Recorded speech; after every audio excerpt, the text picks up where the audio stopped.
Chasing the charts under neon skies. Hola Prime's the name where the profits rise. Fingers on the keys, dreams taking flight. We trade the future, we own the night. Hola Prime, the rhythm of the trade, where the bold and the fearless are made. From London to New York, the thrill's the same.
Hey there, everyone. Hello there. Coach Paul, James. how you going? It is a Yeah. pleasure, my friend. We haven't been on together before, Paul. Going good. We have not been on No, together I've before. been. Yeah, this is great. I've been looking forward to it. I've been looking forward to it greatly. This is it's going to be a pleasure for sure to spend the next hour with you before the future session takes off. So, how's everything Pleasure's been? all mine, Paul. But yeah, it's been good. We must update on the numbers very quickly. Some key numbers have just come in. So if we can just have a quick look at that on my screens and we can get back to chatting. So we've just got the CPI data in and the jobless claims and the CPI number, core inflation rate, in line with expectations. That's the August number. And then CPI, let's forget those ones. Inflation rate, 0.4, a little tick up, but not really much compared to 0.3 projected, 0.2 last time. That's not the key number, though. The inflation rate, the next two numbers are important, ticking up a little bit, but as expected, just slightly higher than previously. But then the core inflation rate apparently is what the Fed watches. That's what everyone says. I don't believe that. I think they look at loads of different things, not just this one number. But that, that's just flat. So not too bad, really. No great shock. And we did see a pretty cool print on PPI yesterday. So even though this is delayed, I thought we might see a slight tick up in CPI because of the tariffs and the previous tick up in PPI. But not really. I mean, this is all pretty plain sailing. So I think that's given the green light for the markets to move ahead. And if we switch across to, well, I'm not going to rush into making those statements just yet, but we should see the Nasdaq, the S&P, and so on tick up. I did think actually this number could have come in a little bit hot, and that these numbers would initially move down and then bounce up again later in the day, as we've seen in previous sessions. But on the Nasdaq, and I'll zoom in, let's have a look at the sort of minute charts. Let's choose the 15-minute chart. So actually a bit of a move down on the Nasdaq, not a lot, but significant candle here on the 15-minute chart. And if we go to the 5-minute chart, well, bouncing up just as sharply, really just testing yesterday's lows or getting down towards that level and dropping down through the point of control here on the 5-minute chart. So yeah, let's wait and see. I don't think I need to be worried too much about these markets selling off dramatically as a result of that news, but there could be other factors which come into it, in confluence with the news as a different perspective on things. But overall, I think it looks okay. And let's quickly have a look at the dollar index and see how that's reacted. And I think you'll find that this has been a little bit of a muted response too. Let's have a look at the 5-minute chart. So dollar dropping down a bit. And actually, that's quite in alignment with what one would expect. Right. Perhaps we'll get a 50 basis point cut next week. I doubt it, but I think people will be thinking along those lines. And if and we can see the dollar thinks that too. So as the dollar drops, we should see some of the other assets begin to pick up. It's all a bit mixed up at the moment, and particularly when the news first comes out. And just a reminder, the CPI came in as expected, maybe, if anything, a tick higher, but I wouldn't even call that. And then the jobless claims, I can't really see. Oh, there we go. Initial jobless claims, 263, expected 235, previous 235, so ticking up a bit. But we know that jobs are looking a bit weird, and we also saw the non-farm payrolls on Friday coming in at 22K, emphasizing that the Fed needs to act. Their dual mandate actually is jobs and inflation. Inflation seems to be under control. Jobs seem to be getting towards perhaps out of control, and that's when the Fed needs to act. So we don't have a restraint from inflation concerns, but we do have a stimulus or a catalyst because of the jobs predicament that we're in. Yeah. So that's all the numbers, Paul. What do you make of all that? Yeah, no, definitely. Before yesterday, it really felt like we were between a rock and a hard place between the jobs and inflation, situation, because it felt like what we were going to be dealing with, possibly, like you said, because of the tariff situation, felt like more we could be dealing with a little bit of a creepy inflation issue. And then on top of that, we've kind of been seeing the job market like slowly deteriorate. And so you're like stuck between a rock and a hard place. If you cut, then you possibly let inflation run while trying to make the job situation better, or vice versa. You don't cut, and then all of a sudden the job situation gets terrible while you keep inflation under control. But luckily, it seems like as of this PPI and CPI data, that it's relatively the inflation is under control. And like you said, with that unemployment claims number right there, still a little bit, the job situation is still a little bit iffy, but it kind of gives them a little bit more of the runway to be okay with at least the one cut for now. I mean, yeah, like you said, there is that possibility of the 50-point cut. I know the Fed Watch tool had that at some point in the last few days where it was like 11% or something. I haven't checked it as of yesterday, but I think the 10-year note just off of that CPI news just pretty much catapulted 16. So yeah, 16 30 seconds. So a nice little bounce up there in the 10-year note, which is also to be expected. Just like you were saying with the dollar and everything, the reaction is relatively normal. People are trying to lock in some longer term rates or longer term yields at favorable points here, because we might not get to experience it as much going forward. So yeah, I mean, and also to quickly touch, on the ES right now. Yesterday, on the regular trading session, we popped a little bit above the 65.60 area. And today, I wouldn't be surprised if we try to retest that at some point. Usually when we're cutting rates, when the US is cutting rates, usually that means a little bit more liquidity and assets can have a little bit of a rise, at least in the shorter term, unless something bigger structurally comes into play and to cause a little bit of a downturn there. But so I could expect, we've been seeing value areas essentially either overlap or just gap upwards as of recently, and for a decent bit now. And I wouldn't be surprised to see a little bit more bullishness today. So I'll be relatively looking to the long side on the S&P 500. My levels essentially are value area low of 65.35, point of control from a volume perspective at 65.50, and value area high of 65.55. So those are kind of that's kind of what I'm looking out for, an opportunity to get long, assuming, there's no crazy super aggressive sellers that just come into the market during the markets, the early market session. But like, if I'm seeing like negative delta, like insane negative delta in the first 30 minutes, maybe I'll reconsider and adjust the game plan. But aside from that, it feels like a relatively quiet print of sorts, James. So can't say that I don't like it.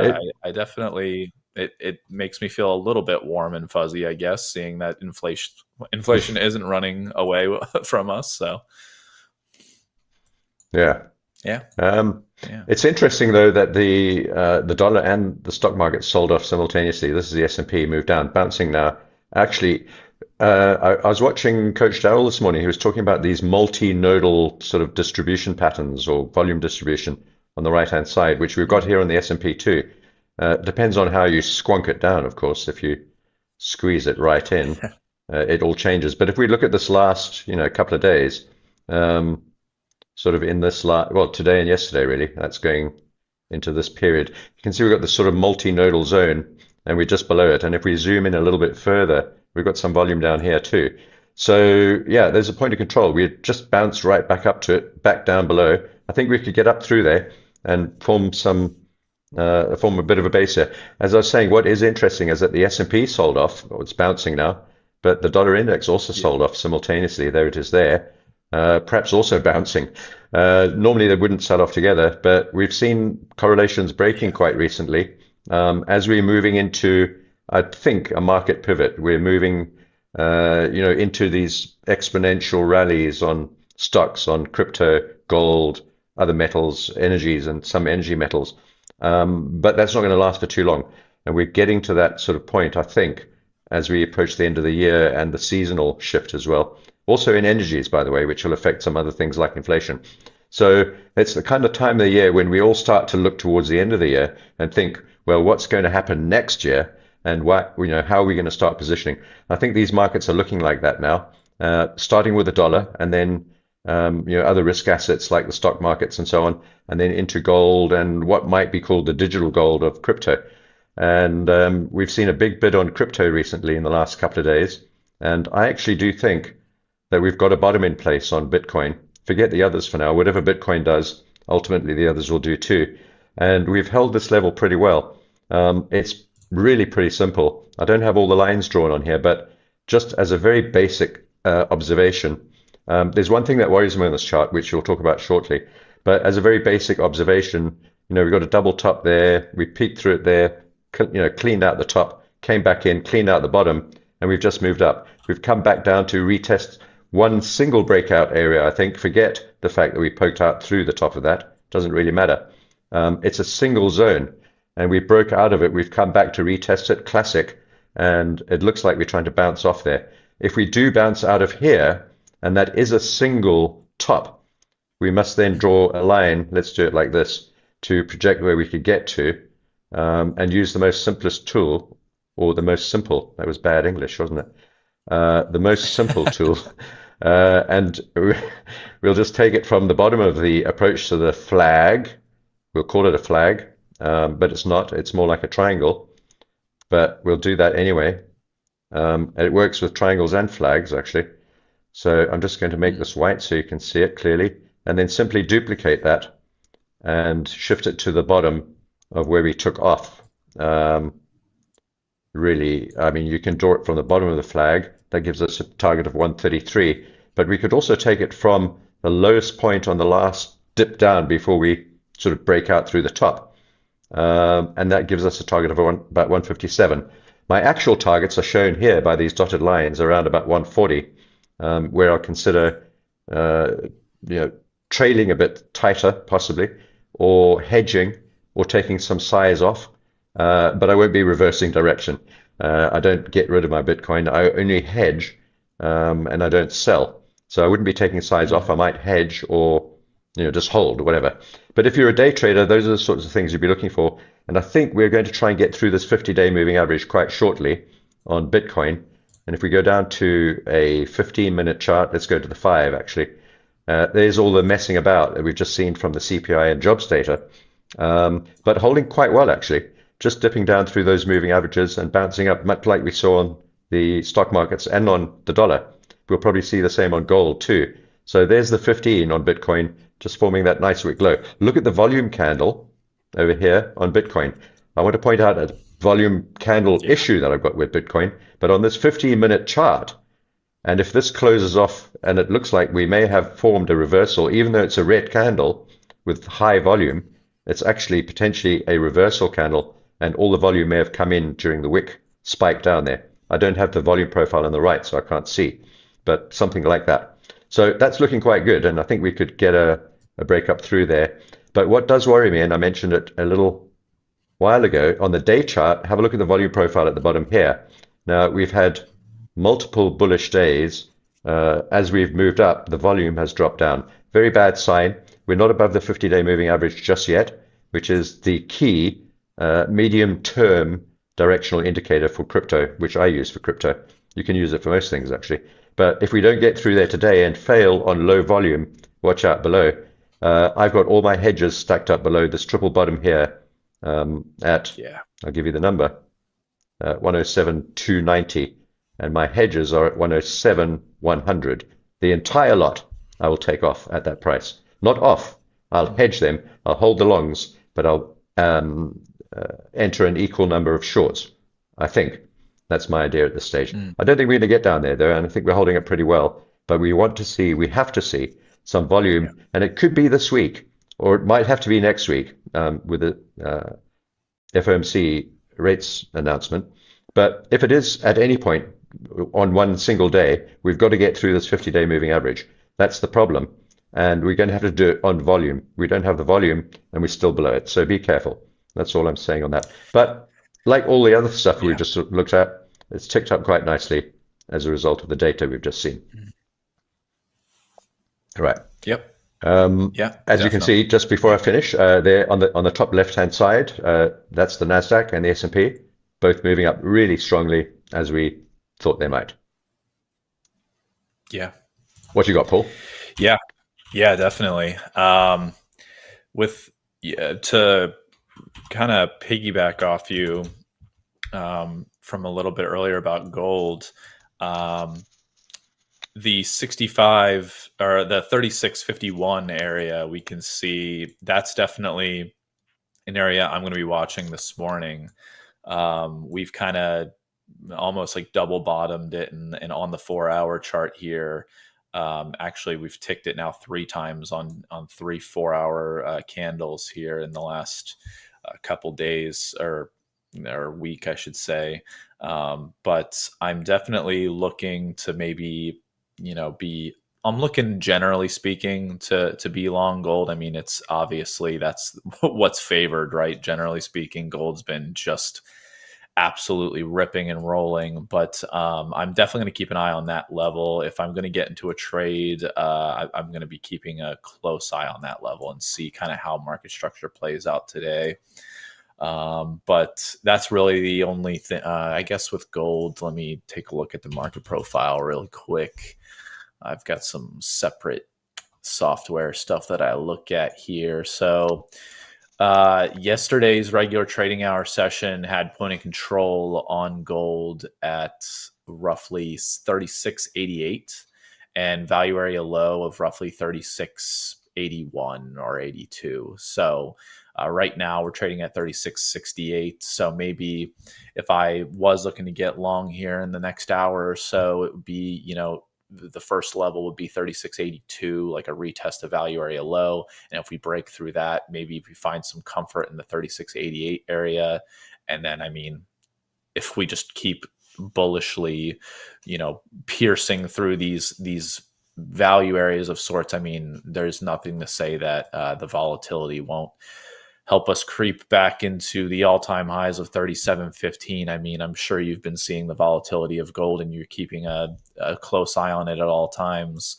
Volatility is just wild. Anybody that is intraday trading gold, there is actually no shame in downsizing, because you can get into smaller positions and realize just as much gain as you would have seen like a year ago in terms of volatility. You could, I've been trading like 2 or 3 micro contracts of gold, and you can make 200 or 300 bucks in like 10 minutes. So, and it can go for the opposite way as well, right? You can lose 200 or 300 in that same amount of time. So Yeah. just be careful. I have been advocating to be careful because of the ridiculous amount of volatility that we've been seeing in gold, and making sure everybody's like risk management is really tidied up there on that product specifically. But then, yeah, and then aside from gold, to retouch on the Bitcoin real quick, I got on the Bitcoin futures, on the micro Bitcoin.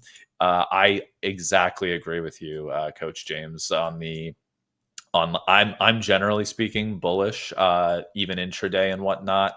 I kind of just did this little pathing here.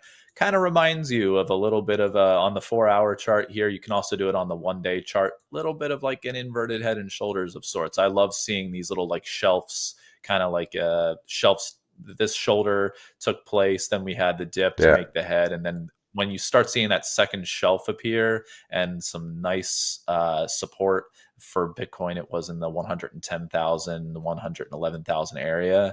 To me, that is a great area to be, lower risk, long. You can, get in somewhere between a 110 and like 111.5, and then put your stop maybe below that, the bottom of that shoulder, and then, look for a nice breakout to the upside here. I wouldn't be surprised if we break out today, to be quite honest. So break out even more. So yeah. And then aside from that, on the Nasdaq, I can pull. I mean, I'm also obviously bullish on the Nasdaq, just like you were saying. I mean, I think all the indices, generally speaking, are relatively bullish. The Dow, I'm kind of staying away from. We can look into the Dow in a little bit. I do have to mark up the charts some, but the Dow I have been staying away from. I've been making it very clear to the viewers that I'm just like, the Dow's an interesting fellow. Let's just put it that way. Dow's very interesting, very lucrative, a lot of opportunity, but there's just some research that I want to get done on it. Try out a new strategy soon enough here, but I'll just keep everybody waiting in the wings, in suspense, for me to eventually present that strategy and data. But Nasdaq, I am definitely going to be looking long Nasdaq, and looks like that 8:30 a.m. candle wick was 23,840. So definitely going to be marking that off on my charts here. I definitely need to make sure, because a lot of the times, we talked about this in the futures market session yesterday, a lot of times it doesn't necessarily have to be within the same trading session or anything, but we will see when you have that first 1-minute candle where all the algorithms are taking all the data in and doing their whipsaw action and whatnot. You'll see usually a lot of times that the bottom and top area of that candle, that kind of range that it provides, are levels that like to just be retested in general to understand, okay, how meaningful is 23,840 on the Nasdaq, and how meaningful is the top of that candle there at 23,975. So I'll be keeping an eye on those two. On the ES, for those levels, it would be 65.35 half and 65.62. We can pull that up real quick. So yeah, definitely going to be, and don't mind all the lines, folks. This is here. Let me reset to the 1 minute here, or you know what, 5 minute would be better. 5 minute would be. So I mark out all my levels essentially. I mark out the TPO and market profile levels, my value area high, point of control, value area low. I put the previous all-time high there because I just think that's a relatively important level, and this is the regular trading hours previous all-time high, and then this is also the all-time high in reference to regular trading hours sessions of yesterday. So the technical all-time high is a little bit above it, like that happened in the overnight a couple sessions ago, but I'm more concerned about the regular trading hour session all-time high. So yep, definitely helpful to mark these levels out, understand where we are in relation to value of the previous day and what have you. And this is kind of what gives me the gauge to, going into the morning, to be long or short, or to be patient or a little bit more aggressive. If we're opening up within yesterday's value area range, between value area low and value area high, that tells me, hey, let's just be a little bit patient and wait for one of these areas to kind of be tested, see if we can't find like a breakout and then a support or resistance at that area, and to then find some confirmation to make a continuation move, or maybe there's a failure of support or resistance and we come back into the range. So very important when you're opening in value area to be patient, but when you're opening outside of value area, like we could possibly be doing today or this morning on the ES, that can tell you to possibly be a little bit more aggressive. If we see immediate support, like outside of value area high, like right over top of it, and you see kind of sellers just not really coming into the market, you can maybe get long off of the 65.55 area to get back to the regular trading hour session all-time high of about 10 points higher. And then vice versa for value area low. Hey, Paul. If we were to open up. Yeah, sure. Just for those who are watching who may not know what a value area high or a POC is, and it's not what you think it is, it's maybe you can explain it to them. I was thinking of a different word actually. As I said it, I didn't mean to say it like that in that pronunciation. But what do those mean? I think you know what I mean. Definitely. But what do they actually mean? No, for sure. And what I mean by these value areas is I'm talking about when we're looking at volume distribution and time distribution, but we'll stick to volume distribution. When we're looking at like through a regular trading hour session, we're looking at volume distribution and how that volume pans out across price.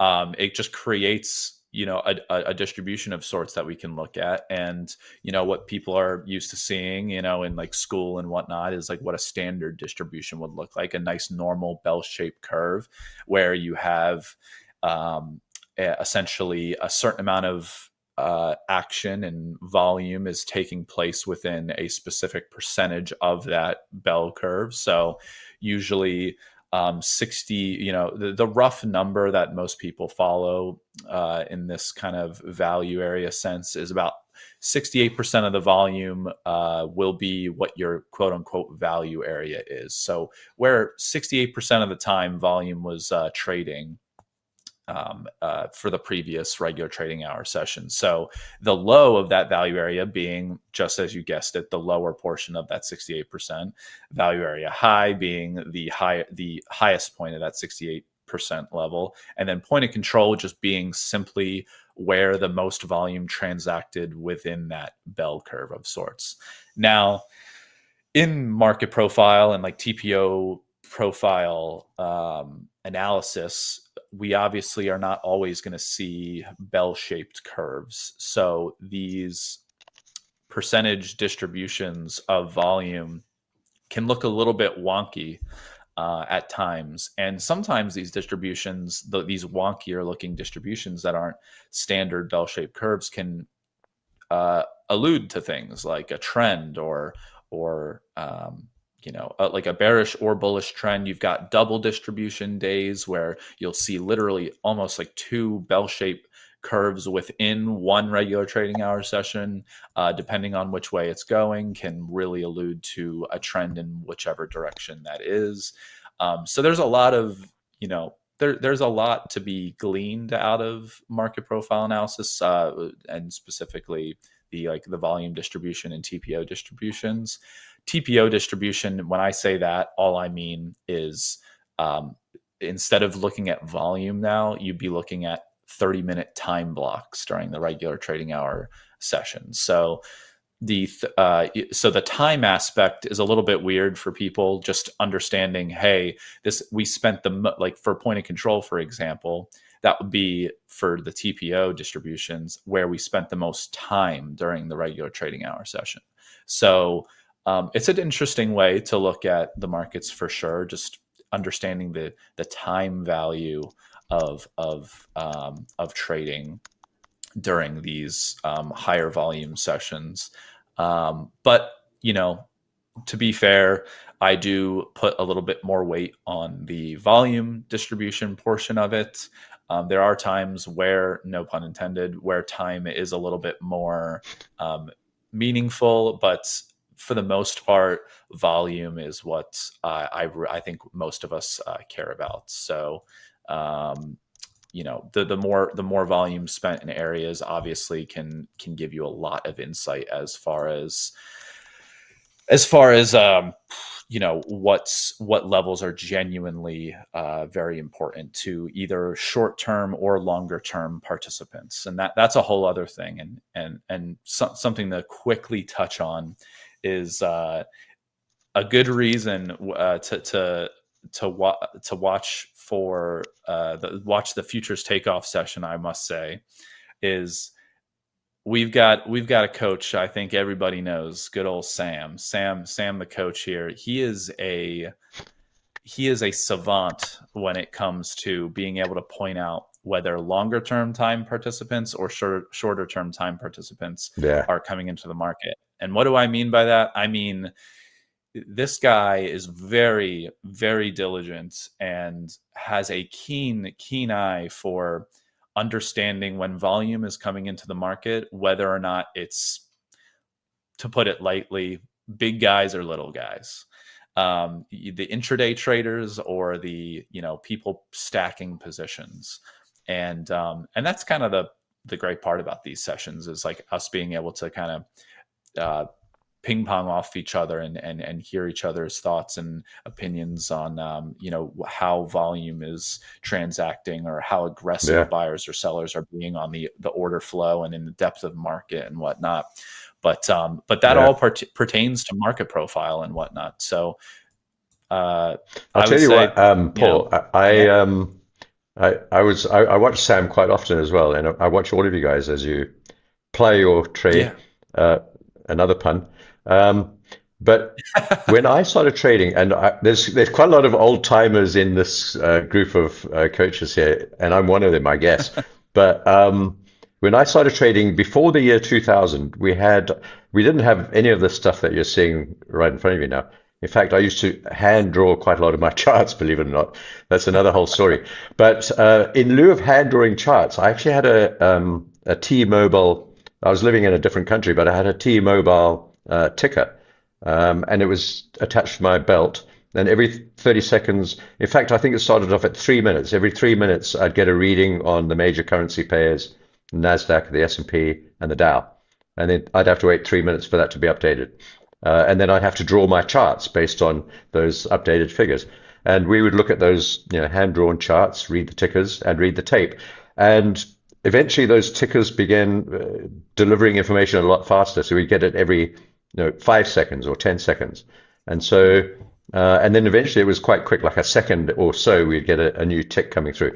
And we'd watch these tickers, and very much like watching the tape on Wall Street. And I think that's what Sam does. He's learned how to read the tape like someone from the 1950s or 40s. And he's looking at it. It's exactly the same thing. That thing on the right-hand side that you can see on your screen right now, and the volume profiles and the stuff that Sam has on his actual candles are just basically tape ticks, aren't they?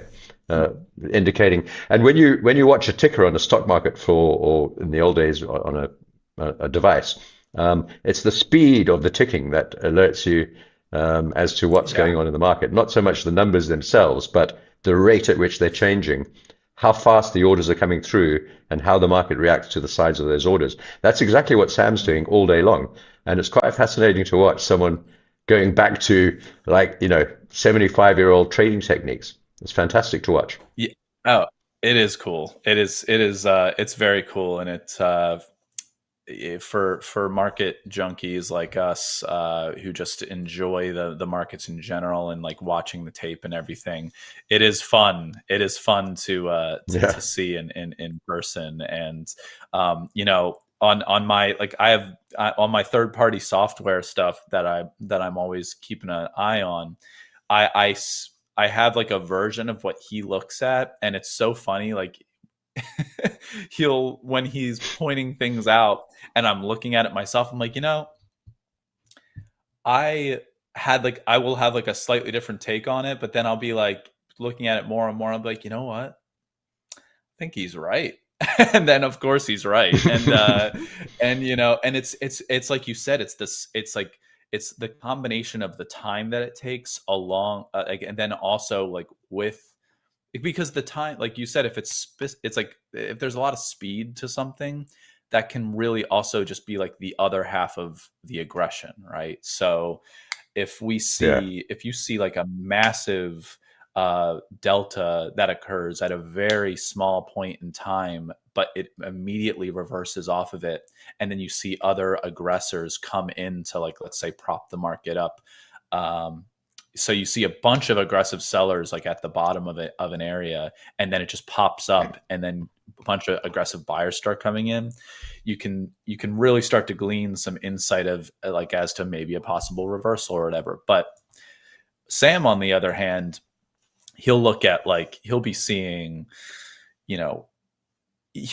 the differences in volume and understanding whether or not those are like short term or long term, and like he can interpret that aggression in a completely different way. And that's kind of what I've been studying to do, is to try and be right more often than not on understanding whether longer term or shorter term time participants. That's a big part of market profile in general, just trying to be able to jump in on the wave, because finding the longer term participants transacting in the market and pointing that out allows you to jump on that wave a little bit more and ride the trend, a possible new trend. So yeah. Yeah, you want to know if it was a 20 billion buy by Michael Saylor or someone in the office at Morgan Stanley who pressed the wrong button or something like that, Right.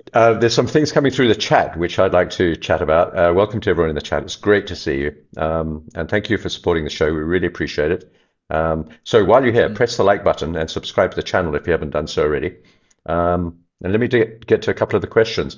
I think we must talk about natural gas. So we'll get onto that right now. And then we'll also talk about the giveaways. So let's go to the natural gas charts and have a look at what's going on. As you can see, this is a daily chart, and we are long on natural gas. There's a couple of important points on this chart. First of all, there's our long entry down here at $2.77. There's a green arrow at the bottom of your screen. You probably can't see. It's down here anyway, sort of bottom off center. And we're now up at about just under $3 actually, after having moved up and come down. We've been sort of long from the bottom, and I hedged that trade near the top. We've added 2 more longs to that hedge position. There's a couple of important things on this chart. First of all, this blob in the middle is a very important breakout zone. It's a confluence of the channel center line. Let me show you the channel. It's the large bull flag type channel. I'll switch this to a day chart to make it easier to see. This very large bull flag-ish channel. I'm calling it a bull flag, but it probably isn't one right now because it's market's moving down, but it might be. And we're sort of trading off the center line of that large bull flag. We're also there's another channel here, a skinny one down the center we've broken out of, and we're trading above the channel center line, only just. But this point here, what I wanted to show to you, what my English is terrible today, which I wanted to show you, that blob there on the 4-hour chart, which created the breakout into this next new higher level, is a very key level. It's the confluence of the 20, the 200, the channel center line, and a couple of Fibonacci levels, all at the same price. And you can see how the market respected that level by punching through it with a lot of aggression, saying we've got to really get through here with some volume and some power, otherwise we're not going to get through. And we did. We've now held that level pretty well. We've added some more longs to that tranche, but we're dripping down. But we haven't got down to the blob yet, and I have a lot of blobs on my charts, and this blob I think is an important one because it is such an important confluence of indicators, but also the price reaction at that level confirmed it too. So I think all we're doing right now is pulling back down to the same level. There's the 200-day 200 period moving average, simple, on this 4-hour chart. The white line underneath is the 100 period simple moving average on this 4-hour chart. And the dotted line, once again, running down the center, is the channel center line. Now, the last time we had a confluence of all three of those things, that's what happened. The market respected it and bounced right out of there. I think we could get the same. This is a 4-hour chart. We've got the natural gas storage report coming up later on today, which will affect this market. I don't pay a lot of attention to the storage report in general as an overall influence on my strategy unless it's really out of whack. Most of the time, it's just noise. We want to trade the signal and not the noise. A lot of the economic data creates noise rather than directional signal. And I think we still have a bullish bias here. If I zoom back out to the day chart, I don't think there's any dispute that we are probably in an uptrend and pulling back in a sort of a flag pattern. And actually, we didn't even get to the bottom of the flag. I thought we might, but we didn't. Rather, we held this very important level here at the, I think it's the 78.6% Fibonacci level. I'm sure it is. And at that point, we created this triple bottom bounce, actually quadruple bottom here on the 4-hour chart. But if we look at it on the, that's on the day chart, and on the 4-hour chart at that point, sorry, where is it now? Wrong one. No, I'm talking nonsense. I'm talking about this bottom here where we got in. So that's a pretty, yeah. So I guess getting back. So it's a pretty secure low that. I mean, it's a flat bottom, got multiple candles. It's built up a bunch of volume there, and we've pushed up. We've got a lot of traffic to get through here. We've got the 50-day, 100-day, 200-day. I think we're going up to the top of the bull flag channel and the 375 level. That's the big yellow line in the center of your chart. That's always a key level on natural gas, and it has been for multiple years, perhaps even decades. I have no clue why. I said this yesterday, but every time we get to 375, something happens. And I always keep an eye on that level. Have done for years. So, and I still don't know why. Isn't that weird, right? I'm looking at something on my chart that's so important, but I don't know why it's there. Weird, eh? Yeah. So anyway, it doesn't really matter. What does matter is that it's there, right? Not why it's there. So anyway, that's a digression. But it also happens to be at the top of this bull flag, roughly speaking. So that's definitely a key area. I think we're going to try and get there, but we have to hold here. And this is looking a bit floppy. And if we go to the 4-hour chart, I think it's not too bad. I think in the next 2 to 3, maybe 4-hour candles, which will take us into tomorrow, we should find some support here. And we'll be watching these 4 hours every 4 hours. That's what we do. I don't trade in between the 4-hour candles most of the time. So I've got nothing to decide on natural gas or any of the other instruments until those 4 hours roll over. I expect a sharp bounce and a wickish candle out of this zone. And we'll wait for that to happen. I may even add some more size onto the long side if we get that. And at the same time, whilst we're on energies, let's talk about, and I think we're going to have to be quick, let's talk about WTI oil. And I know that you like trading this, Paul, occasionally, along with pork bellies and live cattle and soya and corn, cotton, wheat, lithium. What else? I don't know. I've been following it with great interest. Right. Eagle feathers. People comment many things that I trade. I guess I'm willing to trade anything at this point. Yeah. You can trade anything with a chart. Yeah. Yes. So that comes from a famous film called Meet the Parents, and there's a cat in that film called Jinxie Cat. I've got a cat called the same. And one of the lines in the film from Ben Stiller was, "You can milk anything with nipples," talking about his cat. So you can trade anything with a chart, as you said, Paul. So, so this is WTI, and just suffice to say that we're still short. There are all my long, short tranches, the red arrows. There are 3 of them so far. One at the top, one halfway down, and one when we rallied up yesterday. And we only rallied up to the 50-day moving average and the order block and performed a reversal candle right there. Multiple reversal type candles. Actually, I was tempted to get in a little earlier with this not piercing pattern, dark cloud cover candle. This one right here, big red candle in the center. That's a dark cloud cover reversal candle. We didn't get in on that, luckily, but it didn't make much difference because we only got a wee bit higher and we got short there in any case. That red arrow is meant to be there. So that's crude, and that's moving down nicely. And once again, as I said, I've said over the last number of weeks, I think we are going to get down back to the bottom of the channel. Let's go back to the day chart. Eventually, it's going to take some time. It's a messy old thing, oil, as we all know. There are all my short trades. I've been short most of the time for the last 3 years. I either sell at the channel top or at the 200-day moving average. We have 3 long trades that we've taken in the last 3 years, so 1 a year, and we got long at 55. I think we'll get back down to 55, and then probably bounce out of 55, mess around, and then down to that channel bottom, I think. And then once we get there, there'll probably be a pretty sharp bounce, and all the way back up to where we are now, more or less. I don't think we're going to move into a very cheap range for oil, but I think we're still a fraction too high, and we should be trading in roughly the $50 to $70 range, not the $70 to $90 range. So we're heading down there slowly, making our way down in an orderly and neat fashion. Despite all the stuff that's been going on, this is what's remarkable about oil. We've seen multiple wars in oil-sensitive regions, and oil has just gone along quite neatly. No major dramas, no major issues. 1 or 2 spikes. There was one that you'll remember, this big Iran bombing spike. And when the bombs landed and the bunkers collapsed and everyone went home, the oil price went home too. And it's just stayed right down here. So, yeah. And that area that you have marked off, that 62 to 6150 area, I think that's what everybody is really, I think you had a green box on that area somewhere in there. Yeah. Or you have 2 different boxes. Okay. That's funny.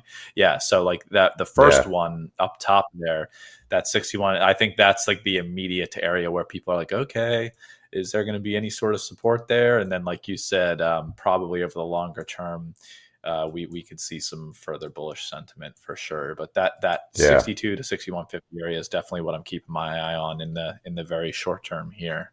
I don't know real quickly if this sort of... Oh, sorry. You can go.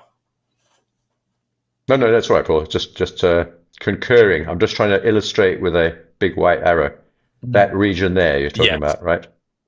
Down there. Yes. Yeah. Okay. Exactly.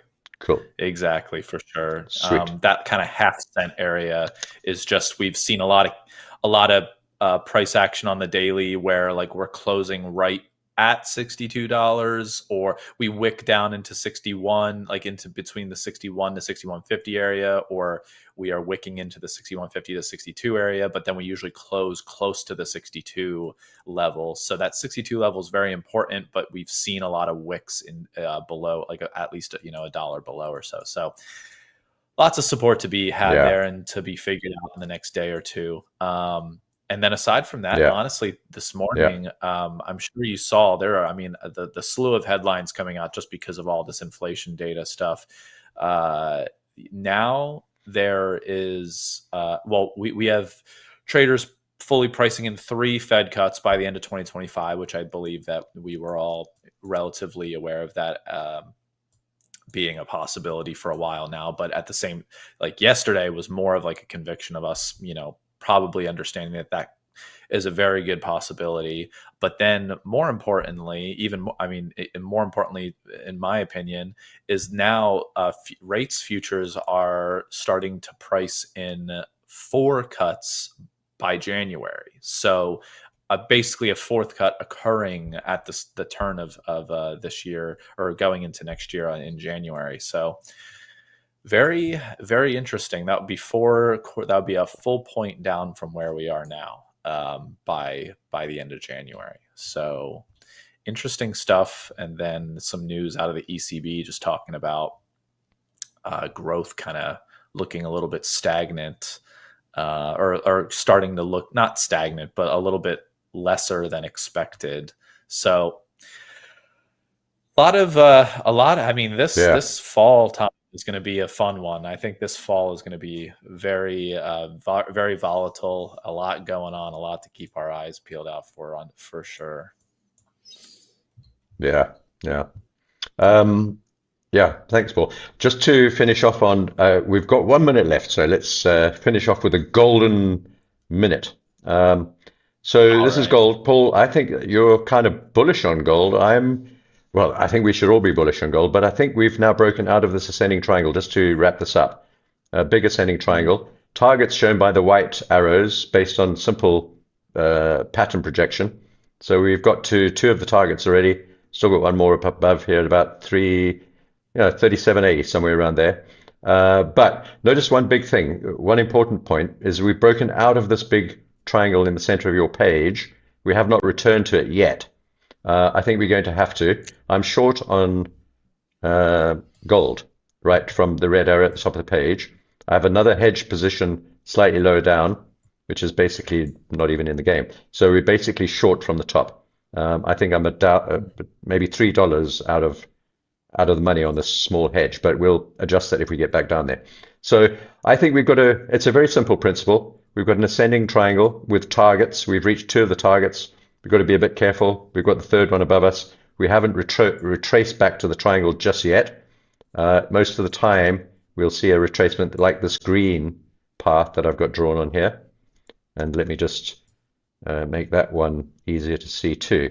So the final arrow at the end of the page is the one that I favor, rather than going straight up to this highest point at 37.80. I think we could get a dip down. Be careful on these dips. Don't buy the first approach. If we do get it, I'm not saying we will, but I've got money in this, so I'm hoping we will, of course. And if we do get it, don't be tempted to buy the top of the triangle or the red line. Often these dips, particularly on gold, get deeper than you expect, and we could get back inside the triangle, but only to the bottom of the triangle. Even though we're back in the triangle and therefore it's a little scary, it's still bullish. Also at the bottom of the triangle, we have the 50-day moving average. Remember we spoke about that earlier when we were talking about cryptos. This is the 50-day on gold. I was expecting initially we could get paths B or C all the way down to $3,000, but we did not. Instead, we got an ascending triangle, and we've broken out of the top of that. We should expect a retracement and then a resumption of the bull trend back up to 3,780 and probably higher if we do that. So very bullish on gold, but I think we could get a pullback, and the pullback could take us all the way back down to $3,400, and that's a couple of $100 below us, and that provides a good opportunity, but not to oversize on. It's not the sort of trade that you want to go all in on, because it's a counter trend trade, and my direction on gold overall is bullish. If this does not move down and moves above and closes above the recent high, the all-time high that we're at now, I will hedge the entire lot. I'm not willing to bag hold any shorts on gold. If this moves up through this level, I'm out. So it's a counter trend trade. It's risky, and I'm not willing to hold it against the trend. And that's it, folks. I think we're late and we've got to go. So thanks for the session, Paul. We've overshot our welcome and we've got to wrap it up. So thanks for attending, everyone, and Paul and the team at the back end, the super team and everyone. And I think we're done. It's been a pleasure. Thanks, man. We'll see you tomorrow morning. Thanks, Paul.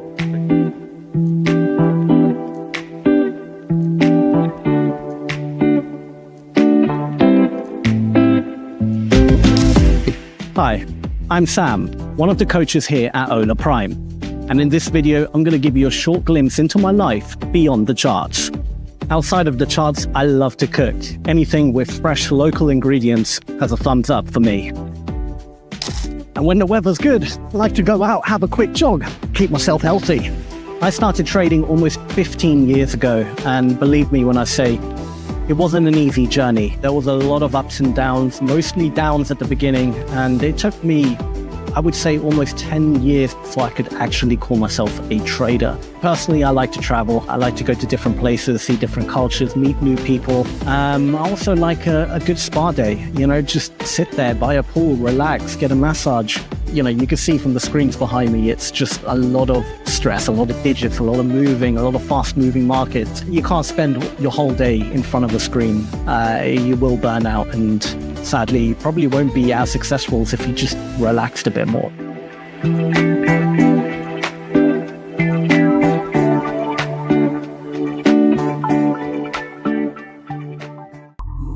Hola Prime, trade with transparency.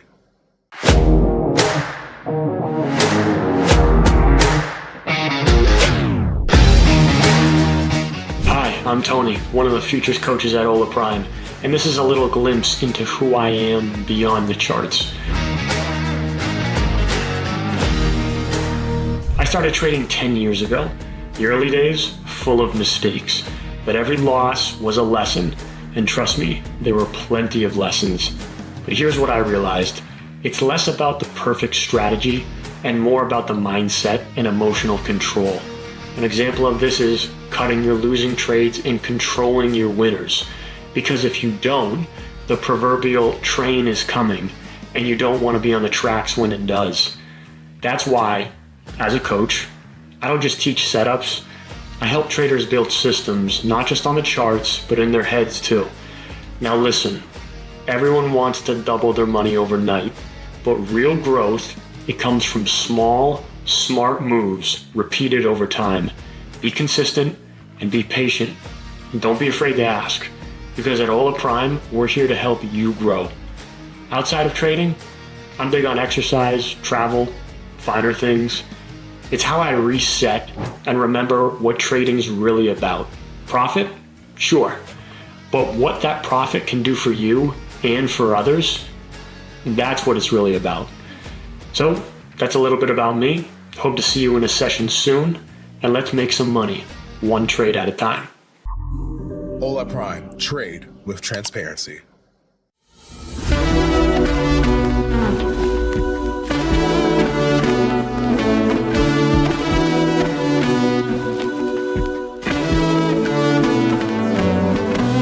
Hi there, my name is Paul, trading coach at Hola Prime, and this is a peek behind the scenes of who I am beyond the screens. I've been a trader for 6 years now, spanning from agricultural commodities to equity indices. My philosophy in life is to keep things simple but not simplistic, and to seek clarity, not certainty. In the trading world, these concepts help me embrace a mindset of valuing action over doubt, staying disciplined, evolving with the markets, and maintaining self-awareness. The road to becoming a successful trader is a winding one, but with each twist is an opportunity to reflect and grow. There are no shortcuts in trading, and as a coach, it is my mission to help guide traders down a clearer path to sustainable trading. As a new trader, sometimes the thought of earnings potential can outweigh focus on what truly matters. Long-term success stems from a system of patience, resiliency, and consistency.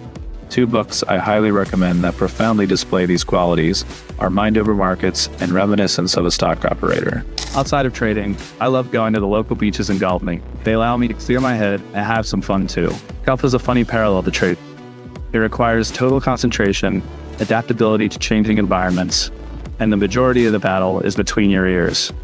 You must have a plan to tackle each hole of the course, combined with sound mechanics to execute each shot. Comparably in trading, plans and strategies are important to build and refine, but precise execution matters equally. That's a brief bit about me. I look forward to seeing you in a live trading session soon and expanding our trading horizons together. Hola Prime, trade with transparency.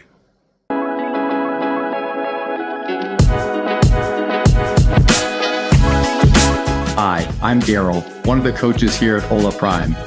Join me as I unwind after a long day of trading and coaching.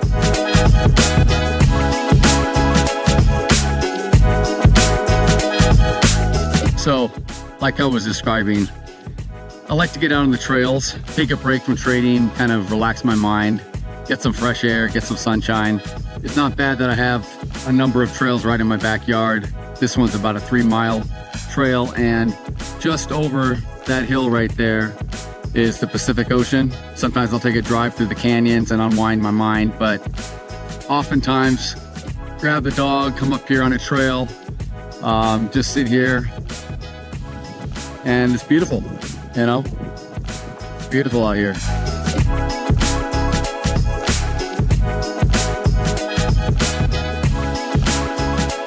Every trader sees the market differently, and if you've been trading for a number of years and haven't had much success, instead of continuing to learn and research and add more, I would suggest maybe trying to unlearn some of the bad habits and removing some things that hold you back. Oftentimes, being simple in the markets is best. And it's only until we can remove and take away the things that we keep repeating that cause us the errors and the mistakes. Once we remove that, we can start to move forward, build some structure, and get profitable. I find that successful traders trade within themselves. They know their boundaries, they know what they're good at, they know what they're not good at. Just kind of finally forged away and had the discipline to stick with it. It's not trading the markets that's the key. It's truly trading ourselves. And once we can do that, then we can find success. Anyway, it's been nice to get to share a little bit about what I do in my off time and how I unwind from the markets. I look forward to seeing you on our Hola Prime TV channels, live streaming every day. And here's to your success. Thank you. Hola Prime, trade with transparency.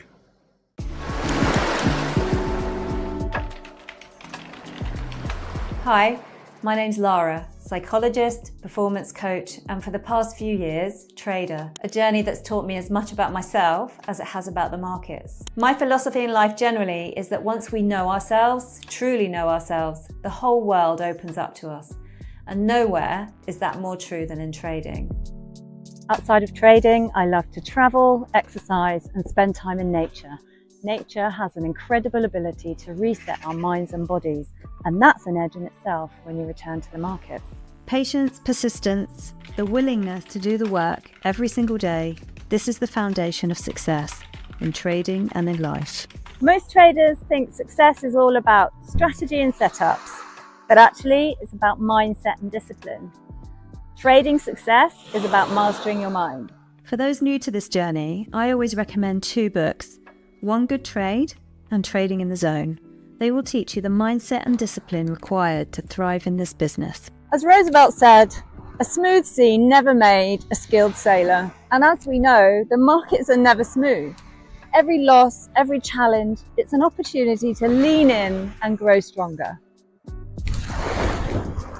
That's a little insight into me and how I approach trading and performance coaching. I really hope to see you on a session soon. And remember, once we know ourselves, the whole world opens up. So let's trade with that mindset. Hola Prime, trade with transparency.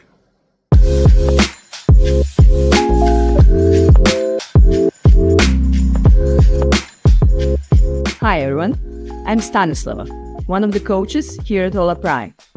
And this is a little sneak peek into how my life looks like beyond coaching.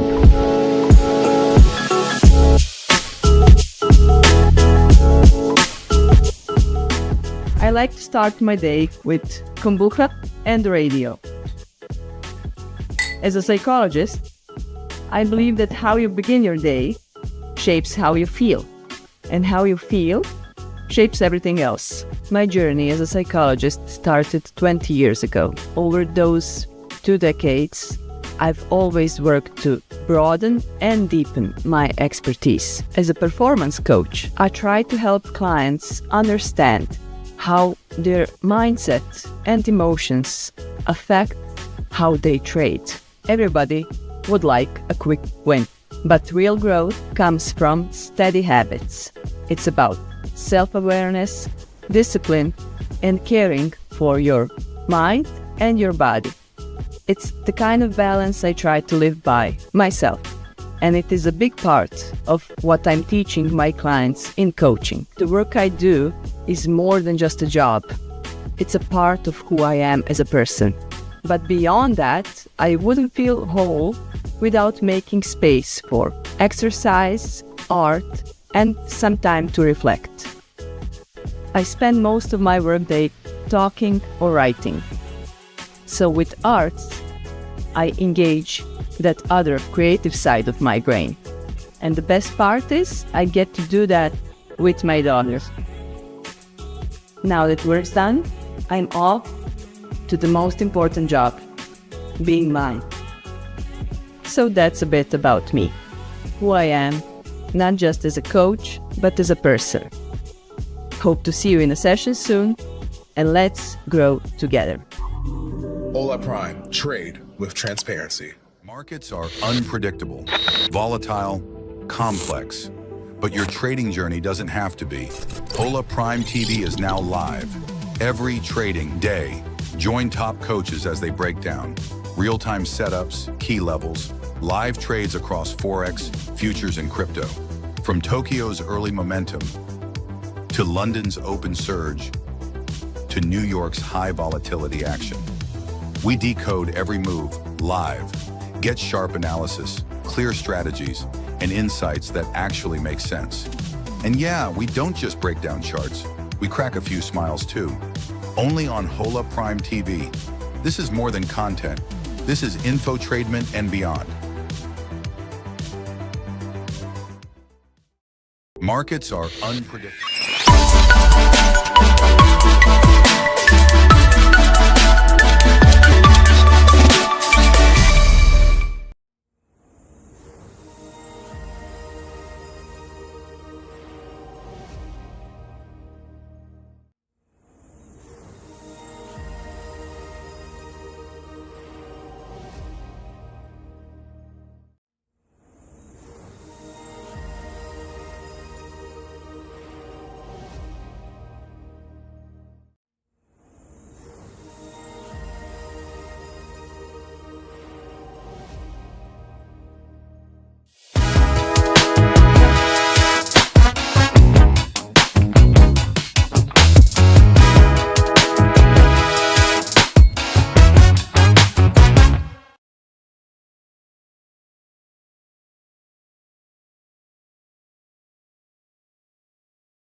Volatile, complex, but your trading journey doesn't have to be. Hola Prime TV is now live. Every trading day, join top coaches as they break down real-time setups, key levels, live trades across Forex, futures, and crypto. From Tokyo's early momentum to London's open surge to New York's high volatility action. We decode every move live, get sharp analysis, clear strategies, and insights that actually make sense. And yeah, we don't just break down charts, we crack a few smiles too. Only on Hola Prime TV. This is more than content. This is infotainment and beyond.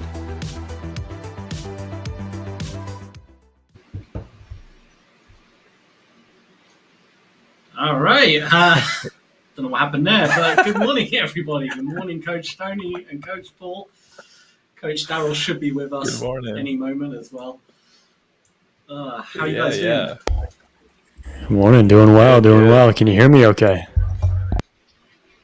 We can indeed. We can indeed, Tony. Definitely. Well, right there in that opening 8 minutes on the ES, we just immediately wicked to where that first 2 minutes traded at the 830 print for CPI. So we wicked right up to that, touched it, and now we're coming back down. So we did test now one edge of that little 830 range. Now the question is, do we test the other edge of it down at 65.36? Ooh, who knows? Interesting stuff. See. Interesting stuff. Yeah. Yeah. Feeling bullish though. Generally speaking, feeling bullish. Yeah. Definitely. Yeah. I mean, the NQ just doesn't really want to break all-time highs, does it? I mean, it gets so close and then it's like, Right. Yep. Kind of teasing. Yeah, the NQ is. I think it will, but I think you're right. It's just been a bit of a tease. That's all. Yeah. A little fussy one. Sorry about that, guys. Muted, figuring out a new microphone here. I got the Daryl special, if you can't see it, right here, right in front of the dome. Look at that. Yeah. Look at that view. Yeah. It's comes with a little stand and everything. It's insane. I'm not sure if I like it with my face because I like talk with my like that. So it's an Italian thing, I guess. I'm not too loud, right? I'm not coming across too loud, right? Because it's like right in my mug. No. It's coming good. across Yeah. really nice.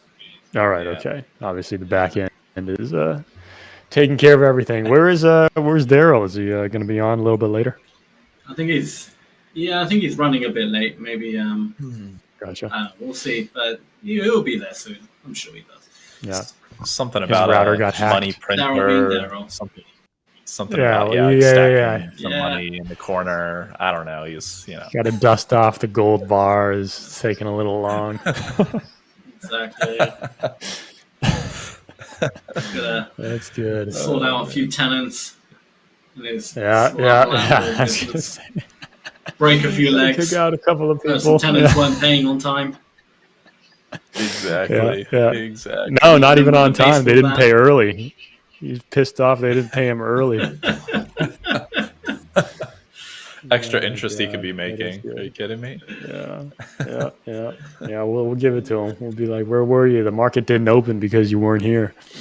So, I mean, that CPI number was, I don't know really what to make of it. And then, of course, the jobs number, it's like, it's just kind of one of those things like September rate cut. Yeah, right. You know? I mean, I feel that it's more because of PPI being so weak yesterday, and then the CPI just kind of being in line. I feel like it just gives the Fed the green light. Even though this is the thing, man. It's like the unemployment claims being bad, and then on top of that, what you have with the non-farm stuff going on, the Fed is really starting, I think, to hound on the whole job situation looking a little bit poorer. So the fact that inflation didn't tick up in any like meaningful way, I think was like more of like okay, we won't get chastised about making a quarter point cut now, and there's like a little bit more weight behind it, and then we'll see what the inflation readings are the next month and everything, and just take it one step at a time. Constant eggshells that we're I feel like we're tiptoeing on. Yeah. Well, that's a big thing, right? Is that the Federal Reserve, they're always, we're data dependent. So, but all the they're all lagging indicators, all the data points. So it's like, all right, I guess that's what we're going with. Yeah. Yep. I got word. Daryl should be coming on in the next 5 minutes or so. So I think he's going to be finishing up polishing those silver and gold bars. He was talking about platinum or something at one point. He was buying some platinum. Yeah, so, of course. He'll finish that up, and I like what Tom said in the chat. He's combing his hair. Yeah, I like that one best. Got him. So we'll see what the market does, how it behaves here. Obviously, you guys know I'm doing the 15-minute opening range on the Nasdaq. I actually haven't even looked at silver or crude oil. I assume silver must be kind of doing whatever the Nasdaq is probably doing. No, actually, it's up. Rifling higher. Yeah. Actually, the precious metals, especially silver, that's really the only one that I follow. Crazy tight range now that it's been trading in ever since, it broke 40 and then 41, then 42. Now it's like, looking at this morning, what is it, like 20 cents range? Like, that's nothing for silver, seemingly. Right. Yeah. With all the volatility, it feels like nothing for sure. Yeah. Yeah. Let's see. Absolutely. How's it been? How's the trading week been? NQ. Yeah, not bad at all. Yeah, it's been all right. It's been all right. I preferred last week. This week, I don't know. Profits haven't been as good as last week, but we'll see. Very consistent okay. week for We'll myself. we'll so change that. I'm enjoying it. I don't know. I mean, Nice. That's good. I think I just need a good sleep as well. I've been like my brain is slow. I can't describe it. I'm just not that as sharp happens. as I usually am this week. Yeah. You need a little bit of a shake-up. Go back to bed, Yeah. reset, spa day maybe. Oh, absolutely. Maybe. That's it. If the wallet can take it. Yeah, I've always got money. This is for a weird. spa. Is this weird or what? I mean, on a day like today, the Nasdaq opening range low is 23,911. Uh-oh. Oh no, I don't like Okay. that. I don't like Yeah, that it's at September all. 11th I today. do Well, not. look at that. Yeah, it's Yeah. 9/11, day of mourning for the Playing United States. X-Files Yeah. music. Right. We'll see what happens for the day. But it's not. This is oddly enough. A lot of This things is happening in where I'm America. really looking to get short, possibly in the ES here.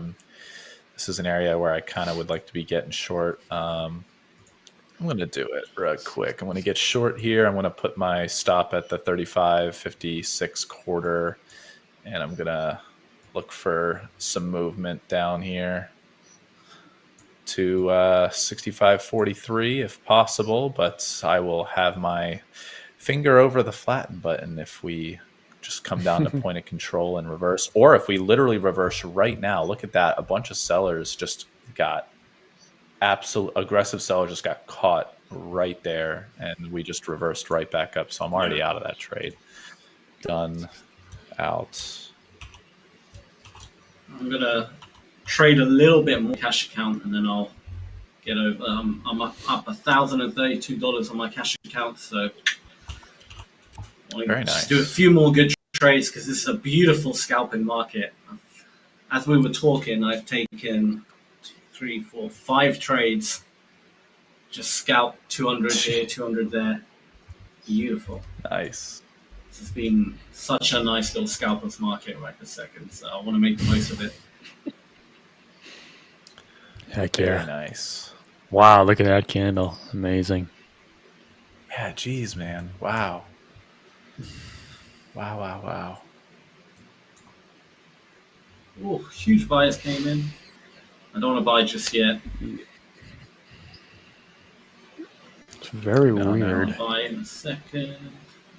Come on, push down a little bit and then let me get in. Nah, missed it.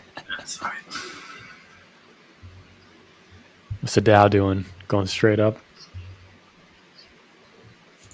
Yeah, literally. It's going straight up. Yeah. Yep.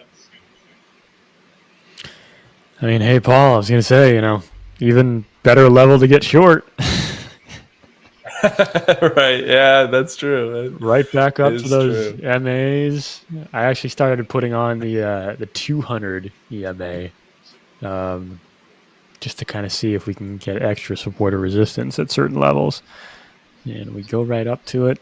Went through it, unfortunately.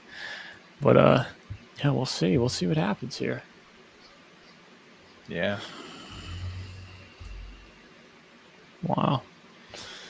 Nasdaq wants to go Now, up. are we just gonna? Yeah, I was gonna say, are we just gonna Went into reverse the off long. of that area? Out. Jeez, man. There you go, Sammy. Another $5,000 day coming down the pipe. Here we are.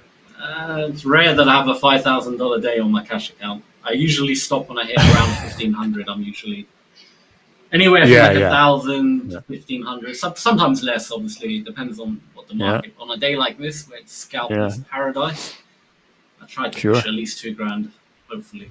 $1,500 a day keeps the doctor I'm away. done. Come on. That's it. That's it. Breaking out now. Breaking out of that 60, or trying to break above that 65. Potentially 62 looking level for a that we short. looked at. Potential Alright. short. Let's see if those sellers absorb anything. Buyers get absorbed. A bit slow. Nothing's happening yet.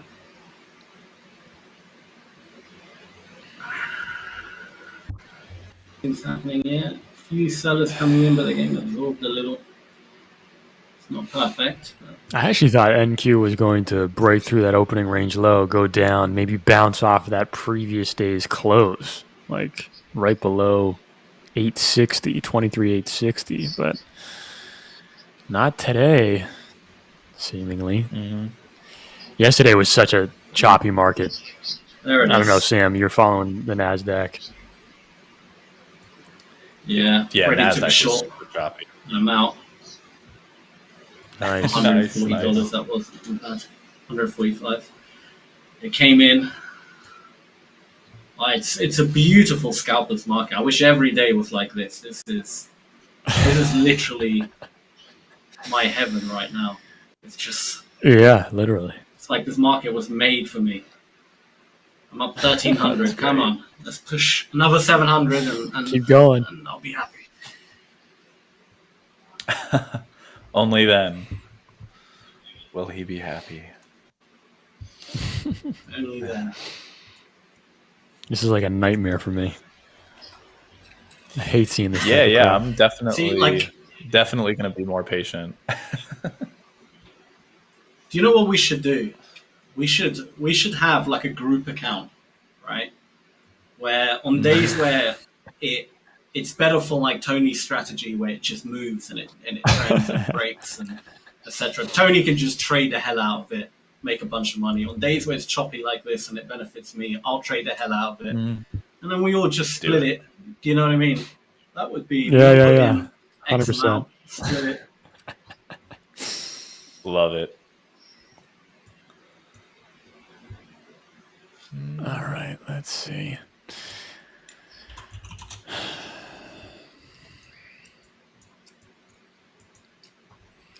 You know, Nasdaq coming back through that opening range. We'll see if it can get above there. 23,954. If we get a candle to close above there, then shorts, watch out. Yeah. It looks like the Nasdaq is trying to. Yeah, here we go. Goodness. Going up. Yeah.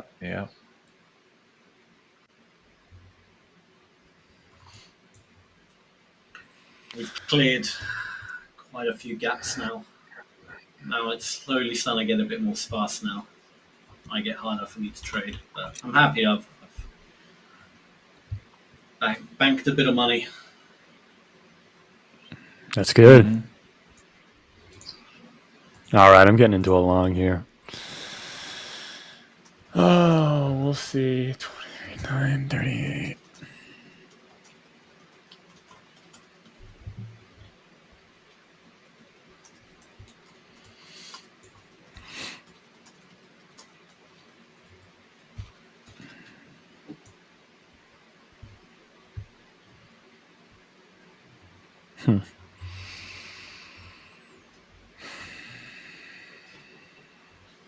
We'll see.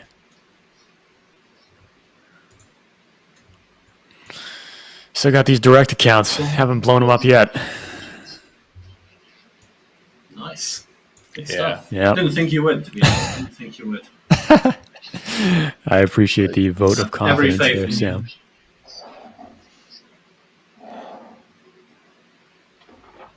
Come on, Nasdaq. I also got long the Nasdaq there, just now with my popped up about 7 points NQ immediately. Yeah. Good. Let's see if we can't go. Let's go. Come on. All right. Honestly. Nice. That was a nice There we go. $225 there. Come on. Hell yes. Back in the green. That's what you want to see.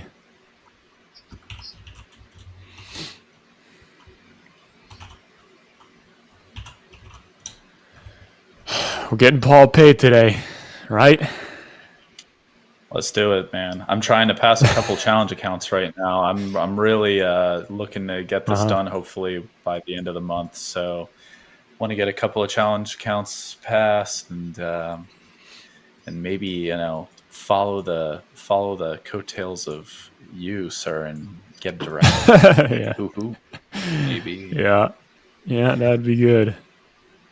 Buy one or two. Maybe. I'm doing so. I got the 2 direct accounts, but I mean, Sam, is it still fair to say that our challenge accounts will turn into direct accounts that are payable? Yeah. I mean, look, I'll double check, but from what I heard, yes, I believe they will.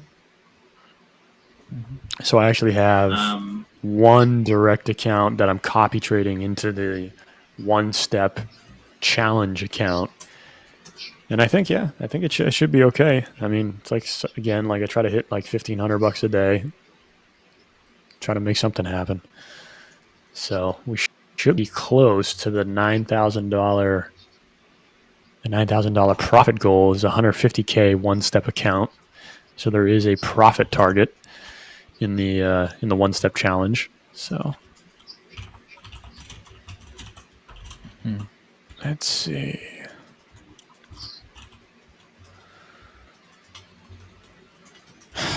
Yeah, Nasdaq. Still choppy. Still trying to work out of the chop of yesterday. I mean, yesterday I was down, actually, probably the most intraday loss that I've ever taken on. I think I was down $1,800 in my direct account. But you know, now they are so robust from the account balance standpoint that it kind of doesn't really matter.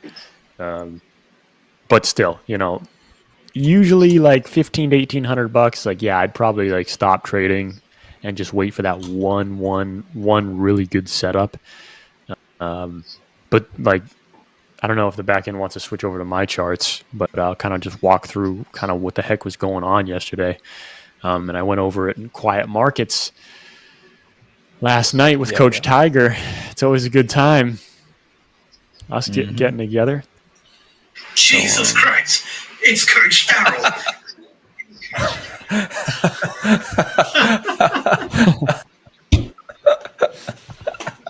There he is, the one and only. He's back finally. I was waiting. I was waiting for someone to stop talking so I could do a proper introduction, but I had Sam do the introduction for me. It was beautiful. It was just, Jesus Christ. It's Coach Darrell. It's just Did he pre-record that and send that over to you?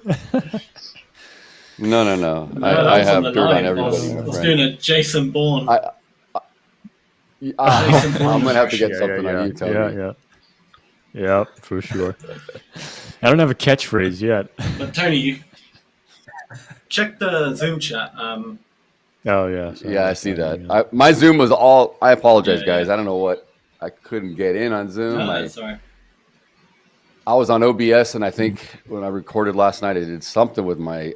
I don't know. I was fighting it, and I had to reboot it, and I had to reboot it twice. Anyway, I'm here. So you're here. Not much is going on in the market. I see nothing exciting is going on. Another boring day. Yeah, right. Yeah, right. Exactly right. Just make any money in this thing yet, Daryl? Yeah, come on. I haven't traded yet. All right. I couldn't even log in. I couldn't do anything. I had to reboot and get in everything. So. Oh wow! Yeah. It does look like in the ES. Eric Lake's up again, 1236. Eric Lake's at 1237. You're catching me, Eric. I'm at 1474. You're catching me. It's a race.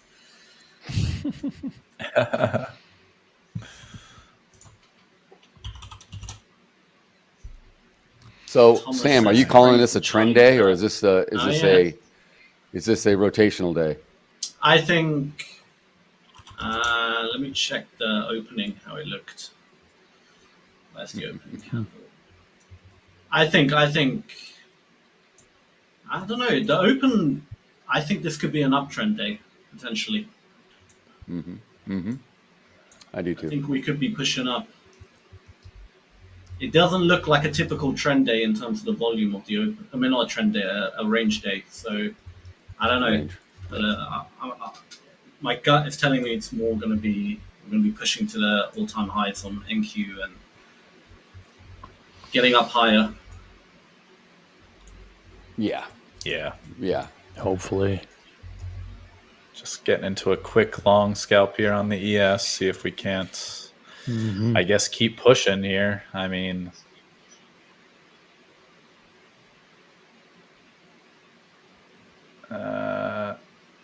it's looking a little bit odd there. I'm going to get out, actually. I'm going to get out. That looked odd in the ES. Looks the like Dow it's is what's consolidating. really interesting. The Dow, like, got pushed down a little bit there. It like jumped up and then got pushed down within the on the 1 minute candle, which is weird, but yeah, consolidating. I mean, it still looks good. Still looks generally bullish there. Yeah. Sideways to go up. It's just stair stepping. Looks like to me. Yeah.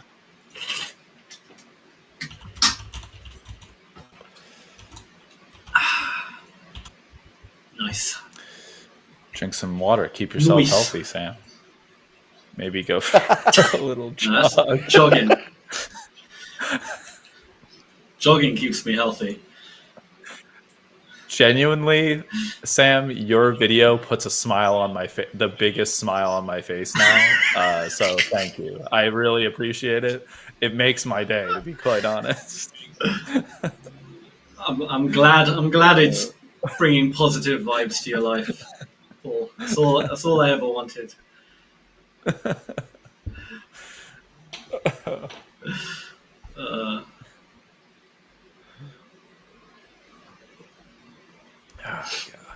It is a funny video.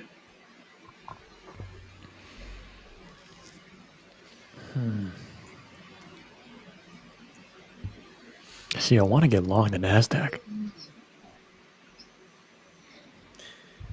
Yeah. It's you a little hesitant. Just imagine. A little bit. I mean, right I now. am. I don't like the last two candles. Yeah. I mean, again, we're pulling back to the MAs, but I could just see a big red candle just dumping down. But I don't know how much support. I mean, there'll definitely be support at the middle of the 15-minute opening range, but I mean, that's 10, 12 points away in the Nasdaq as we continue to just eat downward.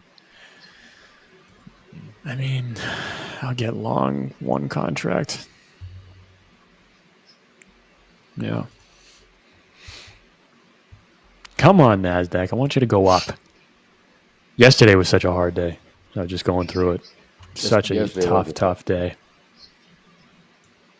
It was. I mean, there was an hour in the middle of the day that Nasdaq was just like chopping around. And it was so tough. Yeah, I saw it. And of course, I had a bias. Yeah. Getting into it with the guys in the Discord there. Yeah, it's true. It's true. We shout you out there, Sammy. Sam, I thought we were. I wasn't trading it, but yeah, I thought we were going to see the new nightclub setup today. I guess you're not. Yeah, ready. nah. You didn't move it. It's almost ready. I bought the wrong curtain pole, and I'm waiting for Amazon now to. It was like this much too short. So. Yeah. The story of your life. I didn't measure. It was my bad. Should have been more on it. They say measure twice, cut once. I measure once, cut twice. So that's how I do my DIYs.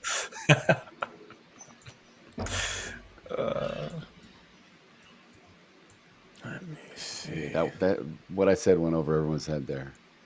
Guys. I think Tony. I didn't hear you. I didn't hear you, Daryl. I'm sorry. What did you say? I didn't hear. Yeah, well, you were saying, show me how short the curtain pole was. What did you say? You held up like your hands. And I said, story of your life. You're like this big. You're like, I was just you're like, I was just a little short. And I said, yeah, story of your life. And you just kept going. Oh, damn, he did that. Yeah, that went over my head. That's I didn't fine. catch that one. Did I say short? I meant I bought too big of a curtain pole. Gigantic.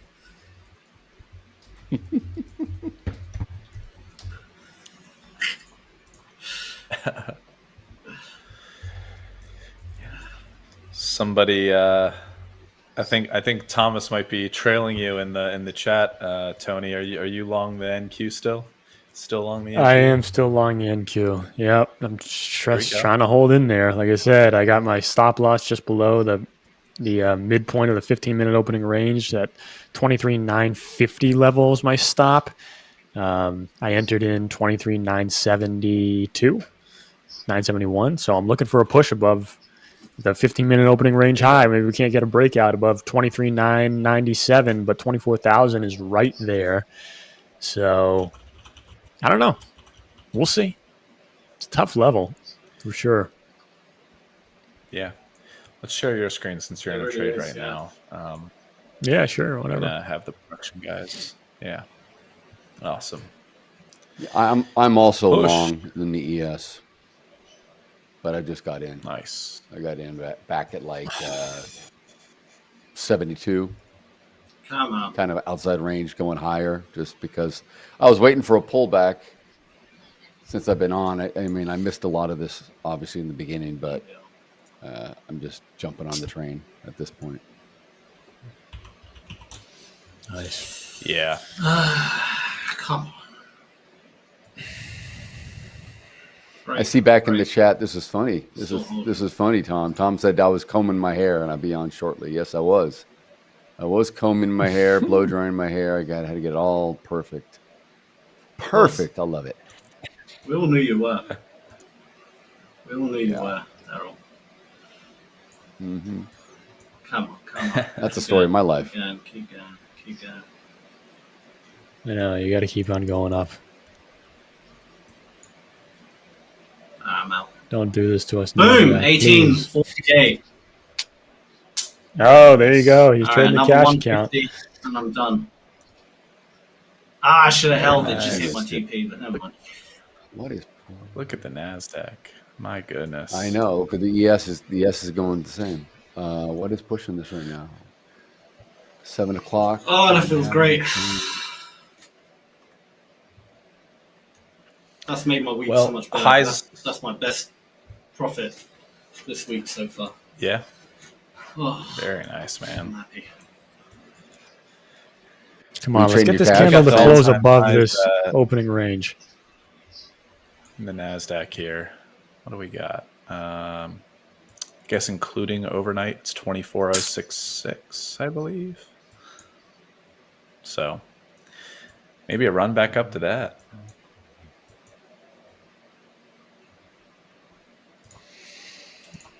Oh, man.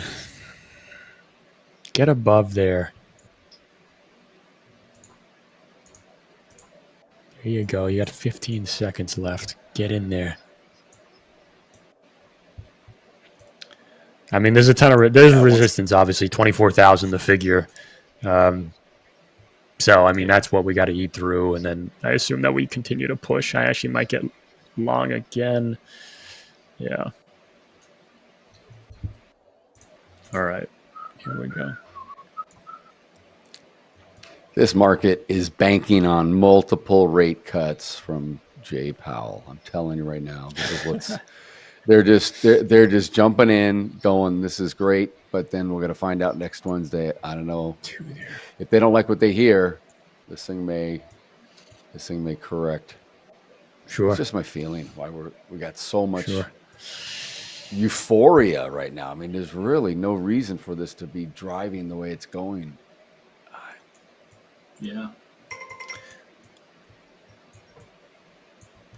Well, we were discussing it a little bit earlier, you know, with the lighter PPI print and the CPI relatively being in line. Now it's just the employment stuff that's the kind of the weak chain in the link. And cutting rates, you know, the Fed really has an excuse to cut rates now. They genuinely have more of an excuse to cut rates at this point. So I think the market would be super surprised if would be shocked if they didn't now. And supposedly now 4 cuts are being priced in through January. So 3 cuts through the end of the year, and then a 4th in January. Right. So that I know, I saw that. Which is pretty. I mean, God, I don't know.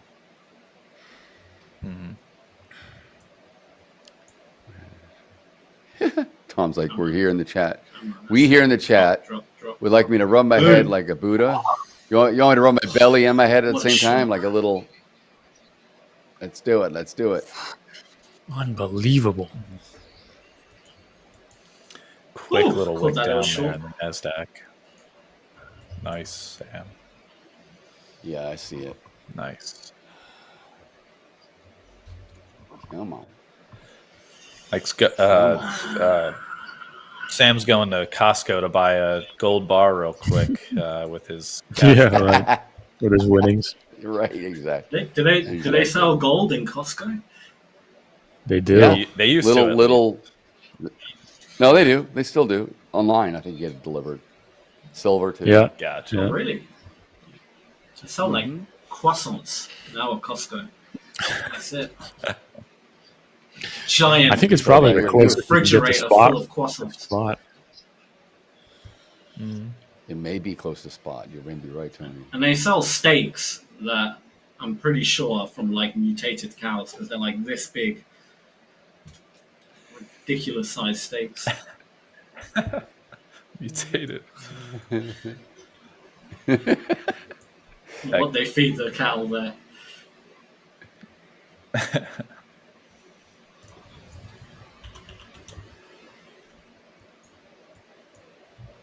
Oh, wow.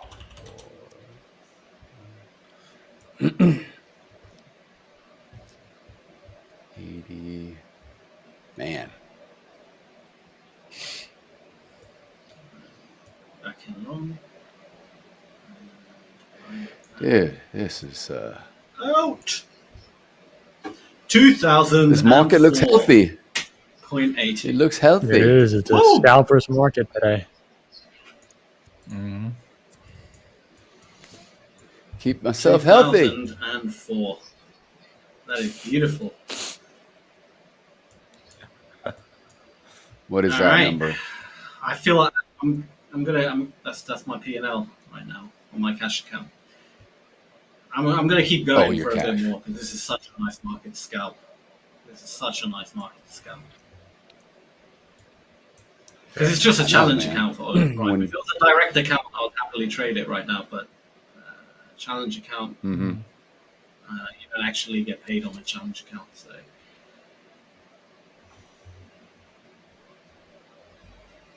I would agree. these trades are too good to miss.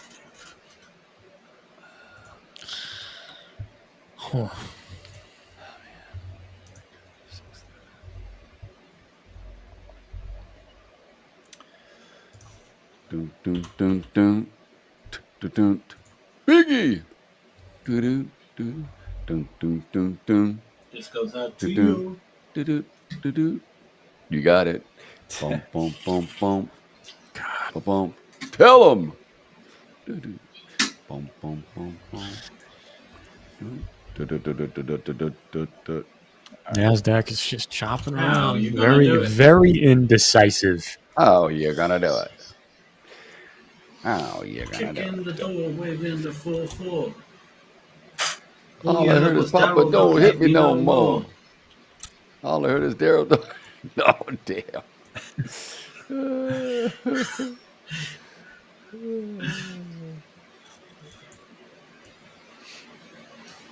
Gotta be careful. Daryl kicks in people's doors.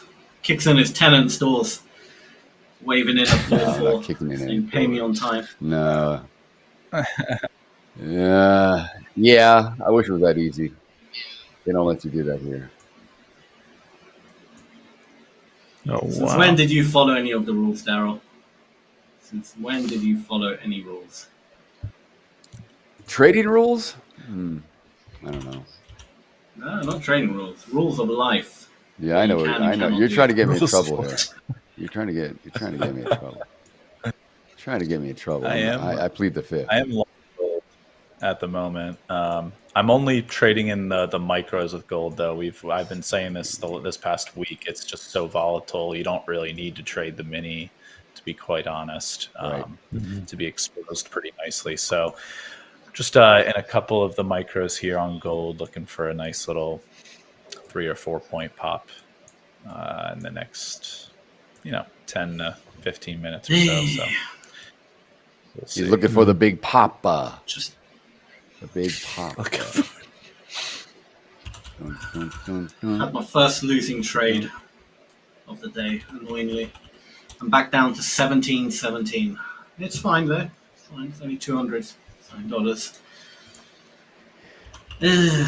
Probably just wick me out. Come on, turn around. Also long one live cattle, by the way. Nice. Obviously. So a couple positions. Yeah. Obviously. It sounds like obviously. Very obvious. Very obvious.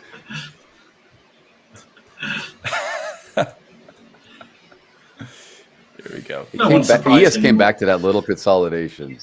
Why did it come back? Come on, can we get extension up? Let's go.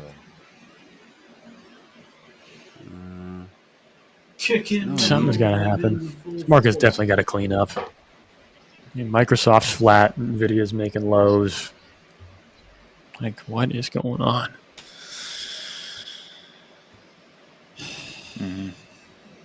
Nasdaq pulling back to the middle of that 15-minute opening range. Come on, people. I don't know. Tell them. Got hit again. All right. Maybe it's not a long anymore. Let's start looking at potentially shorting. I know. I'm looking at that too. I don't believe it. I got hit twice now going long. All right. We may pull back down. 15. We may go back to VWAP or something. I don't believe it. Yes. I don't believe it. There are a lot of buyers trapped right at the top, but actually, maybe I'm seeing this wrong. Maybe it could potentially. I don't know. I think we're going back up. I think we just came down. Yeah, there's a lot to work through. Yeah, there is. Oh, we want to make all-time highs. Let's go ES. Let's go ES. Here we go. We're going back up. It looks like, at least trying to. God, fight these dudes. Let's go. There we go. Here we go. All right, come on. Keep going. Dun, dun, dun, dun. I don't know, is this one of those head and shoulders things? How do you paint on the chart? Is that what we're looking at? Nice $150 gain on the live cattle there. Nice. Oh, you're gonna do it. Must have. Big time. All right, I'm back to 18. That's not bad. Made back one of the losses. Here we go. Make back the other. Come on, people. All right, gold's breaking up too. Come on, gold. Let's go. Go. Did see huge absorption. I don't know. We might be heading back down. Double-headed. Came right up to that 9 We got this double-headed distribution monster like we did yesterday, though, in the ES. It's just, it's kind of how yesterday was in the beginning. Shorted it. They had a big base. Point of control shifted, had a bigger base. Just low, kind of right in the middle here between like 63 to 70. It's just kind of back in a low void. Let's see if these sellers can push it down further. Come on. Don't make me get out just yet. 150, come on. 160, 190, 200, here we go. 240. Get down to that TP, Yeah, I'm happy. I'm out.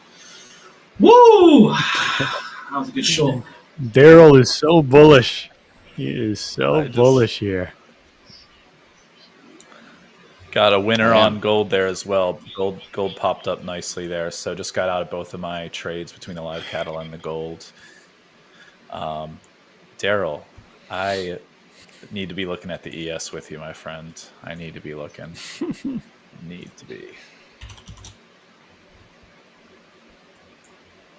I don't know. This goes out to you. It's just chopping. It's 10:20 Eastern. Tom says. Around. Tom says in the chat, Paul. He says, if I don't hear that Paul is in a cattle trade, I know my day will turn into crap.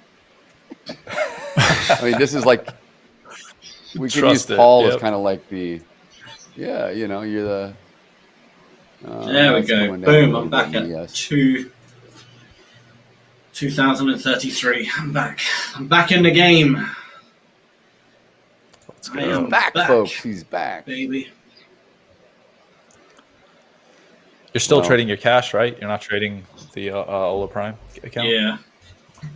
Okay. When it starts dying off, because it's too nice of conditions right now, too.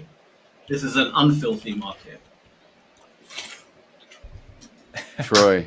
Hey, Troy. How do you feel about Sam back in? Is he doing well? What's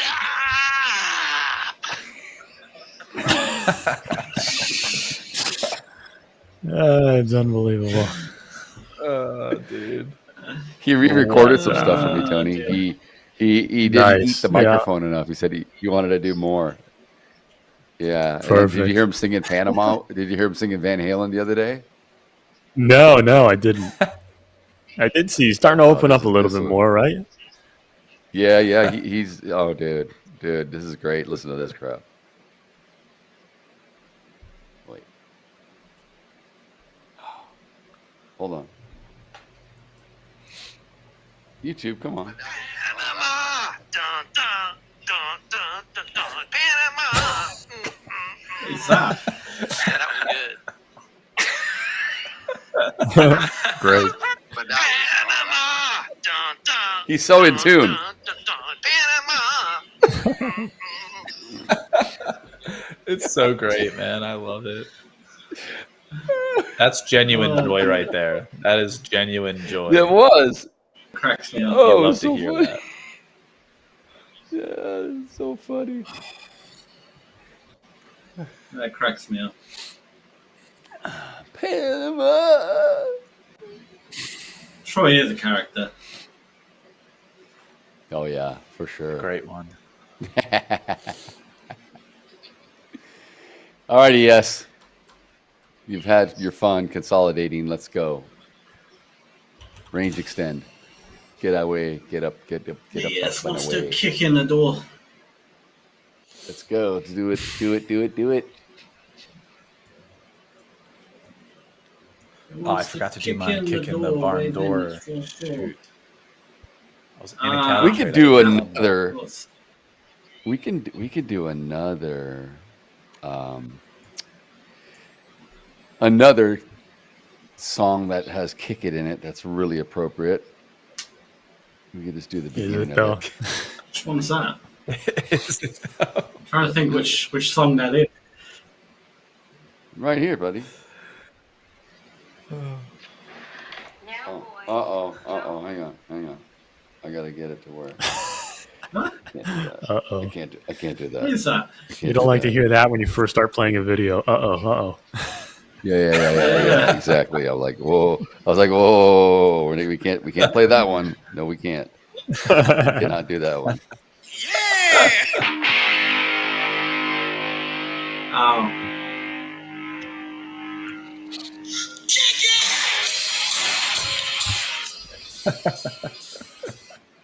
Perfect. That's a goodie. That's a good Great. one.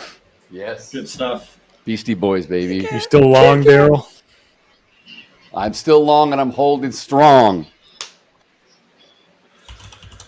Of course, I get short at the low. Long and strong. Look at my screen. Like short at the low. For everyone in the Sounds like chat, a this personal is problem Hola again, Prime Tony. TV.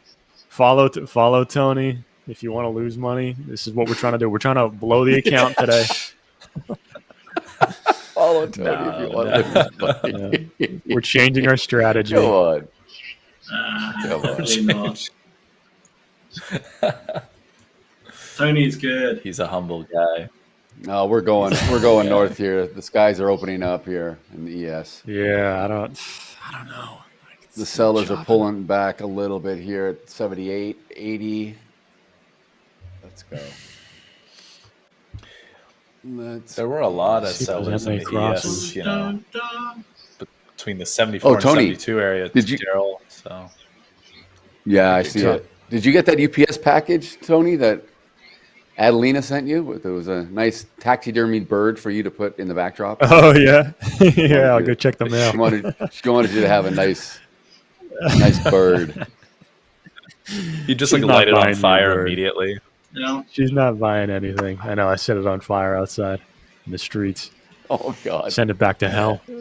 Do what Jesus would do: light it on fire and send it to hell. Yes. Jesus was Your known hatred for birds. to light birds on fire. For doing that. Yeah. That's what he's famous for. What? Come on, Nasdaq. Take me out or go down. Just end my suffering. 6:30. And that's really like I'd rather be invalidated pretty early on or just go my way. That's it. All right. I don't want to chop around. I don't want to wait for this. I don't want to see if the MAs are going to hold up. Like, God. Mm-hmm. So point of control in the ES just shifted up here to where we're trading now. Mhm. So, yeah, you know, participants don't mind being trading higher. And we've got a two-headed monster on the distribution today, very much like we had yesterday early on, where we played around down low. Now we come up a bit. We're sticking here. Let's get some range extension here. Come on. My IBs are still open for 4 more minutes, and then we'll see where we go for the first hour range. Yeah.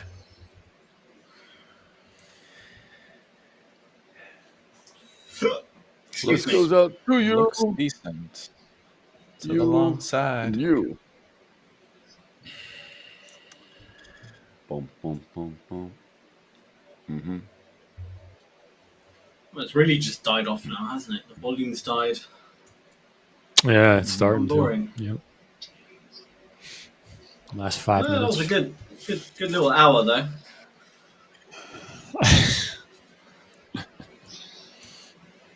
Come on. Good while it lasted.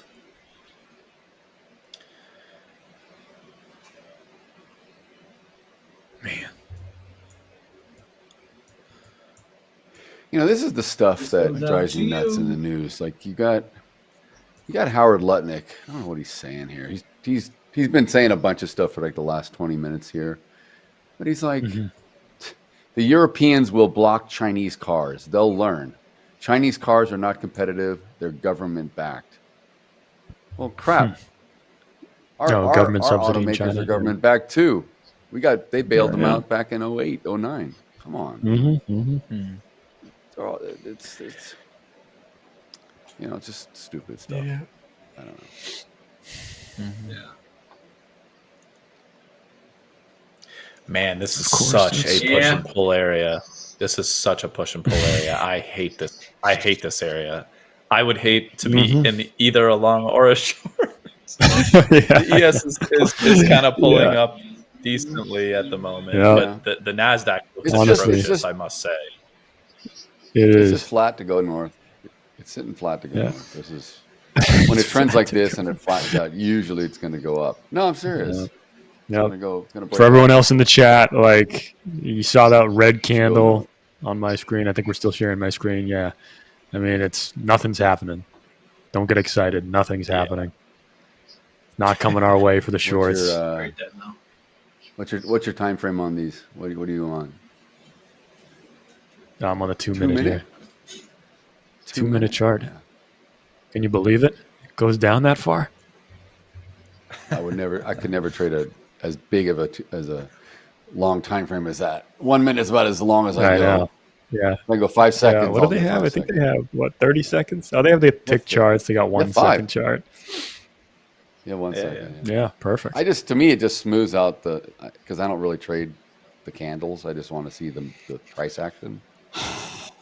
Yeah. See, I think if we were going up, we would have gone up. Like, we would have gone up by now, no? No, 7:30 is coming. We're not there yet. The amount of Does that line look delta, the aggressive delta that's come in over the last 20 minutes in the in the ES between 77 and 73. It's my thought is that the sellers are being it's holding kept at bay, and that eventually we're gonna pop up. But I would expect it to happen. Exactly right. Like it should happen. This is why it's the market. The market, it won't do what you expect all the time. But I'm with you. If we come back down a little, like, we got to start to move to the downside. If we come back down and we find support again, I'm probably just going to cover, take a small loss because I don't like it. It's not good. IB set. There you go. There's larger size in the book being placed at 82 half on the sell side on the offer. So, to me, they're looking at they're expecting to maybe get filled at that area. So it could point to a breakout of such a little bit. Yeah. But the point of control came up here, and we haven't gone down. Like, we didn't go back to retest where the prior point of control was around 60 and a half. We're just sitting right here. My IB is set now. So I think the high of day I've got in the ES is like 79 quarter, I think is what I've got. Let me see. 79 on the dot. I got to adjust there. Terrible trade. So let's.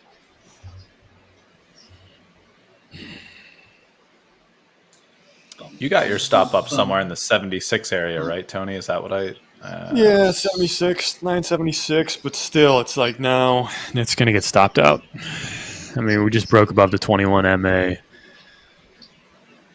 we're going to close above it most likely. So, cover for a $950 loss or cover for a $1,000 loss. Screw it. Yeah, I know. Right. Pick your poison. Exactly. Yep. All right, we're stopped out there. All right. Terrible freaking trade. IB short at the lows. Let's go IB high. IB high test. Let's get extension. Let's don't get a failure. Come on. Kill him. Biggie. Yep.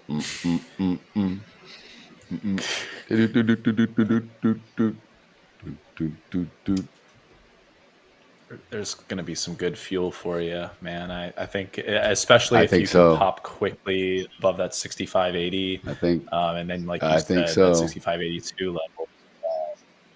Yep. There we go. There we go. As Paul Gallo talks, the market listens. Here we go. Yes. Listen. Push through. Listen, market. Like E.F. Hutton, baby. Do as I command. E.F. Fossil Paul. I always say it. The market oracle. Would you say Apostle Sammy. Paul? Apostle, yeah. That is good. Apostle Paul. Yeah.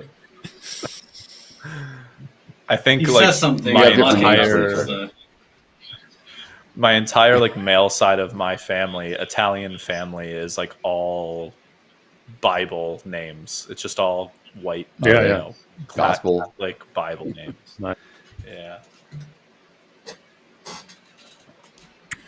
So if you have a son, you're gonna have to name him Malachi Gallo. Oh, perfect. Rolls off the tongue very easily. Obviously, yeah. There we go. There we go. Yes. Or 65. Yeah, baby. Sorry. Roll it. Perfect. Boom, boom, boom, boom.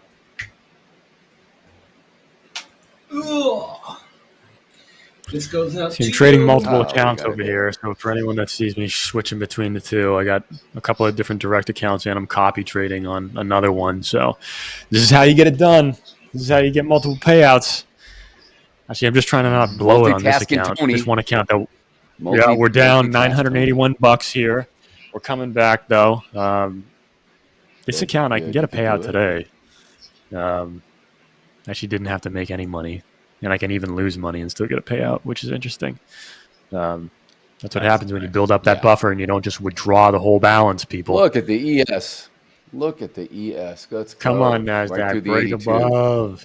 Right through. Please. This is when I hate to say it, but a heat map makes all the difference, man. And you can just see this stuff. I mean, Are we going up, chat? Because I'm gonna get long 4 contracts because I got to make up for my loss. Short at the lows, lost $1,000. Now we're long, trying to play a breakout. I'm getting long. no, I'm don't long get 4 short. contracts, You got chat. short at the lows. You got short at the lows. I am getting long at the highs, chat. We're getting long at the highs. All right, we need to make how much here? We got to make $2,500 in this trade right now, chat. Can we do it? Wow. Can the Nasdaq push in this one trade? Yeah, I know. Well, see, I could double down on the contracts and then I could bring down my take profit. I mean, we could do that. True. Is that a good strategy, chat? Yeah. No, it's not. Bravo Zulu, you should buy at the high, Tony. Yeah, I Always works. I Yes. know. I know. Yes, Tom. And then Eric Lake, no. Exactly. This is what I'm saying. I love Come it. on. I love it. We I love need a this continuation back and forth. here. We need a continuation. This is the all-time. This is all-time high extension. Every little. Just tick up. rippage. Come on. Question is, come can all we the get way to back 6,600 today? Yeah. Robert, good morning. Yeah, it's either 80 or 90. Oof. Let's check the other one. We'll buy another contract here. The mic on Quick the phone was short 40-point like move. We leprechauns. can get up to Oh my God. 24,044 for you in the Nasdaq. Roll. Yes. Up. It is. I Yeah, told you 24,040, yeah. consolidating to break out. It was just stair stepping. It was just holding by. Daryl, we're young. We don't listen. Collecting. You got, dude. I've seen this time and time again. Come on, people. Boom, boom, boom, boom. Eric Lake, I appreciate the vote of confidence. He thinks I have this. He thinks I have it in the bag. All right, Eric Lake. I'm long 5 contracts in the Nasdaq then. Bring down my take profit just a little. 5 contracts. Come on. We need a payout. Move it. We need a payout on this account. What are we at? We're at 17K. We cannot take a loss and let all the haters win. Oh my God, it's a red day. Man, it's a red day today. No, buyers are pushing again. This About is to be green. crazy. It's about to be really green. Yeah, pushing. there you go, Paul. Come on. Hopefully. I got Let's no go. stop loss on this thing How right now. You're gonna do it. What are you talking about? Because I am so confident that this trade is going up. You don't say we that. are doing no stop Don't say loss. that. No. We don't want to encourage that kind of reckless behavior now, Tony. Come on. I know you're from Boston, but come on. I know you're from Come on. Push it up. Do it. Trend line. Get the little yellow line out here. Come on. We need this thing to break up. Go to the upside. Every time the yellow There we go. the yellow line comes out, it's a force. That's how we get paid. So The yellow That's line exactly creates how it is. generational wealth. Dude, Come let's on. do this right here. Keep it coming. 85. Let's go to 88. There's 300 contracts starting to stack. Let's go up. Oh, come on. Push 88. it up. Goes to 88. I got my take profit at 87.5, 87.5 right there. Can we Let's go. do it? Bull flag. We're doing it, man. My son's college There's no fund. can. The We are trader doing guy. it. Who's a trader guy? The trader guy, it's Chris. Chris Lewis. That is correct. Chris, all right. Yeah. Awesome. He says, I just jumped in with my full account balance following Tony's trade. My son's college fund. Yes. Yes. You're going to be able to have another son, and he's going to go to Duke University for $65K a year.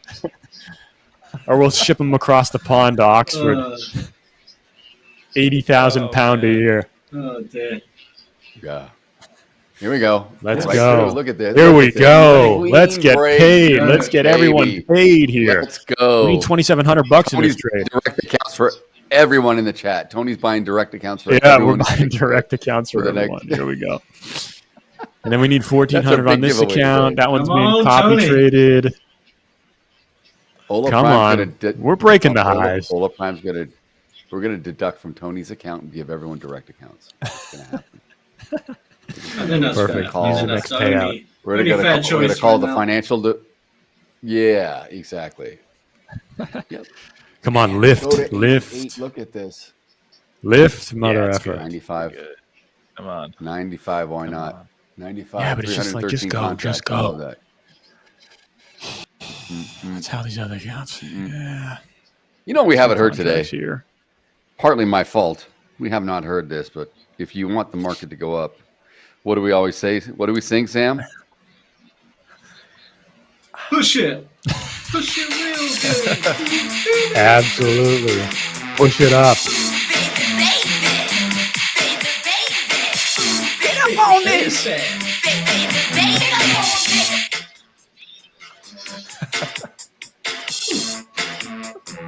Get up on this.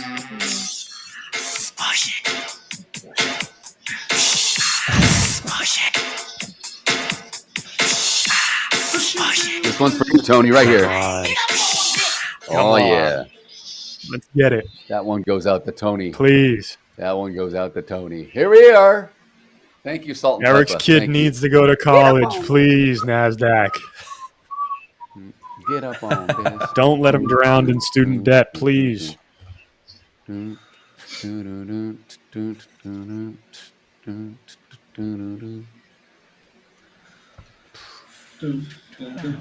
See, again, though, it's just Push like, it God, real taking good. forever to go up.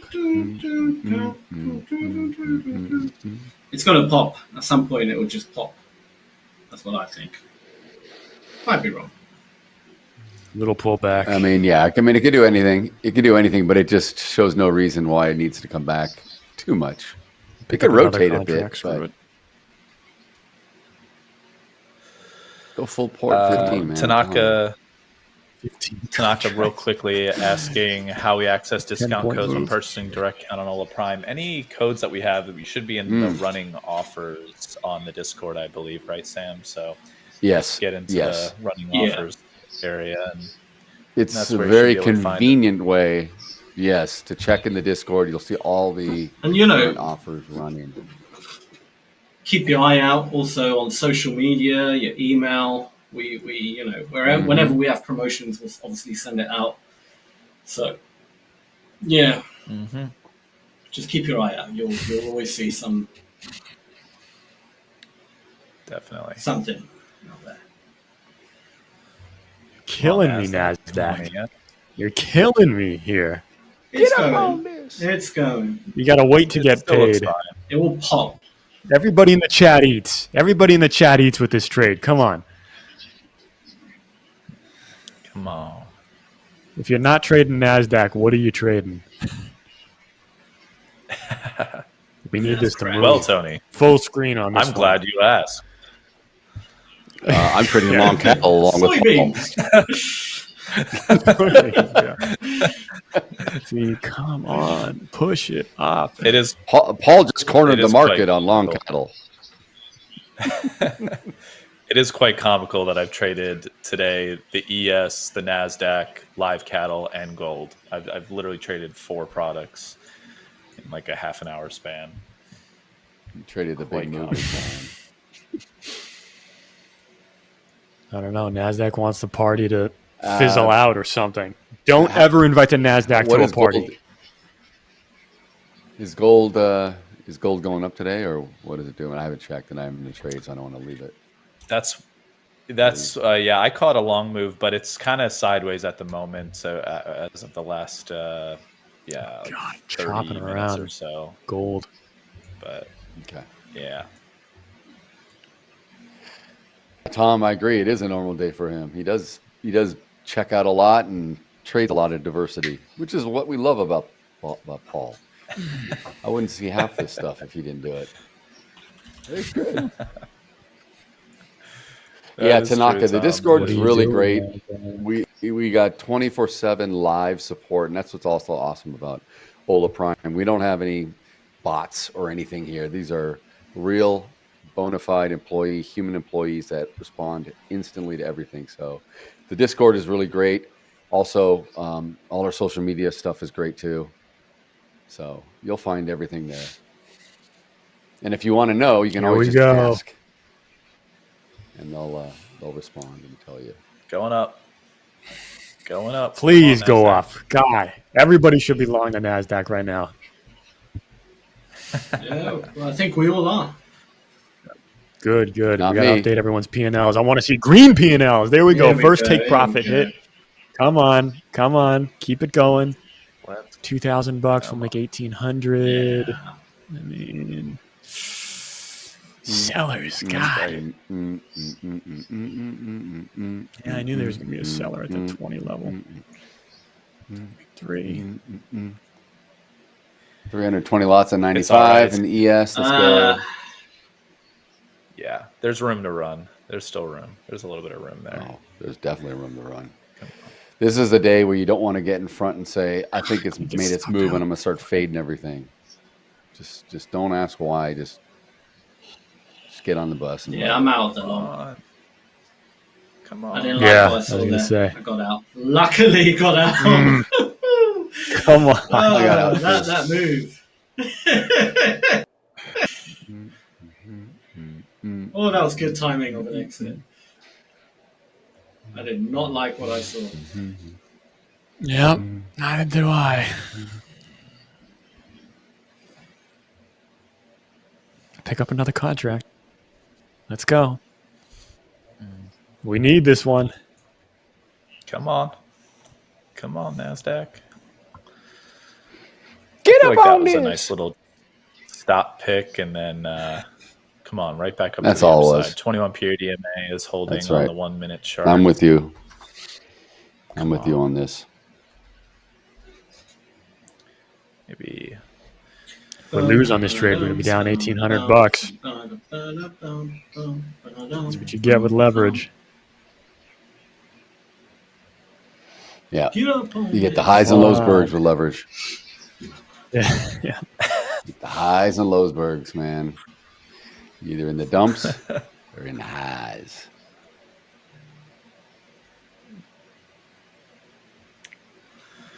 come on, consolidate, stay above 24,000. Come on, Nasdaq. stay right above.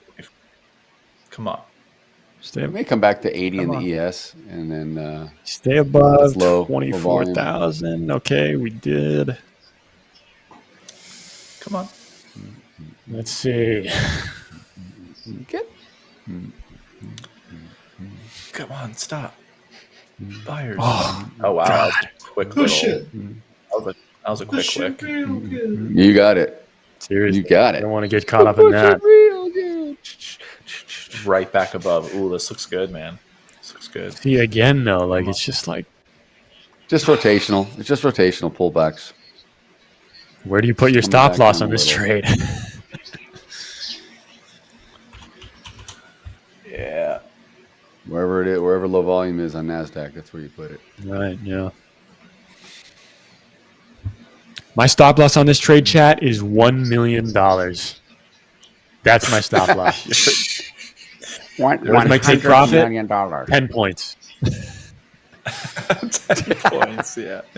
10-point take profit, $1 million stop loss. I can't lose. Right? Yeah, theoretically. The chances of you ever losing a trade would be so little. Put on the trade. You will literally call the high, the all-time high in the Nasdaq forever. It'll never come back. That'll just jinx you right there. Casual 100,000 to 1. Yeah, exactly. All right, Good luck on actually, the hang drive on to one work, second, Robert. guys. Thanks for being here, buddy. Yeah. See you soon, Robert.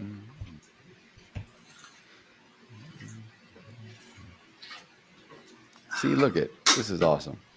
Very thirsty. Man, I love Paul. It says the insight I gained from him is really nice to understand, as he is the most diverse of everyone on this channel. That is true. That is true. Thanks for the words, my friend. And then Chris He will send you a check. like He'll send you a check, Tom. Put your email here. He'll Paul sell you. sounds He'll like sell he's you at a some bar money in the right now. 80s or 90s. I know. I saw that too. Here we go. This is the upturn. This is what you needed. This is what you needed. Let's go. Come on. Come on.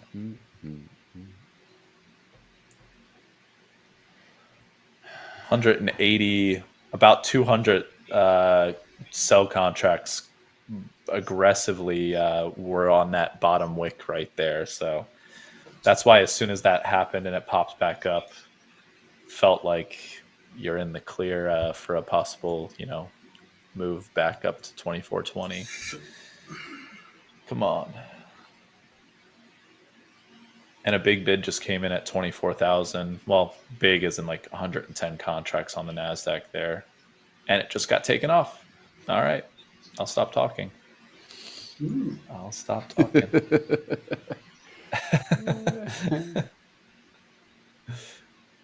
Come on. Come on. Oh, it's become slow, the market, hasn't it? Yeah. Yeah, a little bit. In its own way.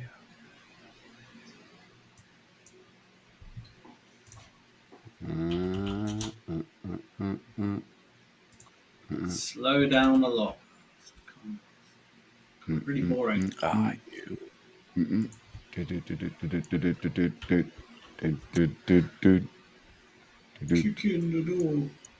Tell him.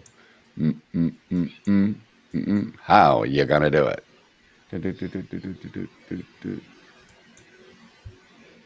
Let's go, ES.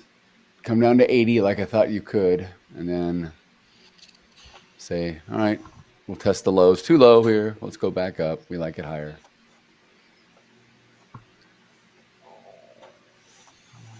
Yeah. 65, 80. All right, gotta wait for a better entry.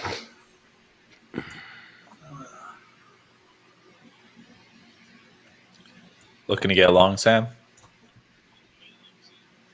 Potentially, but not yet. Waiting for a good kind of area. Stay here. Hold it. Hold it 80. I don't know where that area Hold is. it 80. This is perfect. Hold it 80. I like it. I like it. Wow. It's trading cleanly. This is really clean. Do what it needs to do. Come to the low volume outside edge of this distribution, and then go north. Nasdaq has like over 200 contracts at that 24, 25 level that have been sitting there for a decent bit of time now. It's been, what, 20 minutes now it's been sitting there.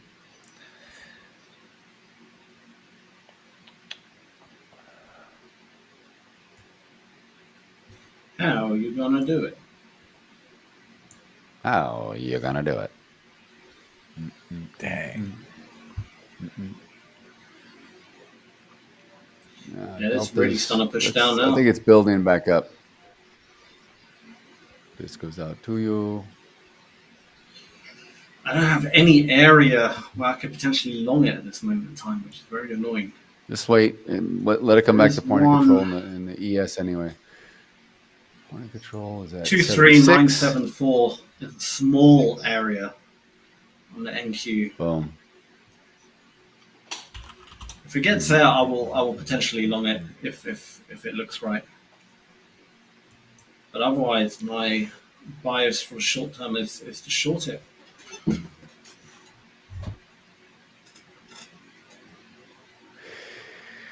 Came down to IB high. It came down to that previous struggle area on the ES.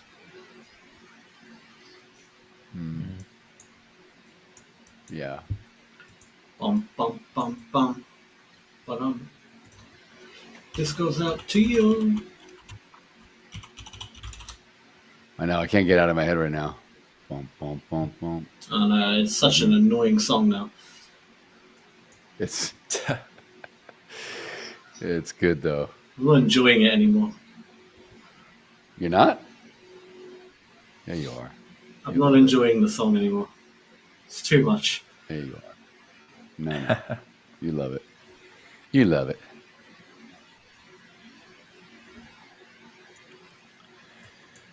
All right. All right. I'm holding. I'm holding. Do it. How are you gonna do it? Yeah, let's have a look at this. Let's get above the 90. Let's get above the 89. Get through the 89, we get to the 95. On our way to 66. Hondi. 66 Hondo. Could it get a Hondo? Hell yeah, could it get a Hondo? Let's go. Looks like we're gonna push. Come on, push, push, push. Push it. Yes, do it. Oh, also, we got above 40K on the channel here. 40K subscribers. That's pretty awesome. Amazing! Thank you, everybody. Little sell off here. We appreciate that so much. Hold. Kick in. They don't. All right, we're getting to that area. Hold. Let's see if anything happens. It's important to hold here. Trap these guys and rip up. Rip up.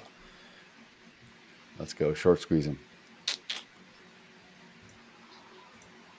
Let's see if anything I'm pure happens. DMA. I'm pure DMA on the 5 minutes holding on the ES. Oh my god, there we go. And the 50. Come on. Oh, so I got stopped out of that trade. Unbelievable. Sell off. It happens. Come on.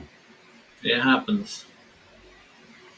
Again, it's just like it's a scalper's market, like you were saying. Like I only have a 3 point. I have a 2 point stop. I need to extend it. Yeah, I thought it was going to keep going up as well. That I saw something in order flow and I got out that long, but yeah. I did not expect it to sell off like this. I got hit on the way down. I bought, got stopped out, and then I bought again. Luckily, made a bit of money on that one, and now I'm looking to potentially get back in long, but I need to see something a bit more definite. Because at this moment in time, we're kind of in the middle. It could continue going down. It could reverse. It's no man's land right now. I mean, very hard to know until I see something. Yeah. No, I hear you. 512 contracts just were purchased on the ES right here. So let's see if we could push it up a little bit. There we go.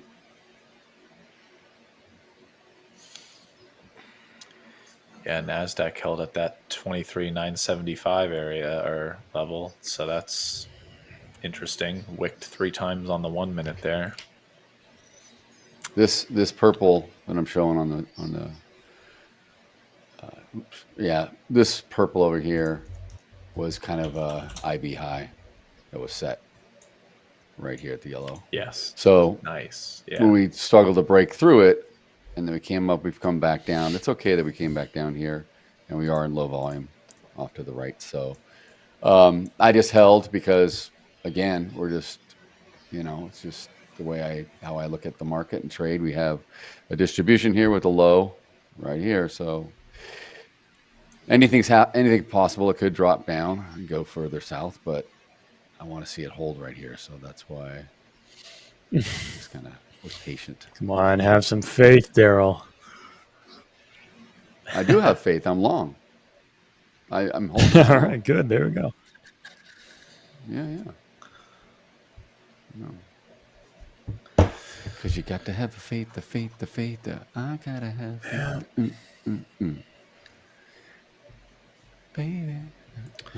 All right, London's gonna close. Tony, are you backing along too as well? You're I am got backing along. Yeah. Nice, nice.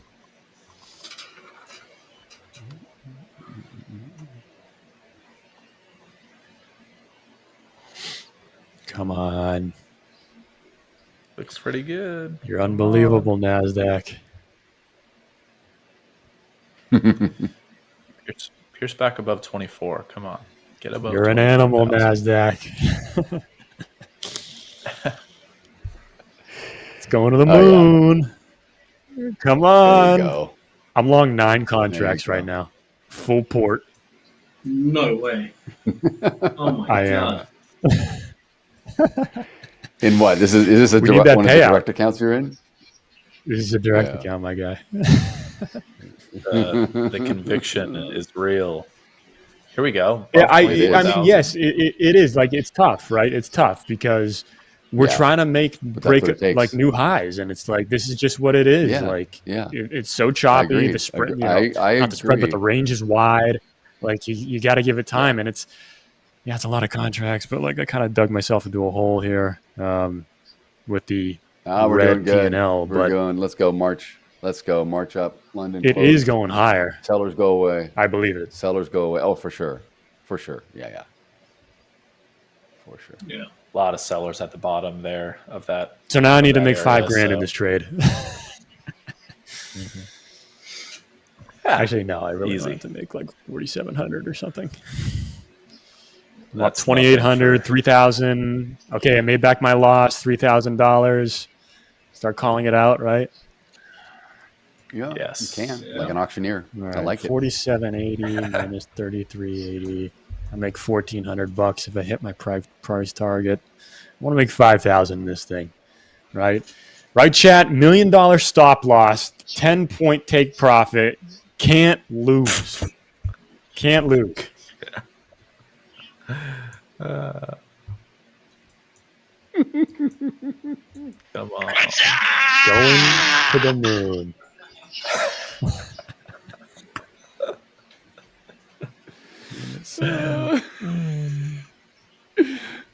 The way his voice goes,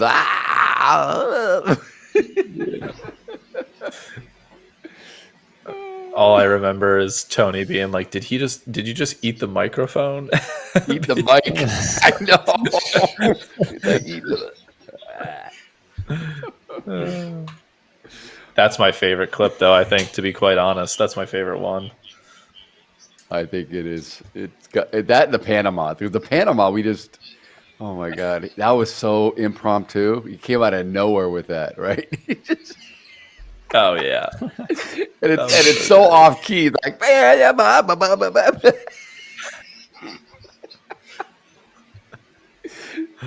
love it. Oh dear, it's so good. It's brilliant. Let's go, Nasdaq. Come on. ES is Seriously, come on. Are you going to try to do it again? I'm at break even. Obviously, I'm sharing. You can see I moved into break even here. Big fat. I think we can get the 95, the 65, 95. Obviously, this is all new, all-time high territory. Anything over this here, once we get past 86, but I think we can get there. There's been 313 contracts sitting there, still sitting there for the last half hour. Yeah, started to come in around 10:34 your guys' time, East Coast. So it's just been building. It's been sitting there in the book. I don't see anything beyond, but if we get up closer, there'll be more offers coming in. All right, let's get past this right here. Fight through. See, this is a strong high. We had 1,100 contracts filled at this level last time we were up here. Just, whatever it was, 20 minutes ago we were up here. So we're retesting, and I think we can go beyond to infinity and beyond. Says Buzz Lightyear. All right, guys, I'm going to take a short break. I'll be back in a few minutes. All right. All right, grab me some coffee, Sam, while you're at it. Will do. Yeah. Looks like Vince is in the chat. Now we can all get paid. Will do. Oh man. I said, grab me some coffee. He goes, will do. Oh man. Here for welcome, money. X. You're here for the money. I love it. We are here for the money. I mean, why we're not doing this for our health? I don't think. Martin's back. Welcome back, Martin. Good evening, Martin. I think it's evening for you. Yeah, it's evening. Marty. Yeah. Martin from Norway. Or as Sam likes to say, what did he say? He said like the Irish people or something. They go, no way. Like Norway, no way. Norway. Yeah. Do that. I was like, no way, no way. Like, oh man. All right, let's eat through. Let's eat it. Come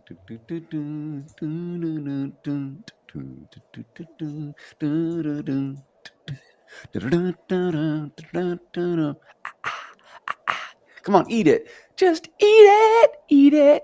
Eat it. Come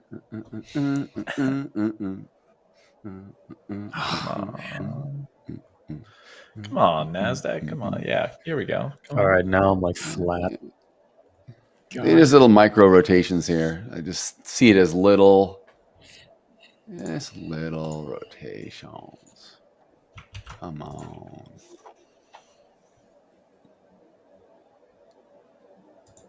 I mean, some could see it as a double top.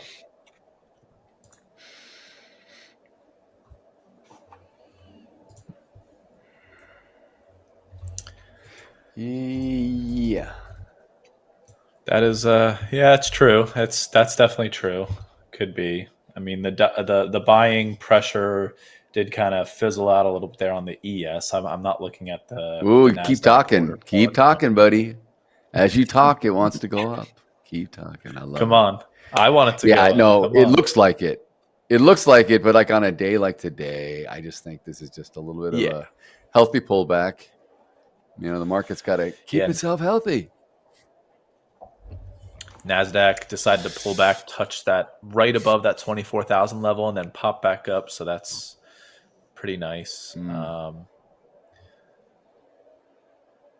Almost looks like you're forming like a little inverted head and shoulders on the 1 minute, with the shelf, the first like shoulder being right above 24,000, then the head piercing through, and then the second shoulder developing above 24,000 again in the last 5 minutes here. So come on, pop back up. Let's go. Yeah, let's Pop break. on Let's up. go ES Yeah. too. ES Looks wants great. to do the same. Let's go. Come on. Follow the Nasdaq. Let's go.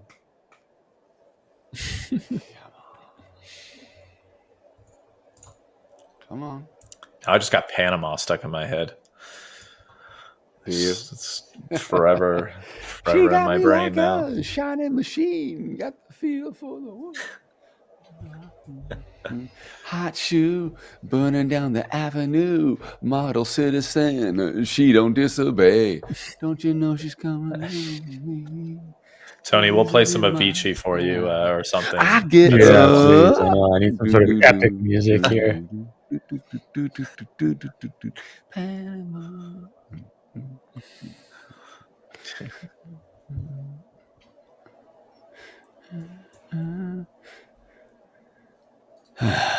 Come on. What are we doing here? Just break out. Break out already. My goodness. It makes the breakouts more I know. fun when it does this, though. It makes it more fun. if it just ripped one way or the Breakout other, just what happened. Just fun would rip. it Like seriously. be?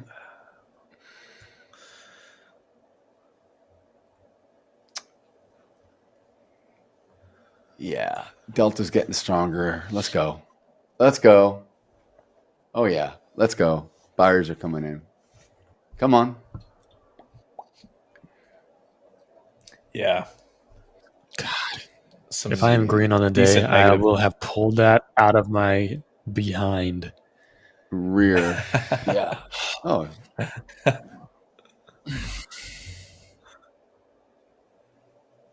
Come on. Oh, Don't God. do that. Come come on. Don't do that.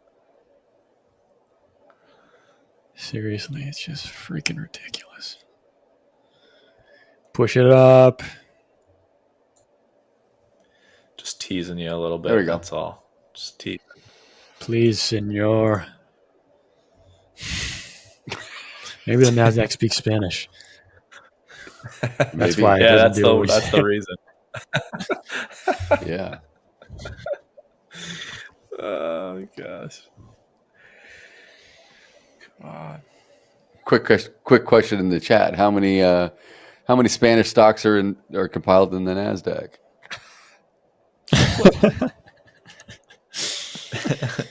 Oh, come on. Terrible day. Terrible day. All right, it's got filled. Came back on me. I was trailing tightly and break even. Yep. Okay, that's all right. It's all right.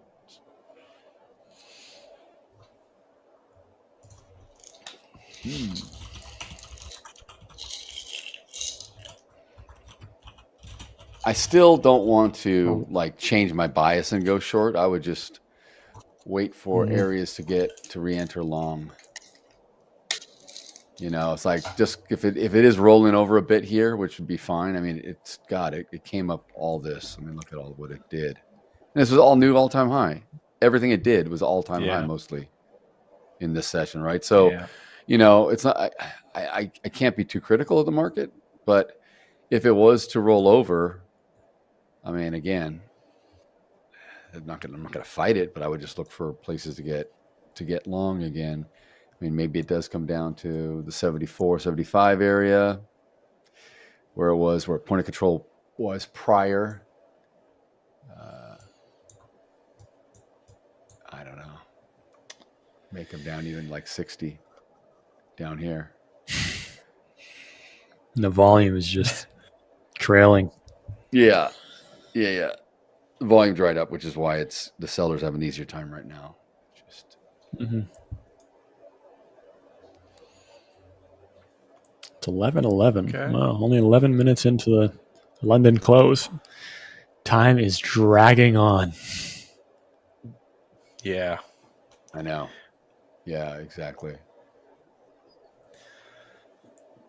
I must say, Tony, though, you holding a Nasdaq position as long as you've been holding it.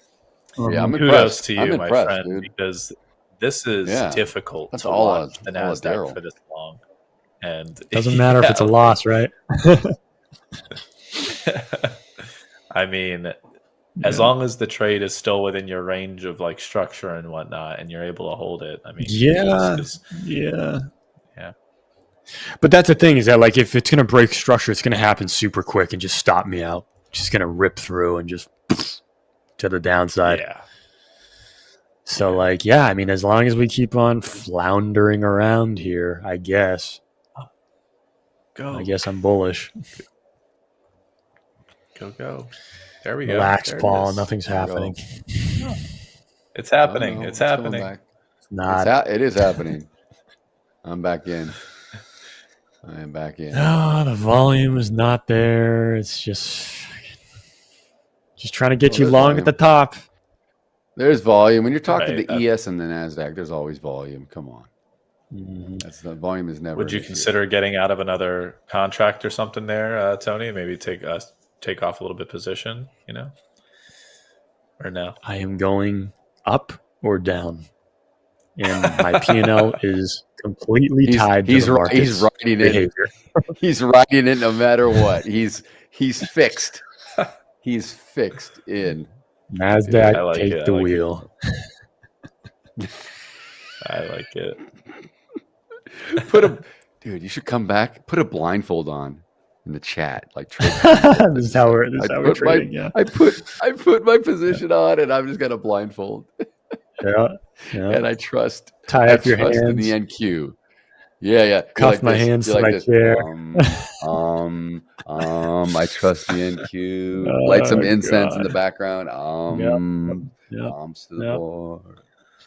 See, but again, like this is one of those things where it's like, okay, we get to the high, we kind of go through that high, and I would get long, more long, but then we just like get squashed. Like it's just a wick. Doji candle kind of reverse hammer, whatever it's called.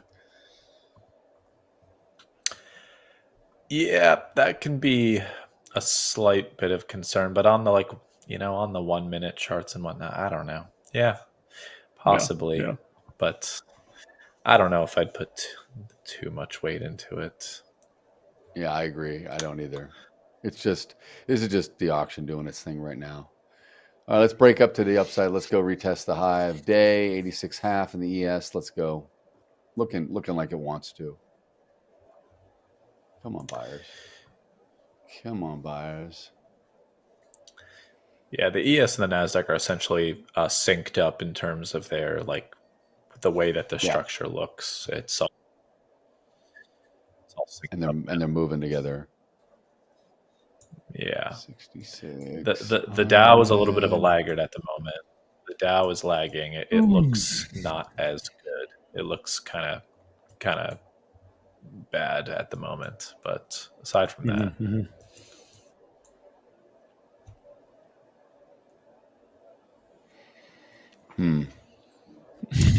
See in the chat, Marley, you're already losing. Guys, I've already bought. Oh, he already bought us a 5,000. Past phase one. Nice. Started. Good job, bud. Great to hear. We can help you with tips. What are you trading, Marley? I forgot. We were talking. He was in the chat yesterday. I forgot what he. Your goals withdraw $200. Yeah. Good question. Easy. I mean, we can help you, but I'd like to know what you're trading. So, I think he was trading Forex because this handles Forex, but I can't remember. We had a very, was great yesterday, guys. Troy and I were on with the no, my God, I'm blanking the Prime Day wrap up, and we had so much chat activity. Everyone was asking questions. They wanted to know about CPI coming into today, and I think this goes towards just the channel growing and the 40,000 plus subscribers. But it was really nice to get because normally at the end of the day we got like maybe 2 people hanging in there just watching us, jab our lips. But it was good. We had a lot flapping of our gums yesterday. Yeah, smacking our gums. Yep. All right, look at this new all-time high. Is this it? It up in the Is this it? Well, it's something. I don't know if this is it. What is it that you're looking for? what is it? Like you're looking for the blast off to Mars, not the moon, just over the moon? I'm looking for a rip. Look at this, dude. Look, see? Here we Patience go. comes to those who wait. You guys just got to. You guys are so you youngins are so impatient. See, well, this is what I was looking at before. I was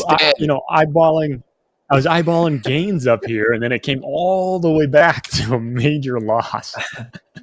So it's like, God, do I take it? Do I trail it tight? This thing consolidates for like 30 seconds. Sam's like, the market's dead. It's over. I'm like, dude, what are you talking about? Yeah. Of course. Do you have your target at 2440? Right below 37, 24,037. I'm not gonna mess around to try to get it to exactly the 24,040 level. Oh, here we go. Wow, 1,200 contracts. This market just came in the ES. 1,200 just got bought and was pushing. Oh yeah. Here we go. 90. Let's go. Oh yeah, dude. Roll. Oh, come on, roll get me out, up, please. And for those that say the market's unexciting, come on. Woo! $1,700 profit in one account. Let's check the other.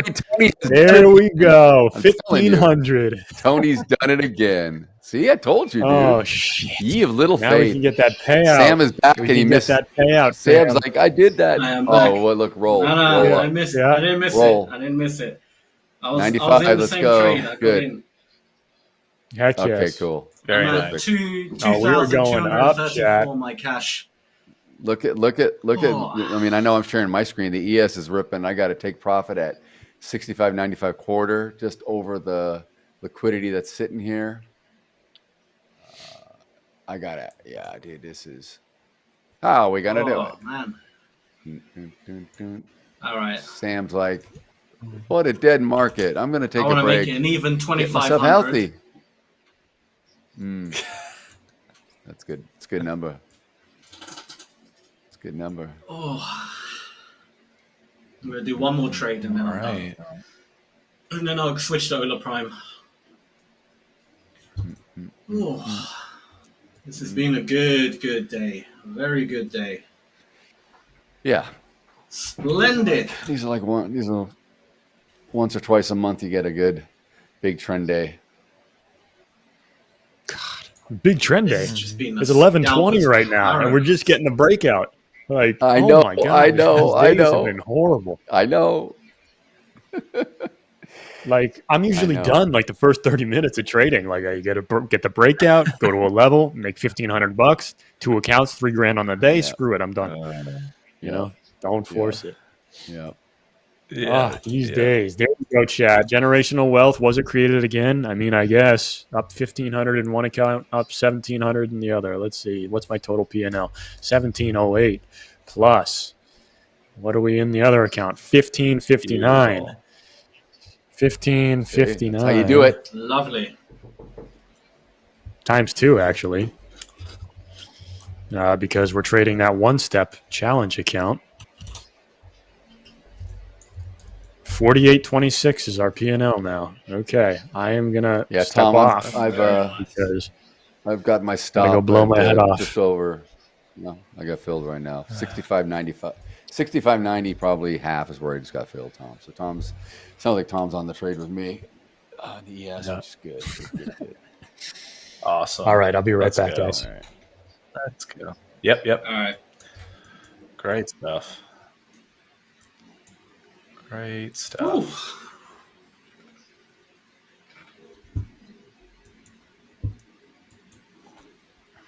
Oh.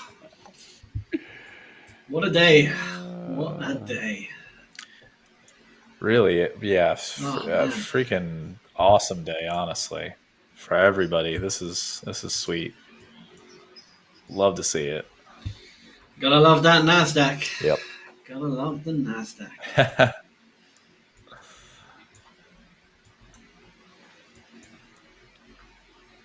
Oh man, my eyes are hurting from staring at the footprint so much. I can feel a headache coming on. It's ain't good. Got another 40 minutes. I'm gonna eat something, take a tablet, I'll be alright. Yeah. All right, here we go. Ooh. Just a little bit of profit taking on the top here. Just a little bit of profit taking.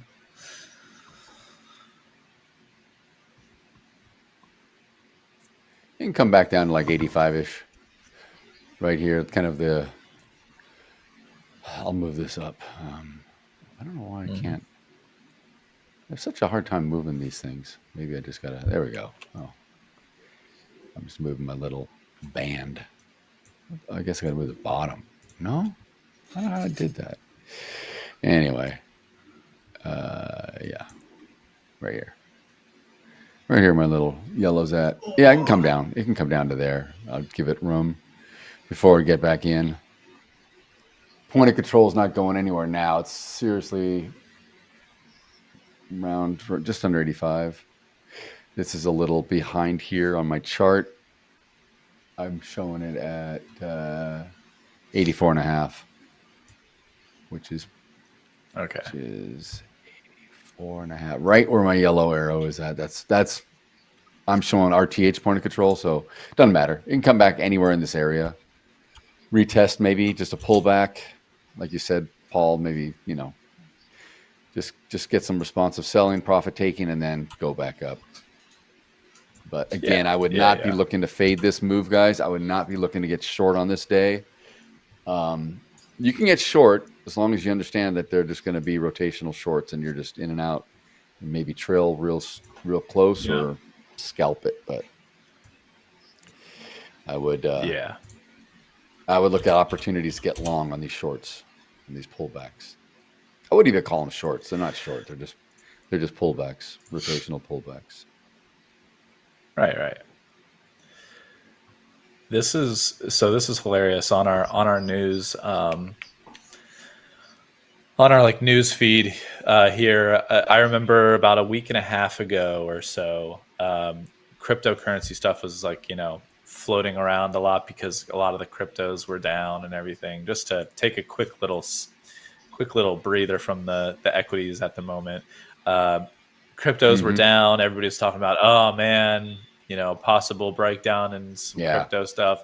XRP. I know. People were talking about XRP whales getting out of XRP and all this, doom and gloom. And then the last few days, XRP awaits record high breakout after, PPI report. And then today they said the same thing about CPI report. Like, hilarious, dude. This stuff is hilarious. You're back above $3 in XRP. It's had a 7% gain on the week. You're in the money. I'm in the money, and Bitcoin baby. is pushing to Bitcoin hit 115 and it's back down a little bit. But I mean, we were just talking about Bitcoin at 108,000 or something. I thought it was going to 100,000 more than coming up to, close to 120 or the all-time high. But yeah, that's how these things are. I'm glad you're bringing this up because we get fixated on what we're trading all the time, but there's other markets going on and they're all, it makes no sense. We talk about this a lot as well. Makes no real sense why most of these assets are all trading at highs when they, some of them are inversely correlated and what have you, but it is what it is. Yeah. This is all 2001. I mean, I know it's September 11th today, anniversary, September 11th, but it feels like, man, it feels like September 11th, 2001 in a way, but it was a different 2001 with the .com stuff. Yeah, 24 years ago. Definitely. Many of us here in the States, most of us here in the States remember where we were on this day. Exactly. I vividly remember as a kid. Man, that was a terrible day. But in my fourth grade classroom, yeah. I was driving to work. I was on Cahuenga Boulevard in Los Angeles. I was driving to work, and I heard on the radio, and I was like, "What the hell?" And I was going in early for like a managers meeting. Then we ended up stopping the managers meeting, and we were turning on the TV to watch all the coverage live, and it was like, holy hell! And the craziest thing, my work was right near the Burbank airport, and I remember when George Bush shut down all the air traffic for like 3 days in the U.S. It was so weird for me to go outside of the warehouse and not hear planes taking off or landing. The airport was like 2 miles away, a mile and a half. And it was just, you're so used to seeing helicopter traffic, certainly in a big city, right? And it was whisper quiet. It was like it was before the Wright brothers invented the airplane or any kind of air traffic, any kind of nothing. It was so crazy. It was eerily weird. I remember just being like this is just scary weird in a way. It's weird because none of us would ever experience that, like not hearing planes, not hearing, Right. We were all born after helicopters planes were invented. Stuff, Only person would be Troy remembers it vividly. The days.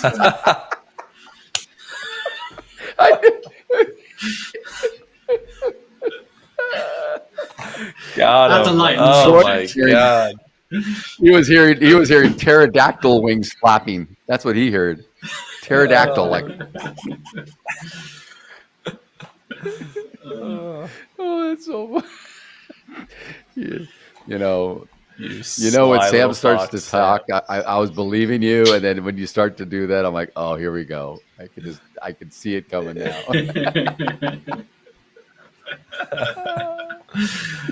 What's going on in here? Oh, we're just laughing hello, at Troy's Tony. expense again. Poor Troy. Perfect. Yeah. Nothing too mean. Just No, he can handle it. He's a big boy. All right, I'm getting long again. I'm getting long again. And he likes it. I do. I love it. He actually does like it. He loves it. He loves the attention. He shared his cat in the stream yesterday. You guys both missed out. He shared his little cat. Yeah. Coach Troy got a cat. Adelina loved it. He's got a cat, man. I got heat for being the only dog lover here. Well, no. Paul's a dog lover because Paul loves Yeah, I all love animals, dogs. right, Paul? He would. I've had dogs, but I'm cats, not a cat. hamsters, cats birds. all day. I've had it all. Yeah, I've had hamsters, birds. I've had a lot. Yeah, I've had a lot of. I know had Tony's desert, had we a had few birds. California desert tortoise. We've had. Tony's a huge bird. No birds for me. Yes, he has No He loves birds flamingos. for me. the whole fucking. Thank you.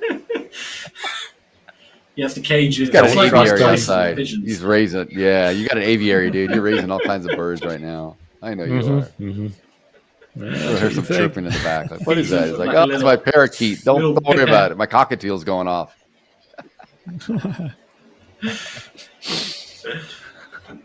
No birds for me. Heck no.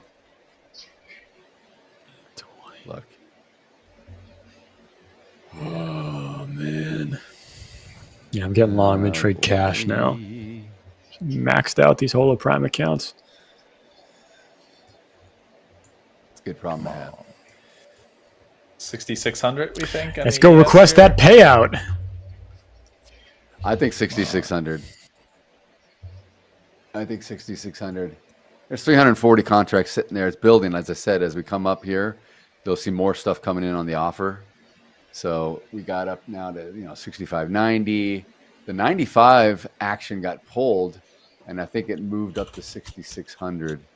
So the sellers are just as bullish because they're looking to get a better price on a fill, right? So they want to get out. They're like, yeah, buyers, take me out higher.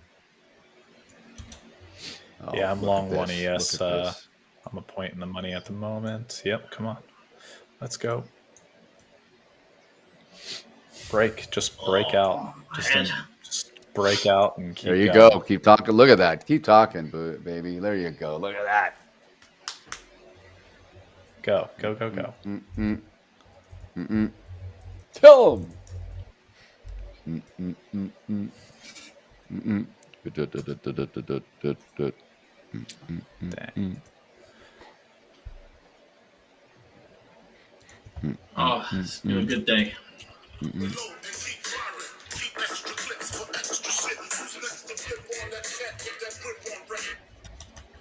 Tell them. Jesus, get off the notorious.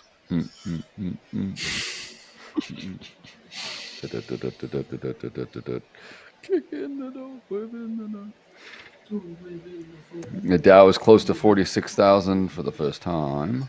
Just reading some news.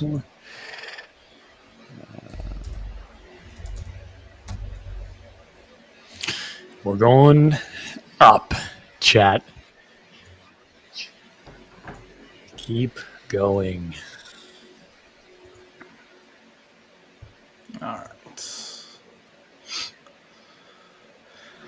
All right, couple little quick small trades, but nothing crazy there.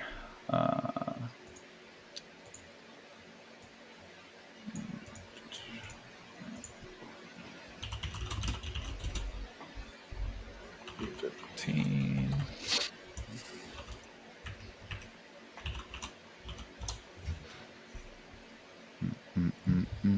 I am like starving. I've worked up a huge appetite this morning. I am literally starving. My stomach's eating itself. I didn't know if you guys could. I didn't know if you guys could hear my stomach growling or not. It was like ridiculous. No. Well, I'm the same. No. I'm hungry. My eyes are tired. Too much staring at footprints. Yeah. I need sustenance. Sam loves footprints so much that when he goes on a date, when a girl asks him, where should we go on a date? He's like, I'd like to take nice long footprints on the beach, nice walks on the beach. I like to watch other people's footprints walk in front of me. That's exactly what I do, Daryl. How did you know? I just got a feeling, man. I just got this feeling. I collect footprints. If you If I go, ever meet you guys, if you go I'll to the ask you beach, guys where do to you? do a mold of your? Where do you go to the beach, footprint? Sam? Yeah, the mold. I don't Oh my go to the God, beach. we'll send a little foam indention. Where do you go? If you go to the beach, where do you go? That's it. I'm curious. No, but seriously, where do you go?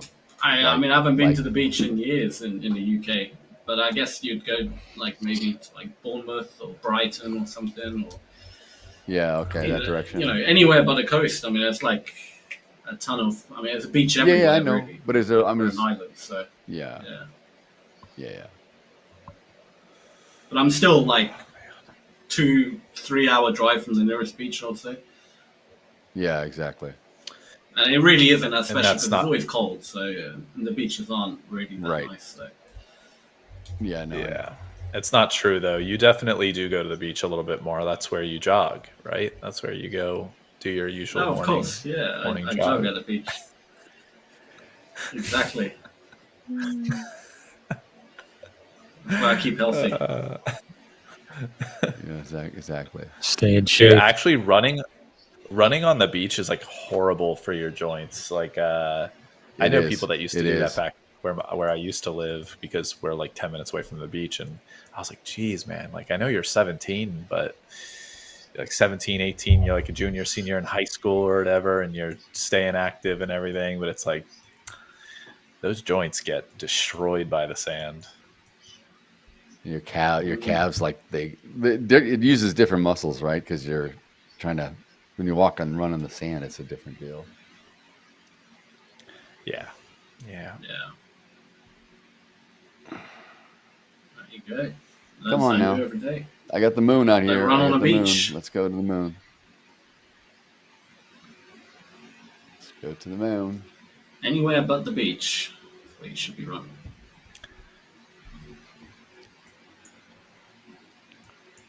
Sam says, anything with fresh seafood ingredients, with a thumbs up by me. I love that fresh seafood. Go to the coast and grab it. I only ever eat fresh ingredients. Fresh ingredients, better pizza, Papa Sam's. Uncle Sam. That was good. That was very good. Touche, my friend. That was very good. That's hilarious. That's I guess they do have Papa John's in the UK. Oh, of course. Oh, good old Papa John's. That guy's a billionaire at this point, I think. That dude has made so much money. I think he's not a part of the company, I believe, anymore. But he got ousted. Dude's literally like Didn't he get ousted though? Fired, yeah, he did. He got said some questionable things. Let's just put it that way. Is that what happened? I have no idea. That's crazy. Yeah, he did. I think you should read him off live was on air, cool. just so we can fact check. He did it, and then Peyton Manning got some heat because they thought Peyton Manning was involved with him, and Peyton's like, no, I just friend with him, I do commercials with him, whatever. Right. Yeah. Right. Yeah. No, I meant genuinely. Like, I don't think Peyton seems like a great guy. So yeah, Peyton's great guy. Yeah, exactly. I would agree. All right.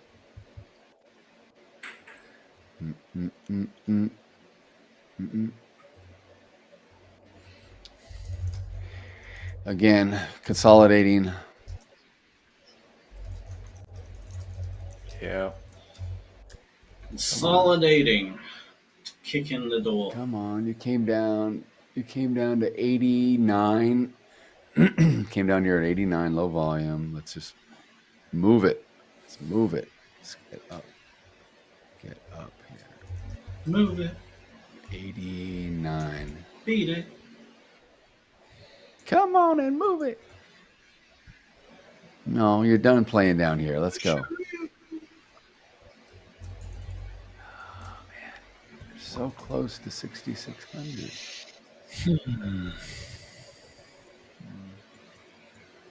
The question is, if we do tag 6,600 in the ES, like soon, what bodes for the rest of the day? Like, is there going to be a big sell-off or something? Like, it could be You know, it could trap a lot of people. Yeah. I don't know. It's Could. the only thing that I'm thinking about. This is what sucks about being a human and you're trading, because when you have these quiet times or things slow down a bit, now your mind starts playing all these what ifs with you, right? You're like, is the high locked in? Are we done? Are we just going to stay about 5-6 points away from the, another all-time very psychological move or number with the 6,600, and maybe it wants everyone to think we're going there, but no, this is it, and you just get all this crap going on. Yeah. Just the hardest part about trading. Yeah. Come on, what the hell That are is you true. doing? The IMF is chiming in with some headlines talking about the Fed should proceed cautiously with lowering rates. Senses that the Fed has the scope to begin lowering rates, so that makes sense. Yep. Don't see headlines from the IMF too often here on the. No, you do not. You do not. 84.5. I need to get below point of control if I'm going to stay in this trade. 84.5. I need to get 90, 83. I can stay here. This point of control that I show again is not the one I'm tracking anyway. Yeah. But it's all right. So you can come down. You can come down a little more, but now you gotta slow down. Slow down. Let's go, buyers. Yeah, buyers are coming back. All right, buyers are coming back. Come on. Come on. See, it's just so. It's just doing its little rotation. That was like a little low volume node of sorts down to the 85, 50 level. Yeah, it's exactly what it is. Yeah, exactly. I see it on the heat map as well. It was doing the same thing. Just coming down here. Tagged the 50 period EMA on the 1 minute on the ES here. Checked it. Are you in a trade, Paul? Are you long still? Or are you? No. I did a couple of small little scalps. I didn't really make much, but it was like I made like $40 or something. It was really small. Just trying to keep this account nicely in the green going into the afternoon here. So yeah. Just a couple of small. Yeah, scalps. I don't blame you. Cool. That's the goal. I mean, how many times have we seen it? Even as us as coaches, we get, we have nice moves in the morning, and then if we keep trading as the day goes on, you tend to give some back because it's just, yeah. And that's the way it goes. It's tough for us because we're supposed to, we want to be active. We want to take a lot of trades to show the viewers and give them lots of different looks and reasons why we're getting in. But ideally, I think all of us, if we were trading, cash accounts like Sam, I traded my cash account this morning too. Once you get to a certain P&L, if you've done well, you tend to, lock it in. You're not going to trade, continue to push it all day. You got to stop. So, even Tony got to his goals for his 2 direct accounts, and now he's done with that, right? So it's the smart thing, the prudent thing to do. So I don't want to get it's hard because I know people can come in on the stream and they're looking at our P&Ls and they're just like, oh wow, they're doing this, but there's more to it behind the numbers. Oh yeah. Oh yeah. The real, like they don't realize that I think Tony, the real information Tony shows that he made is like how we got there. It's like how you get to the P&L is like that's where I think the value comes out of this stream, is seeing us how we get to our P&Ls, not necessarily just the number on the top. So yeah. I mean, no one would know that he traded 10 accounts and only made $482 today, but he wants to brag about it. That's cool. Yeah. Yeah, I know. Yeah. It's so retarded. Yeah, I mean, sorry, it's so ridiculous. Yeah, and then I lost $4,826 in my cash account, so I'm flat. It's always the stuff you It's don't like see. it's like you got 20 accounts somewhere, and it's like you made $100. Like, dude, I made 2,000. I'm awesome. And I was like, no, you didn't make 2,000, buddy. What are you doing? Yeah. But that's what I'm saying. It's just it doesn't matter how you get there, folks. Right? It doesn't matter. Yeah. The point is, don't blow yourself up. Trade smartly. Trade prudently. Trade your plan. And and stop when it's ready to stop.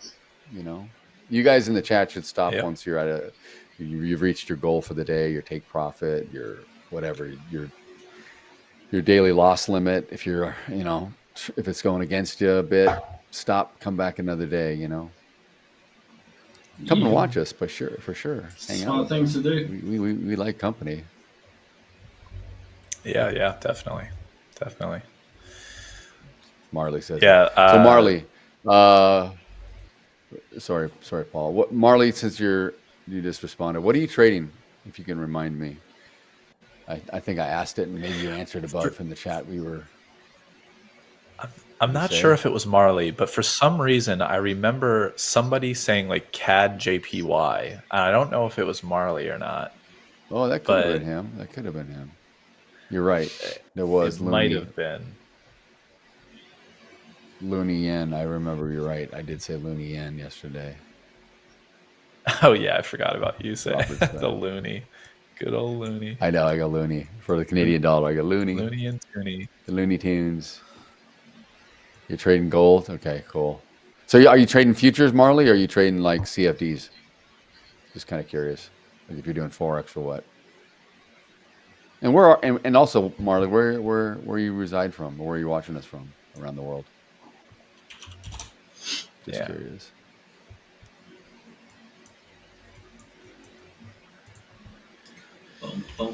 Robert's back.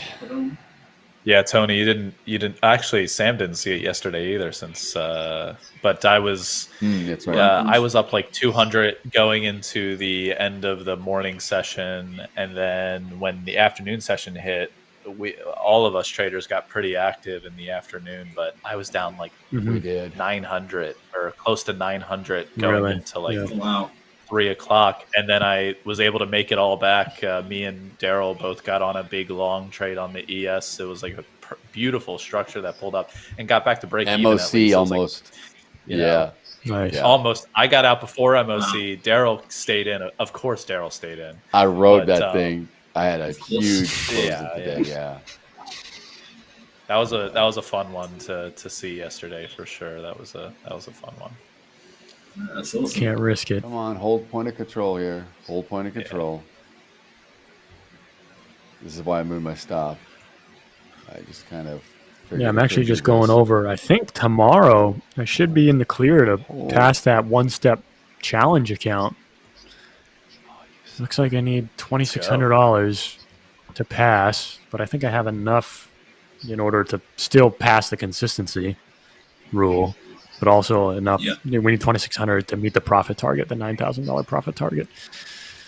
So, hopefully we can do that tomorrow on stream. Get it converted to a direct account. Let me get you on here. Yeah, exactly. Yeah. See it here live, folks. For sure. You'll see it here live. Hopefully it's not going to be a whipsaw like it was today. Down 1,500, 2,000, then up, up $2,000. Hopefully it's just a nice, easy fill. That's what we're looking for. Definitely.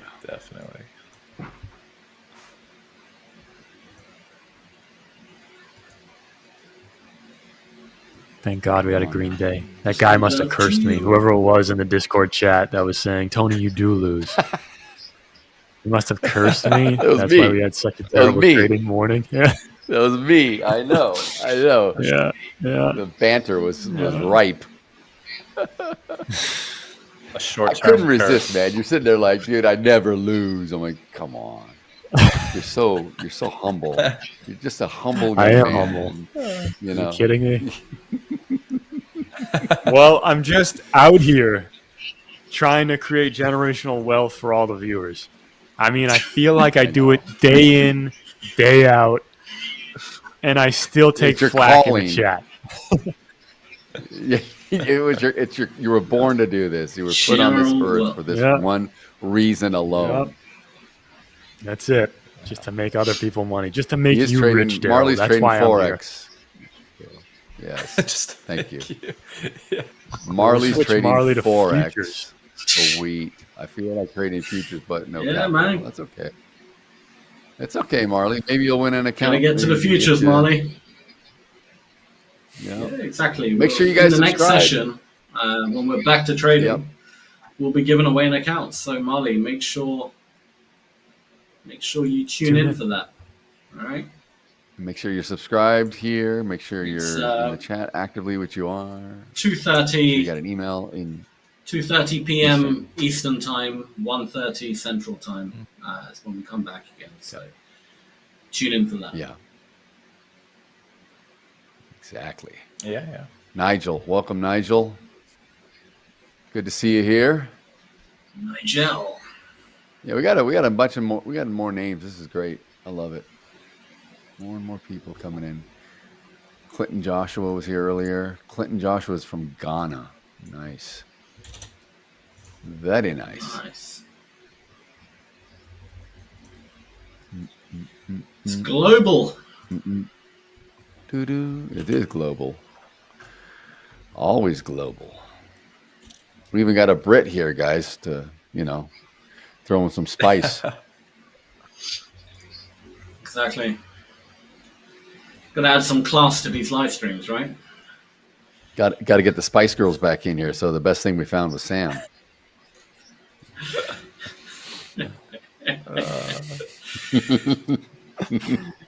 In terms of looks or vocal capability? Have you seen the legs on Sam? I mean, God, he's got the hands. No, he doesn't send me the photos. He and Pop Spice are. Oh, yeah. Yeah. Oh wait, I did see that video in the Slack. Yeah. Yeah, those are some nice pants. I wonder how they'd look on the ground. I do like those pants that you were wearing. They're cool. That's so bad what you just said. That is so bad, man. I feel so violated. Well, you did say that you put on safety glasses, right, for safety. So I'm glad you kept the pants on for safety too. That would have been Exactly. unsightly.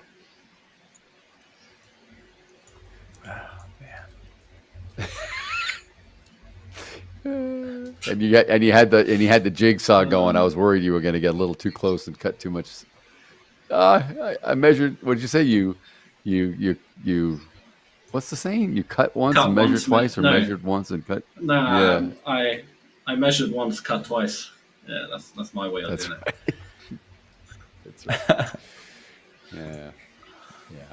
And I use a suitcase for the saw bench, obviously. Oh, is that what that was? Oh my God! That was a suitcase. Desperate times call for desperate measures. Gotta, I don't know why you're use cutting what's it. around. Why didn't you do it outside? Why did you do it in the indoors? Make a big old sawdust. I'm gonna get an extension lead out, and I'm gonna. It's fine. I just hoover it all up. I feel good. Yeah, I guess so. All right, so this is behaving clean, though. I mean, this is really, really clean. All day. Volume profile here has just been very nice. We've had this pullback to low volume. We were in this distribution. We came up. Point of control moved. Went up. Right, went up. Made a new all-time high. We just come back down here to this high volume. We traded through the low volume, came down to high volume where the point of control was, and now we're moving back up. So, it's auction behavior. It's just, I don't care where it goes, right? Like, it could go down as long as I can follow it and trade it.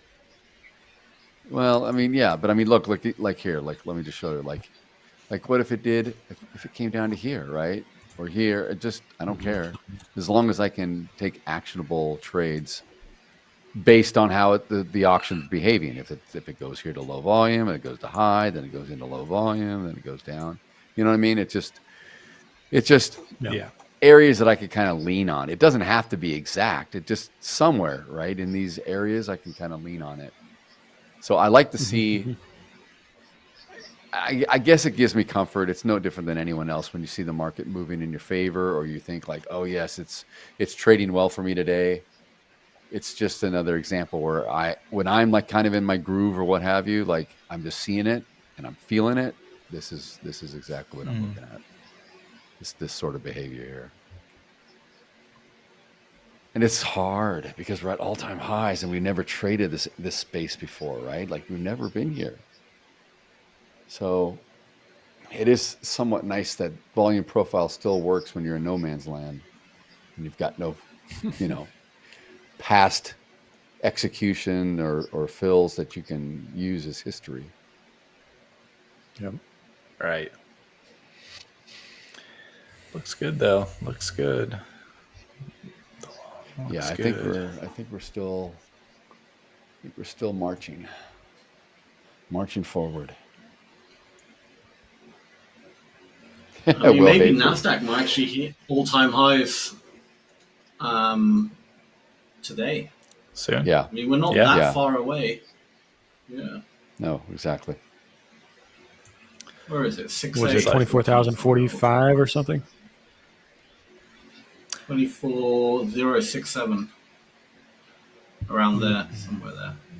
067, 068. Yeah, I mean, it could very well do it.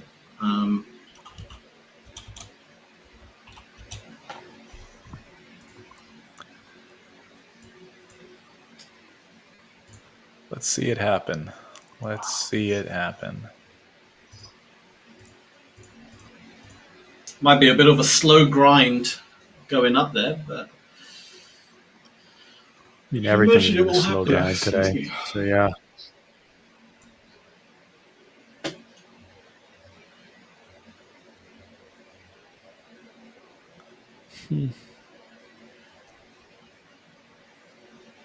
Oh, my neck.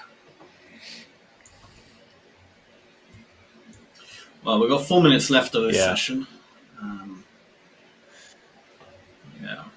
And that 2468 level you're talking about, Sam, we literally hit that. I don't have the exact. Okay, so it was on August 13th, and it was in the first 10 minutes of the session of that day, and immediately that was an entire. I remember this day actually. Now that I'm looking at it, it was just an immediate down day. Like it was like 2 hours of just down, and then we consolidated for like 4 hours. Yeah. Yeah, that was I remember that day too. Yeah. What was it? It was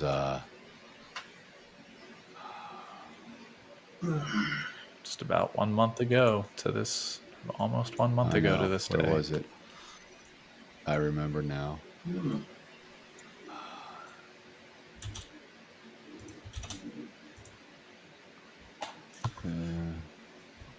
Haven't got any more news coming out or anything, so yeah, I can imagine a slow grind to high of the day, high all-time highs. Yeah. Oh god.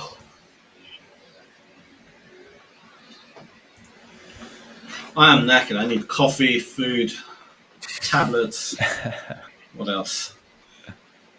Need a new body. Fresh local ingredients. Fresh local ingredients for sure.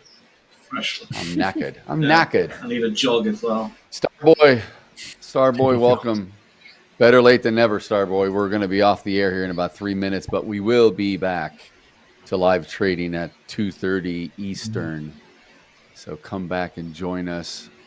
We will have other things going on. We've got performance coaches coming up here in a couple minutes. That's a really nice 30-minute segment where you can get some valuable information on how to handle your psychology, and that's so crucial as for all of us as traders at any level, really. So you may want to stick around and watch them. They're wonderful women, very knowledgeable in their space. And we'll have other stuff going on through the day. We'll have an Ask the Experts little period, and then we'll be back to trading. So who's on to Ask the Experts today? Yeah, a lot of people don't put enough emphasis on the psychological side. Everyone always wants to know strategy, but Yep. psychology Right, exactly. is bigger than strategy a lot of times. So. Oh, I would agree. I absolutely would agree. Definitely. I mean, I'm one of these guys. I think based on the fact that I usually sit in trades for a long time, I can almost be a proponent for entering the market randomly, just throwing a dart and getting in and trading around and managing a trade and making some money. It won't work for guys like you, Sam, that are like in and out real quick, scalpy. But if you can sit, because based on how long you're going to be in it, it will give you opportunities, whether you're long or short, randomly, right? It just will. So handling the psychology is where all that comes in. 100%. Yeah. Yep. All right. Well, guys, we've hit time. So. Perfect. Yeah, enjoy your break. We'll see you guys in a few hours, and to all the viewers as well. We'll see you guys in a few hours. You got it. Happy trading, everyone. Until then. Yes. See you guys. See ya.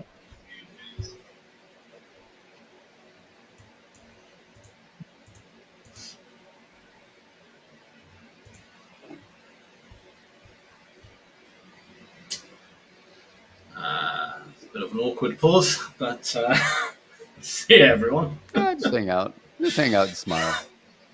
This is how it feels like you're like on an anchor man on the news or something, and they don't cut you off. And you're like, where all the bloopers are made. I feel like I need some papers just to like shuffle them. Back end.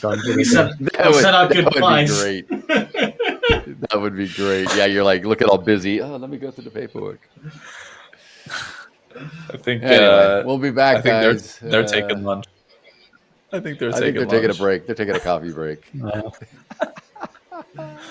All right, we're on. I vote for Sam to go through the psychology presentation.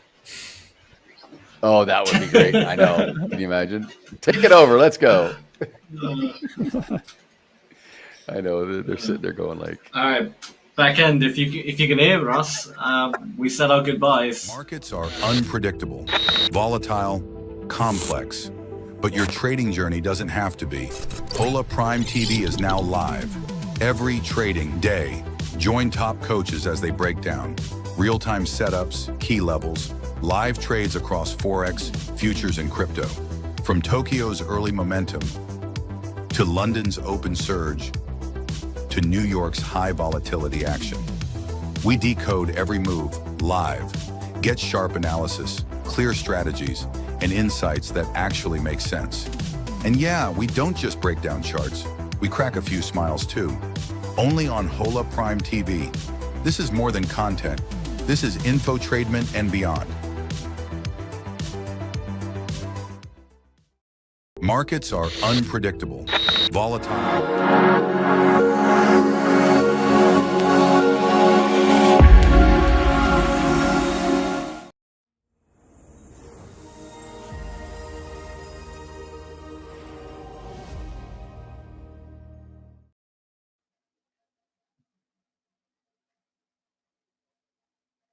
Hello traders, and welcome to today's session of Mind Over Markets, where we explore the psychological foundations that separate consistently profitable traders from those who struggle with emotional volatility. And I'm here to guide you through today's session, which is all about turning losses into strength. I'm Lara, performance coach, psychologist and trader. And one thing that you've heard me say a lot is that most successful traders aren't those who avoid losses. Those are the ones who have learned to transform their setbacks into stepping stones. And today's session builds on that famous Stoic quotation, which I'm sure you've all heard by now. Marcus Aurelius very famously said, "The impediment to action advances action." In other words, what stands in the way becomes the way. So this is all about how we turn our losses into strength, into inner strength. It addresses one of the most challenging aspects of trading psychology. How do we maintain our emotional equilibrium when the market delivers what can often be experienced as very painful losses?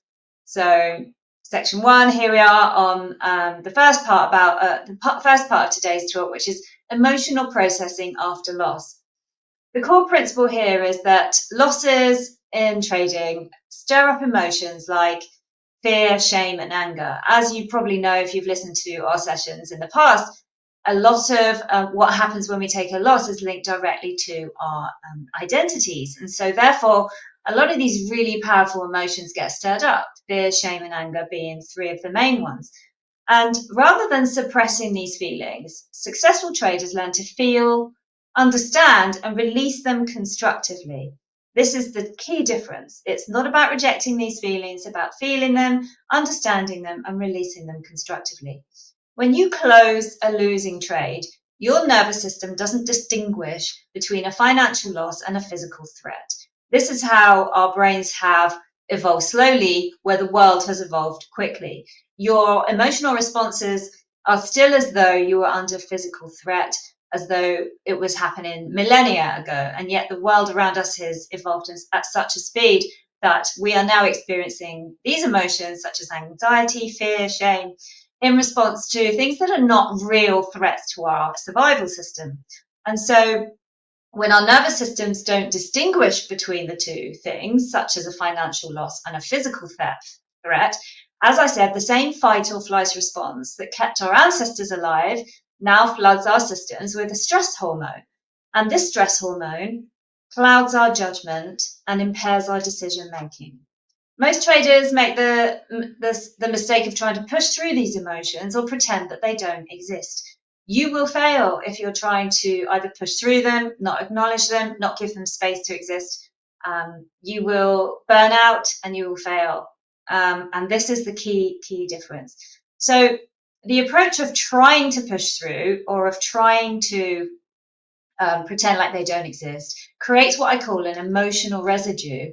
And this residue, kind of like stuff that just hangs around in our minds, it accumulates over time and it does eventually sabotage our performance. So the traders who I come across who demonstrate the most resilience, and if you were listening to our session yesterday, which was all about fixed mindset versus growth mindset, we talk about a growth mindset trader who tends to be the one that's consistent. You know, they have transformed themselves from fixed mindset into growth mindset. They have developed resilience. It's all about being resilient because the world, but the market in particular, the marketplace that we're trading in, beats us up. And if you're not resilient, you're just not going to make it. So successful traders have learned to honor their emotional responses whilst maintaining the capacity to learn from them.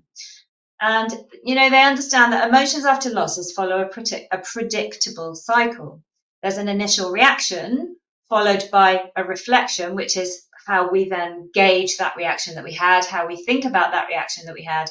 And then that leads to a conscious response. The key lies in not avoiding the first stage, but in managing the transition between each stage. The biological reality is that emotions contain valuable data about our internal state. It's impossible not to have some kind of an internal state. It's just that you want to understand what the data is telling you. So our expectations and our relationship with uncertainty.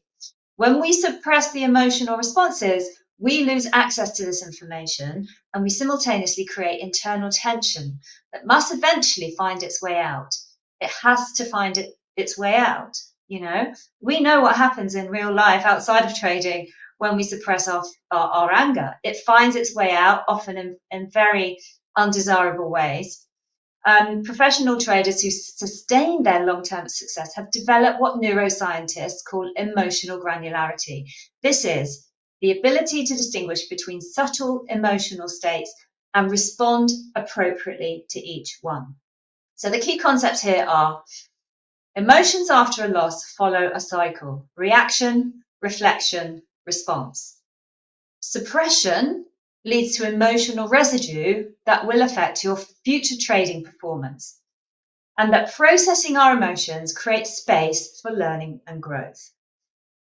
Grab something to write with, or write on your phone, or if you're in front of your PC, make a note. These are some exercises for this week in this regard. Map your own cycle.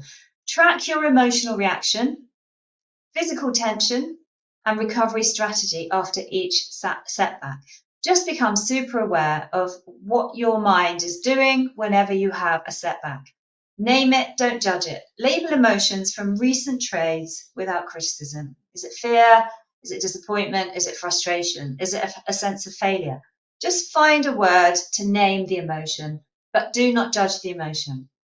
And then after any loss, log the emotional path and the reset strategy used, because there is a reset strategy that you have, even if you're not consciously aware of it. Because if you didn't have a reset strategy, you would not be able to come back to the charts the next session or the next day, because you'd just be burnt out. And eventually that does catch up with us. But in order to keep going even short term, we have some reset strategies which we're not always necessarily aware of. So number 1, map the cycle. Number 2, name, don't judge the emotion. And number 3, see what your recovery path is. What is leading you to getting back on track? Just start to become super aware of those things. Moving on, reframing our setbacks as data. Data is key. Data is so key. It's key in our strategy. It's key in our win rate. It's key in absolutely everything we do. But more importantly, data in terms of our emotional state is really, really, really important. The core principle here is a loss is not a verdict on your losses, on your worth as a trader. It's a data point. And so in this bit, I'm talking to you about how to detach your identity from outcomes and reframe setbacks as growth signals. The language that we use to describe our trading experiences shapes our emotional responses more powerfully than the actual financial outcomes. So when you tell yourself, I'm a failure, you're creating a narrative that extends far beyond a specific trade. This type of identity-based interpretation transforms temporary setbacks into permanent character defects. So you've heard me talk about this before, and Stanislava has mentioned it before. That inner voice, that inner critic, the way that you talk to yourself after a loss is absolutely setting some kind of a future pathway for your journey going forward as a trader. If you are saying that you're a failure, you are cementing that into your identity. And we all act in line with our identities. It's just the way that our brains work. And this type of identity-based interpretation means that you're triggering shame cycles that will undermine your future performance. So, elite traders have developed fundamentally different relationship with language. Language is so, so key. Language that shows up in our thoughts to ourselves, language that shows up in our words to ourselves, language that shows up when we speak out loud about ourselves, which is the worst of all. But elite traders speak in terms of probabilities, process adherence, so sticking to their process, and information gathering rather than success and failure. It's just too black and white to talk of it in those terms. But the problem with that is that success versus failure is so closely tied to your identity that you've really got to look at your language. So, this isn't all about positive thinking or semantics, messing about with words. It's so, so vital. It's a recognition that the markets are inherently uncertain and where individual outcomes provide limited information about your skill or your process quality. So really start to check in with your language. It's really important. The neuroscience of language reveals that the words we use literally reshape our neural pathways. Those little pathways that fire between the different parts of our brains. When we are talking to ourselves, we are forging new neural pathways. So when you are consistently framing losses as feedback rather than failure, you're activating different parts of your brain which are associated with learning and adaptation. And this ties in directly to the session that I did yesterday with the growth mindset with Stanislava. It's a linguistic shift that has measurable effects on emotional regulation, decision-making, and stress hormone production. It's that important. This is not all about positive thinking or semantics, like I said. It's really that important. The goal is not to become emotionally numb or indifferent to losses. Financial outcomes do matter, of course, and appropriate concern about risk management is essential. But rather, we're developing the capacity to hold outcomes lightly. We need to hold those outcomes lightly. We hold this too tight, And I believe this is a Canadian is saying, you're holding the stick too tight. If we hold on too tight, we sabotage ourselves, you know, and it's so true. We see it all the time. This approach to understanding how our words to ourselves, our linguistics, really just maximizes our learning and minimizes the emotional volatility. So key concepts in this section: losses are feedback, not failure. Language creates emotion. Reframe your words to shift the feelings. And your response defines the narrative, not the outcome itself. Your response defines the narrative, not the outcome itself. So here are some exercises for this section. 3 exercises. Rewrite your story. Take 3 recent setbacks and rewrite the story you told yourself about them. So if you found that you were telling yourself some kind of a negative story about these setbacks, you pick that out of your journal, pick that out of your P&L, and have a think about what story you were telling yourself about that, and rewrite that story. Write it out. I mean, physically write it out. Your reframe journal, number 2, start your sentences with what this really means is, instead of jumping to the I am a failure. We want to start with something that reframes it all together. And the reason for this is because the science behind this is that when we create language that challenges the initial thought that we had, or the initial feeling that we had about something, it is firing a different neural pathway. There's the gold. You know, that's what we're looking for. So reframe in your journal what this really means is, and complete the sentence objectively. Number 3, create a detachment ritual, a 60-second practice to transition out of emotional trades. What's that going to be? Is that going to be get up, move out of your desk, leave your trading room, go for a walk around your block, go for a walk around your garden, your yard, whatever you've got available? Go and do some stretching, 10 minutes of yoga. How are you going to engage a different part of your brain to reset and transition out of that emotional state? So the core principle in this section here is that the reset is so vital. You've got your language to think about, and the reset is a restart button for you as a trader. The bounce back routine turns setback into structure, and it grounds your response rather than leaving recovery to chance. Leaving recovery to chance, all right, this is where we start to rely on things outside of ourselves, such as somebody coming to talk about something else, or some other kind of a distraction. What we want to be able to do is build that muscle for ourselves. We need to be able to rely on our own inner resources to get us out of that. So switching on Netflix or having a conversation about something else, it can get you out of it temporarily, but it's not building the muscle, and it's not creating a bounce back routine. So we have to learn to develop that for ourselves.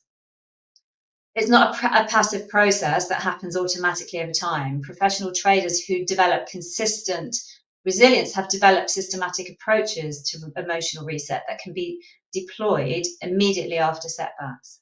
Okay, so have a think about what you need to do in this section. Moving on to creating mental reset routines, you've got to have a think about this bounce back routine, because we've talked about how you detach, and then we're building that into this whole kind of bigger bounce back routine, which is creating structure around that setback, if you like. So you've got your language, you've got your reset, and now this becomes a larger bounce back routine. You know, it's not a passive process. It just, you know, it's something that we build for ourselves, a new kind of system that we build for ourselves. Because the psychology of habit formation reveals that our brains crave predictability. As humans, we like to categorize things. It's just something, if you notice with learning, when we're really, really young, we start with categories: animals, names, colors. This is how our brains respond. And those categories create predictability, which our brains love. So you can put your little bounce back routine into a little box, and your brain will love that. And it will signal to your brain that you are building something sustainable. It will signal to your brain when to get into a different kind of a mode. And especially during periods of stress and uncertainty, when you experience a loss without a predetermined response protocol, your mind will default to whatever patterns are most strongly encoded, which are often reactive and counterproductive, especially if you've been using negative language. So by contrast, when you have a clear, rehearsed sequence of actions to follow, you're providing your nervous system with a sense of control. And that's what those categories do. It's a sense of control that reduces the stress hormone, cortisol, production and accelerates emotional regulation. The most effective reset routines I've observed combine physiological, cognitive and behavioral elements. All right, so you've got your physiological, which is your body and your mind, your cognitive, your thinking, and your behavioral, so things that you're actually doing. The physiological component might include something like controlled breathing, which we know lowers our heart rate, brief physical movement, which we know also is very, very good for us and does a reset, or progressive muscle relaxation just to discharge energy, stress energy. The cognitive element involves specific reframing questions. So this might be when your journaling comes in, or affirmations that redirect attention towards learning and process improvement. You think about the behavioral aspect, including on concrete actions like updating trading journals or reviewing process checklists or engaging in brief mindfulness practices. So any of the above will be really helpful for your reset routine. The key has to lie in their simplicity and their repeatability. Complex procedures that require lots of time or mental effort will not be consistently implemented. You'll avoid doing them. And during stressful periods when they're most needed, you won't be able to rely on them helping you out. The goal is to recreate automatic responses that become supernatural, just like checking your charts or placing your stops. Think about your key concepts here being recovery is faster when it's predefined. Small, consistent resets are more effective than dramatic overhauls. And the goal is not perfection, it's reducing recovery time. So let's have a look at 3 exercises that we can do in this section today. Design your reset. Create 3 specific steps to take after an emotional or performance loss. Practice it calm. All right, so you want to practice your bounce back plan when you're not emotional. You want to practice it so that when you are emotional, your brain knows automatically what to do. And review the reset. Track how well you follow your routine under pressure. So those are your 3 exercises to do there. Moving on, we're looking at the power of detachment, and this is something that Stoic philosophy, if you have any kind of knowledge of Stoic philosophy, the power of detachment, which is our next section, is so vital. We talk about detaching. Detaching removes the emotional overload. The core principle here is the market is not a measure of your worth, it's a game of probability. And when you embrace it, when you truly embrace it, not just say, yes, I know that, I've heard it, but when you truly embrace it, you reduce reactivity and you increase clarity. Detachment represents one of the most misunderstood concepts in trading psychology. Many traders that I've spoken to interpret detachment as kind of like an emotional numbness or an indifference to outcomes, and it isn't. True detachment is the opposite. It's the capacity to care deeply about your process, but whilst at the same time is holding the outcome much more lightly than that, and it allows for maximum engagement with trading decisions whilst minimizing the emotional volatility that undermines consistent execution. Because when we tie our self-worth to external outcomes, we activate threat detection systems in the brain, and that basically kicks in survival, systems which are not helpful for our trading execution. Professional poker players and institutional traders have developed sophisticated understanding of detachment through necessity. They can recognize that individual outcomes in a probabilistic environment provide minimal information about skill or process. And this is what we always talk about. A world-class poker player might lose money on a given night whilst playing perfectly, just as a skilled trader might experience losses whilst executing their strategy flawlessly. Just imagine if that trader let that series of losses affect their identity. The cultivation of detachment really requires intellectual understanding and experiential practice, because intellectually you have to grasp that the markets are complex, adaptive systems where short-term outcomes are largely random. So experientially, we've got to repeatedly practice making good decisions, regardless of the immediate results, gradually rekindling those neural pathways that link our self-worth to performance outcomes. So detachment allows you to act objectively. Over-attachment clouds your logic and anchors identity to outcomes.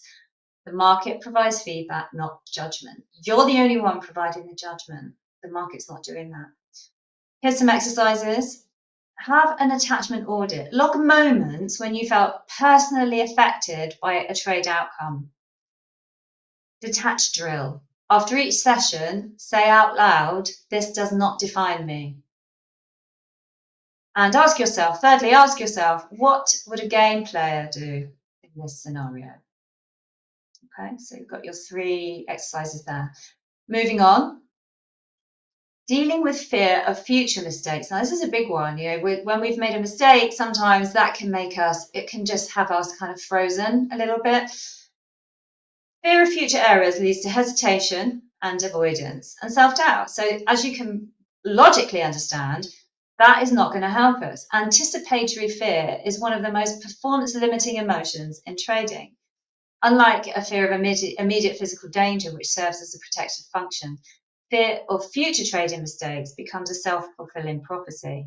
You know, the psychology of anticipatory anxiety reveals that our brains are prediction machines that constantly generate scenarios about potential future events. When past trading mistakes create a significant pain, our mental models begin overestimating the probability and impact of similar future errors. This is called cognitive bias, and we've talked about this before. But it can make those things more likely to happen than they actually are. Fear of future mistakes manifests in lots and lots of ways: hesitation, premature exits, analysis paralysis, and avoidance of trading altogether. And each of these behaviors in the moment feels like it's protecting you, but ultimately it's preventing you from executing consistent action required to realize your edge. So have a think about concepts here being anticipatory fear is a reaction to past pain. Because if you hadn't experienced it already, your brain wouldn't be giving you a signal. Clarity in your process reduces the fear. And the goal is not to avoid mistakes, it's to recover quickly when they happen. So here's a couple of exercises on this specific one, which is write down 3 specific fears that you hold about future trades. 3 specific fears that you hold about future trades. And when you do that, you will see that these are experiences that you've had already in the past. Build a concrete plan to reduce each fear's grip on your decision making. How are you going to square it with yourself that that is not going to inform your future execution and decision making? In your mind, picture handling a mistake well and recovering effectively. Visualize it. Our brains work in pictures, so when we visualize things in our brains, and we know that performance athletes do this all the time with excellent outcomes, our brains can't necessarily differentiate between what we're visualizing and what we're actually doing in the moment. And that has been research that's been absolutely groundbreaking. So when you visualize yourself doing something well, it's so much easier for you to actually execute that next time round. Moving on, we have to learn to sit with discomfort. Most traders quit far too soon, not because of poor strategy, but because they cannot sit with the pain. And we need to learn to sit with that pain. Discomfort manifests in multiple forms: tension of holding a position through volatility, uncertainty of waiting for the setup, fear of missing a profitable opportunity, anxiety of drawdown. You know, when we look at the neuroscience of discomfort tolerance, it reveals that our capacity to sit with a difficult emotion is literally trainable. And so, you know, we know that mindfulness practices, which is one of Stanislava's favorite things, graduated exposure to stress and cognitive reframing can increase our activity in the prefrontal cortex of our brains. So it reduces reactivity in the amygdala. And this is what we want. We just want to get out of that emotional state. You've got to learn to reframe discomfort as information. Learn to sit with the discomfort. You know, discomfort is not danger, it's data. Avoidance blocks growth, but endurance builds it. So truly, the obstacle becomes the way. When we learn to sit with what is hurting us, that's how we grow. That's how we develop. And your capacity to feel matches your capacity to expand. And this is my favorite part about it. What you're feeling so strongly is met by your capacity to grow in the same way. So track physical and emotional signals during tough trades. Sit with tension for 90 seconds. See what that feels like. Just sit with it, allow it. Don't try and avoid it. Don't start talking to yourself about it. Just sit with it and document what you learned from staying with discomfort rather than trying to avoid it. Let's just move on to the last section of today's talk, which is managing low motivation days. Some days the urge to avoid the charts is real. We're human beings. It doesn't make you undisciplined. It just makes you human. And the key is taking aligned action, even on your off days. Our energy and our motivation naturally fluctuate, and they reflect our physiological rhythms and our psychological processing needs. The traders who achieve sustainable success recognize that these are natural variations. Constant motivation is a myth, and it leads many traders to judge themselves harshly when they just don't feel like trading. This self-criticism creates another layer of psychological pressure. Low motivation days often are a signal that your unconscious mind is processing recent experiences, integrating lessons, or simply requiring a rest. So take note of that. It's really, really important. Become self-aware.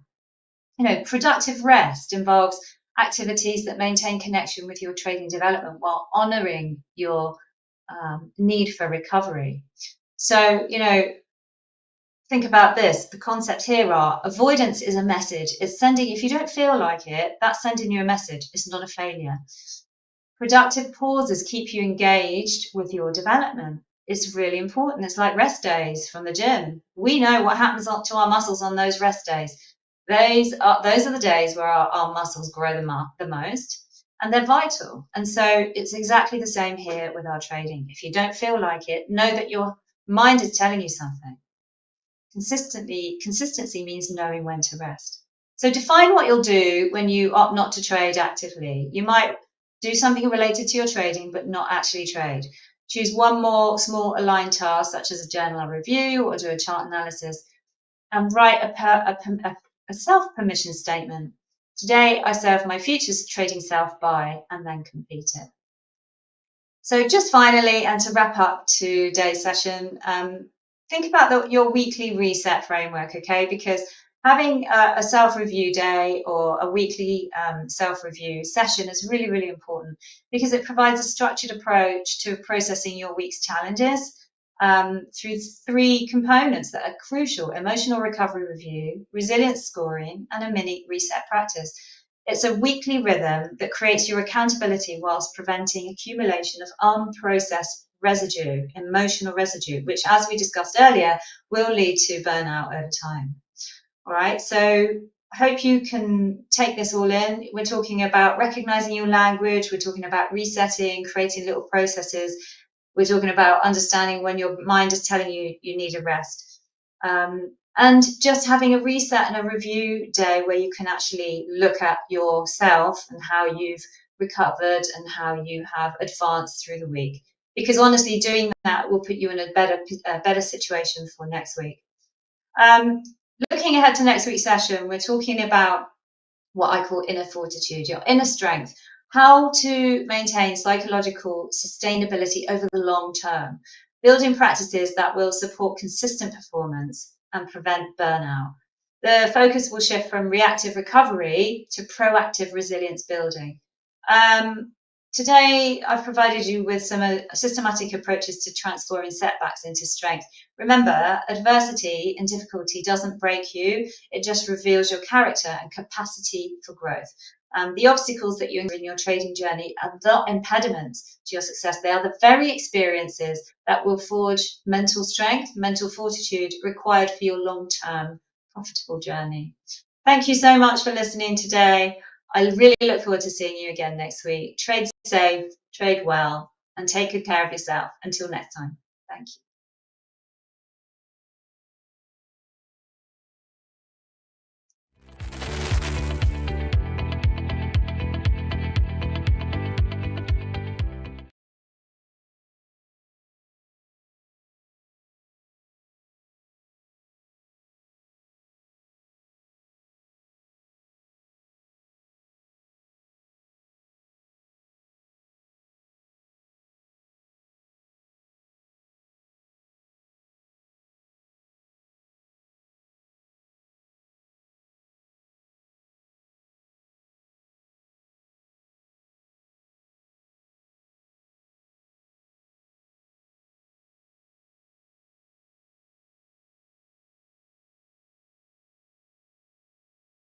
What's your experience so far with Hola Prime? It's been great in this industry, as you know, and your listeners probably know there's some shady ones out there. You know, will find reasons not to pay out or can just straight up disappear overnight, kind of deal. So, you know, I did some research before, you know, joining you guys and paying the valuation, and you know, the 1 hour payout that you guys promote. I mean, that's awesome. If anybody knows, waiting on a payout can be torture. Like, you have the 300,000K account payout of 9,500. It shows that you're not, you know, trying to do 50% in a month or something, you know, because while it's possible, technically, of course it's possible, right? The chances are you're going to do that consistently, probably not. So targeting, you know, like a smaller amount and kind of just consistent gains, that's exactly what we're looking for.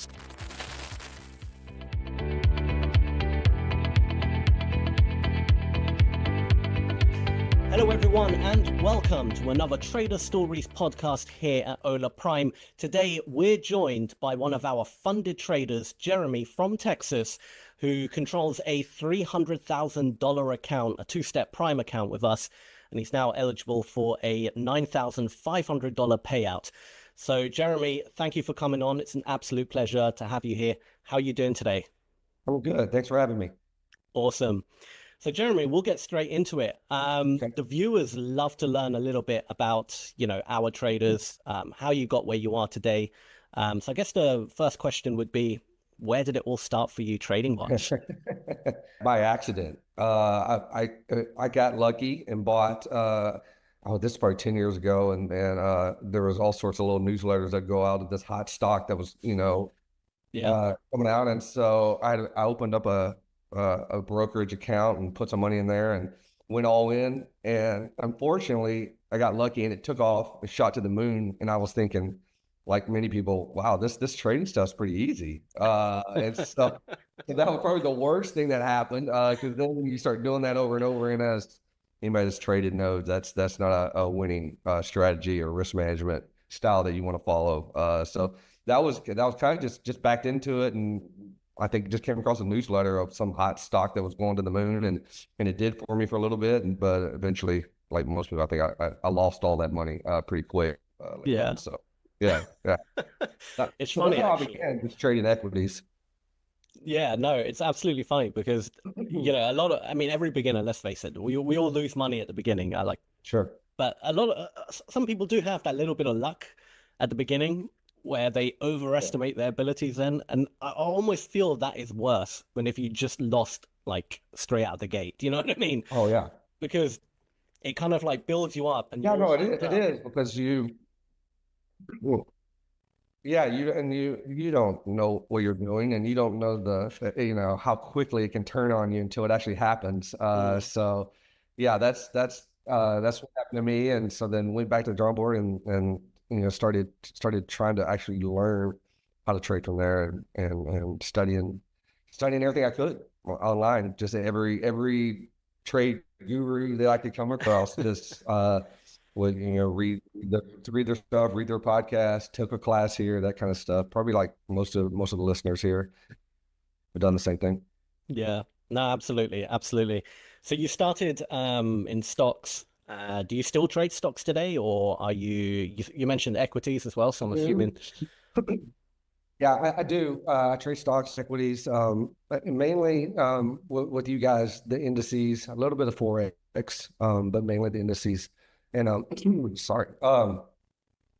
Yeah, for me, I just started studying charts and just screen time. For me, I actually took a job probably about 5 years ago.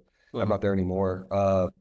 With a brokerage here in the Dallas area, and learned a lot about the market there. Learned a lot about market manipulation. How some of that, you know, the specialty there was we located hard to find borrows for people that are looking to short stocks, you know, garbage stocks that have gone parabolic, and then no shorting. So that was the kind of niche of the broker that I worked at. So I saw a lot there. But what it allowed me to do, it allowed me to have charts open all day long. Yeah. And so just watching the movement of stocks and how to respond, and learning about support and resistance levels and the different moving averages that seem to work for me, And so that's really where I began to kind of learn, as far as entries and how to read entries and where to put my stops and where to put my targets and that kind of stuff. So Yeah, no, absolutely. And you're right. I mean, there's no replacement to just getting that pure screen time, just watching the charts. You almost build like a sixth sense. Do you know what I mean? Yeah. Like something you just can't learn.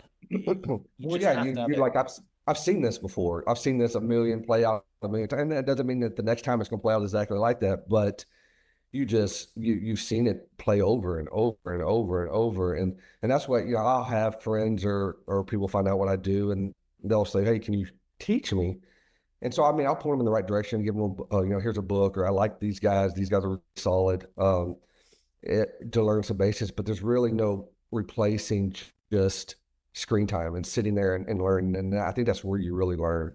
So the more you can do that, if it's you don't have time during the day, if you can have it recorded and then watch it at night, do whatever you got to do, but just spending time watching the charts and watching how price action moves is where I think we're going to get the most benefit from. Absolutely. 100% agree. So equities, recently they've been a day trader's dream to trade, haven't they? Some of the movement. I mean, I only trade the S&P 500, so I'm like you. Okay. I don't really dabble in anything else. I like the equities. I like the S&P, and wow. Yeah, I mean, especially after this weekend, when the trade or between the meeting with Trump and China, and I think we kind of expected that, or we're praying that something was going to come through because we felt like it would finally break through this sideways action. But it's been extremely volatile, but this week especially, but last week the stocks have been on fire. A lot of the ones, some of the ones I'm in now. I think I just closed out Tesla today. But I mean, it's just stuff that's just gone the last 4 or 5 days it's been a dream for a day trader for sure. Yeah, no, absolutely. It's probably been probably my best quarter. Trading the S&P. Yeah, absolutely insane, the movement. I mean, we had like 2-3 times the daily ATR compared to, it's just insane. The movement. Yeah. Every day is, I mean, if it's a 1.5% move, it's like a slow day. It's like, I mean, every day is just these wild, and I think that's, I've kind of you asked about trade stocks, and I do, but I've really enjoyed trading the indices. This is something that's kind of been new for me. I've always got the S&P and the Qs pulled up, kind of just seeing where the market's at and looking at that daily, but haven't traded it a whole lot. And what I really like about it is I feel like it's easier for me, I'm learning it's easier to manage risk because trade equities, the market closes, you never know what's going to happen overnight. And you wake up and you get gapped down against, and that's hard to recover if you got a big position open. I like the indices in that and trading the contracts for difference because I can keep the stop open, and it's if something crazy happens, somebody shoots off a missile in the middle of the night, whatever, I know that I'm going to get stopped out. I know exactly what my risk is. Yeah. And some of the stocks, that makes it hard, especially some of the garbage stocks that you can trade that you just don't know what's going to happen, and that can really hurt you too. So I've learned to kind of stay away from that. If I do trade equities, it's typically the bigger, more solid companies, the Amazons, the Nvidias, Teslas kind of stuff. Away from some of the ones that I learned how to trade on. But the indices seem to be where I'm making most of my money is trading those, just because I feel like I can manage the risk a lot better. So I'm not having to make losses all the time. Yeah, no, absolutely. I would love to know a little bit about your actual strategy. Okay. What do you look for? What's your entry requirements? How do you set your stop, your take profit? I mean, if it's possible, if you could even show your charts, that would be amazing. Yeah, let me go over here. Okay, so my strategy is typically not a whole lot to my charts. It's funny, as the older I've gotten and the longer I've done this, the less I have on my charts. I just find it's easier for me. Yeah. not so you don't have so many signals, I guess. Yeah. Like if I've got a lot of different things going on, it gives me a lot of false. I overtrade, I guess, is what I'm trying to say. And so Absolutely. so I've got 3 moving averages on here. I've got the 200, I got the 50, and then I have the 20. And those are my 3. And then I have volume, and that's really it. The trade I just come off of support and resistance. So, I'm looking for, here's a high here. I'm looking for things to bounce off of support and resistance levels. Right here recently, the trade that I was in kind of broke. You and I were just talking about how crazy the S&P was these last 8. I mean, up and the down, and when it finally kind of broke through the 20 and the 50-day and pulled back, I think this is where I entered last week, right around this level right here, right around this 560 level, and then just kind of let it. So I really I use those support resistance levels and moving averages to kind of find where I want to. And then once I identify that, then I'll go to the 5-minute charts. And this is what I will enter on the intraday, and this is where I look for entries. So on the entry, and again, I've got the VWAP, nice. And then I use the 9 EMA and the 20 as mine. And really, a lot of times, if I'm looking to be long, like I just showed on the SPY over here, this is a smaller daily chart. I know that I'm looking to be long that day. I love it when it gaps down. It kind of rounds out, and then once it crosses up over my moving averages or over the VWAP, then I'm looking to get long with a stop at the low of the day. And that's what I've been doing a lot of lately. And then typically hold it. I guess it's a hybrid of a day trade or swing trade in that I'm typically holding it a couple days, but I'm not swinging where I'm holding it several weeks. So I'm looking, so if I'm risking $500 on the particular trade, I have a dollar amount in my head that I want to risk, and so I always do it by dollar amounts. If I'm risking 500, then I'm going to shoot for a target, usually 3 or 4 times what that risk is. And so I'm risking $500. I'm looking to make 2,000, and so I'll set those parameters in my trading software and then let it play out. If I don't touch it and just let it do its thing, I'm typically better at it. If I start, if I start tinkering with the trade, I either leave money on the table or I get out too soon. And that's so I try to have a set it and forget it. Once I know my parameters, I know where my target is, then I'll let that ride. And my winning percentage is not typically high, maybe 35 to 40% of my winning percentage. But I've just found that if your winners are 2 to 3, 4 times your loss, I mean, you can have a 30% winning percentage and make really good money. And that took me a while to figure out, because I would get down on, losses, and like I've lost this many in a row. And when I finally just started understanding the probabilities and understanding putting the numbers and the averages in my favor, that's when things really begin to turn for me, and kind of understanding the risk reward. So if that makes sense. Yeah, no, absolutely. And there's a few things to unpack there, which I absolutely love what you said. I mean, first, like just having the clean charts, we see it time and time again. Generally beginners, they'll have a ton of indicators, everything's telling them to buy, and then this one's telling them to sell. And like you said, there are just too many signals coming left, right, and center. And they just go around in circles. They never really commit to anything.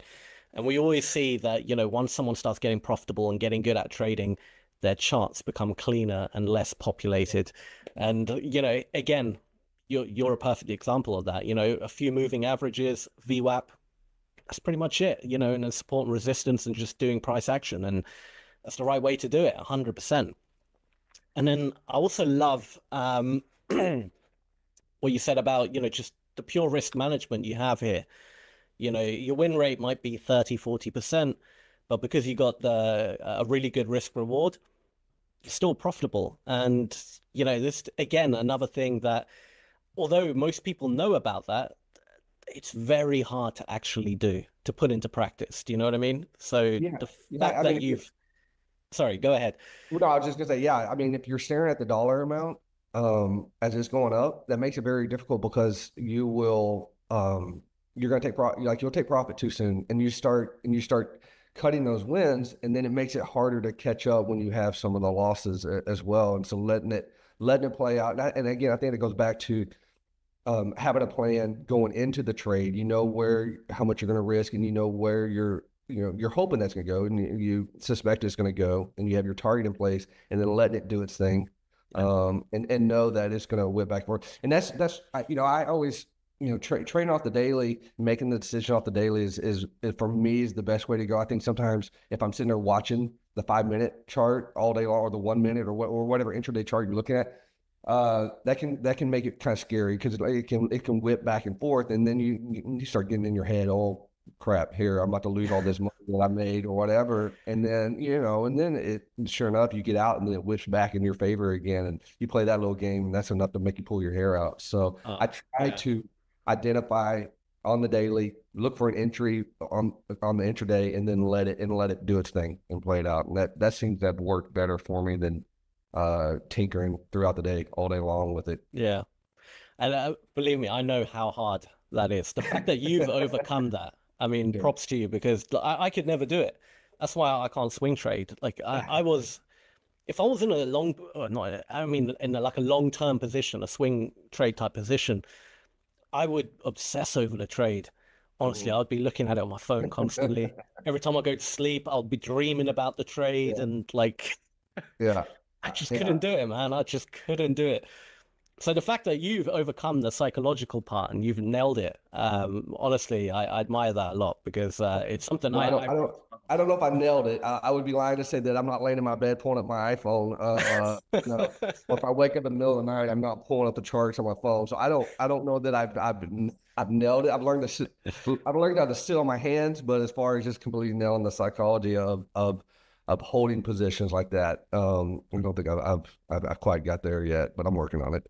Yeah, well, you seem to be doing a lot better than me when it came to swing trading, that's for sure. You're just trading, when you say you're trading the SPY, you're just, that's all intraday, trading off. Yeah, US Open, first 2 hours, I'm looking for that push.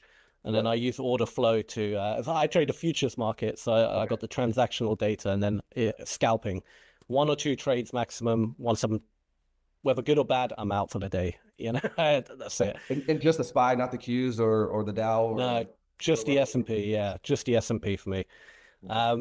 Nothing that's more just because you kind of, I don't know, I kind of have a feeling for how it moves now. Do you know what I mean? If you put me on another chart, I could technically trade it, but I wouldn't feel as confident. Sure. Like the S&P, day in, day out, it's my bread and butter.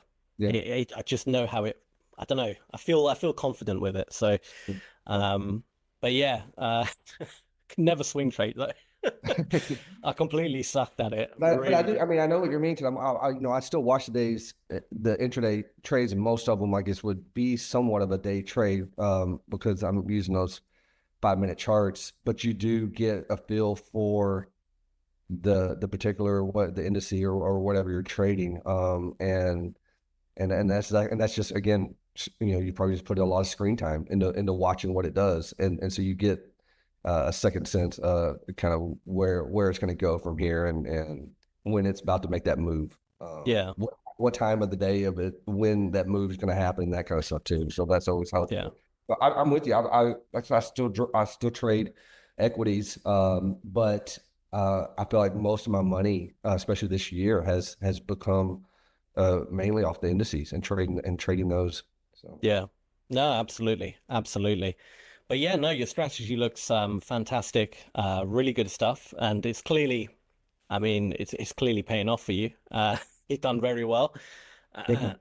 So you can stop your screen now. There's okay. Yeah, that was awesome. We're back. Okay.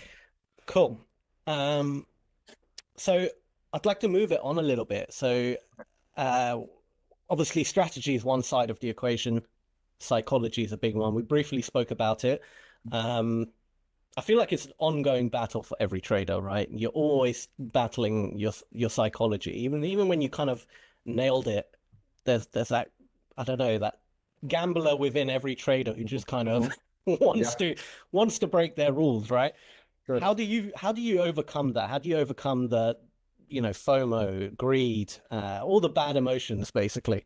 I don't know. If you figure that out, let me know. It's an ongoing thing, like you said. I mean, it's there's great books out there, Trading in the Zone, anything about Douglas, on psychology. And so I listen to those when I'm driving on long trips. I've probably listened to Trading in the Zone 10 times, and every time there's something new. It's like, yeah, okay, yeah, I've been doing that. Yeah. And I think it's always going to be there. I think I think when you've had enough pain in the market, you remember what that pain is like, that feeling of giving it all back or having a big loss because you broke the rule. I don't mind losing if the charts if it didn't go my way, and that's going to happen. You're going to have losses.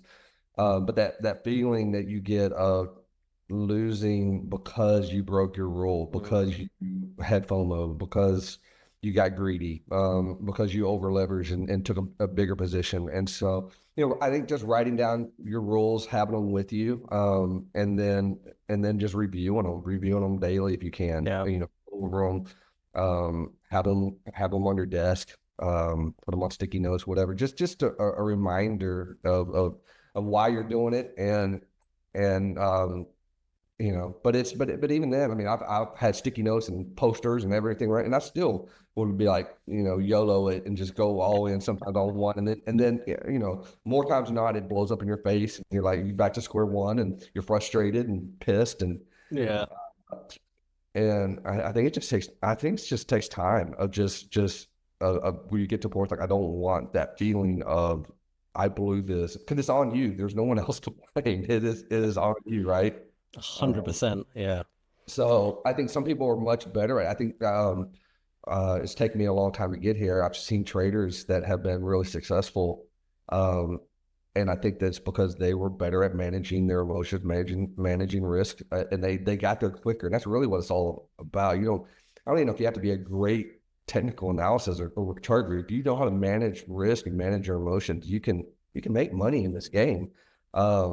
But that's what it boils down to. But if you don't have any kind of risk management, and if you can't control that FOMO and all that, I mean, you're just going to be chasing your tail. I mean, it'll be 15 years later and you're still doing the same thing. So I think you just got to kind of get to that place where, like, oh, I'm not going to let this happen anymore, and try to do it more times than not. I don't know if that's any help at all. That doesn't sound like there's any substance to it. No, that was spot on, honestly. I mean, I think every trader can relate to that 100%. Everything you said there is like, it's almost as if you just read out my story. Do you know what I mean? Like, it's almost as if you knew everything that's happened to me in the past, trading wise. Like, it's spot on. I mean, that's every trader's. I mean, I don't know of any trader that doesn't go through that, because it's such a kill what you eat business. I mean, it's just, it all comes down to you being able to manage yourself. There's no rules. There's nothing in place. I mean, you can go as large as you want. You don't have somebody looking over your shoulder telling you no. So you've got to be that person to look over your shoulder. And so that's very difficult, because what other job? I mean, there's what else? There's not a whole lot of jobs that gives you that kind of freedom where you can do whatever you want in it, and but then deal with the outcome of what that looks like. So. Yeah, no, 100% right. 100% right. I mean, it's funny, in the live sessions, we discovered that a few of our, like me and a few of the other trading coaches, we all have and we all called it something else. I called it the casino account. Michael called it the bully account. It's basically like a small account where you just have money you don't care about. Right. And whenever you want to just break your rules or do something really stupid, you do it on that account. Do you know what I mean? That's a good idea. I've never thought about that. Just to have a casino account where you can just screw it, and I want to call in on Bitcoin. I feel like it's about to rip through the roof and something like that. So, you know what? I think I'm gonna steal that for sure. Try it, see if it helps. I mean, it helps me as well, because it kind of satisfies that that degenerate inside every trader, you know, who just wants to. You know what helped me too was you're talking about degenerate, was me betting on sports during football season too, because because I do like to gamble, and so gosh, I can't believe I'm telling your listeners I have to go gamble. That's horrible. But No, we weren't advised to gamble, but no, I'm not about to gamble, or maybe if it's just a few bucks or whatever. But betting on football here and getting that kind of out of me, I think actually helped me not do it in my trading, right? So so I'm betting on the Cowboys game, but I'm not going to bet on the S&P. Exactly. So that's anyway. So no, you're 100% right. Edit that out. You're 100% right. You gotta like scratch the itch somewhere. Yeah, for sure. I think every trader has that streak within them. It's partly why we're probably attracted to trading in the first place. The idea that, you got freedom, you can control your own destiny and all the good stuff, right? But there is if we're being completely honest, there is that gambling streak in all of us who just kind of especially when you're on the right side of the trade and it's going parabolic, and that's a great feeling, you're watching those numbers go up, and that's part of trying to control all of it too, is striking an itch. Yeah, for sure. I'd love to move on a little bit to Hola Prime. What's your experience so far with Hola Prime? It's been great. I think I bombed a couple of evaluations to start out. So if anybody's listening and you have bombed a couple, it's okay. And what I really like about Hola Prime and just the prop industry in general is it does allow you to not just scratch the itch we were talking, but it allows you to try different things out. And that's, I had never really traded the indices up until this past year. And so this allowed me to, okay, well, there's not a whole lot of stocks for me to pick from on most prop firms. So let's work on the indices, work on a little bit of Forex. And so I think, people use it as an opportunity to try out different strategies, whatever indicators you're using, just because you're just risking, whatever your evaluation fee was. And then as you get more serious into it, really, and you kind of nail down your strategy, start focusing. But as far as Hola Prime, it's been great. The communication's been wonderful. In this industry, and your listeners probably know there's some shady ones out there that will find reasons not to pay out or can just straight up disappear overnight, kind of deal.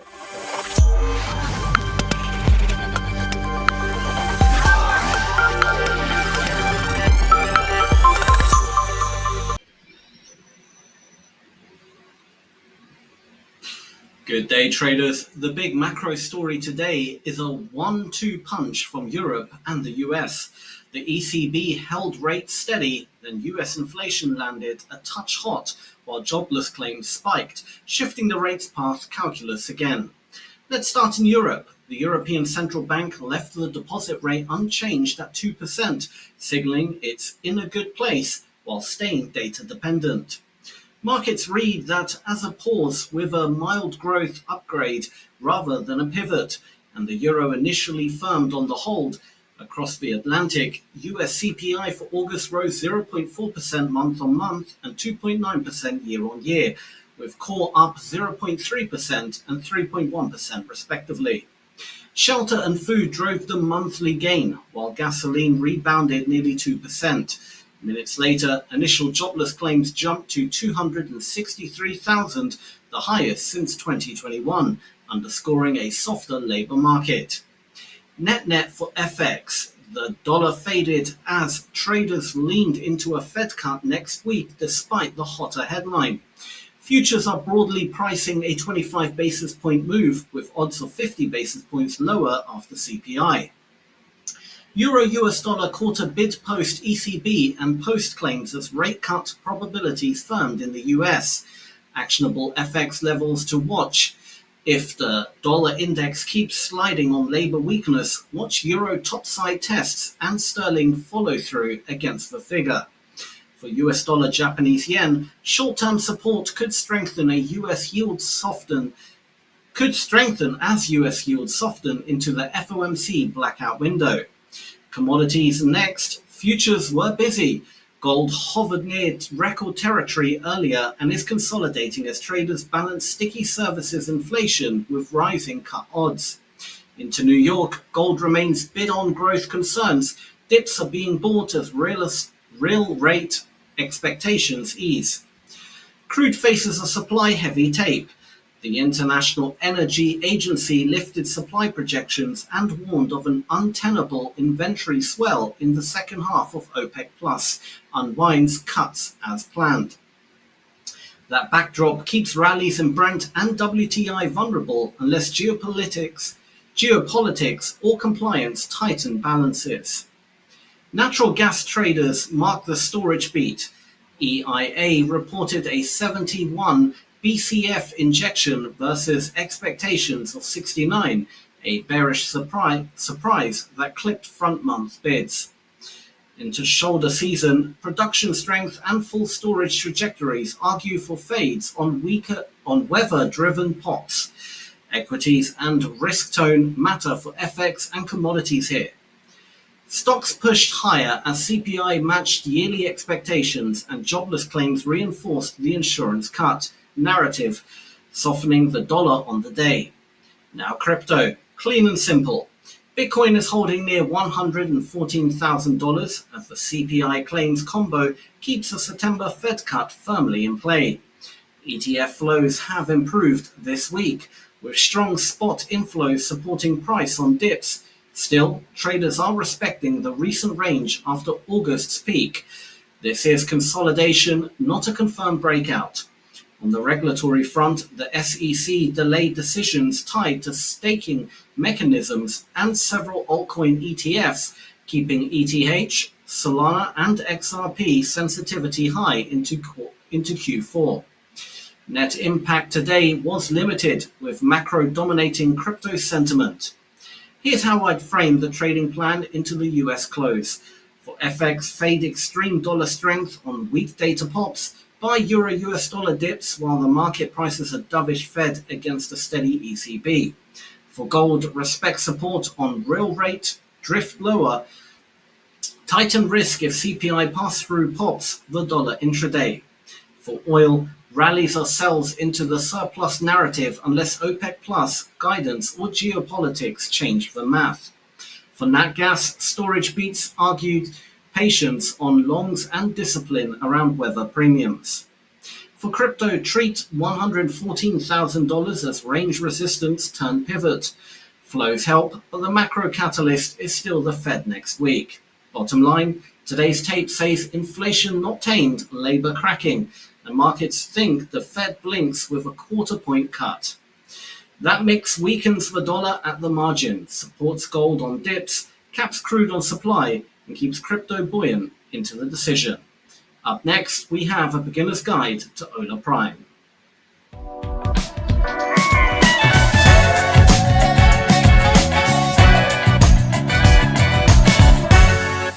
In today's video, we'll show you how to modify trades on MatchTrader. Let's quickly place a few trades for modification. Once placed, the trades will appear at the bottom of the page. Simply click on the respective trade and you'll see options to modify or close it. Click on Close and the trade will be closed right away. Let's try modifying it now. To modify, just click on the respective plus icon to update the stop loss or take profit. Let's set the stop loss for this trade. You can set it based on price or value. Remember, since this is a buy trade, the stop loss must be set below the current market price. If you try to set it above the current price, you'll get an invalid value error. So make sure to assign the correct stop loss. You can also adjust the price using the handy stop loss line right here on the chart. Once the correct stop loss is set, just click Save, and that's it. The stop loss has been updated.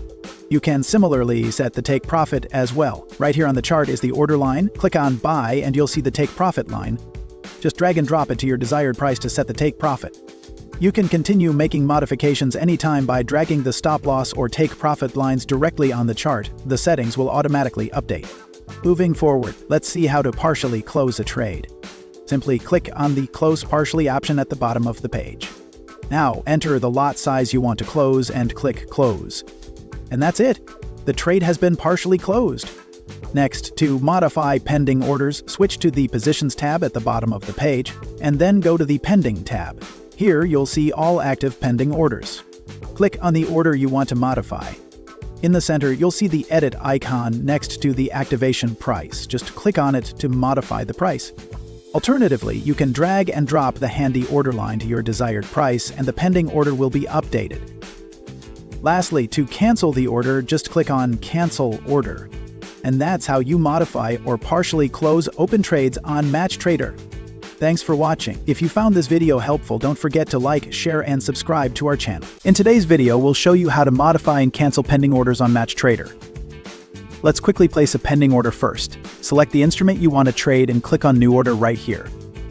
The Market tab is used for placing trades at market execution. Switch to the Pending Order tab for pending orders. Adjust the lot size, then set the price at which you want to place the pending order. You can also set stop loss or take profit using the plus icons. Once everything is set, just click on the type of pending order you want to place. Let's go with a sell limit. Now, let's modify it. You can adjust the price of the pending order directly from the chart. Right here is the order line. Just drag and drop it to the desired price, and the order will be updated with the new price. Alternatively, go to the Pending Orders tab at the bottom of the platform. Here you'll see all your open pending orders. To modify the price, click on the Edit icon right here, adjust the price as needed, and click Save. To set a stop loss or take profit, click the respective plus icon, adjust the price, and hit Save. To cancel an order, just click on the cross icon next to the trade. And that's it. That's everything about modifying and canceling pending orders on MatchTrader. Thanks for watching. If you found this video helpful, don't forget to like, share, and subscribe to our channel. In today's video, we'll show you how to place market execution and pending orders, and also how to set stop loss and take profit. Once you log into MatchTrader, this is the default layout you'll see. To place a trade, simply click on the instrument you wish to trade and the operations page will appear. Just click on Sell or Buy and the trade will be placed. Exploring the page further, at the top you'll see the chart. You can adjust it as per your liking. You can also set the lot size for your trade using the minus plus signs, or simply type it in. To set a stop loss on this trade, just click on the plus sign here. You can set it either by price or by value. You can similarly set the take profit as well. You'll notice that based on your selected stop loss or take profit, one of the options may get grayed out. For example, if you set a stop loss above the current market price, the system will gray out the option to place a buy trade. If you set the stop loss below the current market price, it will gray out the sell option. You can then proceed with the available sell or buy and your trade will be placed. To view all open positions for this instrument, just scroll to the bottom of the page. Now moving forward, to place pending orders, simply switch to the Pending Order tab. Adjust the lot size, then set the price using the minus plus signs, or you can also type it in directly. Here's an interesting thing. If you enter a price above the market price, you will only see options to place a sell limit or buy stop. Similarly, if you enter a price below the market price, the platform will show options for a sell stop or buy limit. The system automatically adjusts the order types based on the price you've entered. Click on Sell or Buy, and that's it, your pending order has been placed. To check all active orders, just switch to the Positions tab at the bottom. In the Open tab, you'll see all open orders, and in the Pending tab, you'll see all active pending orders. And that's it, placing trades on MatchTrader is that easy. Thanks for watching. If you found this video helpful, don't forget to like, share, and subscribe to our channel. In today's video, we will show you how to log in to MatchTrader on a mobile.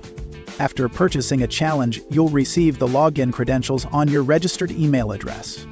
You can also find them on your dashboard under the Overview section. To access the platform, simply click on the platform link here, and you'll be redirected to the trading platform login screen. Here, enter your username and password. Make sure to enter the username provided on the dashboard and not your email address. Click Sign In, and you're logged into your account. Thanks for watching, and if you found this video helpful, don't forget to like, share, and subscribe to our channel. Come, I will show you how Hola Prime is changing the future of prop trading.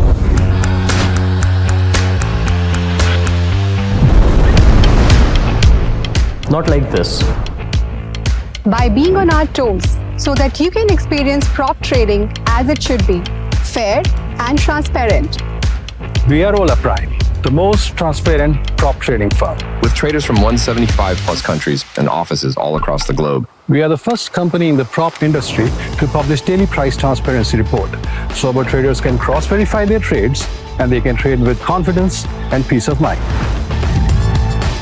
Let me share the story. In the decentralized Forex market, traders often face pricing uncertainty, but not anymore. To ensure fair pricing every time, we introduced Price Transparency Report, a daily tick-by-tick comparison with industry data. We didn't stop here. No hidden rules. No unclear trading conditions. Everything is stated up front, including prohibited trading practices. From supreme trading conditions to responsive customer support. We operate with transparency, sharing every crucial detail with our traders. That's why traders from 175 countries trust us. No unfair breaches of accounts. Wherever possible, we send traders preemptive warnings because we hide nothing. With us, you can scale your account up to $4 million. And those profits? We offer up to 95% of the profit splits. That's 95%. But what good are profits if you can't access them quickly? That's why we process withdrawals within 1 hour, putting your earnings straight into our hands. We calculate your withdrawable profits at the end of each trading day, ensuring you get your withdrawals as soon as you request it. We know what failing a challenge feels like, but we won't leave you alone. After reviewing your account's trades, we'll create personalized videos to help you prepare for your next attempt. Our expert trading coaches and Prime Academy are always ready to help you learn and succeed. I started as a junior analyst. With clear feedback and growth paths, I've moved into a leadership role. When I joined here, I was just a graduate. Now, I'm an MBA and a senior manager. My career has been transformed here, from an entry-level position to a department head. While others are catching up, we are setting new standards in prop trading every day. Join us today and get funded with transparency. How do you feel after another victory? It's really good, so we're excited, we're happy to be here. People only see the wins. There it is, folks, the trophies. buzzer sounds. The moments under the lights. But they don't see this.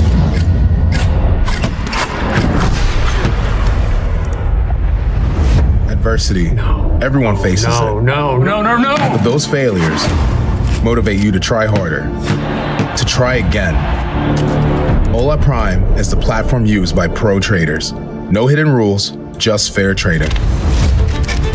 In basketball and in life, speed is the difference between success or failure. Hola Prime has the fastest payouts in the industry with less than an hour. Adversity sometimes just means a new beginning. Hola Prime, trade with transparency. Got trading skills but can't risk your money? Enter prop trading, a smart way to monetize your trading skills without risking your own money. Start your journey with Hola Prime. Here's how it works. Buy a small fee trading challenge. Hit the profit target and keep losses under 5% daily and 8% overall. Pass the challenge and get a funded account. The risk rules stay the same, but now no profit targets. And yes, up to 95% of the profits are yours. Wondering, how's that even possible?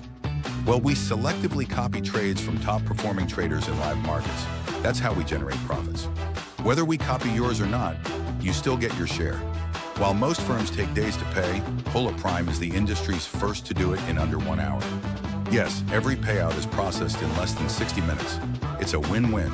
You bring the skill, we bring the capital, speed, and support, including one-on-one coaching. Take the trading challenge. Get funded. Hola Prime, trade with transparency. Markets are unpredictable, volatile, complex, but your trading journey doesn't have to be. Hola Prime TV is now live. Every trading day, join top coaches as they break down real-time setups, key levels, live trades across Forex, futures, and crypto. From Tokyo's early momentum, to London's open surge, to New York's high volatility action. We decode every move live, get sharp analysis, clear strategies, and insights that actually make sense. And yeah, we don't just break down charts, we crack a few smiles too. Only on Hola Prime TV. This is more than content. This is infotainment and beyond.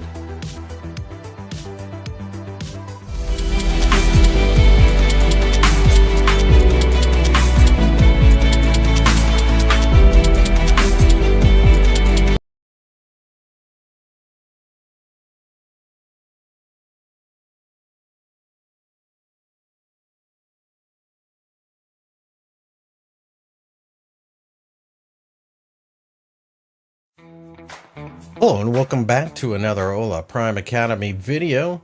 I am Christopher Lewis, the leading FX strategy coach here at Hola Prime Academy. And in this video, I'll be talking about using crude oil to perhaps make a few trades. So the crude oil correlation with a couple of currencies is fairly well known. That being, of course, the Canadian dollar and the Norwegian krone. Now, the purest way to play it is Canada under most circumstances. And that's what I'll focus on in this video. That being said, there have been some massive changes in the way oil is collected and harvested around the world. So the old adage of oil up, buy Canadian dollar isn't as simple as it once was. Keep in mind that the biggest driller of crude oil, depending on the year, can often be the United States. So unfortunately, a lot of people believe that if oil goes higher, the Canadian dollar should go higher, and they trade it against the greenback. That's not the route to go.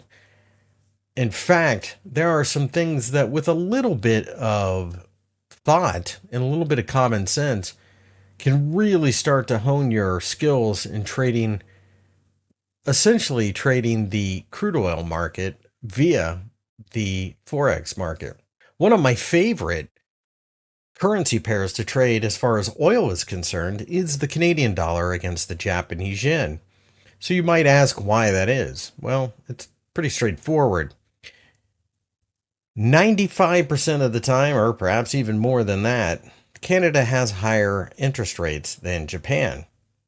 So you automatically have a proclivity for the Canadian dollar to strengthen under normal conditions. The other part of this equation is the fact that Japan imports 100% of its crude oil.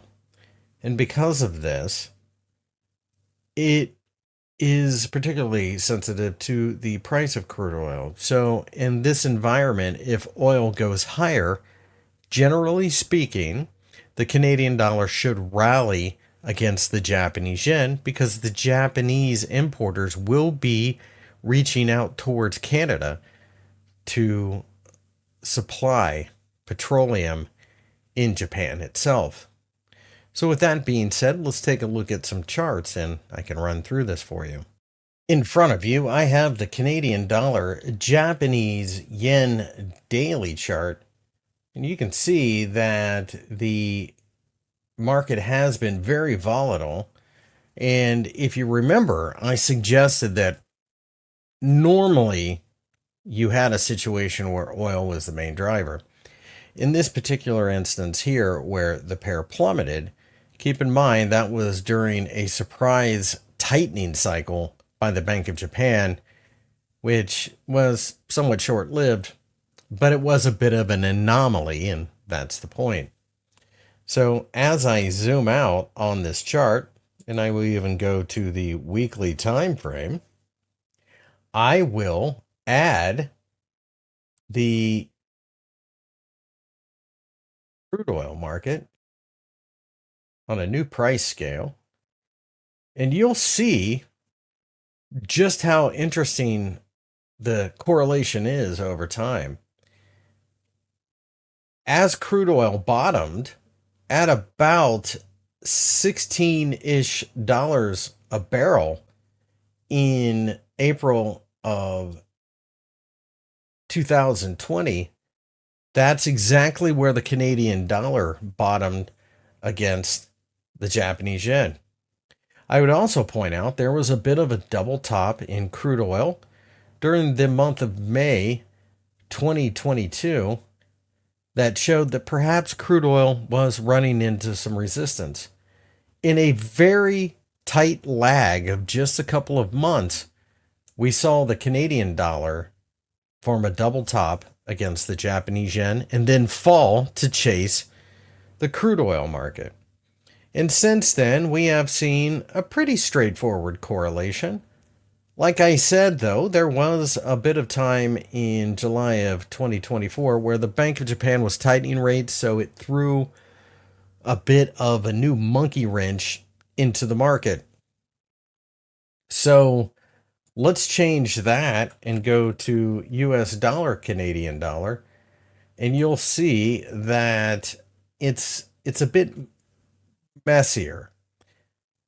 Oil rises and the dollar rises. Again, like I said, this is the old correlation that everybody used to love, but with the United States producing at times the most amount of crude oil by any nation in the world, the correlation between crude oil and the dollar against the Canadian dollar has been absolutely destroyed. It used to be much tighter, but we are talking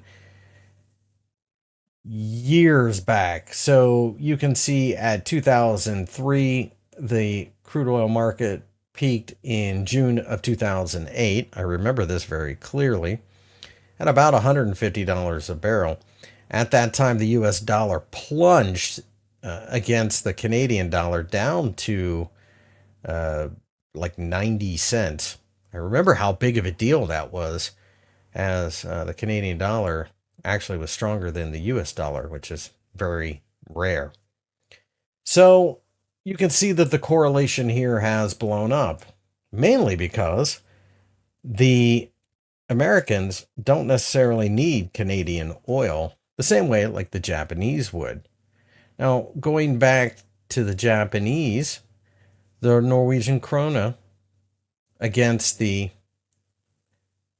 Japanese yen, very similar, not quite as tight as that Canadian dollar against the Japanese yen, but you can see that there is most certainly some type of correlation here. Again, maybe not as strong as it is in the Canadian dollar against the Japanese yen, but clearly there is a reaction. You can also, on tradingview.com, type in CXY for the Canadian dollar currency index. And this is an artificial index. It's essentially like the US dollar index, but you just, instead of the US dollar, compare the Canadian dollar to multiple other currencies around the world. And you can see that it does tend to move in the same general direction as oil overall. With that being the case, it is probably worth noting that the Canadian dollar has remained consistently weak, although it did rally a bit during the latest spike in crude oil near midsummer of 2022. And again, that's because it becomes less of a petrocurrency. And you have to keep in mind that the Canadian dollar index is heavily weighted to the US dollar. So while it does so show some type of kind of overlap here, it's not quite the same thing. And as you look at the Canadian dollar against other currencies, you'll see that, for example, the oil market started to rally pretty significantly in April of 20, and the euro formed a double top against the Canadian dollar and plummeted. So you could trade the euro against the Canadian dollar for an oil play. But again, all things being equal, I do believe that the best pure play is the Canadian dollar against the Japanese yen. And again, that makes sense. Japan has to import 100% of its crude oil and Canada is a major oil exporter. So this is the type of fundamental analysis you can do to decide what you want to do with the Canadian dollar. And like I said, my favorite pair is the Canadian dollar against the Japanese yen. And then once you get the fundamentals right and the flows of the oil market, for example, then you can start to look for technical setups such as a hammer, a shooting star, whatever, 50% Fibonacci retracement level, moving averages. Again, the system is irrelevant. It's the reasoning that you're looking for. Yet another reason, that is, for the Canadian dollar to either rise or fall against the Japanese yen and other currencies. But as I have shown in this video, it's very clear that the yen is certainly the most vulnerable to Canadian and crude oil strength. Markets are unpredictable, volatile, complex, but your trading journey doesn't have to be. Hola Prime TV is now live. Every trading day, join top coaches as they break down real-time setups, key levels, live trades across Forex, futures, and crypto. From Tokyo's early momentum, to London's open surge, to New York's high volatility action. We decode every move live. Get sharp analysis, clear strategies, and insights that actually make sense. And yeah, we don't just break down charts. We crack a few smiles too. Only on Hola Prime TV. This is more than content. This is infotainment and beyond.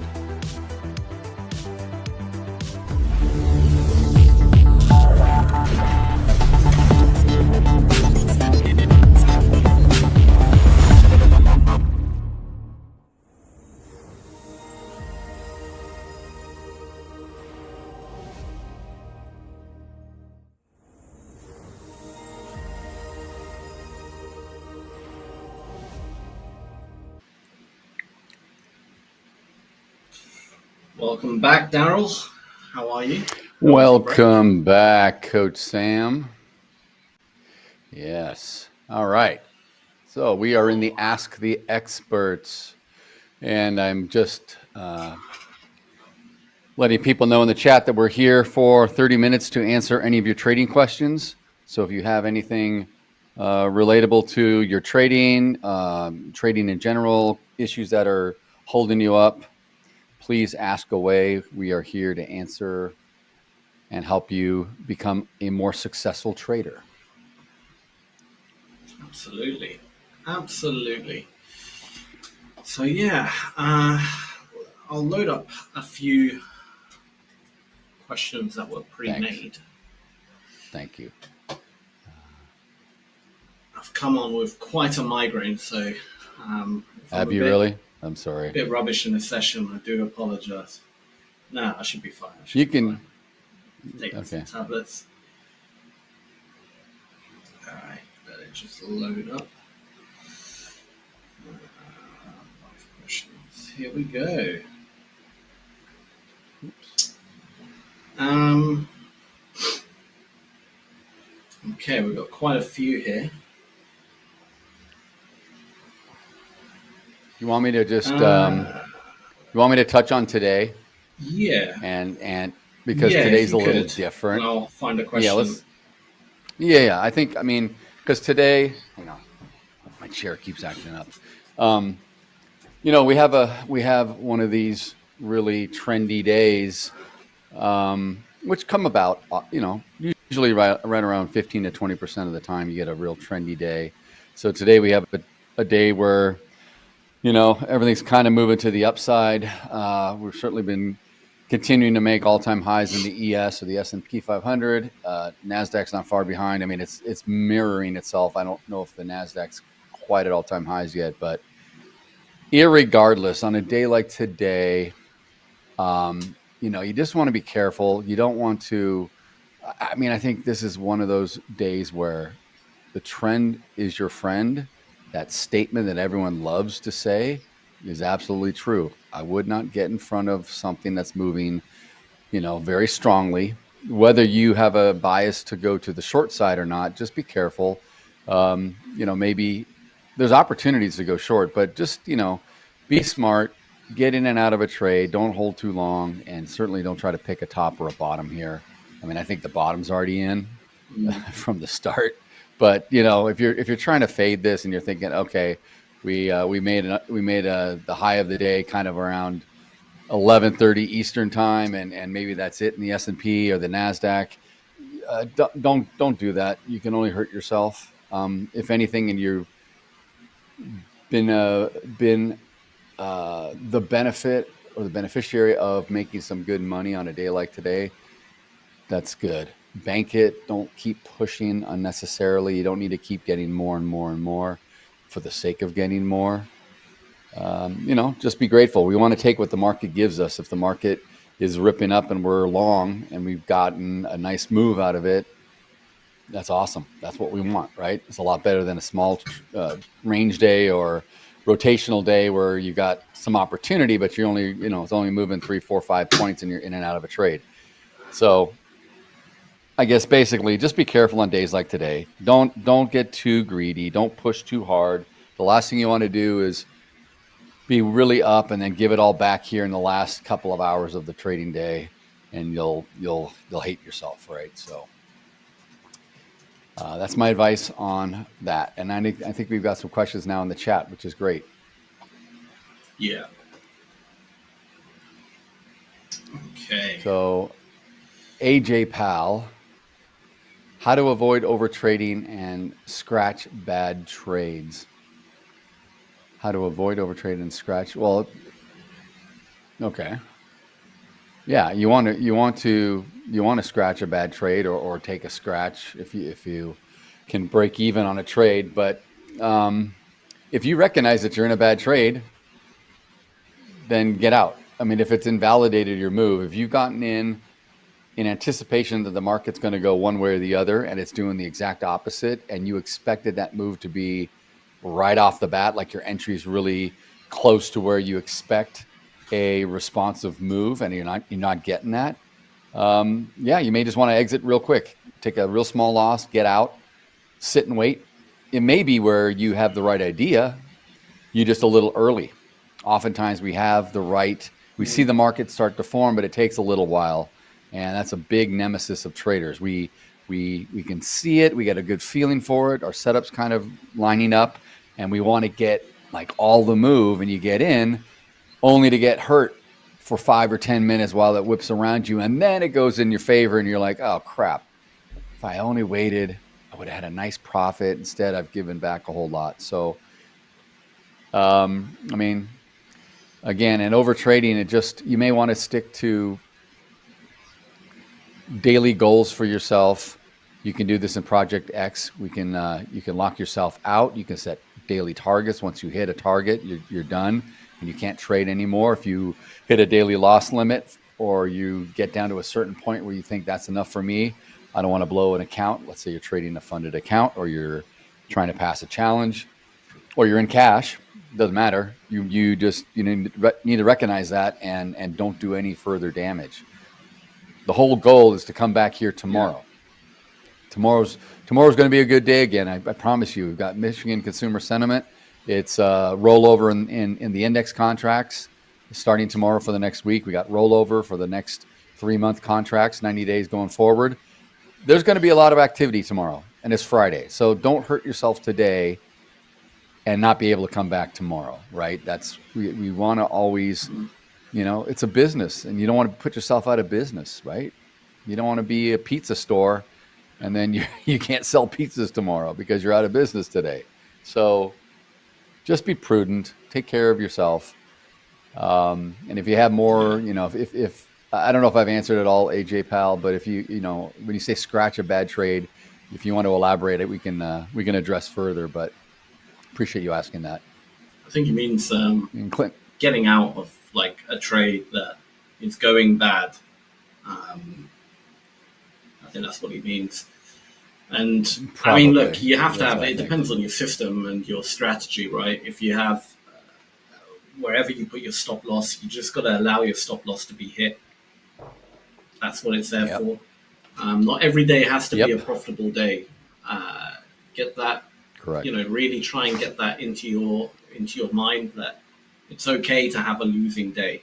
It's absolutely fine. And like what Coach Daryl said, it's the main aim of the game is just to survive another day.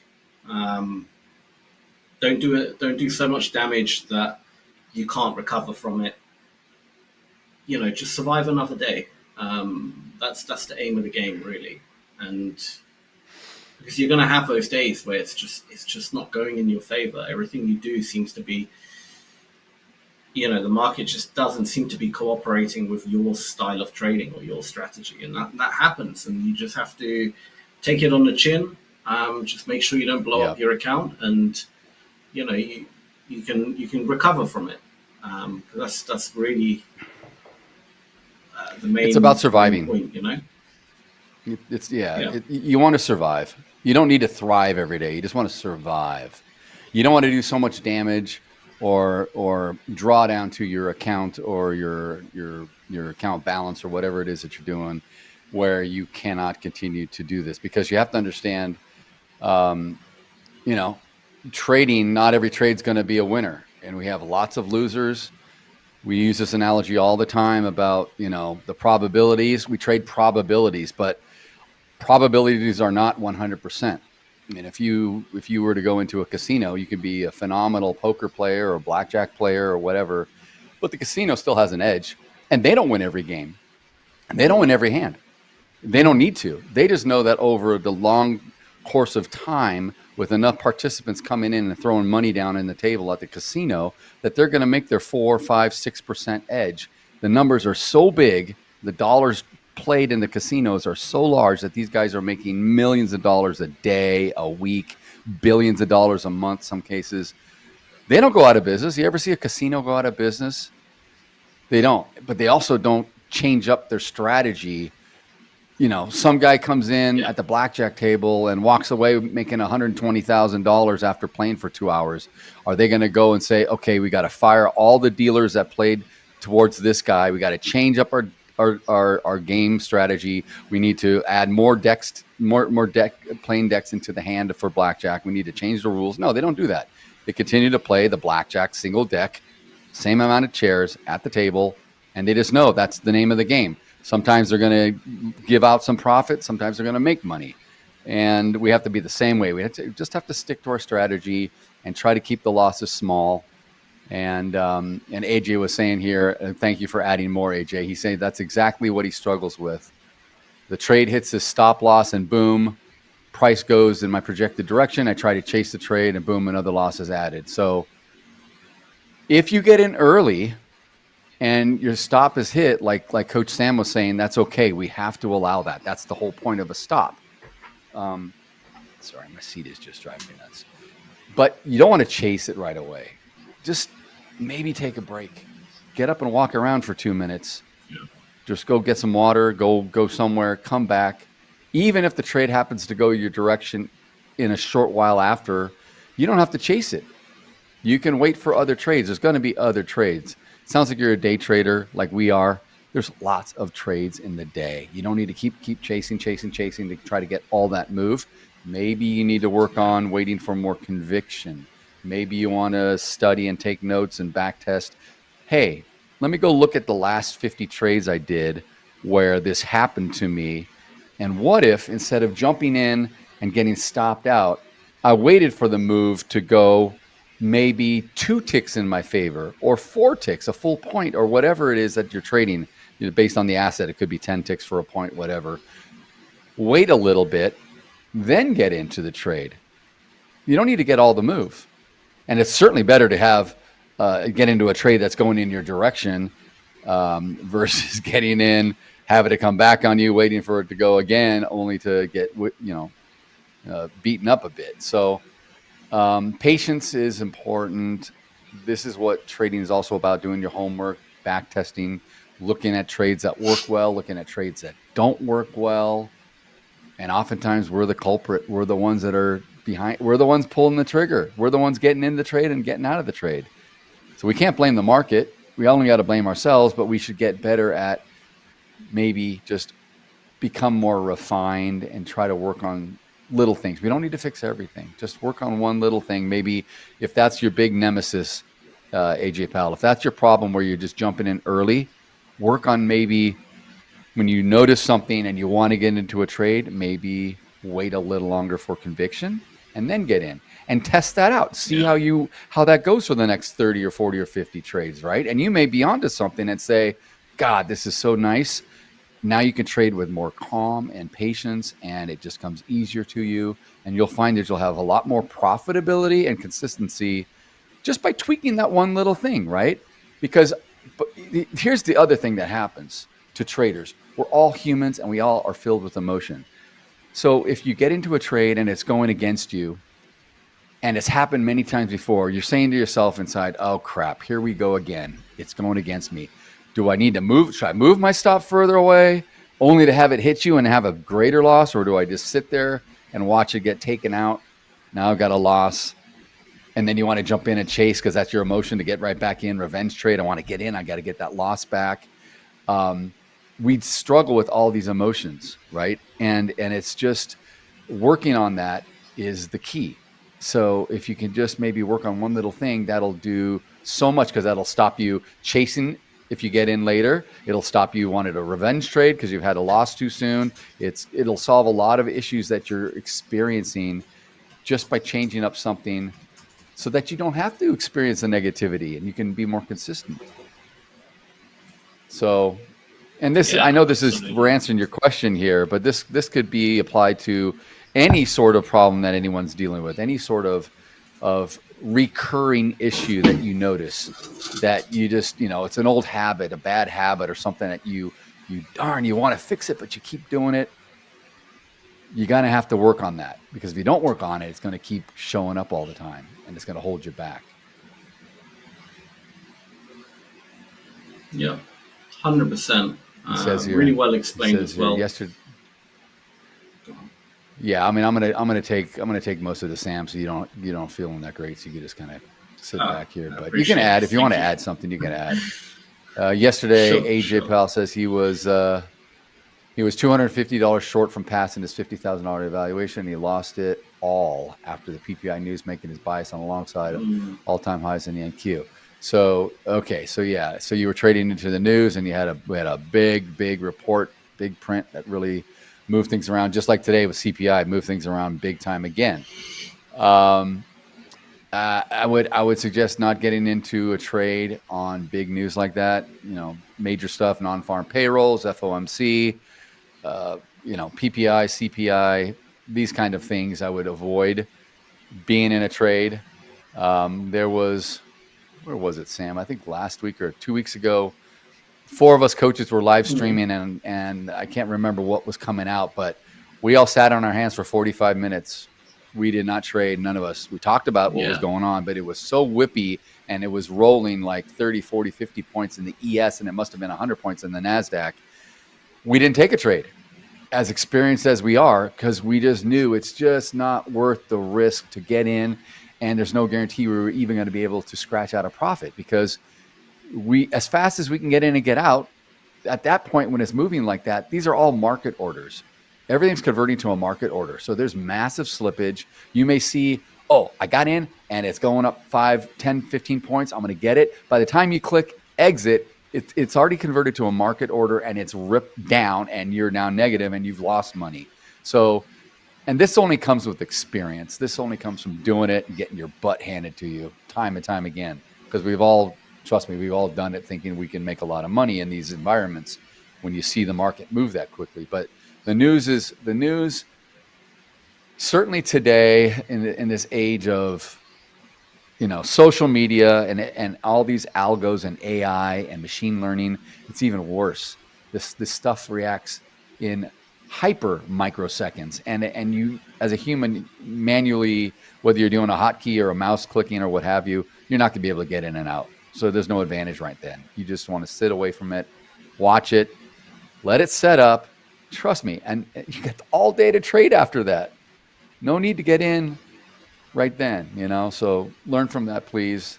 Yeah. It's unfortunate you blew an account, but hopefully, and look, You can't. Who was saying this yesterday? I think Troy was saying this yesterday about spilled milk. You can't go back. It's over. The account is blown. But what you can do is you can learn from it and hopefully don't put yourself in a probability situation. I'm not saying it's guaranteed. It's just there's a high probability, excuse me, that could happen again. Don't put yourself in that situation because you got to learn. You got to learn from these things. It's the only way you're going to improve. Clinton Joshua, welcome back, Clinton. What types of trading strategies have you found to be the most effective, and how do you determine which strategy to use in different market conditions? Depends on what asset you're trading, what asset class. I don't know, Clinton. Are you trading Forex or futures? But I mean, I think in the beginning you need to probably try a lot of different things because you don't know what you don't know.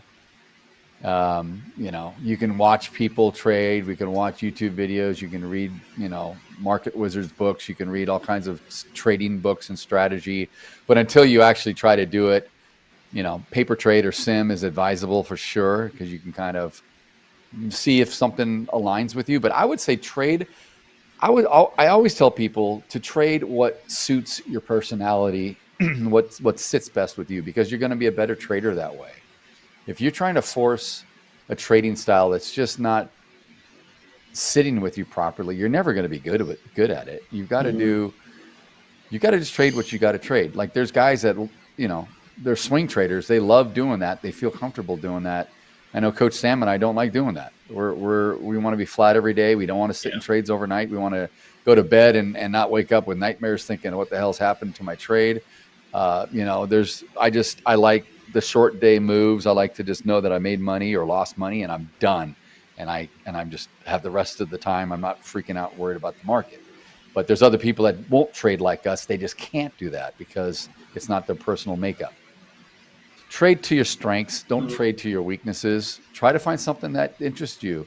If you find that you like breakouts or you like trading moving averages or you like trading reversals or you find certain indicators that align with you, maybe you like Fibonacci's or oscillator bands, and that makes sense to you because you see rotations and you can trade within that.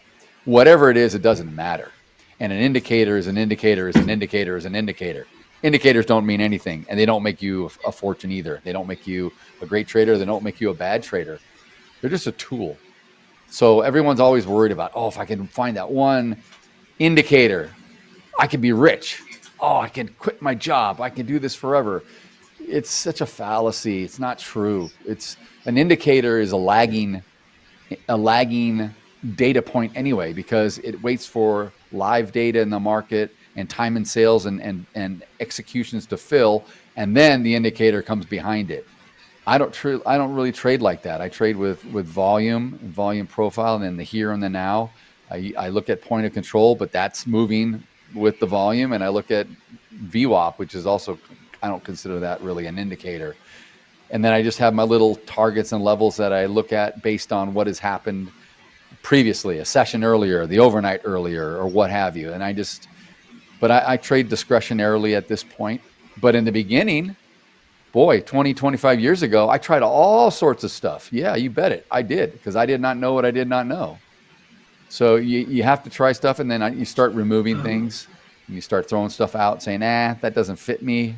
I think I'm more this kind of a trader. Yeah. Real quick, I hate to interrupt, but I'm just gonna head off. My head is absolutely splitting. Go ahead. I'll finish it up, man. If you don't mind taking the session. Okay, thank you. No, you got it. You got it.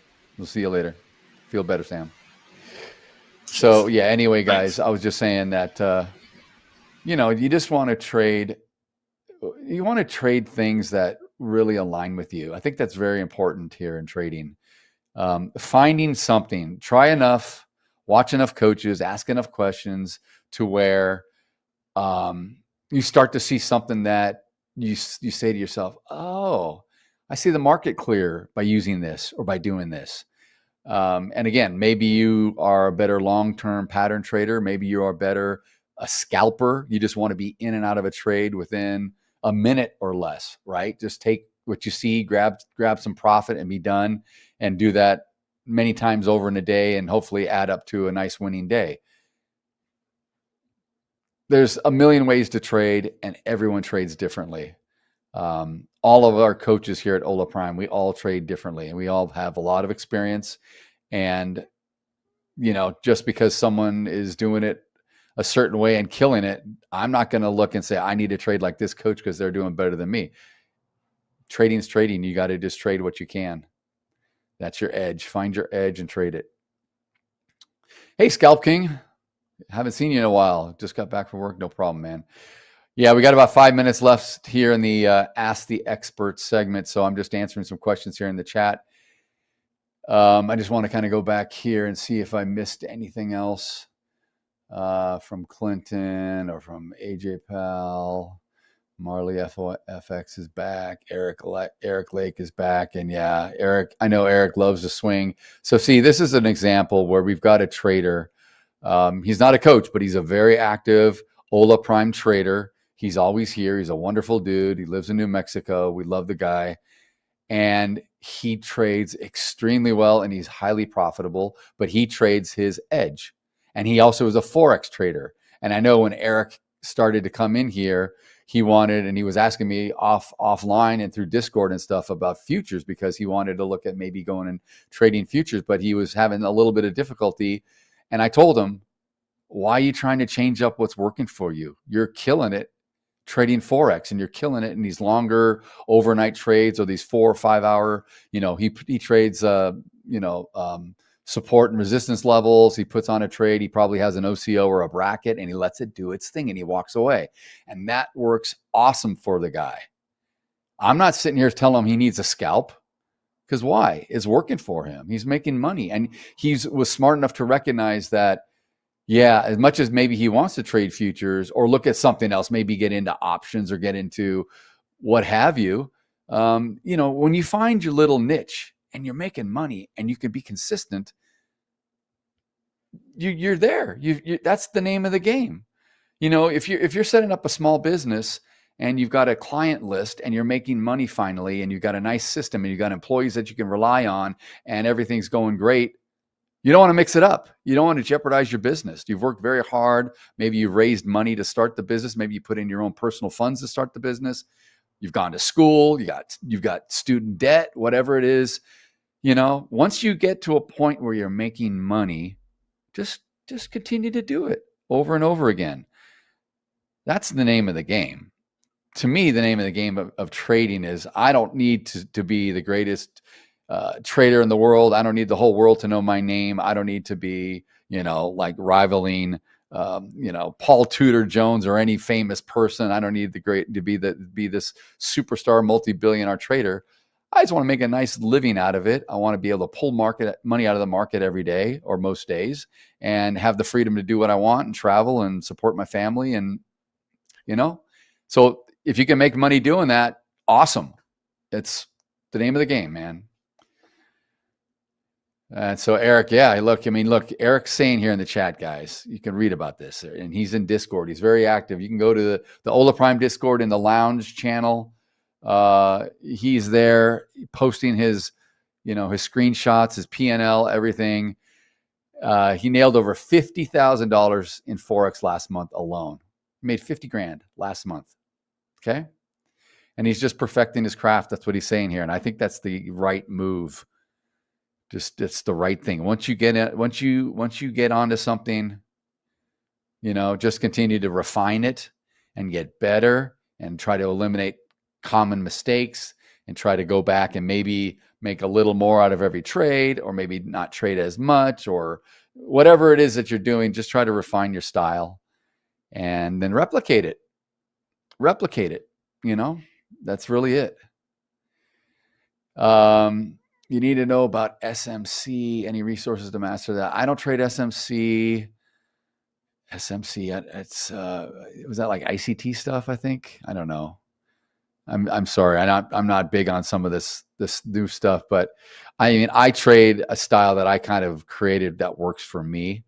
I started Smart Money Concept. Okay. Yeah. I really can't add to that. I'm sure there's a lot of stuff out there, regarding it that you can find, but I don't think any of the coaches, certainly none of the futures coaches, trade SMC. But you know, if you have specific questions about certain things that because look, here's the thing, and I know I got to be off here in a couple minutes. I will say this: it doesn't matter what it's called. To be perfectly honest with you, it could be called Elliott wave. It could be called Gann theory. It could be called smart money concept. It could be called ICT. It could be called Fibonacci. It could be called volume profile. It could be called, you know, market profile, whatever it may be. Most of this stuff is very similar and it rhymes. It's just another way someone invented it or called it a certain thing or has a little tweak on how to trade it. The bottom line is that these instruments all move the same. The data comes in from the exchange the same. It's just our way of interpreting it. And some of these theories and these resources and these indicators take the data and they show up visually in a chart for us to have some sort of an advantage, hopefully. That's all it really is. But there's a lot of things like I don't trade Fibonacci, but I see when I trade volume profile, I'm looking at entering on a low volume node, and someone who's trading Fibonacci at a fib level is saying, I want to get in because my fib level is telling me to get in. I'm in the same instrument saying, I'm going to get in as well. It just happens that they're looking at one way to get in. I'm looking at another way to get in, but we're trading the same thing. So, you know, just do what appeals to you. If it appeals to you and you hear it right and it sticks in, that's all that matters. So anyway, we've come to the end of the segment. This has been great, guys. We will be back in 30 minutes. I will be back with Coach Paul and Coach Tony and hopefully Coach Sam. I know Coach Sam's not feeling too well right now. But anyway, there'll be at least 3 coaches back in 30 minutes for live trading till the end of the session. So come back and bring your questions. We'll answer them then. Thank you. Markets are unpredictable, volatile, complex. But your trading journey doesn't have to be. Hola Prime TV is now live. Every trading day, join top coaches as they break down real-time setups, key levels, live trades across Forex, futures, and crypto. From Tokyo's early momentum, to London's open surge, to New York's high volatility action. We decode every move live. Get sharp analysis, clear strategies, and insights that actually make sense. And yeah, we don't just break down charts. We crack a few smiles too. Only on Hola Prime TV. This is more than content. This is infotainment and beyond.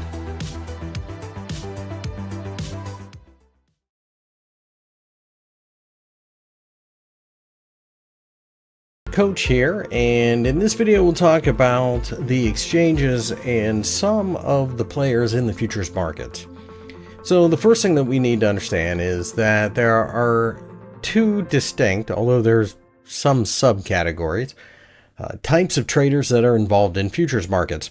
The first one is a hedger. So a hedger is somebody who has a product for sale or needs to buy a product in the future and looking to lock in a price. So for example, if you are Coca-Cola and you need to buy sugar, there is a sugar futures market that you can buy sugar out into the future so you know exactly what it will cost you. Those are people who are either going to take delivery, in other words, the actual sugar itself, or they are looking to hedge their exposure. So in the first video, I mentioned something about farmers and agricultural products. So for example, I have 80 acres of corn planted, and I am concerned that perhaps the price will drop. So what I do is I go in and I hedge my risk. I sell whatever the number of contracts of corn that would be the same as my field, or something close to it, some type of percentage. And that way, if price does drop, when I go to sell the corn on the open market, although it's coming in cheaper than I originally thought, I will have made money by shorting the contract. Conversely, if I buy corn contracts, I'm expecting perhaps price to move higher, And that way, if I already have corn locked in somewhere at a specific price with a written contract, I can, for example, let's just say I'm selling it at $6 a unit and price goes up to $9. Well, that contract, I can't just change that. But if the price goes up to $9, I then get the difference in the futures contracts and collect the $3 from over there and $6 from the actual customer. Now, granted, these are very simplistic examples, but it gives you an idea of what happens in the hedging part of the market. And the hedging part of the market is what started everything at the exchanges. It was originally all about cattle in Chicago. Then I think wheat and corn came next. But the cattle market was a big deal. The slaughterhouses in Chicago, of course, were a major part of why that became such a big city, as beef, live cattle came in from the western part of the United States to feed the eastern part of the United States. There had to be a way to conduct business. You can take delivery, and that is different in the sense that if I buy silver right now at $34 an ounce because I use a lot of silver, and if it rises to 39, as long as I keep that deliverable contract, it doesn't matter. That's what I pay. There will be a place where you can meet up with people who owe a certain amount of silver to a certain amount of buyers, and they actually physically exchange. That is not something that happens very often unless you're a huge corporation. Now, speculators, of course, are just simply going to be trying to make money up and down. They're traders. That's all they are. Speculators allow for an efficient market because there aren't always producers or consumers of an asset jumping into the market at any one particular spot.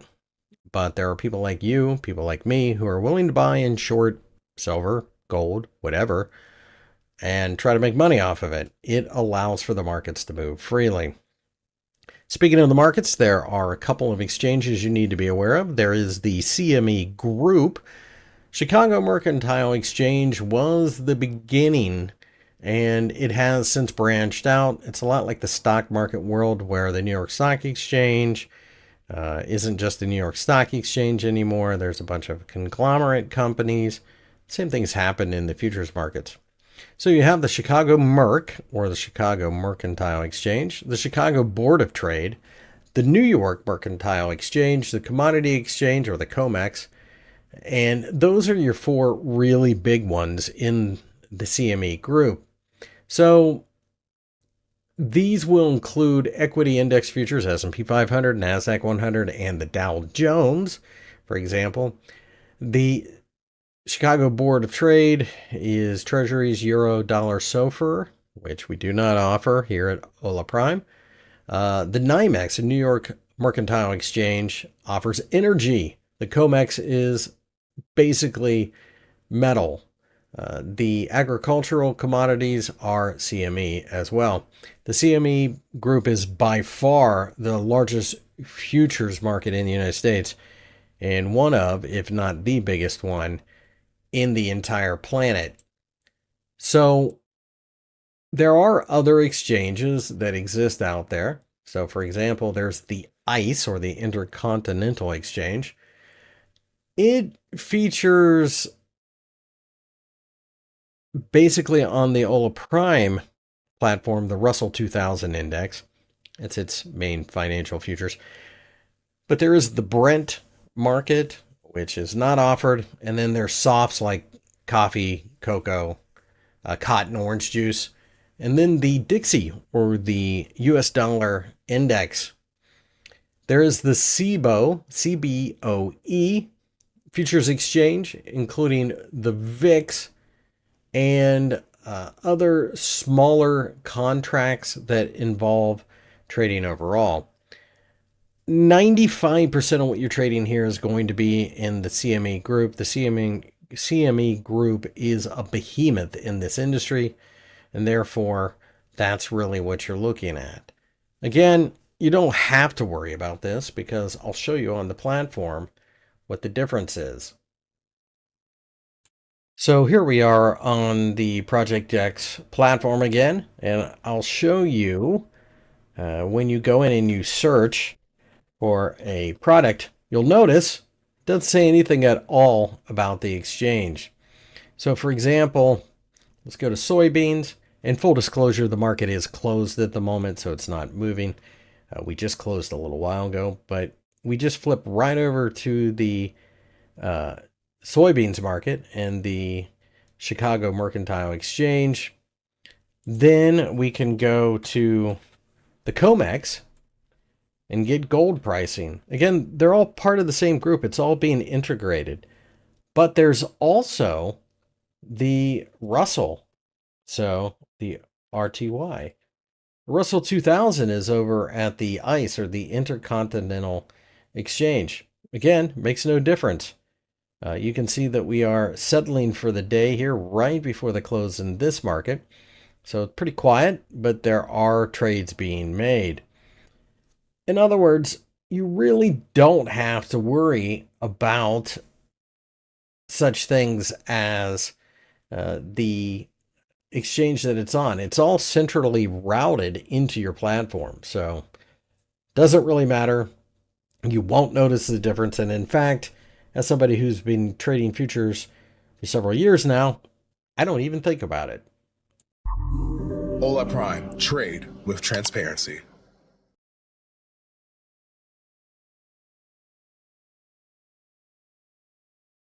Hello and welcome back to another Hola Prime Futures training video. My name is Chris Lewis. I am the head futures trainer here at Hola Prime Futures. And in this video, we'll talk about some very basic concepts, key terminology for futures traders, so that you can learn to speak the jargon and understand the very basics of the world that you are trading in. Okay, so you can see that I have the Project X platform up, and the first thing you'll notice is nothing's moving. And that's the first term that I want you to be aware of. It's not the weekend. The markets are technically open, at least for the day, but there's an hour that starts at 4 o'clock in Chicago, 5 o'clock in New York. Well, they do what is known as settlement. Now, settlement can mean a couple of different things, but in the case of what you're dealing with, it is a cash settlement. It is more or less a time of the day that they match up the orders and decide that trader A owes trader B or whoever $1,700, and this one may owe $2 million, and this one may be expecting $800,000. Whatever the situation is, this gives the exchange the ability to move payments, because you must understand that retail traders aren't going to have any type of credit. Basically, you have an account, and if you blow it up during the trading session, then it's gone. You don't have to worry about this, but that's why the market closes for an hour. Furthermore, you can also start to talk about the other types of settlement, which, of course, the first one is physical that you can think of. Now, physical is basically, for example, if you buy oil and you want to take physical delivery, that is a settlement as well. You go to Cushing, Oklahoma, they drop off a certain amount of oil, you get the contract, you pay for it, or the exchange is financially done ahead of time, I would assume, and then you take your X amount of barrels of oil away. Again, not something you need to worry about. This allows the futures markets to basically mark to market. So when you see at the end of the day that oil was up 1.6%, well, what they mean is at 4 o'clock in Chicago, the futures market shut down. They were 1.6% higher than they were the previous day. The next thing is tick size, and tick size is going to be based on the contract that you're trading. So for example, I have the Russell 2000 in front of you. It happens to be a $5 tick size. So every time we move, it's $5. This is different for most contracts. For example, gold is 10, micro gold is $1. So $10, $1 difference. Remember, the micro contracts are 1/10 of the size of the full contracts. The S&P 500, the ES, the E mini S&P 500, the one that most commonly is traded, is $12.50. Natural gas is $10, unless, of course, you're trading micro natural gas, which is $1. The currency markets, a lot of them are $6.25, but it just depends on the one you're dealing with. If you have any questions, the information can be found on the CME Group website. It's very easy to find, very common. For that matter, you can just Google what is the tick value in CL, for example, which would be the light sweet crude oil market. Now, commonly used interchangeably with tick value is point value. You'll see that, tick size, etc. They're all the same thing. It is worth noting that a tick is just the smallest amount an asset can move. So in the case of the Russell 2000 here, it is 1/10 of a point. It is going to be different in other markets. So for example, let's go to silver. Silver will be different. And you'll notice it's 1/2 cent. So $37.62.5. One tick higher is $37.63, and so on. Leverage is something that is determined by the exchange and not Hola Prime, and it does change. So understand that leverage is just the amount of an asset you can control for the margin that you put up. So margin being, for example, $2,000, and you get to control $20,000 worth of something, that would be 10 times leverage. It's a lot like the Forex world. It's not any different, really. The only difference here is Hola Prime does not have the ability to change the margin. It is determined at a central exchange. So, for example, sometimes when a market really takes off or really melts down, they will increase the margin because of the fear of disaster for blowing accounts out. Remember, every time you buy something, there has to be a counterparty, and they don't want people blowing up left and right and have some type of major financial crisis on their hands. So margin, again, you can find that at the CME Group. They will be very prominently listed per asset that you're looking at. So for example, if you're looking at copper, it'll give you all of the latest information on that website.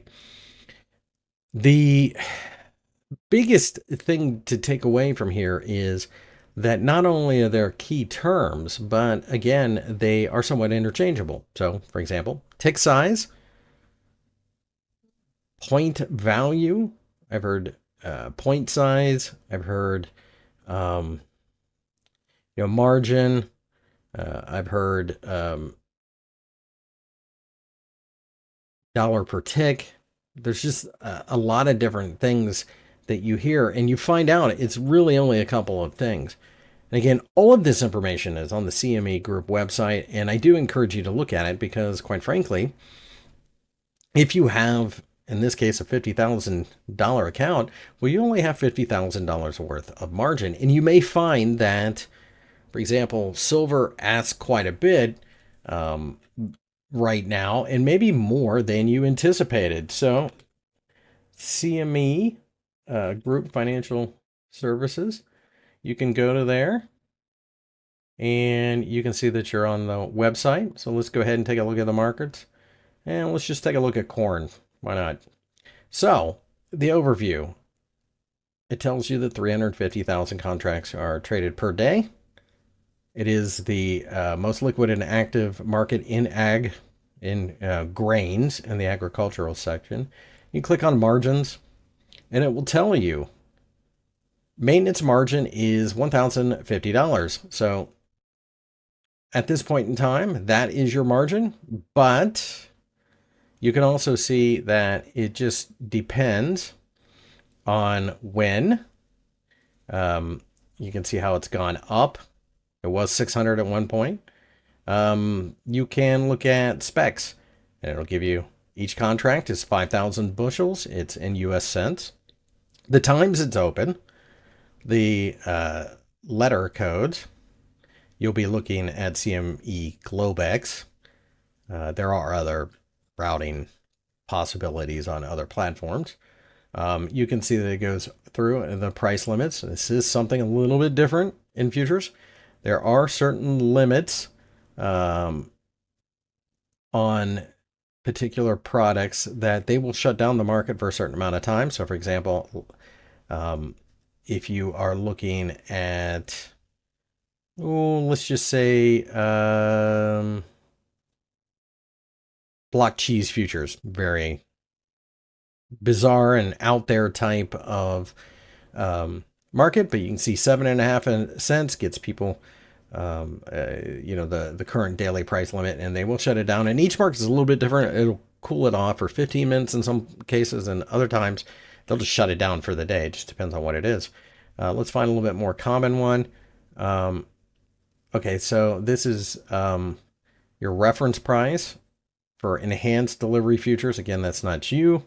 Micro gold futures, you can see that depending on the month, these are the reference price, and where you have a circuit breaker. Again, depending on the market, the circuit breaker does change. Equity index, this might be a little bit more easy to read. Let's see. So the 2000, well, let's just do these are all the growth index. These are some of the smaller ones. What you want to find is the actual major industrial average index futures for the Dow Jones. That tells you all the levels that they will stop it out if it hits. It changes every day. It's a certain percentage, so you don't really need to know that.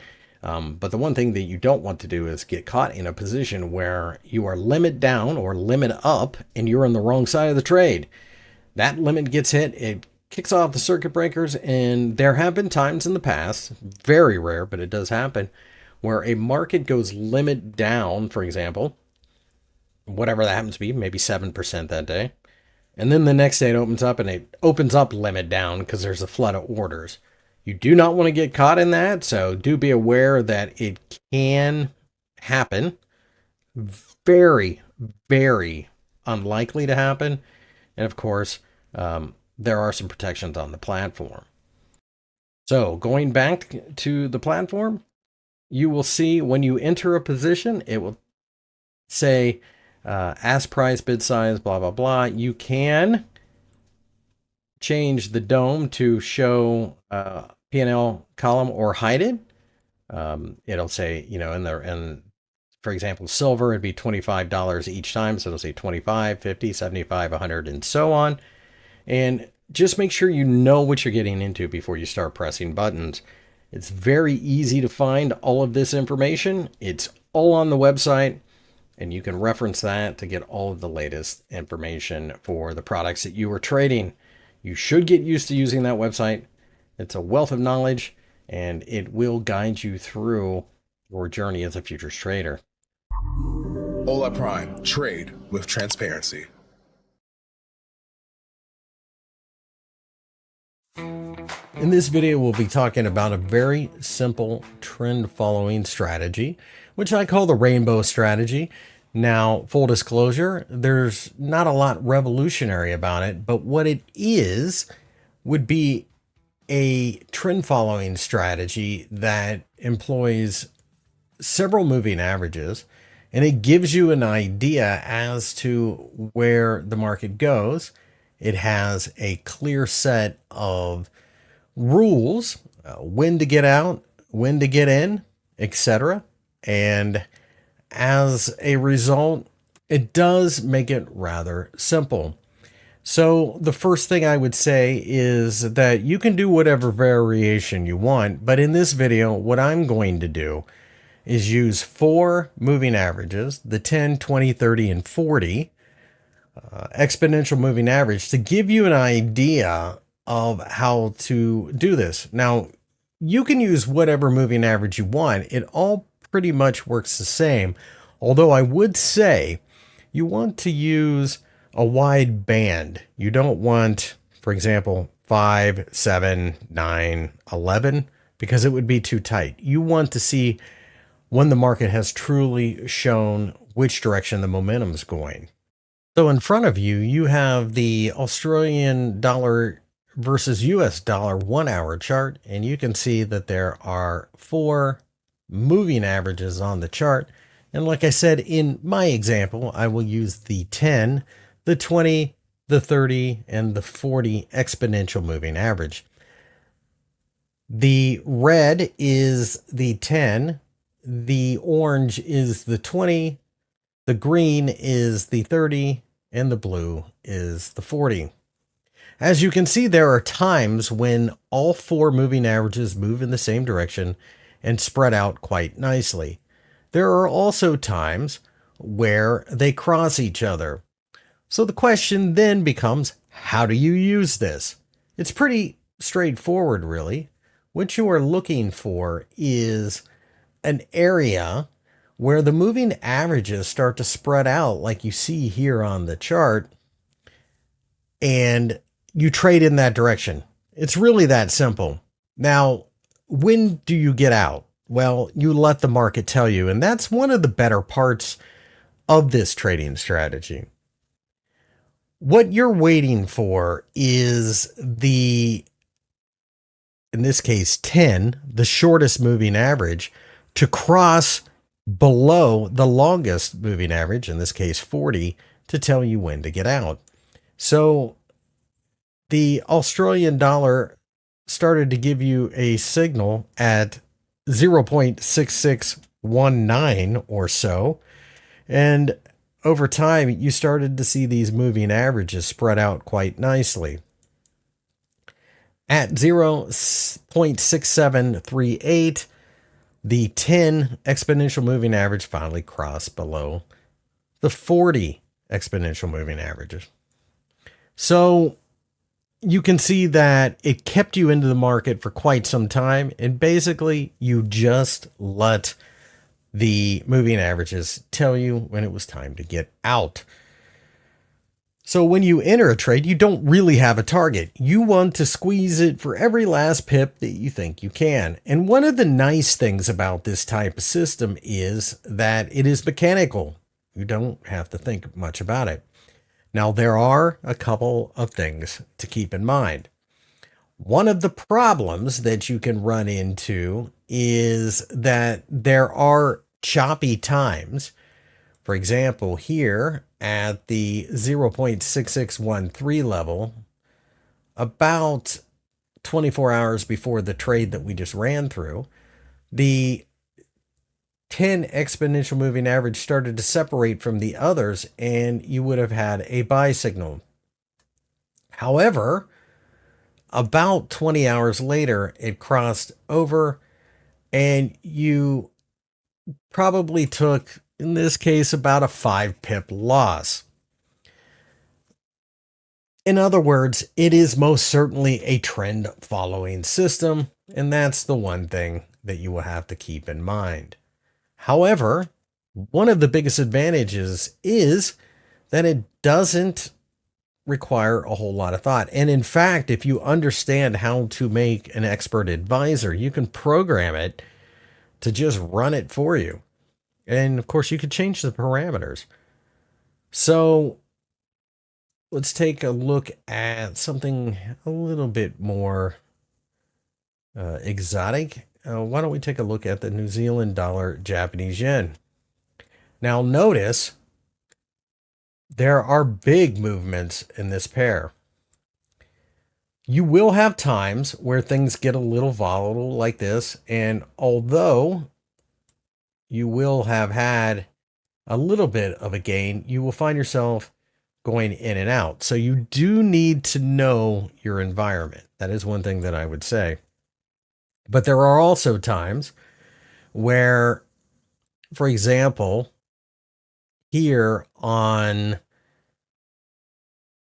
July 17th, the New Zealand dollar started to rally against the Japanese yen, and the 2 exponential moving averages crossed, but the 10 exponential moving average did not cross the 40 exponential moving average. So although it was very close, this would have kept you in this trade. And that's the idea of using 4, or some people will even use 5 moving averages to keep you in the trade as long as possible. That could have shaken you out if you would have had, say, just the 10 exponential moving average and the 20 exponential moving average on board. This is a huge move because when this started, it was 98.27 yen was the price. And we didn't see the 10 exponential moving average break back above the 40 exponential moving average until we got down to roughly 90.58. So a huge and massive trade. And that's pretty much how this strategy works. It collects huge profits, a lot of little misses. The fact that you have 4 moving averages mean that things that have to line up a little bit better than they do when you get a simple moving average crossover system. So it does keep some of the false signals back.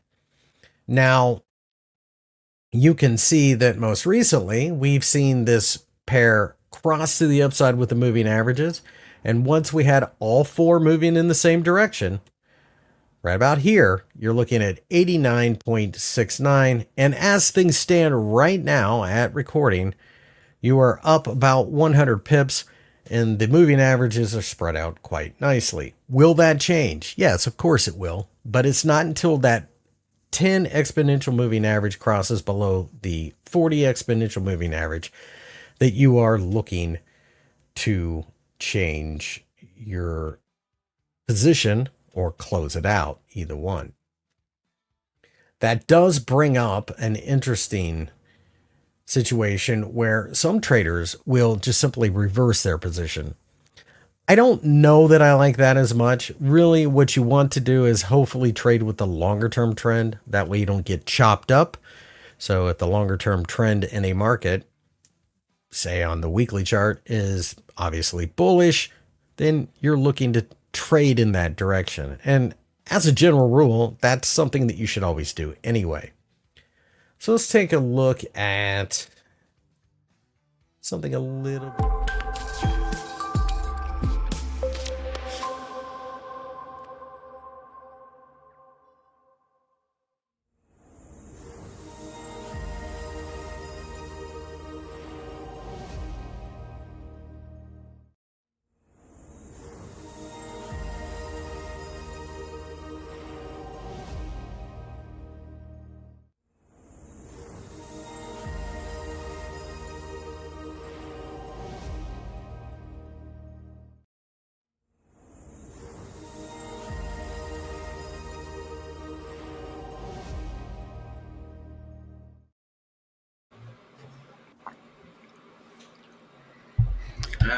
All right. Welcome back, coaches. Hope you had a good break. Hello, yeah. Absolutely. You feeling all right? I didn't think you'd be here. You don't have to. There. I'm getting there. No. I took a bunch of tablets. Took some great ibuprofen. Pills. Held together by pills. Yeah, you do. Desperate times. Seriously, it's that healthy. It's the healthy lifestyle. It's the working out. It's the manual, the man shit that you're doing on the side. It's that manual labor. It's good. It's a good soreness. I didn't go for a jog. Good hurt. Embrace the pain. Yeah. Right on. All right. You gotta hurt. It's part of living. Normally, if I wasn't obviously, if I wasn't looking at a screen, I wouldn't take a pill. I'll be all right. But staring at a screen and with a migraine, that's a recipe. You got to get the blue light blocking glasses. I think that they really do help. No, they don't. Actually, they don't. It's I read something. My son has some that he used, but I heard it's all a gimmick like thing. I don't know. I heard they don't really like my screens. I have a blue light filter on them. You can set the screens like that, but I heard that the glasses don't do what they're advertised. I don't know. Well, so either we all get the blue light blocking glasses, for $20, or we can buy Daryl's Tony. blue light blocking screens for $2,000 a piece.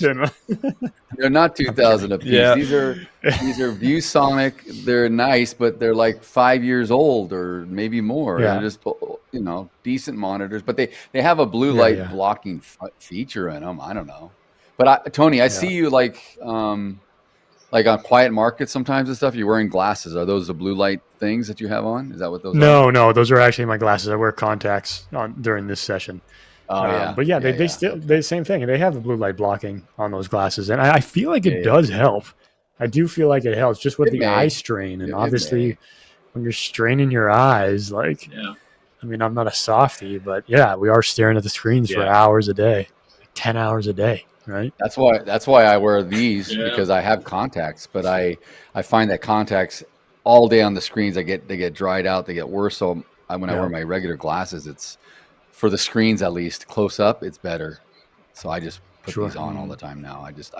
I was wearing contacts forever, but I tend to now do this. So I was gonna say also housekeeping now. Daryl, did you notice my new microphone down here? Oh, dude. It's a Daryl 5-line microphone.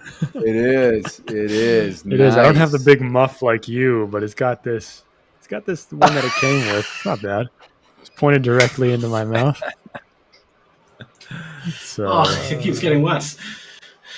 Oh my god! I'm not sure how I feel about it. I'm getting used to it. I think I like it. Did you hear what you said? Did you hear what you said? Did you hear what you said? You don't have the big muff like me. What the hell, dude? The PG, man.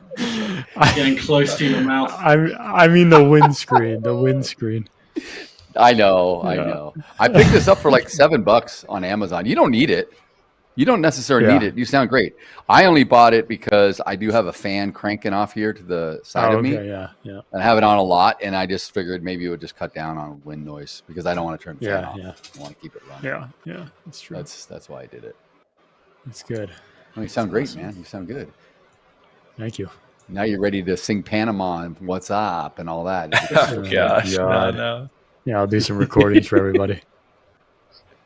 Yeah. Crystal so you can blackmail me more. Yeah. That's why I like this the microphones that you can put like the little filter things over top of them and whatnot. Yeah. Makes me I feel saw like, you have that.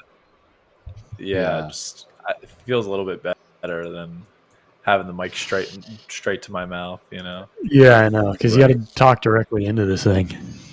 Straight. You have to get close. Yes, they're correct. These are like Sam's is more mono. Open. These are more. I forget what it's called. You have to get close to it. Yes, you have to get close into it. But it helps because like if my dog's barking downstairs and stuff, I don't think you guys hear it. No, we do not. It's very good. It's very good. Okay. Yeah. Yeah, his ass Tony, won't shut up all day. You're going to start a YouTube like channel doing ASMR videos with your new mic. Yeah, we'll see. Let's see if you can hear me drinking this water. Hang on. Gonna get really close. A little bit, yeah. We heard the gulp. We did. That was Adelina has a really good mic too. Her mic is like super crystal clear. Like I don't know what she uses, but when she gets like hers is really, really good. Like you can hear everything. Yeah. She had the gain turned up to 100. Yeah, Probably. That's exactly. It sounds like the gain, the treble is like pretty high there. Well, she has to. She's got to turn it up when she's on the stream with you guys, so she can get a word in. She's got to fight us. Wants to make sure that when she talks over her, it's heard. We talk over her all the time. I know, poor girl. You're right. It's probably what she did. She's like, otherwise, I can't get a word in edgewise. So in the I didn't catch the Ask the Expert session, but did you guys answer that question about how to get a demo account? No. Where's that? I cut out halfway through. Where do you see it? It's in the chat there. AJ Pal. Was it Scalping? Ajay Pal. Good Singh. question. Mr. Singh. AJ Pal. I'm new. Oh yeah, I see him. I'm new to Hola Prime. Has push. Can you talk on 1, enter exit, and 2, what time frame you should take build bias? Wait, was it before then? Oh, yesterday. I talked about him blowing up his $50,000 account. Where do you see it? I'm actually not sure how you get the practice account. Best thing to do is ask the support. They can. If I'm not sure if it's something we offer anymore or. Yeah. Truth be told. Yeah. So he can reach out to support, and they'll look at the request. Is what we're getting. So good answer, Tony. Yep. Yeah. I didn't. A lot of stuff like that. Best thing to do is go straight to support. Support team, great. They reply really, really fast. So don't be afraid to use them. Yeah. Exactly. I know it really is the best. I actually heard. I don't know who it was. It was earlier in the week. I think Troy was talking about it. Just the support side, and like, not to correct him, but he said like, if you can't get in contact with support, I always get in contact with support, whether it's 10 o'clock p.m. at night, I know Eastern. Like, there's somebody always there. It is awesome. Yep. It is literally the best. I've been with other prop firms, and even during the day, Eastern time, and they're based out of, say, Florida. No offense, Paul. There's a ton of prop firms that are based out of Florida. There is a ton down there. Yeah. Yes, there is. Yeah, and they're based out of Orlando. A lot of them actually. Maybe. Oh, really? Maybe Paul has some guys based out of his apartment number. Out of Sarasota. Yeah. Sarasota, Tampa. There's a whole bunch there too, man. I don't know, man. It's crazy. You try to reach out to support, and like you obviously get like the AI chat bot at first, and then you get put into some sort of queue, and like I've had to wait 2 hours, and then they get back to me via email, and then I have an immediate response which goes to their email, and it's like this takes multiple days to like get in contact with someone. Hola Prime is literally like number one. I've really not had a better prop firm in terms of customer service, and I've been with like all the big ones. Right. Yep. Yeah. That's good. Yeah. All in-house support. I know that's the amazing thing too. Working shifts. Yeah. Yep. No robot we responses. Don't do none of that no AI. chatbot stuff. Yeah. No, I know. It is real people. I usually get AJ, and for everybody watching, AJ is the guy that's handling, or at least one of the people that's handling the back end right now. So shout out to AJ on the back end. He's the one that's actually putting this stream together. It's not just us where we share our screens. We actually do have a team on the back end. So shout out to them. Seriously, can't get enough love from the back end. He's a good worker. Yeah, AJ, Moyne, Sri, all AJ. of them. They're awesome. Yep. Multiple hats he's wearing. Yep. Marley FX, welcome back. You're not late, man. You're never late. I know I told you we'd be back in 30 minutes or so, but dude, we're good. We're totally good. You have to pray before you come. That's good. I'm glad you are sticking to your prayers, man. That's good. You sound like a religious individual. Got a great team. Hola Prime. I hate AI chatbot things and stuff, man. Like I literally every time I call like an AI thing, I'm just like human customer service, human 9. I'm just pressing the 9 button, hoping that it just immediately takes me to a customer service for any company that uses AI. I'm with you. I'm always like, I cut to the chase. I'm like, representative. It's like, we don't understand that. It's like, God dang it. I start the whole menu again. I'm like, you're pissing me off. Crazy. It's crazy because some of the biggest companies don't even have a support desk. I know. Have you ever tried to get through to Amazon support? It's an absolute joke. Oh, it's impossible. It's impossible. It's all just AI bots. What about Google? You cannot find a Google, dude. You never get a person at Google. Google, ever get a person at Google. Or Instagram, Meta, literally does not exist. Crazy. When I was getting my Instagram verified, there was some issue. I don't know why, but they tried to. It was just obviously some kind of AI thing, and it was like, "Oh, your face doesn't match your passport" or some rubbish. Basically, trying to say, and I'm like, try to get into contact with someone, impossible, literally impossible. Yeah. Eventually, got it sorted. Just resubmitted it, and it worked. But completely useless, man. The thing is, they put the These are onus like on the you. biggest Like you have companies to in do the all. world. You had to do all that work. Yeah, you had to do all the work. You're doing the work for them now. It's like, I don't know. It's crazy. I find these, the ones where they do the menu and like you push the button to go whatever, advance. If I'm driving and I'm like doing it in my car, like on the steering, like it doesn't, I don't know why. I got like Apple CarPlay hooked up. It won't register like normally. I have to like freaking unplug my phone and do it on the phone and then it works. It's like, why? Why is that? I don't know. It happens all the time now. It's the stupidest thing. No. We have this just huge consolidation. I know. It's just. I'm still. I did get into a long. I've been long. Yeah, I got into a long as well on Hola Prime account.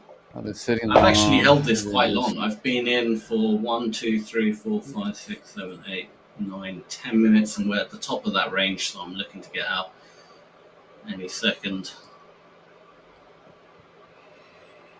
I still think it'll go to all-time high. I think so too. I do. I think so. At this hour, when we're this close to power hour, again, this is like yesterday, Paul. This is like the same thing, man. I mean, I'm looking at. Let me see here. 1,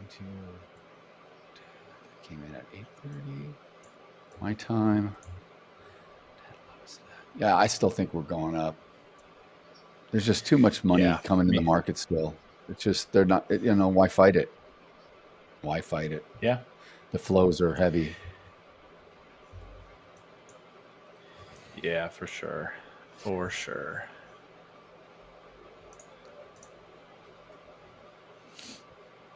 I'm out of that trade. I'm up $600 something dollars. It's not too bad. That's it for me. One trade on Hola Prime account. I'm done. I don't have to look at it. I had to get something in. Update that P&L. Session. Yeah. Yeah, come on. This computer's so slow. I'm trying to get to. Corho 90. Welcome, Corho 90. I don't. You may be new. I haven't seen this name. What are the moving average numbers in the previous video demonstration? Does anyone know the settings? I think he's talking about Coach Chris. I don't know. I didn't watch it, but you can back it up. Yeah, Ultra Maximus Prosecco saying just go watch it again. The link is here. So if you're watching us live in YouTube, it'll be posted live when we're done here at the end of the day. Then you can go back and play it back. I mean, all of our live sessions are all the history on the channel, so you can go back and recorded. Yeah, recorded there. And you can also just rewind right now instead of being live. Just scroll back, go to it right now and watch it. Yeah.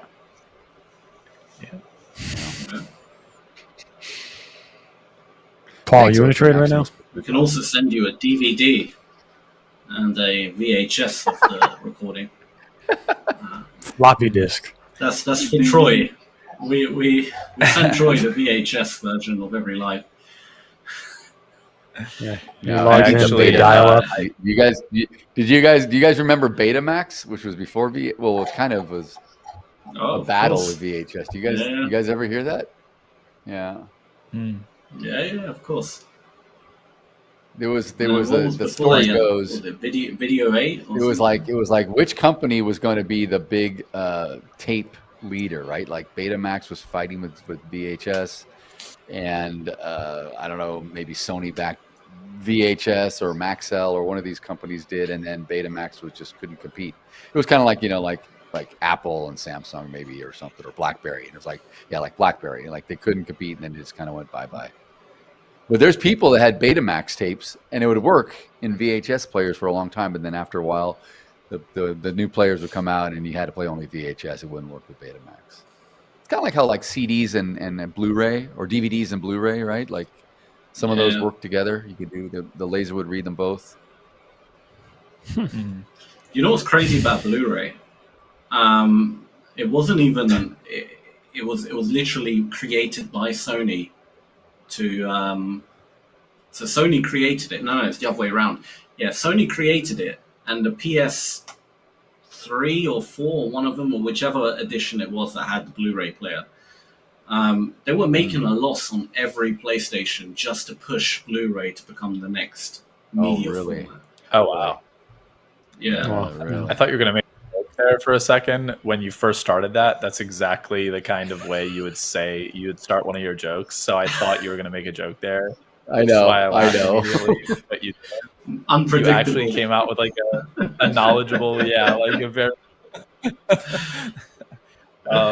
I am in a long in my. I switched my account to. I'm going to keep the one of my one-step challenge accounts nicely in the green, and I switched to another account, which is why you're just seeing my P&L is like brand new essentially.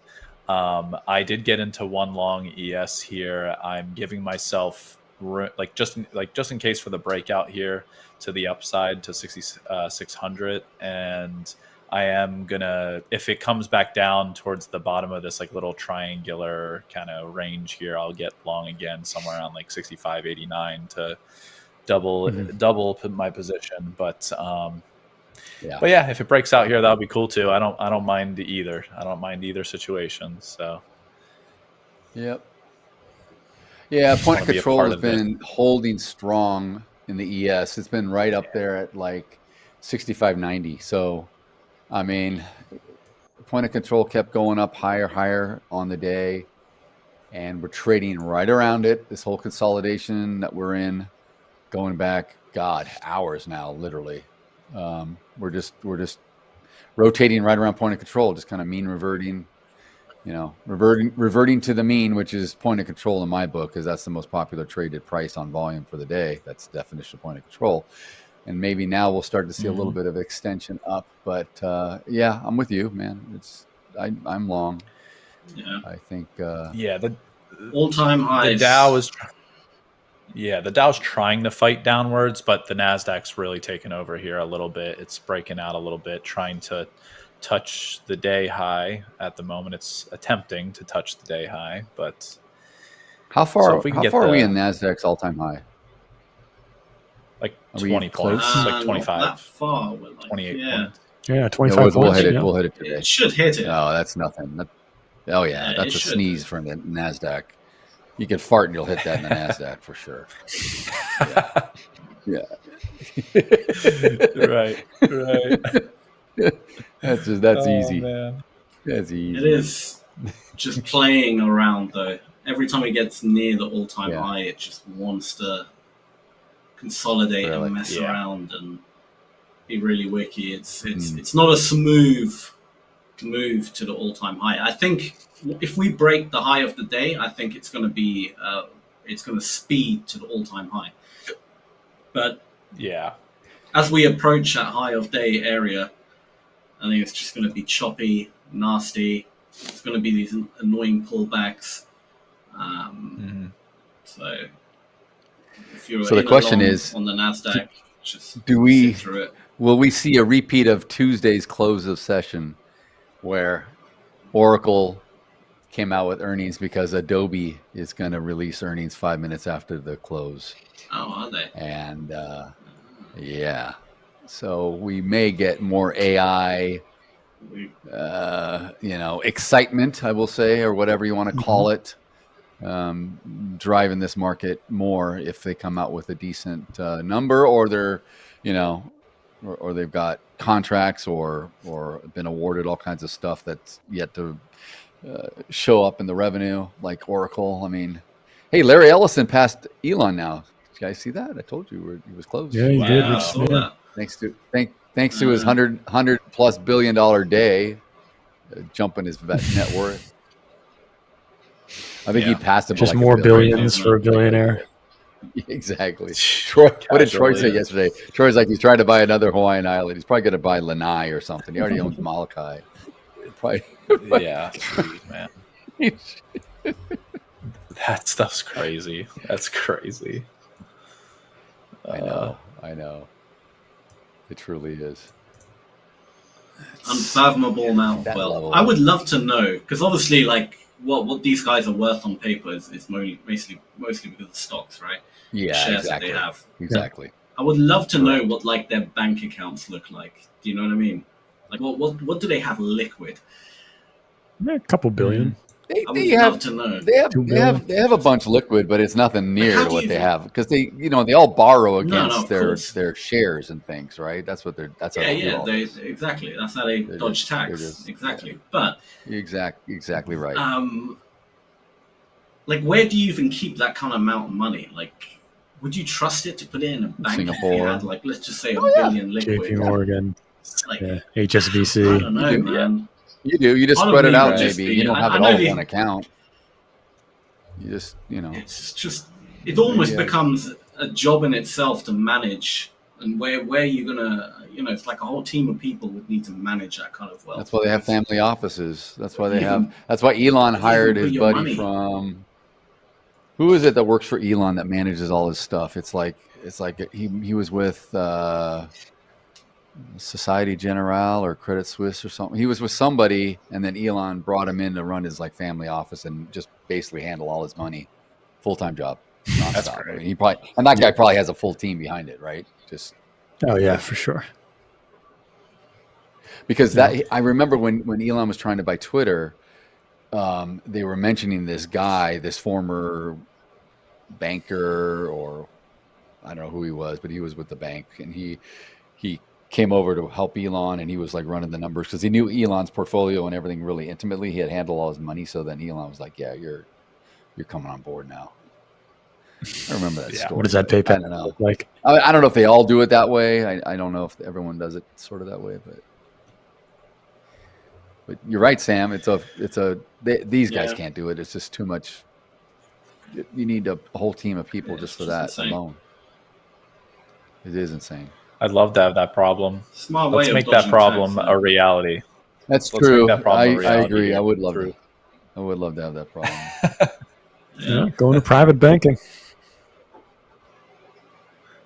No, not when I can trade through Hola Prime and make a ton of money here. And come on, right? Generational wealth. Very, very, very true. Sure. Very true. Right, Coach. Yeah. Don't worry. I'll get you paid, Paul. Don't worry. I hear you. Come on. You need it. When you say generational wealth, Tony, are you talking about like the John Paul Getty Rockefeller kind of generational wealth here? Yeah, we're going way back. Well, of course, right? I mean, hey, it's generational wealth depending on the country that you live in.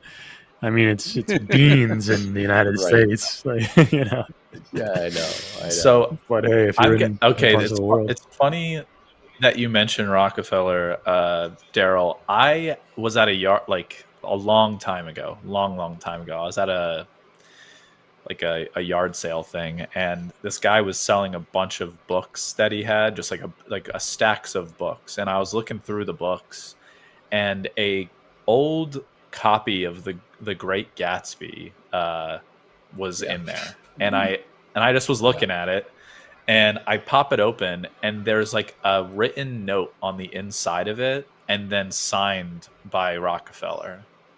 And I was just like, really? Is this real? Is this real? And like, I literally I was like, how much do you want for the book? And he's like, $1. I was like, sure. Because I just wanted to go and research it and be like, all right, what is Rockefeller's forgery? This is wild. Like, this is kind of wild. And it wild. looks legitimate. You're saying on and I have it like, yeah. You hear those stories though all the time. People go to this garage sales or estate sales. They do this all the time, and then they find this thing, like Oh my gosh! Yeah, man. See if the Rockefeller family want to buy it back. I mean, that's a exactly. I can imagine they'll probably give you more than $1 for it. That's for sure. This market's breaking out as we enter power hour. This market's breaking up in the ES. By the way, Marley, we'll get to your question. Clinton, we'll get to your questions. I see it in the chat. We will. I know you guys wanted an answer. We were just kind of going on and on. Let me see here. Ultra Maximus wants Tony to do another trade so he can pass his one step challenge. What's the size, bro? Can you guys give me an oh my god a gold dollar analysis quick, please? I mean, again, we're not Forex traders. None of us were all futures coaches. I don't know. I mean, maybe Paul wants to take a stab at it because he looks at gold more, but Yeah, I can. And then also the give US 30, which a is the gold. Dow. I mean, US 30 is a CFD, but we could look at the Dow as well for you, Clinton. Yeah, it's all the same, isn't it? Let's let this trade play out on the ES here. Let's do that, and then if and then in we'll a few do it. minutes here, I can. Yeah, definitely. I mean, all right. Marley's asking, is it safe to buy NQ? I mean, I don't know what you mean safe. No. Are you going long or short? Are you going long or short? I guess is I'm the short. I mean, I'm short right now. I'm waiting for short. a break above 24,000. No one can tell you the future. Yeah. Right.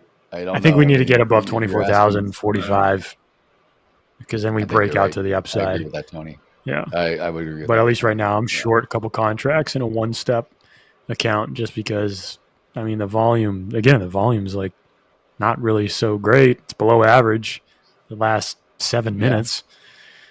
So I don't know. Maybe it's looking for consolidation with the MAs, but I wouldn't maybe get long. In fact, he says I'm already long. Okay. Well, yeah. I mean, okay. I think that if the Nasdaq starts to pull back down to that 24,026 level, I mean, that's my 21 MA. No, I think things start to get hairy if we get a candle or two that closes below there, like 24,025, 24. It'll drop out. Okay. Yeah, it might start to run out of steam because we couldn't break the daily high right here. So yeah, I'm with you. Just in the last couple of minutes. So Yes, like I say, I'm short. Yes, but, I'm not short looking for a huge.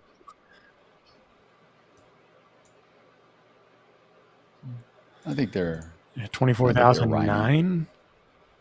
Yeah. Here we go. Morning control. Let's see here. Power hour is officially. Dow doesn't look good. The Dow looks like it wants to turn over, which I don't enjoy. I don't enjoy that as much. I like to see all the indices trying to play along with each other, Yeah. And, so Tom, Marley FX, he says he's long. Lower. Yeah, I know. And Tom, you're right. We're in no man's land. I can't. I set targets based on what's in the book. So I see offers like, for example, there's 418 contracts sitting at 6,600. Obviously, we haven't gotten to that level yet in the ES, but we're not far. And I've got to take profit at 66.01 quarter, just over that. So if it rips through or does a nice little sweep move, I can probably get taken out with profit.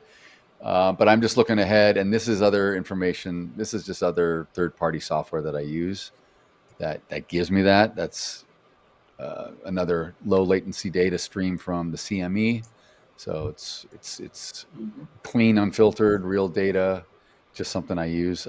If I was looking at volume profile only, obviously our high a day is our all-time high. There's nothing more that's traded or exchanged at that level. So unless you're trading and waiting for a breakout and then trailing, that's the other way to do it. What I trail all the time anyway, even if we're back, if we weren't at all-time highs, we were back just in regular, areas where we've had a lot of trading activity. I still trail all the time. So you can trail, just that way, because you don't know where it's going to go to, right? If it does a breakout to the upside, we don't know where it's going to go.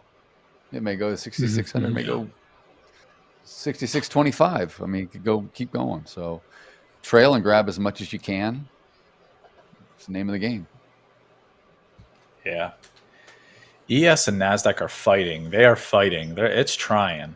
I mean, it's really trying here, but just scrapping. AJ is asking, is the box representing the IB? No, this box is not the IB. This box that I put here, this purple, is just really showing that we've been in consolidation going in this area, and this goes way, way back to like 8:15 Pacific. I'm on the Pacific coast, so I'm on West Coast US. This is just showing, 4 hours here. We've been in this. Actually, look, if I do this, let me go down to low volume and up. So if I bring the purple over to the right, you'll see I'm covering this node, this high volume node, right, where the point of control is currently at. So this is up here in the blue. That's where we got to. That's the high, and we're just trading this thing right here. And this is our low volume. So we've just been in here. Point of control is right in the middle. Boom. We've just been rotating around this thing, up, down, and everywhere all day. Just whatever, like that. So I just draw that just to show consolidation. It's nothing that I'm really trading with, just for you guys. But yeah, thanks. That was a good question, actually. I'm glad people are looking at what we're doing. That's a good question. Yeah. Very good. So no, the IB, and just to answer your question, the IB, the initial balance, I use the 60-minute IB, the first hour of the day. Coach Tony uses the 15 IB, the IB 15, first 15 minutes. So you can have different IBs, but the IB has to start at the session, which is way back down here. So my IBs were taken out. Actually, if you look here, this yellow is my IB low. We never took that out. So I'm still have it. That's our low of day. It might as well be the RTH low, but that's my IB right here. That little line that you see, that's my IB low. So we pierced through the high. We never came back. So that's how I use IBs. I did just with what I'm seeing on the Nasdaq versus what I'm seeing on the Dow and then the ES here, I did decide to move my stop to break even now. It looks like if we're going to go, we should go now. We kind of broke out of this little, I guess like you can call it like a pennant or triangle or whatever. I have essentially like one drawn on my chart here, and we've broken out of it, and we're trying to go over here. Let's switch over to yours. Let's show Paul's screen. Sure. Let him explain the little triangle that he had. Yeah. Yeah. So essentially, I can pull the 5-minute up real quick. I could get ticked out here, honestly. Yeah, I just got ticked out. But essentially, we broke above that, and what I was looking at on the Nasdaq was that here. I can actually just pull up the Nasdaq real quick. Starting to feel like there could be weakness in the Nasdaq. We're barely holding on to this 50-period EMA on the 1 minute, and then the Dow was looking kind of weak here. Now I pulled up the Dow here. So like we're kind of getting like a little bit of rounding in the Dow, which I don't like, and the Nasdaq's really struggling to stay above this the 50-period that I'll pull up again here. So kind of just wanted to make my risk a little bit safer. Essentially, I don't want to hold this and it goes against me $300 in this account and start off on the red on this account. So no big deal if I miss out. Just want to be careful in this afternoon session. Daryl, I'm hoping that it just goes up to 6,600 for you. Pierces right through that sucker. Come on. I think it will. Come on. At some point it will. It may be MOC, but it'll do it. Do we have any fun time scheduled today, Sam, or we're on our own? Oh, we can make our own. We'll have to ask the back end. I don't think so. Otherwise, they would have said something. I haven't been informed about anything. That's what I think. Yeah, I think so too. Yeah, there's no lull time. I've just been told. Okay. No, it's good. I mean, we got activity, which is good. Normally this time of the day it slows down, so we can do the LOL time. But now this is good. We got active trading going on. Let's get long the NQ here. Come on, big rocket up. Let's go. We just supported the 50-period EMA on the 1 minute. Buyers came in pretty nicely at the 2430 level. I'm going to go right below that little kind of U shape here at 24.027. Yeah, see if we can't get the breakout that we're talking about. Come on.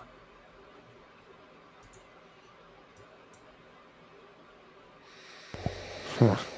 Welcome back, Starboy. Glad to have you back. Yeah, I mean, Tom, trailing is probably the only legitimate solution here, unless you just set a target. But like, if you're going to set a target, like take profit target, and it gets shy of that, and you don't get filled, then we risk having it come up close or anywhere, and then turning back on you and taking your stop out. So at least if you can get like risk neutral or break even and trail, then you're protected. And I think that's the only way to do it when we're at these, no man's land, outer space, whatever you want to call being out here. But it's all black and never been traded at. So exciting, fun times. I feel like the market's waiting for something, isn't it? It's waiting for something. I don't know. What's on the economic calendar for tomorrow? I mean, I don't know. Michigan consumer sentiment. That's pretty much it. It's pretty outside of that. I think that shouldn't be that. Let me look. Let me look. It could be Oracle's earnings. If Oracle's got earnings coming out. Oh, Oracle's driving this thing, dude. Yeah. Everything. Yeah, absolutely. It's just, they're just, I don't know.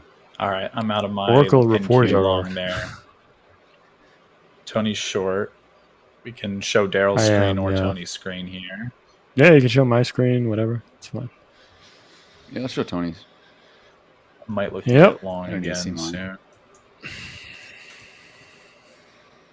I mean, this 24,020 area was essentially like support / resistance of like the entire day that the market, the Nasdaq was literally just trying to push through. So I'm going to buy back probably 2 contracts right above there because, again, the market is so filthy, as Sam likes to put it, that, it's just one of those things. I'm not going to be waiting for an exact level. So a little bit higher, 2 points higher. So hopefully we get filled here. And this is in my one-step prime challenge account. So we'll see what happens here. Come on. And this is the other thing. So with one of the accounts, I have a direct account copy trading into another challenge account, or the one-step challenge account. But I can't set up another copy trading one, I guess. Is that so? Has anybody had user error or anything with the copy trader? Tried it, to be honest. Really? I haven't tried it. No. Sorry, you're the guinea pig, buddy. Neither have I. For us. I know, right? Anyway.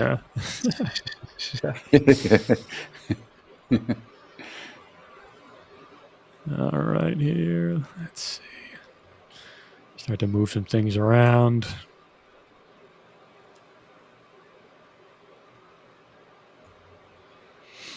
Barely trail.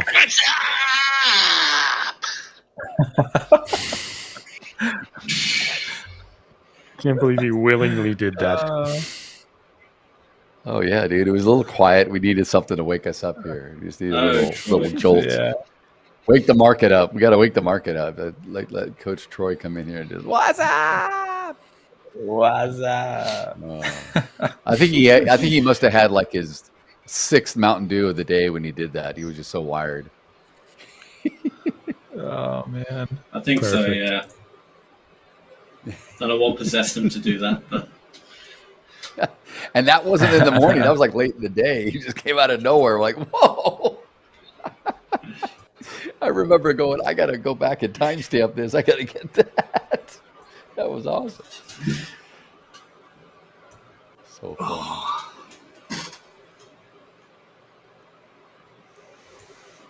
All right. Let's see here. Yeah. You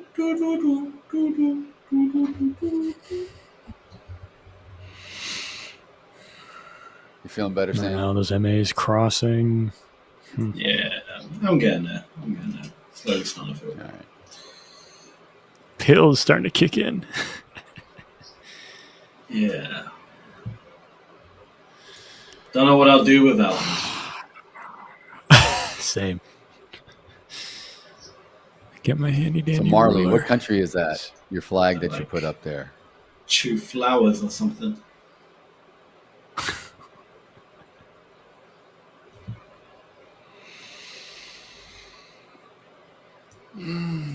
Sell. Buy.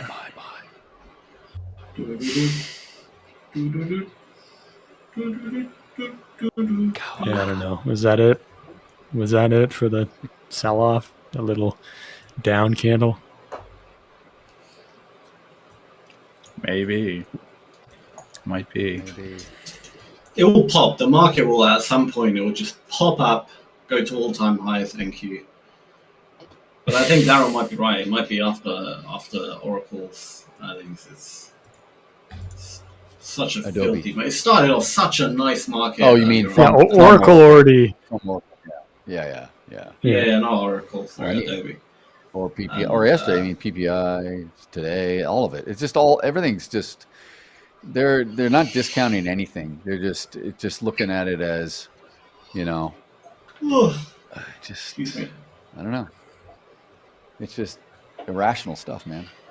Such a nice market earlier on, and then it just became complete filth. The moment it locked in that high of the day, just complete utter filth. I'm looking at it, and it's just what is going on. Mm-hmm. Started going on a huge ass range.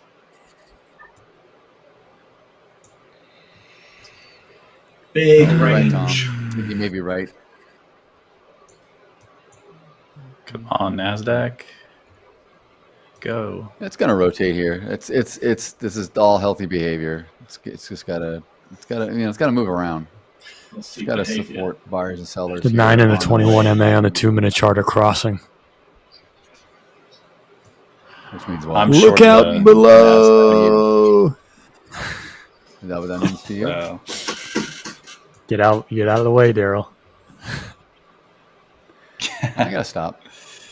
I'll move my stop. I'm not really. I don't know. No. Don't let me influence you at all. It could come down to low volume. That's why I put my stop down here. Low volume. Yeah. About 5-point stop anyway. I'm fine.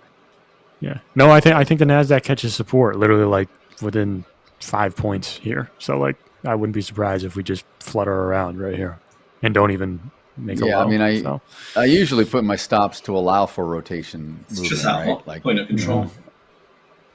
Mm-hmm. Yeah. Point of control in the ES just moved up again to the highest on the day, to 91 and 91 3/4. Yep. So the point of control. I mean, you got to think with 45 minutes to go to the cash close, and the point of control is still moving up after all the volume that is traded. That tells me, man, we're marching north. We are. This freight train is going still. It may be in slow mode, but they're about to kick it into high gear here. Like Troy was singing yesterday, Sammy Hagar, I can't drive 55. That was a good one. He was animated. He was on yesterday. He was perfect. Should have seen this. He was perfect. Do you think it's because Adelina was there? Troy was. Yeah, I think so. I think so. He gets a little excited. Yeah. He does for sure. All right, I got stopped out in profit. I'm done with that short. It's all Daryl's market. I'll let you have it. Thank you. Mm-hmm. I'll take it willingly.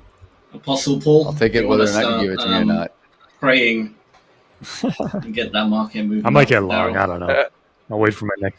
I mean, I'm still in the short. I'm in the Nasdaq short at the moment. I'm close to being stopped out here, but hoping for the leg down still. Looking for a break through the 50 period on the 5 minutes. So I'll root for Daryl's long as soon as we break through. Yeah. Once your trade ends, I don't know why you guys are shorting a long market. I don't know why you're shorting a long market. It's okay. I've done stupid things. Like I said, last week, I think it was last week, I got smacked because I was fading the whole damn day, and I think I was down like $4,000. So I've done my fair share of dumb stuff too. But, it happens. It happens. I know. Yeah, like I said, that little yellow line, Paul, that's like where I, found some support. Mm-hmm. And it seems like, again, like we just get close to it and bounce, get close to it, bounce. So I don't know. Yeah.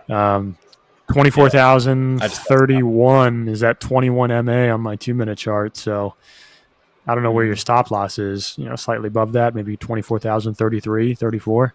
No. I moved it because it was at 24.32 a little bit, and then I just moved it down because I don't think that this is going to have legs anymore. I just don't think. I'd rather just take the loss here and move on. I'm going to definitely be looking to the long side here at some points. Just really need to find my spot. Yeah, Marley. Yeah, we do it all day, every day. And Tom's right. Yeah. Tom is exactly right. He says we do it all day, Monday through Friday. Great crew here, except for Sammy. No one likes Sam. Who said that? We're just kidding. And he no, but he can't even see came the back chat. and he apologized. Oh, you can't? Oh, okay, yeah. Now I can see it. Yeah, that's fine. Yeah, we are going to do a It's all giveaway. right, Tom. I forgive Tom. We are going to do a giveaway here before the end of the segment. This is maybe in an actually hour. where the Nasdaq might start going. I think the Nasdaq might be on its way here. Could very well be. I'm on my way. We got to break above 24,045. Set me then I'll get free. long. Home, sweet home. Let's see. I'm seeing buyers come in now. Tonight. There we go. There we go, baby. Extension in the ES. Boom shakalaka. Let's go.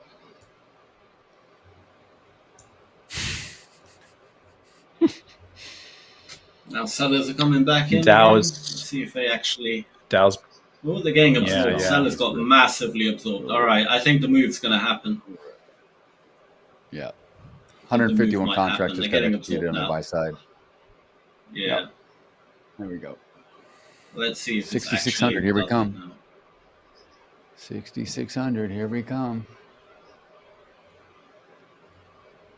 They're still coming in, those sellers. Still coming in. They could overpower Got my them. finger. Could overpower the buyers. But they're All getting right, absorbed. Tom. Yeah, baby. Still coming in. Don't get long, Paul. Don't do it. I already am long. I'm long.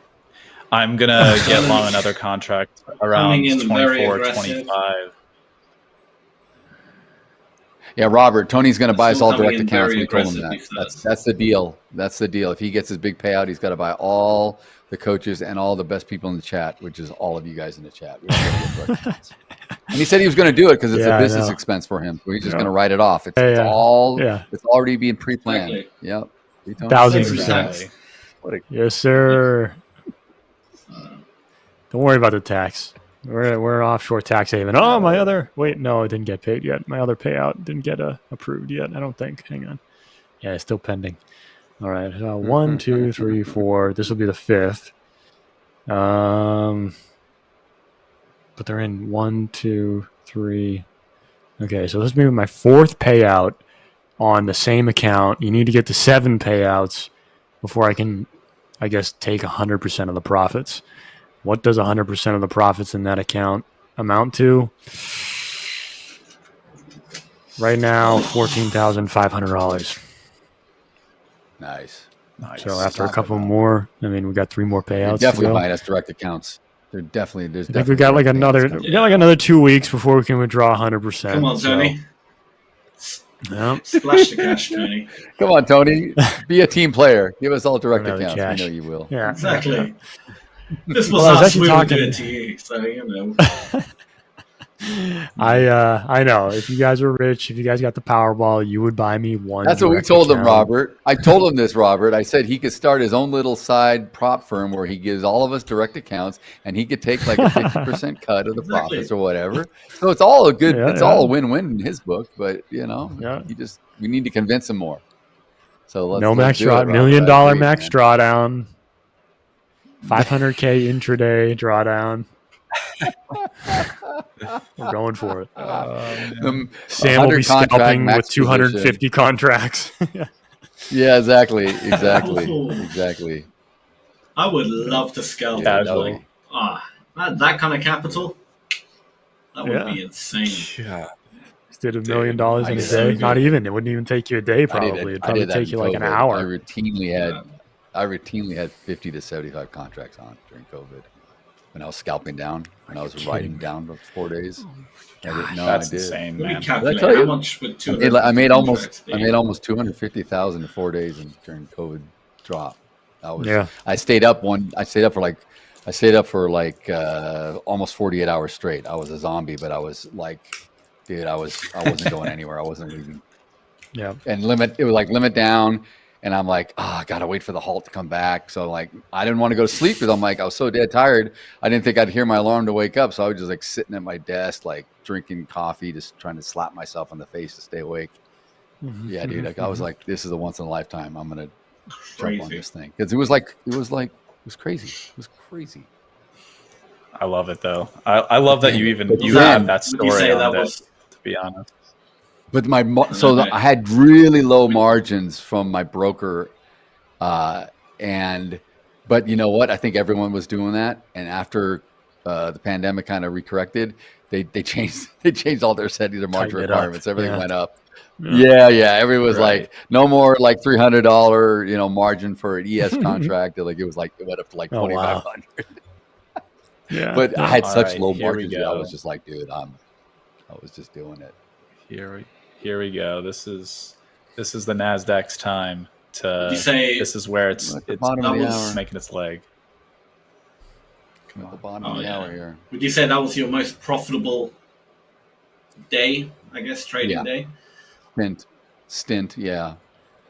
But you heard my story where I lost almost the same amount during Lehman. So, I mean, I've had good days and bad days, right? Yeah. My best day. But Lehman, I wasn't. Lehman, I wasn't trading futures. I was just trading.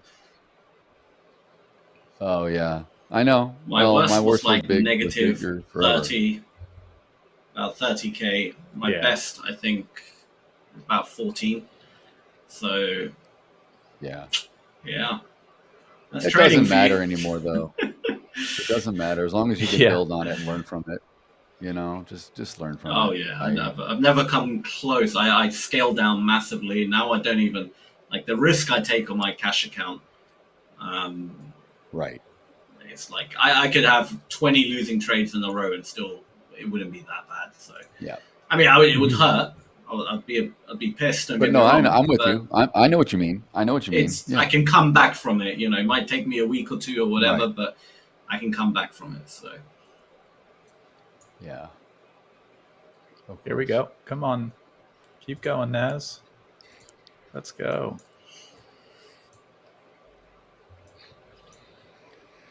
Keep it going. Oh, S&P is just about to break out. All right. I am in break even. Just in case it whips back. Come on. Let's go. We don't need that inverted hammer candle stuff. We don't need any of that. Let's just push back up here.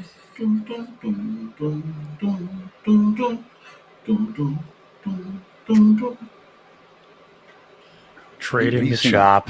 What are you humming? What is that?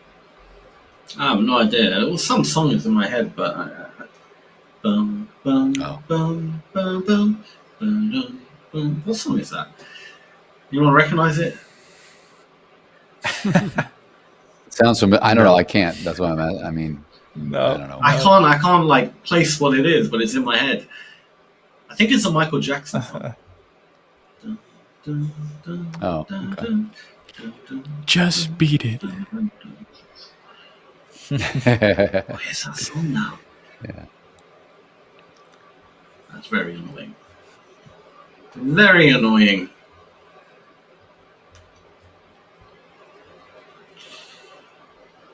Man, the Nasdaq is boring as hell. I don't know what to say. This is now. This was looking pretty great. Is it Thriller? 5 minutes ago, and now that we kind of just like wicked up there, came back down, and we're like, this is a kind of an area where I feel like this 2430 area, if we don't find some support here, I think there's going to be a little bit of trouble. But I think what's happening is to the upside. ES retested its high of the day. 100%. But ES is doing it. I think it's been in such a range-bound market for so long now, for the last few hours. Every time we get near the highs, people are just shorting and taking money off the table. Yeah. You know, there's just not enough of a push to really break it. So it's going to need another catalyst, and maybe that would be Adobe's earnings if obviously they're good. Yeah. No, we're gonna keep squeezing up here. We're ready to break out. We're at the high of the day. And the ES back at 95. Let's push through here. There we go. Let's go. Come on. Let's How about 3:30 p.m. Eastern time being a catalyst? How about that? Just that round. I know, nice exactly. half hour. You don't need to wait for How about MOC. that's the catalyst? Let's throw it up here. That would be Come good. Come on. Yeah, we don't need to wait for earnings after the close. Yeah. We don't need that. We don't even need MOC. Come on. You know what we do need? We do need a little motivation, maybe. You know.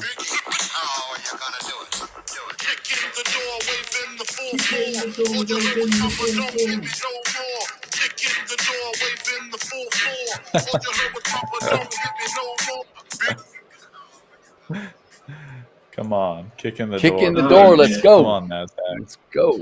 You need to sing. You need to sing your push it song, Daryl. Push it real good.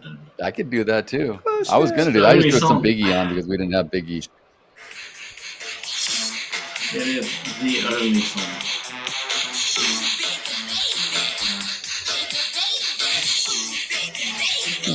Get up on this! Yow! Get up on this. Here we go. Come on. Come on, push it. Let's go. Listen. Let's go. Push it up. Hey, it's working. It's working. Get up on this. Is it working? Get up on this. Working for the ES a little bit. For the Dow. The Dow's starting to pop a little bit. Okay, here we go. Come on. The ES is helping because I have the ES on two screens. So it's there you go. There we go. Come on, Tom. Hold on, buddy. Hold on with me, Tom. Yes, order filled. Good job, man. Your take profit. Nicely done. Well done, Tom. Order filled. Order filled. Your order's been filled. Good job, buddy. That was a nice little 5-point wick up there. That's good. Come on, keep it up. Might have to move this one lot target here up a little bit. Come on. This is scary how strong this market is. It's scary. Literally, that's doing this. A half hour out of the cash close, we don't even have. I mean, it's not waiting for anything. It's just. Normally, it doesn't do this. Mm-hmm. Up and to the right. This has been. Let's go. It's been such a build-up of contracts. Exactly. I think the moment it breaks that all-time high, boom, not all-time high, the high of day, boom, it's gonna pop like crazy.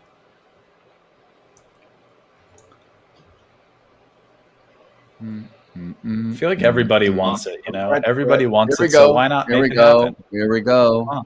Look at this, dude. Exactly. I feel like everyone knows rolling it's in my happen. 5.0. Rolling in my 5.0 with my drop top down so my hair can flow. You see that, guys? My hair can flow. Ooh, yeah.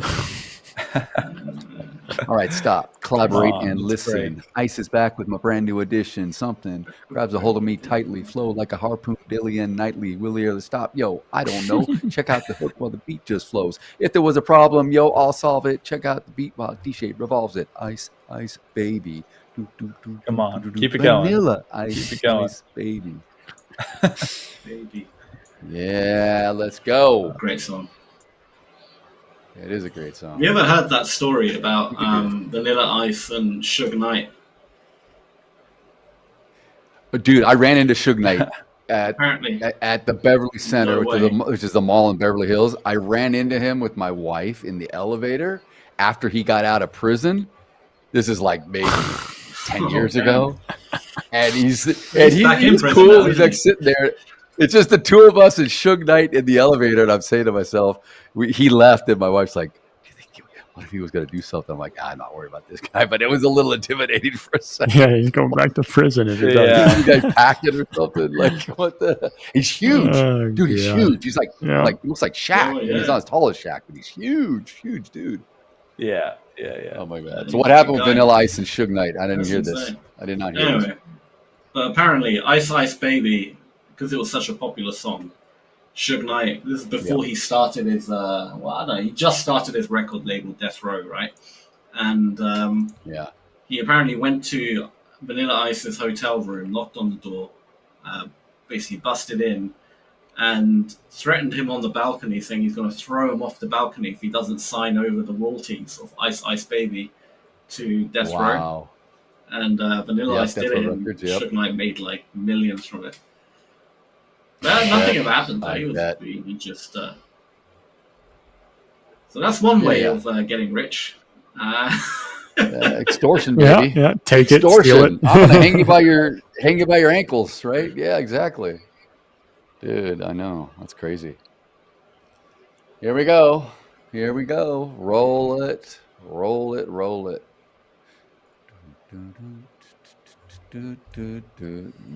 out. What's that one song? I really like to see the Nasdaq try and. I can't even move my stop, unfortunately, because where I would want to move it to break even is right where I could see support, unfortunately. But the ES really kind of broke that top there. Need to see some continued momentum here to let the ES break above 6,600, and maybe we can at least break the high of day. Wow! What See, look at that. the hell was that? Glad I did not move my stop, because I'll tell you what, that's insane, man. Did you just get wicked? No, I didn't. Yeah, thankfully I did not get wicked, but that was a 10-point wick real quick on the Nasdaq.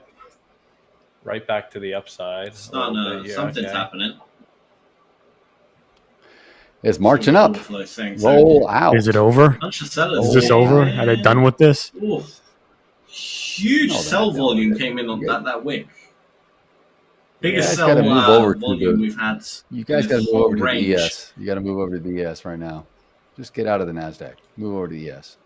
Wondering now. I guess I can move my stop right below that wick. Maybe that would make sense. Mm-hmm. The Dow is breaking up, but the Nasdaq's not following. Come on, baby. Nasdaq. I fear they just get tired of it and they just send it downward. Yeah. No, yeah, it might be, honestly. Might be the case here. Just gonna hold it. Who knows? Gotta have diamond hands. I mean, if support's going to happen, I would expect it to be roughly right here. I need 94 half, 94. Yeah. So 28. I can just move it down. I mean, we've got a ton of sell volume coming in. But it's... Yeah, we do. Yeah. But that's just more fuel for the buyers. Volume has come in. It hasn't... Exactly. It hasn't actually moved down much considering the amount of volume that's come in. So logic will tell you if all those sellers can't push it down. Yeah, I mean, for the ES to get to 66. Yeah, I mean, it is. I mean, yeah, they got it. It's now the buyers in the ES. I think it's through this. It was like 1,000. Someone exiting along. I think that's what it was. Could be. No, that was an exit. I think sellers are absorbing. I'm actively seeing it coming in. I mean, if there's going to be a move up, I feel like there's going to be a pop soon. But if not, it's going to probably just be some sort of puke again. There's going to be some sort of puke wick down. It could puke out after it gets to 6,600. In the ES, for it could sure. pop 6,600 and roll over and be done, right? Yeah. Got to be careful on that too. Could. Yeah, the volume is pretty gross right now. The ES and the NQ are moving the same way. Why, I don't get it. The ES and the NQ usually move the same way, Marley. They're usually very similar on a daily basis. But to be fair, they're kind of they're not really at the moment. Like I know, you know, like the ES is breaking, and I mean, they are moving the same way. Like generally speaking, they're moving the same way, but like I'm talking about like in the second time frame, like 1 minute right now, you see the ES is breaking its highs. They're not. Yeah. Breaking its highs. It's like, exactly. I know. I'm with you. So maybe Nasdaq, you're listening to this. Maybe you wanna follow suit here and the Nasdaq's a laggard. ES. Hopefully for you guys, the Nasdaq. You gotta say it in Spanish. Today. Oh yeah, por favor. I'll strike the ball for you. There you go. The ball's being stroked. Come on. Well, we haven't done that in a while. Tony, do you want to stroke your ball? I know you got a ball there, Tony. Yeah, my bull's around here somewhere. I don't know. I don't know. With his accent, I can't tell if he said bull or ball right now. I don't know what he said. My bull. No, I can't. I can't right now. Oh god. Yeah, we have fun here. We have fun. We have some fun. Come on. A lot of volume is stacking up on the Nasdaq at 2440 now, so maybe that's a sign that bulls are looking to just eat it up and then break, but you know, needs to happen. Needs to happen soon. Come on. Do it. I take one off at 2444. I'll move it up a little bit, actually. 2445. Yeah, come on. What's going on? Come on. We're going to get there before we even get to the MOC for sure.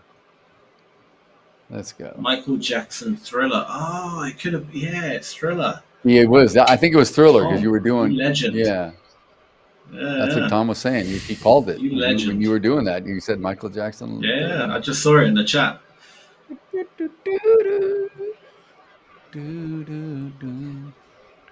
I will say I don't want to be in this trade when MOC comes out, regardless of. I just don't. I'm not going to be in this trade. If I get stopped out before, cool. But if I'm in the green, even just a little bit or whatever, and it's 3:49 p.m. or p.m. Eastern, I'm out. I'm going to be out. So Tom, I know Tom's saying he originally had his take profit at 6,600 because I thought the market would like nice whole numbers, and it will. It does. And there's a lot of volume. There's a lot of fuel there. And they said then they thought to ask what I asked earlier and decided I was getting greedy. I hear you on the greed thing, but when you can trail and it doesn't hurt you to lock in as it goes up, like you're just riding the coattails of where the market's going. I think greed would be where, let's say, you're really putting on a lot of size for very little risk. You know, like let's say you're putting on 3 or 4 contracts to move 2 points or something crazy like that, because you gotta see it get to this level, or you gotta maybe finish with your P&L at a certain point. That to me is more of a, you know, like pigs get slaughtered greed type move. But if you trail, there's no harm in trailing. Like I just got out of this trade. I was trailing and it pulled back on me here in ES. And I probably will get in again because I don't think it's done with its move to the upside, but I'm going to try to get in below the 95 level where this low volume is. So let me adjust my P&L. Where am I at today? This is one contract, by the way, Tony. So no cheating here.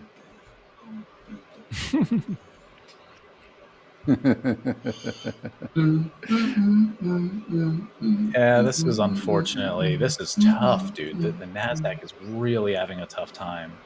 Goodness, it is trying so hard to hold up at this 24, 28 area, 29 area. Coming into it, the ES. But I'm probably gonna get stopped out here in a second. Yeah, I just got stopped out. That's unfortunate, man. That looked pretty good there for a minute. I got to get out of that. There we go. I was trying to hold mine too, and I got stopped out. I will re-enter. Yeah. Most likely, if it just comes down and gives me, if it comes down here, guys, I'm going to put my little yellow It's getting close where I can re-enter. I'd like to see it just come down. There we go. 343 contracts just sold off. Let's go a little more, a little more, a little more, a little more. Amen. I'm back in. See, like right there. Buyers are coming back in on the NQ. 120, 130, 134, 117. A little bit of absorption, nothing too terrible. So I got it at 95. It's weird. 3/4 with 2 lots. It would have been nice to grab it a little lower, but that's not a bad entry for me. I'll put my when the buyers come in on the NQ, they're not getting absorbed. So, I don't know. Yeah, I'm getting long a couple more. I'm just going to get long again here. Go below this wick low here, right below the 50 period. Bit of absorption now, but nothing major. I've added another one. Boom, boom, boom, boom, boom, boom.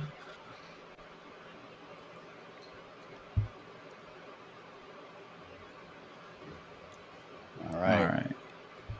1 minute here, and then we'll have 5 minutes to MOC. Should get a reaction right now. Yeah. Should get a reaction 15 minutes out. We usually do, and then we get the 5 minute from now. MOC, imbalance, balance, and then, yeah. Let's see, come on. Cumulative delta on NQ is very flat. We're only up 400 contracts positive. ES2. ES2. ES is very flat. Very, less very than that on the ES. Balanced. And, oh, really? Yeah, it is. I mean, on the day, we did push up quite heavy. So strange. Yeah, Very the Nas, strange. dude. Yeah. Unfortunately, my It wants to pop. has to be it's like just. Yeah. It wants to pop. I mean, everything I'm seeing is telling me it's going to pop up, but I mean, you know, I expected to pop up like 3 hours ago. You know, that's when I expected. All right, something should stop. Yeah, but it doesn't matter. We're still in this kind of range. It's ridiculous. All right. There you go. There's a bit of a pop. Showtime, baby. Showtime, folks. Get ready for showtime. Fireworks. Here we go. This is where we go. Come on. Come on. Shimon. Shimon. You know it. You know I'm bad. I'm bad. I'm really, really bad. Woo! And Sam He does every impression under the sun. He does. It's like a walking record player. I just got to do whatever to keep myself going. I just got to, you get delirious after doing this for all these hours in the day. I got radiation poisoning from all these screens. I just got too much EMF in my head, Electric frequencies just burning a hole in my head. All right. Robert says on the NQ, if you draw a trend line from the 530 low, at 5:30 a.m. low, I'm assuming he means from the CPI print or release, and hit all the lows, that's where NQ is hitting the trend line. I don't follow. Okay, then he said, I still think NQ is going to drop. I'm trying to see if my thoughts on volume of a distribution is right. Robert. That's a long way for it to drop with less than 15 minutes in a day. I wouldn't fade it. I mean, maybe you want to do it small, but just think of if you're trying to capture a huge move, what's the catalyst for the sell-off? NQ. What would be the catalyst now? Robert, NQ has a really, really strong support at basically 2400 on the dot. There's a lovely gap there. It's rejected. It's tried to break that many times. Rejected. Lots of trap sellers. It ain't breaking that area anytime soon. The only place it can go is up at this moment in time, but it can mess around for quite a bit. It will pop up at some point. It's not breaking 2400 anytime soon.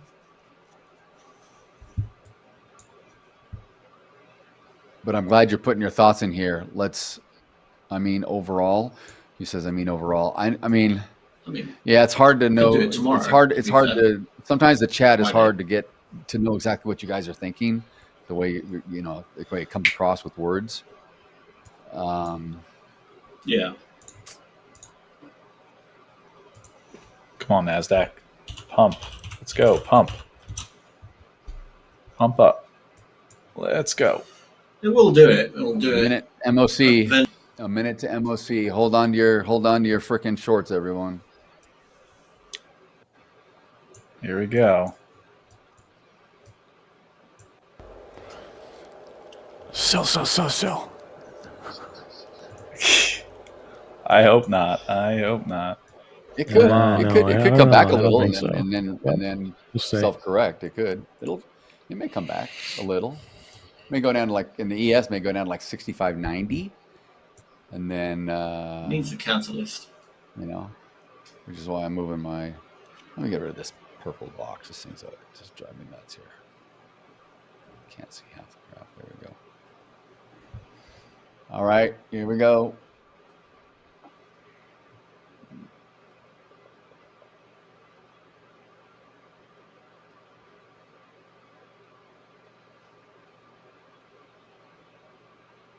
Down a little. Yeah, no I'm out. It's holding. It's back up now. Now it's off to the races. It's off to the races now. All right, that's good. Let's check the balance. Let's check the numbers. We got a 3 billion. You think? What do we got? Let's see. It's going to be a big one. It's going to be a freaking big number today, I think. Buy and balance. So ES is shooting up, but NQ is still stuck in that. It moved down, but it's kind of just bounced back up, but it hasn't really gone any higher than where it was. I did get back in NQ to a is couple really, contracts. really struggling. ES is moving nicely. The NQ NQ is just so much resistance. Very interesting, guys. Well, there you go. We got heavy selling imbalance, but that's good for buyers because there's your 6,600. This is good for buyers. People may say why we have a negative 1.3 billion on the S&P. Why is it going up? Because sellers are trying to get out. They're selling into buying strength, right? So that means it's going to move it up. As they pull out here, this is going to move the market up. So that's why I used to be so confused with this MOC number, and now I had a way of, before I didn't know how to look at it, what to make of it, but. Yeah, 100%. All right, so I'm holding here. That's why I keep seeing sellers getting absorbed, but buyers on. Yeah. You're going to push it to new highs? That's what I'm looking for. High of day should break. We're so close to the high of day. We're a few points away. The high of day should break. And then once it breaks that, I think it'll be... ES is going, dude. ES is start pushing up cleanly. ES is going. The NQ is still struggling to get to that high of day. Big wall. Big wall. They can get to it. Crazy. They can get to it. You can do it. Big freaking wall, but we can do it. All right, came back on me. So it took me out a little bit in profit, but I'm going to add again. This is just it's just pulling back, collecting the army. Let's see if it goes down a little lower. Add. Can you come back a little more? See what the footprints say. Get me a better fill. Can you come back? Can you come back? Can you come back? I think it wants to come back a little bit. Buyers are getting absorbed a little bit, but nothing major. Come on, load. 66. 66. Oh, for you know what, and giggles, we'll go 66.05, folks. While I watch 300 contracts come under the offer. Very interesting one. Man. Hold here. Entry 97, 94, 3-point stop. That's about as tight as I want to give it. I don't want to give it any more. All right. Come on, exhaust those I'm sellers. out. I'm done. I am. Collect yourself before you wreck yourself. Collect yourself. You put the trend line in chart talk. Okay, I'll look at it, Robert. Maybe I'll take a look at it when I'm done here in a bit. We'll take a look in Discord on what he put. Maybe it's not going to push up to all-time highs after all. I mean, it is really just struggling. If it didn't do it now, like maybe I spoke too soon. It's not a push up again. No, your Nasdaq's gonna go, dude. Just hold tight. You guys want instant gratification. I'm not in a trade, but I'm just saying. I know you're not. I know you're not. I'm not trading it. I'm just watching it. Just watch. You'll see. Watch and learn. Kimosabi. It will wait for the last minute to do it. That's what he's going to Paul's not saying anything because he's seen this time and time again. He knows what's about to happen. Oh yeah, no, I have full faith. Paul's trying to play it there. I'm keeping an eye on it. I'm just trying to see if there's anything I can do. But right. You know, we just had a big buyer. Oh my God! Let's go ES. Eat through it. Eat through that. There's 1,000 contracts before you get to 6,600. You can do it. Nasdaq's just you tough did it already. Tough to read at the moment. Yeah, super tough. Come on, get up there. Get up there. Nasdaq 5 minutes out of cash fills, flows. man. Such a filthy market. This is ridiculous. Wow. Look at that. Hey, listen. I know what's going on in Nasdaq. I think is Adobe's a Nasdaq stock, isn't it? It's a Nasdaq stock, isn't Adobe? All right, so maybe it's waiting for Adobe earnings. Maybe it's sitting back. That's what I'm saying. It's waiting for something. It's just sitting there waiting. It's not actually going anywhere, but it's waiting.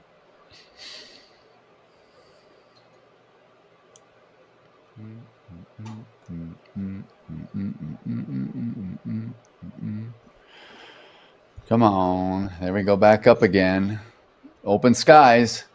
No, the longer you wait, more sellers are coming in. Don't do that. Don't do that. Ooh, excuse me. Yawning. See what market news. Anything interesting? Well, that didn't load. Don't know if that's Project X on my PC, but. Now, is this where buyers come in again? This will be interesting because this is kind of where we've trended. Like when we get to, we kind of have like a trend line right at the 50 period EMA on the 5 minute, and we're kind of coming right down into that area. So I wouldn't be surprised if we bounce back up here. What do I call a trader who's always wrong? A bear with bad luck? Yeah, I suppose. Yeah. That's good, Clinton. That's good. Very cool. That is a good one.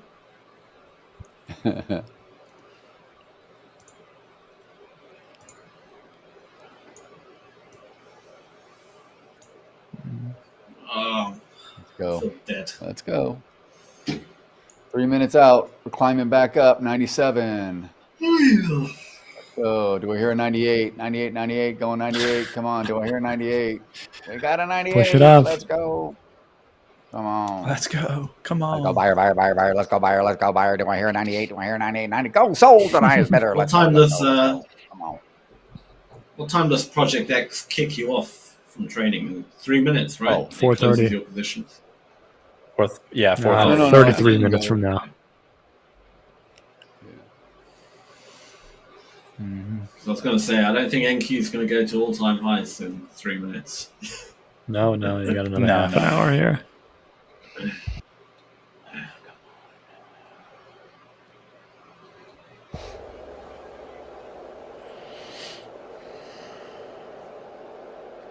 Crazy. I thought it would break out. I want to see one of those big, huge green candles. Be a breakout. That's it. Maybe the market will close and it'll happen. Waiting to see that. You could. Been waiting all day to see that touch the all-time high. Because if NQ does touch the all-time high, as per our agreement, Paul and Daryl. As per our agreement. You'll have to call me the market. You'll have to call me the market oracle. Remember, that was the agreement. That will go to all-time highs. I didn't sign. I don't remember signing anything. So, do you, Paul? I didn't sign anything. Hey, we got it on the live. I don't remember which day it was, but I'll find it. It was in the trader agreement that you docu-signed. Not binding. No. It's not binding. There's nothing in there. All right, ES. Here we go. Here we go, ES. Gonna attempt it again. Forward. Heave ho. Heave ho. What do they do with in a ramming speed? Ramming speed. Let's go. Ramming speed. Boom. Boom. Get the drums out. Oh, there's a ton of selling. Jeez, there's a lot of work the buyers have to do. I want to be called the market oracle today. Sellers lift. Sellers lift. Lift. It's crazy. Sellers. There's a lot of selling pressure coming down. Crazy. I'm going to get taken out. Wow, huge amounts of sellers just came in. Now it's going to go back up. Look at that. My goodness. Now it's going to go back up. It's going to go back up. Jeez, Louise. Pasting it. That had to be that had to be Adobe or something. I don't even know. That had to be No, it's not. I know. I'm just. I'm joking. I'm joking because I'm just saying that, like, that was a crazy. Just. Oh man, we got like 5 minutes, right, till Adobe releases their stuff. Unless it's delayed, yeah, we do. We do. Mm-hmm. That was insanity. All right, cool. All right, back in long.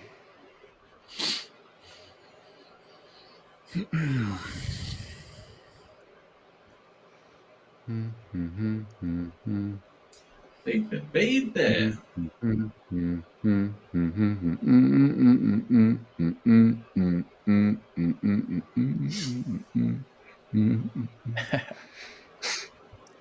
Hold at 90. Hold at 90. Hold at 90. There you go. Come on. I don't have a very wide stop. 92 to 89 is a 3-point stop. Yeah, we got to get. Let's go. Here we go. Well, at least it did something. Yeah, it did something. It was literally doing nothing for so long, and now it's actually done something. Yeah, came back. That is, came back, cleared the air. Now we'll see if it'll go back up and actually trade through 6,600. We'll see. The cumulative delta has now gone into the negative. Interesting. So.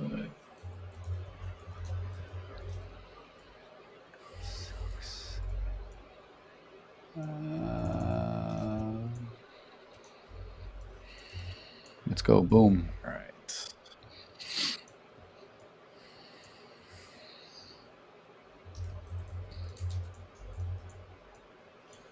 Do you think Adobe's going to push this market up to all-time highs? I do. I don't know. I do. That's the only last, like, let's be honest, the only last option. If it's going to go to all-time highs, it will have to be Adobe, right? I mean, there's no other.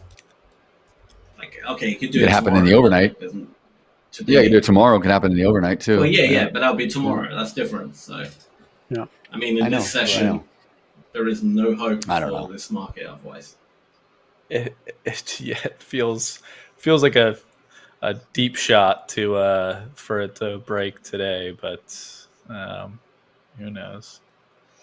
I don't know. The ES got exactly to 6,600 on the nose. You do we got think to the tick and it rolled over? Hold on. Sorry, Paul. Oh no, you're okay. No, I don't think it's something up real. I don't think it's as big of a. I don't think it's as big of a mover as like some of these other names, but yeah, I mean, because like Oracle is literally was pre this run up, like pre the run up. Okay, so before they had their earnings, they were like 4x the market cap of Adobe.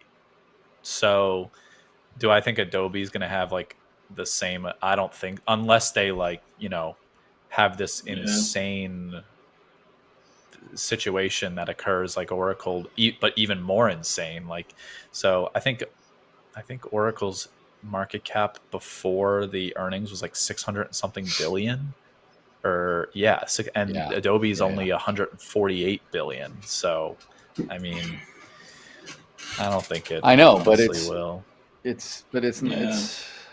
sentiment at this point. It's all emotion. It could, yeah. It could come out with a decent, for sure. That's true. Decent print. I hear AI exactly and all that, saying, but this is not rational. Yes, that's the whole thing. Right. AI is basically what's moved the Nasdaq for the last couple of years, I'd say. It's all AI hype, isn't it? It's what every tech stock is just AI hype.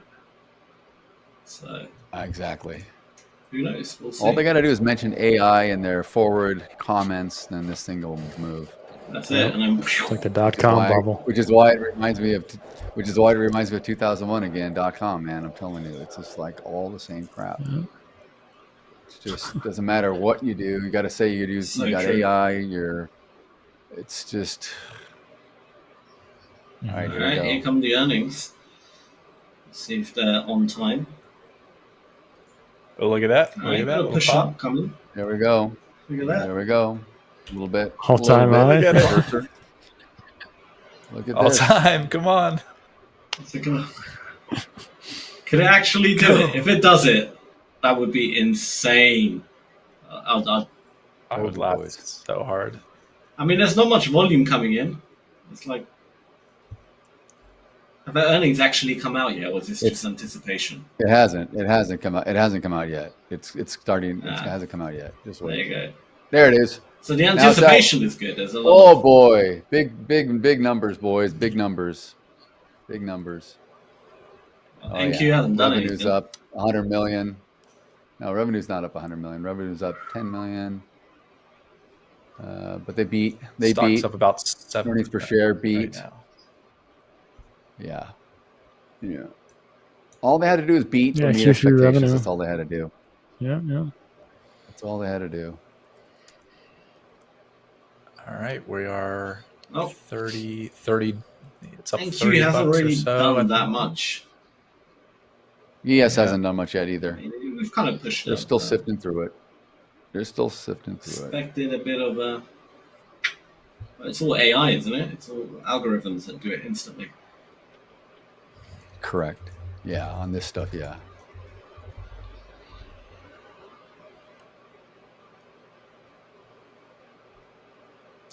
Ooh, well, Adobe's market cap is only $145 billion. Yeah, exactly. Barely going to lift. They're not the Nasdaq. I know. No. Yeah. No, but like I said, if the sentiment does, if just the whole sentiment, sentiment will lift it. Yeah. Here we go. It's starting. ES is starting to go up a little. Coach Tony ain't even listening to me. He's got me tuned out. He's just got his earpiece out when I'm flapping my lips. That guy just.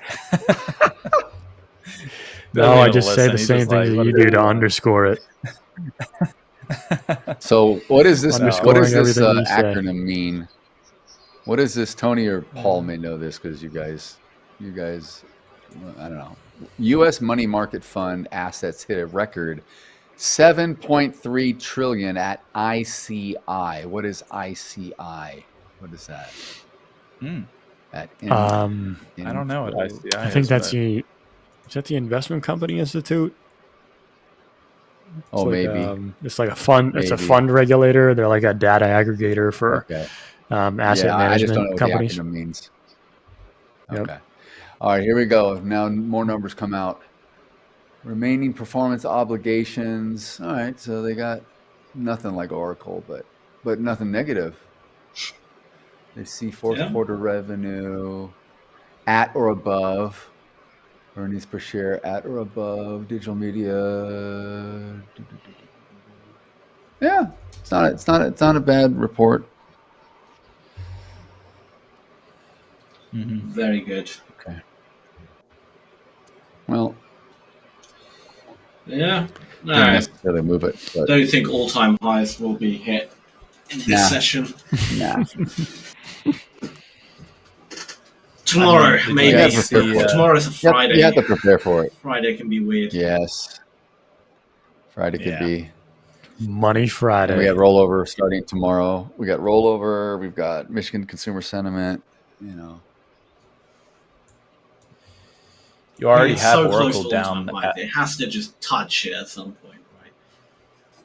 Yeah, Oracle's down to $308 a share, which is, its high 2 days ago was 345. So it's come down at almost 40. Well, at one point it was down $40 at some point today from its high that it made after those earnings. So it's kind of, it's given back a good bit of its big move. Yeah, makes sense. There's definitely portfolio managers and stuff looking at their Oracle stock and like, all right, this is a bit aggressive in terms of position sizing. A little overweighted here. Portfolio. Yeah, exactly. Yeah. Exactly. Yeah. Okay. All right. Yeah, it's gonna be probably dead for the rest of the time, I would think. I like to see the ES squeeze up and close up at 6,600 and pierce it, but it could just settle out right here, point of control where it's at. It's gone back into the positive, so interesting. ES too.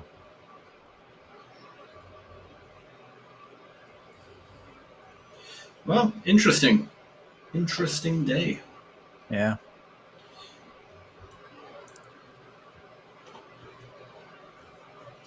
Yeah.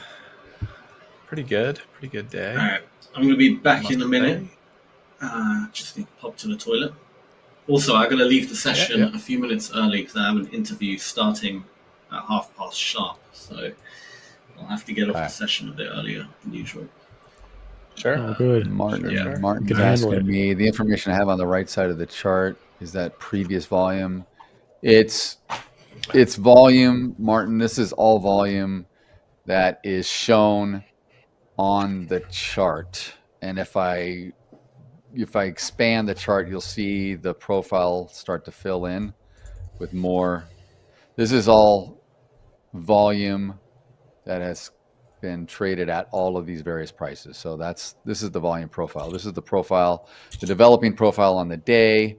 And like if I go out here, let me show you in yellow, you'll see yesterday where I fill in the RTH, which is yesterday's US session here. So this right here in the middle, this is yesterday where we traded from 9:30 Eastern in the morning, New York time, all the way through, and I go all the way to 5 o'clock Eastern. So I go all the way through, like right now, I include all this trading settlement part of the CME. I include it all.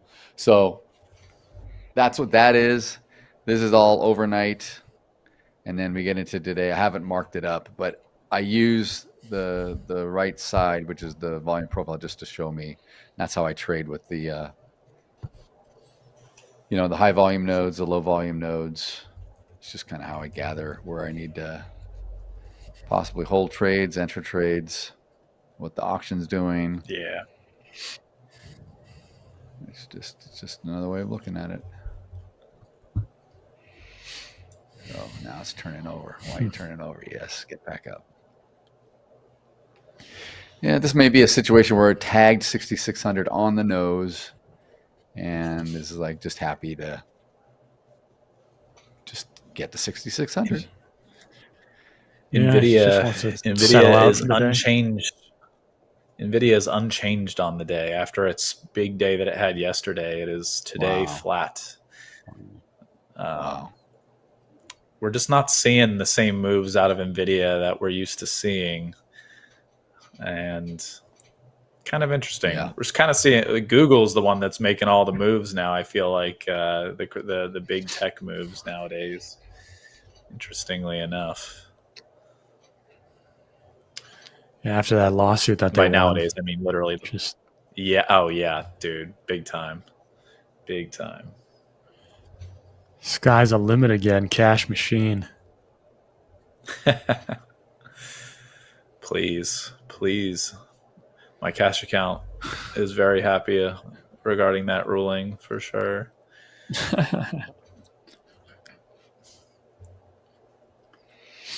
Let's see here.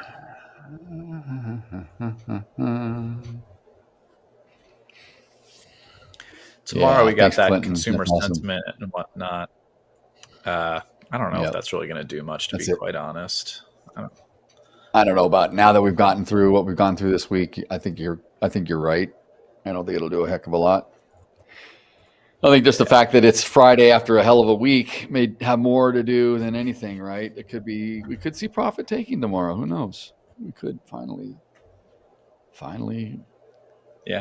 take a breather and pull back a little. I don't know. It's also the start of rollover. So, end of the contract, and we'll start a new one officially Sunday night. So we really could end up really on a high, and then we start out and we drop going into Sunday or Monday because then we get the profit taking next week as things roll over officially to the new forward front running contract.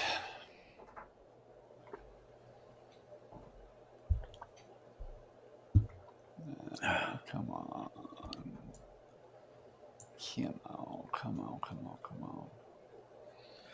Tony, you said you went to Boston College, right? No, I went to the University of Massachusetts. University of Massachusetts. Dang it. All right, never mind. Yeah. So UMass. Why, what's up?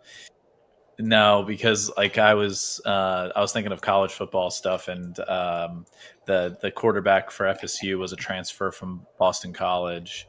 And BC, of course, yeah. Yeah, and he is and he transferred from UCF to Boston College. So he went from UCF to Boston College at FSU, and now you can see what FSU is doing. And I just thought that, to pay homage to your town of sorts. But UMass, I think, has had a little bit of a rough go. Yeah, for the football. For the hockey, I think they were pretty good. I'm not sure if it still stands anymore. Like, we were national champions, like a couple of years. Frozen Four. Yeah, for sure. Yep. So we'll see. Yeah. See how they do. I'm excited. The hockey season is going to start in less than a month. I won't be trading much at night once that starts. I will be. Yep. I'll be watching all my boys. I'll watch anything, man. Yeah. I can't afford to watch the Flyers play really at all, so I'm just gonna stay away. They're not going to be good this year, I don't think. But hey, your Red Sox are starting to peak right now. 3 weeks out. I know. I was wondering, like, wild card or what? Maybe. They may even. Yeah, I mean, they're peaking at the right time. Yeah. We'll see. The Dodgers are still so banged up and they can't get healthy. I don't know what'll happen. We'll see. It's fine. The Phillies are going to take it this year anyway, so it's all good. Phillies are good. No worries. Don't have to worry about anybody. Yeah. Dude, you know what? I mean, I'm okay with the Phillies. I'm okay with the Phillies, but I don't like the Phillies. But I don't know. I love Trey Turner. Let's be real. I love. Yeah. I love Trey Turner. Yeah. And I'm okay with Schwarber, but Bryce, dude, Bryce rubs me the wrong way. I don't know what it is about Bryce. I love Schwarber, dude. I do love Schwarber. Schwarber, everybody should love Schwarber, to be quite honest. Yes, like, he's like a that big. guy's He's like Philly's version of Big teddy Poppy. bear. That's what he is. He's like a little teddy bear. He's like a lovable big guy that just, you know. He doesn't have the charisma he's just a fun guy. Ortiz has, but you know. Of course, no, that's not replicable. I feel like that is very. That's a hard. Those are big shoes to fill. Yeah, agreed. Sure. Yeah. Physically, yeah. Ortiz is also Robert wants to take. Yeah. Robert wants to be the market oracle. I agree. You should be the market oracle, Robert. You should. Yeah, he said it was going to go down, didn't he? Who? Robert. Yeah, Robert was saying he was looking for a sell-off. Yeah, he did. Who do you think is going to win tonight, Robert? You think Green Bay? I think Green Bay. You're going for the Commanders? Really? Dude, I love their quarterback. Oh, man. I love their quarterback, man. I love Jordan Love, too. I like both those guys. Great young quarterbacks. Yeah, they're ballers for sure. For sure. Dude.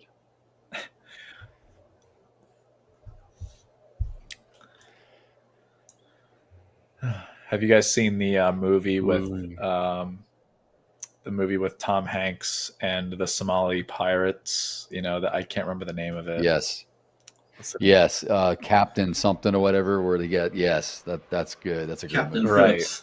That's what I'm thinking of with Robert. When Robert's saying that, he's like, "I am the market oracle now," and he's just putting his fingers to his eyes. But it ain't getting lower than I think 2,400. Sorry, 23,992. That's the lowest, I believe.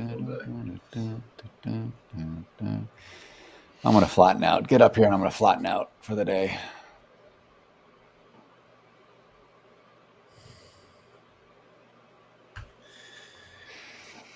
Jaden, yeah. I mean, I'm every minute of my life, I think about how the Commanders turned their franchise around so quickly. Within like 2 years, they turned everything around from just being so bad to fantastic with Jaden Daniels, essentially. And then I've got my Jaguars, and I'm just like, dude, what is going on? Like, you call them Jaguars or Jaguars? Jaguars, yeah. You said you call them Jaguars? I don't even know what I said. Some people say it. It's called Jaguar. Jaguar. That's how you say it. No, we're not talking about the vehicle. We're not talking about the car. Yeah, I know. A Jaguar. The animal then as well. Yes, it is. Jaguar. It is. I'll restate Fierce beast. I can't handle the Jaguars. They are making me like. Who are you guys playing this weekend? We beat the Carolina. We beat the Carolina Panthers, and like fans are super happy and everything. But it's like, dude, we beat the Carolina Panthers. Thank God. Like that, it's the worst team by far. Oh, you got the Cardinals. You could beat the Cardinals. You guys could beat the Cardinals this week. Think so. You can beat them. Is it in Arizona? I think it's in Arizona. Very low hopes. I don't even care where. I don't even know where it is. I have low hopes. This next 4 weeks is a general gauntlet for the Jags. We could 4 weeks from now we could be 1-4, to be quite honest. So, not going to have any high expectations. I get to pick on the Chargers. I get to beat up the Chargers this weekend. Kick their ass. I hate the Chargers. Guys. Dude, Chargers, that's a big win against the Chiefs, man. That was big. No, we're playing the Bengals this week. I know. We're playing the Jags are playing the Bengals. This is our schedule. Bengals, Texans, Jags are playing the 49ers, Bengals? Chiefs. I thought I just looked it up. Yeah. Wait a second. Yeah. On my birthday. Oh, you're playing the Bengals. I'm sorry. You said Carolina, and I looked at Carolina. I was playing. Yeah. It's a Jaguar. It's the Bengals. When you said you beat the Carolina, I looked at Carolina who they were playing. Yeah, my bad. Yeah. So, Bengals, Texans, 49ers, Chiefs. That's going to be terrible, dude. That's so bad. Oh yeah, Joe Burrow is awesome for sure. I know. Yeah, I agree, Robert. Right, when you guys want to do the giveaway That's here? the whole key in the NFL. Everybody's waiting. We're gonna do the giveaway. Would you like? No, we'll do it. Let's do it. We got to do it. We got 7 minutes out. So why don't you want to do it, Tony? You got a new mic, fresh voice. Yeah, I got the new microphone here. You should do it. You're not. All right, let's see. It's a 25K giveaway, right? Yeah. Think. Yeah. Yep. I believe yes. I think they're always 25K generally. Okay, yeah, 25K futures giveaway. All right, so let's see. Should we do a drum roll as Drum per roll. usual? Let's do it. Drum roll, please, on the 25K futures giveaway goes to Clinton Joshua. Clinton Joshua, you are the winner of the 25K futures account. You want an account, Clinton? Be sure that you have your your email in your YouTube bio so that our back end team can reach out to you. But congratulations, Clinton Joshua. Seriously. Nice. 25K Nicely futures. done. Yeah. Good job, buddy. Is this, check your email, Clinton. Is this middle? We'll Clinton, is your middle names by any chance Bill and Anthony? Or Anthony? Yes. Can you imagine? Bill Billiam, Clinton, Anthony maybe? Joshua. All right, man. Clinton. It's awesome. You prayed for it. Congrats. It's come true. Let's everyone else is congratulating him. Let's see if he confirms. He's still on. I was going to say maybe we waited too long there. He's No, we'll still reach there. out to He's him. still Hopefully there. his email's in his bio. Yeah, he'll see it. He'll see it. Yeah, he'll see it. Yeah, he'll be here. Sweet. Awesome. I need a 25K giveaway Good. account.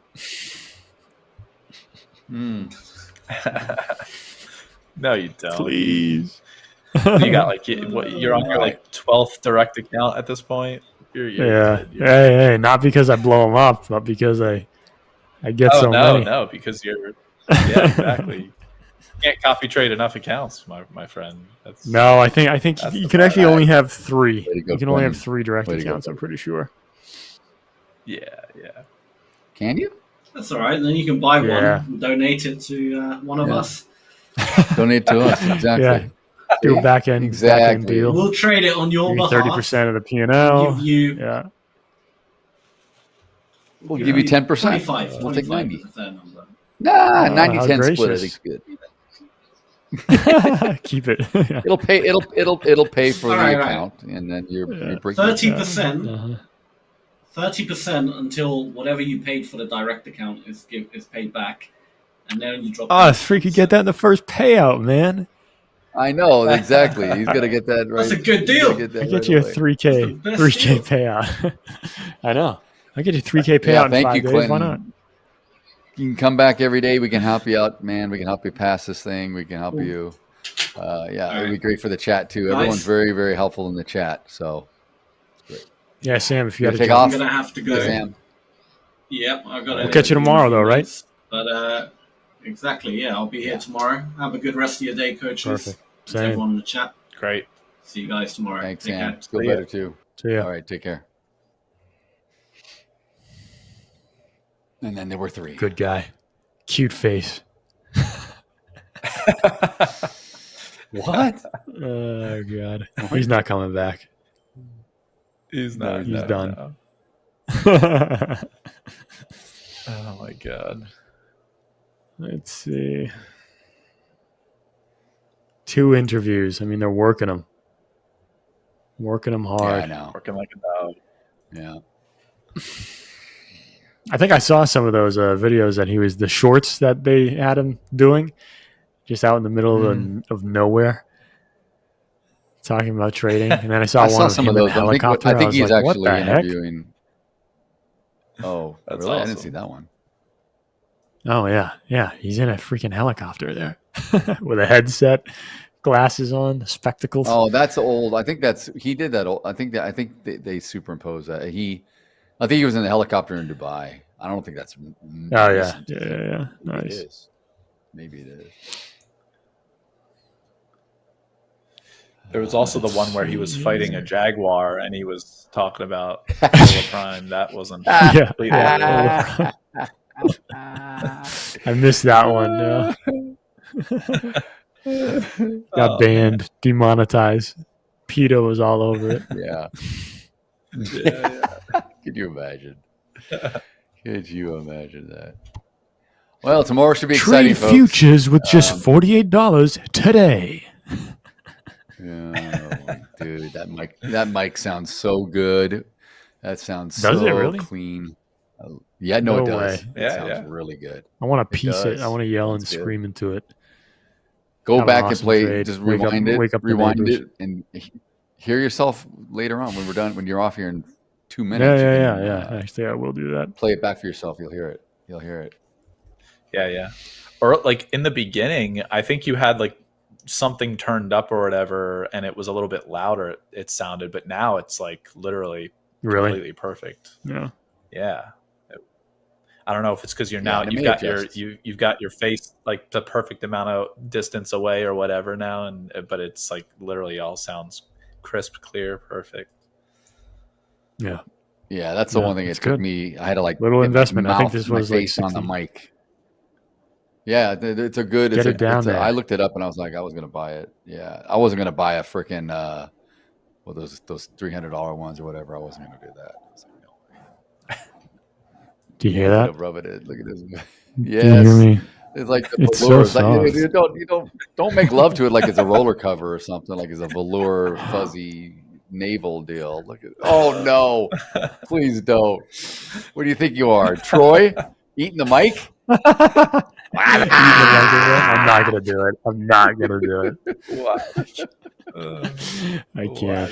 Because I'm gonna go back and I'm gonna clip that, dude. I'm gonna clip. Yeah, I know exactly. I'm not gonna walk into that one. That is good. Gosh. All right, folks. Well, this has come to the end of our fun day. A lot of boy. It's been good these last few days. Markets closed. There we go. Definitely. Thanks for everyone in the chat. Coach Paul and I are going to come back in 5 minutes. We're going to take a quick break. We'll be back for the prime market wrap up. And until tomorrow morning, we'll see Tony. Tony will be back with us. And yes, sir. Who's on Quiet Markets? Are you on Quiet Markets, Tony, tonight? No, not this evening. No. Paul. It's Paul. But anyway, if you guys want to stick around, we'll be back in 5 minutes. Tony, have a good evening, man. Yes, indeed. I'll see you guys tomorrow. See you, Tony. See you tomorrow. See you later, chat. You got it. Markets are unpredictable, volatile, complex, but your trading journey doesn't have to be. Hola Prime TV is now live. Every trading day, join top coaches as they break down real-time setups, key levels, live trades across Forex, futures, and crypto. From Tokyo's early momentum to London's open surge to New York's high volatility action. We decode every move live. Get sharp analysis, clear strategies, and insights that actually make sense. And yeah, we don't just break down charts. We crack a few smiles too. Only on Hola Prime TV. This is more than content. This is infotainment and beyond.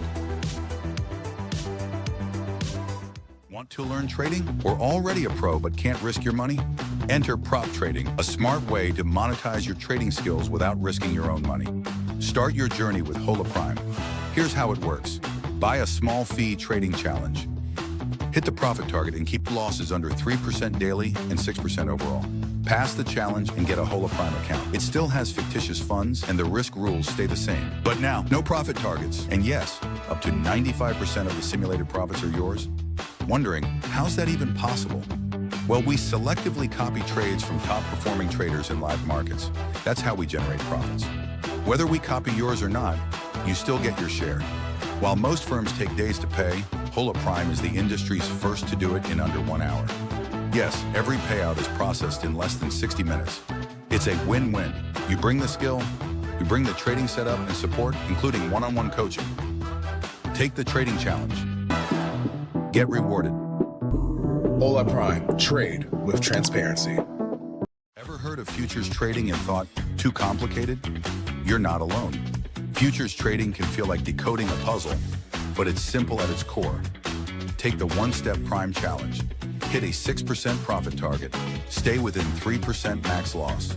Pass and get the Hola Prime account with profit splits. News trading? Allowed. Copy trading? Supported. Pro trading platforms? Ready to use.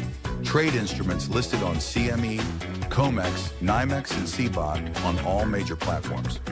Oh, and did we mention, we're the industry's first with 1-hour payouts.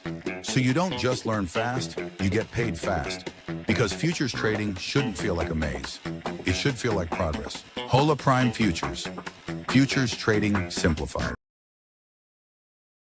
Markets are unpredictable, volatile, complex. But your trading journey doesn't have to be. Hola Prime TV is now live.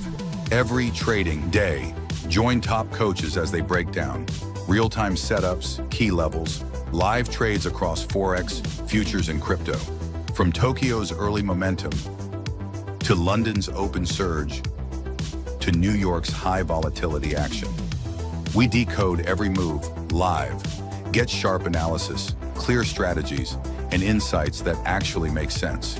And yeah, we don't just break down charts. We crack a few smiles too. Only on Hola Prime TV. This is more than content. This is infotainment and beyond. Want to learn trading or already a pro but can't risk your money? Enter prop trading, a smart way to monetize your trading skills without risking your own money. Start your journey with Hola Prime. Here's how it works. Buy a small fee trading challenge. Hit the profit target and keep losses under 3% daily and 6% overall. Pass the challenge and get a Hola Prime account. It still has fictitious funds and the risk rules stay the same. But now, no profit targets. And yes, up to 95% of the simulated profits are yours. Wondering, how's that even possible? Well, we selectively copy trades from top performing traders in live markets. That's how we generate profits. Whether we copy yours or not, you still get your share. While most firms take days to pay, Hola Prime is the industry's first to do it in under 1 hour. Yes, every payout is processed in less than 60 minutes. It's a win-win. You bring the skill, we bring the trading setup and support, including one-on-one coaching. Take the trading challenge. Get rewarded. Hola Prime. Trade with transparency.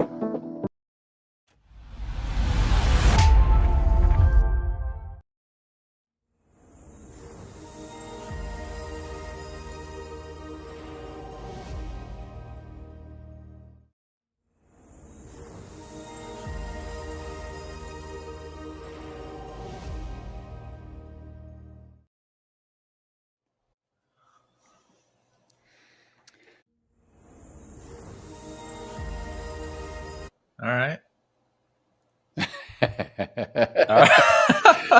Yeah, I know. I was like, hold it on. Man, here we go. Awesome. Oh my, dude, I like our chat now. Our chat's getting good. Everyone in it's really good. Yeah, definitely. So supportive. Definitely, for sure. For sure. Robert's gonna join me in quiet market session. At least he's gonna stream it while he plays Apex. Oh, cool. He says so. I appreciate that. Oh yeah. That's good. That's good. Actually, that's perfect. Yeah, that's man. Perfect. Definitely. Tonight should be a decent night in the quiet markets. I mean, I'm probably gonna be trading again gold and ES. I won't be trading the Nasdaq tonight, but I'll probably trade gold and ES. So should be good. Quiet markets have been pretty good this week for me in general. So yeah, exactly. So yeah, kind of excited for that. Today was an interesting one. I mean, today was pretty nice to the upside. I mean, the afternoon was relatively abysmal, to be quite honest, with the ranging nature. Yeah. But you know, pretty good morning at least. The morning was very, very nice and clean. So yeah, for sure. We'll take it. Yeah, I mean, we can. Well, I'm just going to doctor up my chart here. We could pull up my screen though. I mean, you know, some of these guys. I know a lot of these guys are. You know, they want to fade because they're thinking, oh, this market it's at all-time highs. It's going up, but at some point it's got to stop. This party's got to stop. But you know what, guys, it took me years. I used to be in that camp.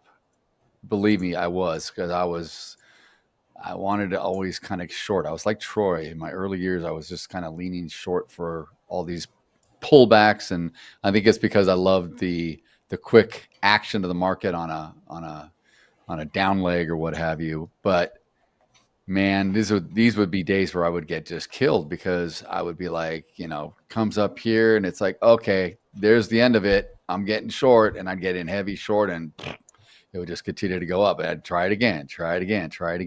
You just at some point, it's just asinine to keep doing the same thing and, expecting different results. And I know there were some guys that were in here saying, it's got to turn down now. It's got to. No, it doesn't have to. I mean, I don't want to sound like, I don't want to lecture people, but listen, damn it. It does not have to do anything. It doesn't have to do anything at all.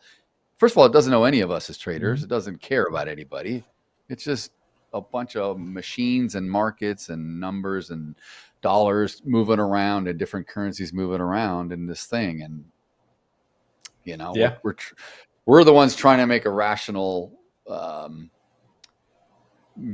trade call out of something, or try to figure out a plan or a bias. But that's us. That's the human nature side. It doesn't even know about human nature, right? It's just doing this thing. So just be careful. I mean, I don't know what tomorrow brings. We could continue to have more of the same, maybe early on, but it could be a sell-off day too. So we have to be prepared for that. And that's one of the reasons why I don't like to carry overnight. Even if I could in my cash account, I just don't want to do that, because too much goes on now in the overnights. Too much goes on early in the morning before I'm awake on the West Coast, where I'm not even ready for it, and I could just get destroyed, So right.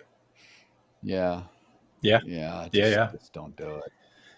I mean, and the ES, honestly, especially today was a really good day to keep me in check and really solidify in my brain that the ES is the one, the equity indice that I want to play more times than not, because you see like how the ES really handled itself, and honestly, it behaved beautifully. Look how top heavy we are.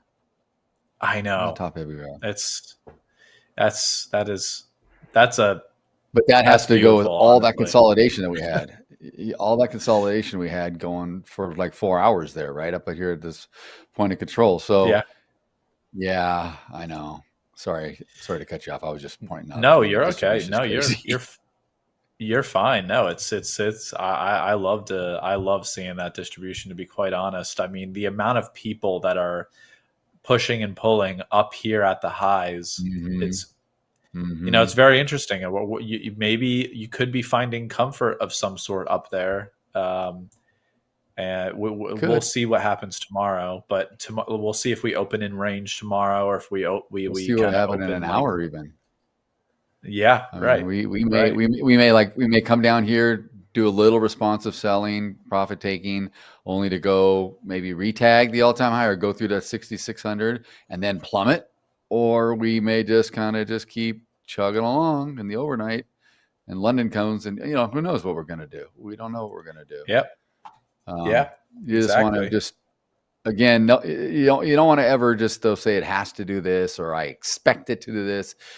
I think we got to be careful when we use certain words, because when we use certain strong words like that, it tends to lock us into a bias where we get blinders on, like, a horse with blinders, and we were fighting to see, because we're like, no, it's up here. And I was always told that when profiles are heavy at the top and they're flat like this, that just means, the market wants to keep going up. And that could be true, but it also could mean that the market will go down for a bit before it goes up, right? I mean, it could come down and erase all of this, come all the way down here, right? Eat all of this for today, and then go back up. Like anything's possible. So, and I've seen it so many times, and I've been on the wrong side of it so many times, guys. So just, it is what it is. Yeah. You mentioning like being careful of the words you choose. That's so true. I hate when I hear in the markets, when I hear always and never. Yes. I hate those. Those Right. two words should never exist. And that's why I'm saying that in a funny way there, me saying never exist. Those two, like that was obviously like a punny oxymoron that I was doing there. But genuinely, those two words should be out of your vocabulary in the markets, because never and always is like, those are the two things that probably just literally don't exist. Nobody should have that kind of confidence, to be quite honest. Exactly. So exactly. Yeah. It's like flipping a coin. We've all done the coin flip toss and the, play out, or the marble game or whatever, to play out ratios and things, and it's like, with various models, right? Trading models or investing models, and you flip a coin and you can sit there and go, I always land on heads. Trust me, you don't always land on heads, dude. It's a 50-50. Every one, it's a 50-50. It's like I have a buddy that loves to play roulette. So if we're in Vegas or whatever, and he's with me, he's one of these guys that he'll, how they have the tree in roulette, they show the last 10 spins. So it's like red, black, black, black, red, red, red, all the numbers, and maybe there's a green once in a while. And he'll watch the tree, and he'll jump from one table to the next, one roulette wheel to the next, based on, I see like six blacks in a row. It's got to go red. And he runs over there and he's like, throws like $100 down, one, even money 1-to-1 on red or something. And I'm like, and then of course black pops up, and he's so mad at himself. I'm like, dude, it's almost a 50-50.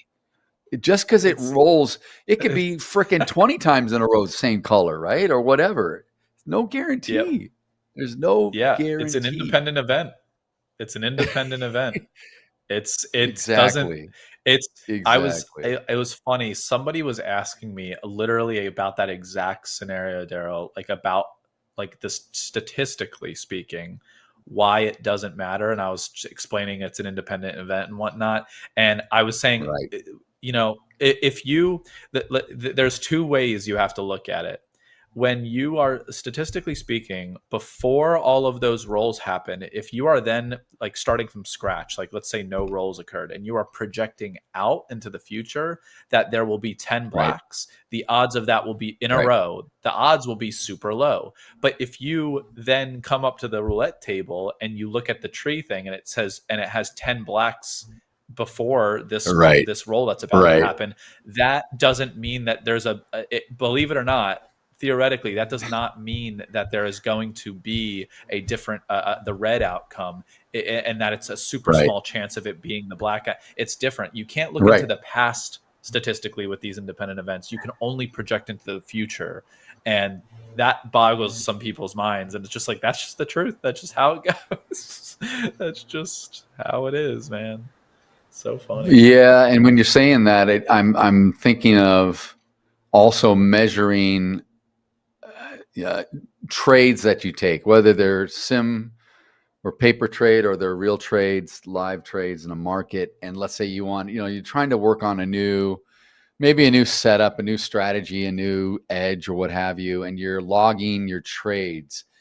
But if you're doing a series of trades, and in the beginning you're not following the same exact criteria and getting out or putting a stop with, if you're changing it up every trade, maybe you got a two-point stop here. The next one, you got a 5-point stop. You got different positions on, different sizes on.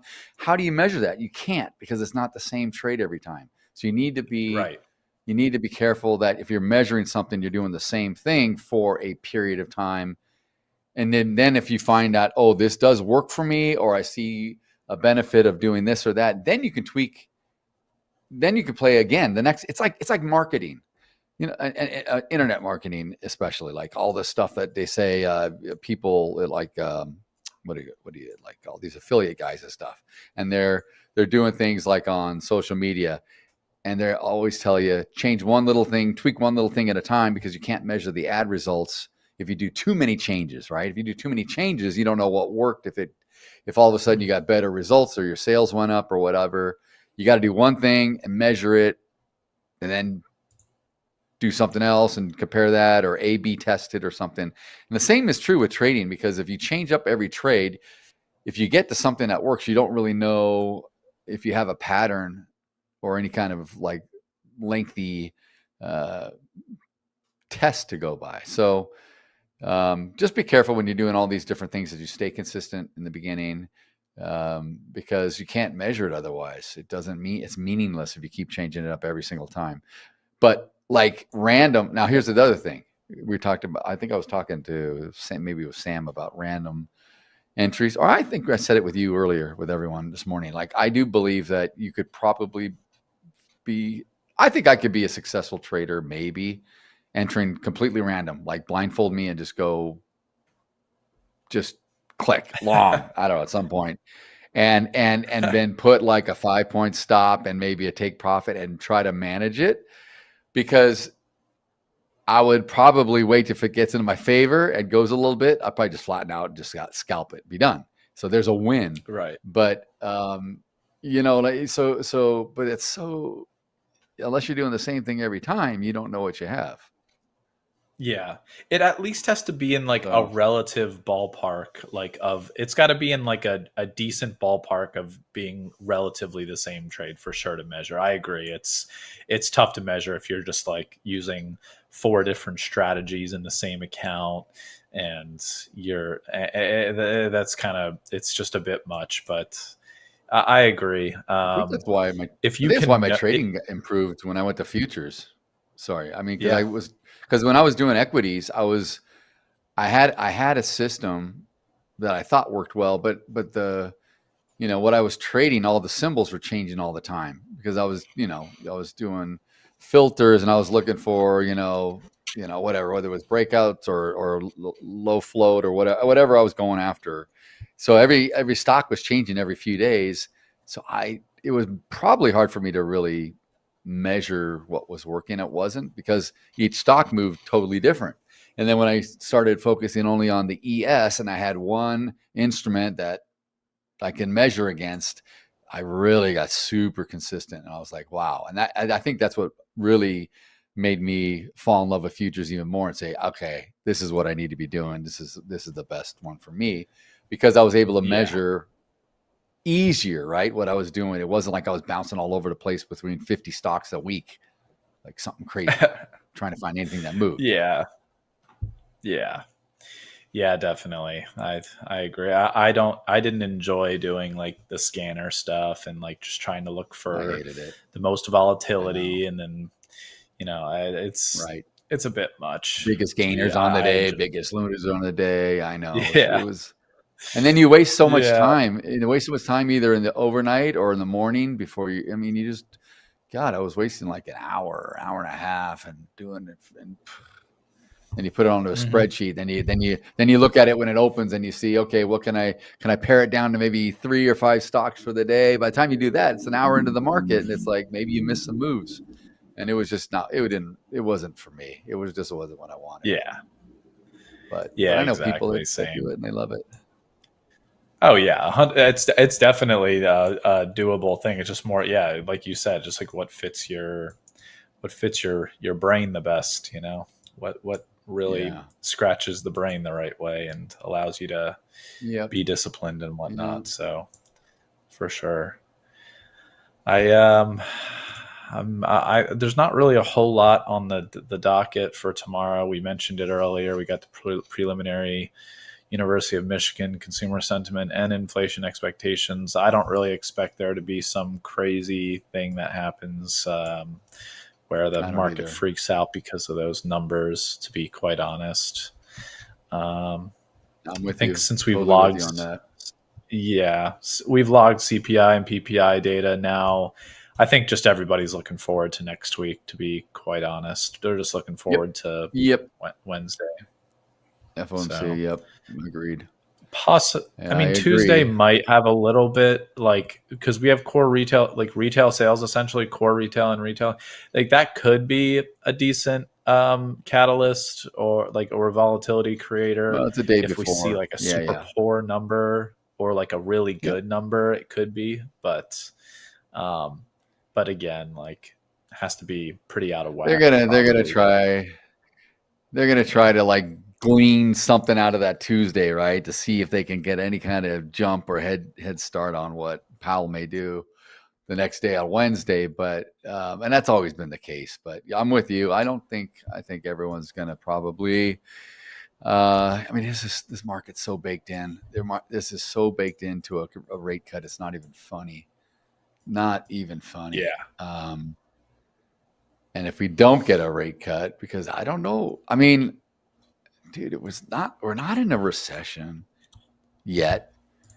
Unemployment in the U.S. is at 4.3%. That's a pretty damn good number overall. Most years, I mean, 4.3 is not bad. That's not bad unemployment. No. I mean, that's a healthy. Most countries would love that.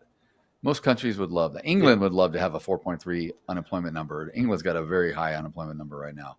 So, I mean, it's so if we don't cut, like if the Fed, for whatever reason, doesn't succumb to the pressure and say, you know what, we'll just wait for maybe another 30 days of data and we'll sit on our hands.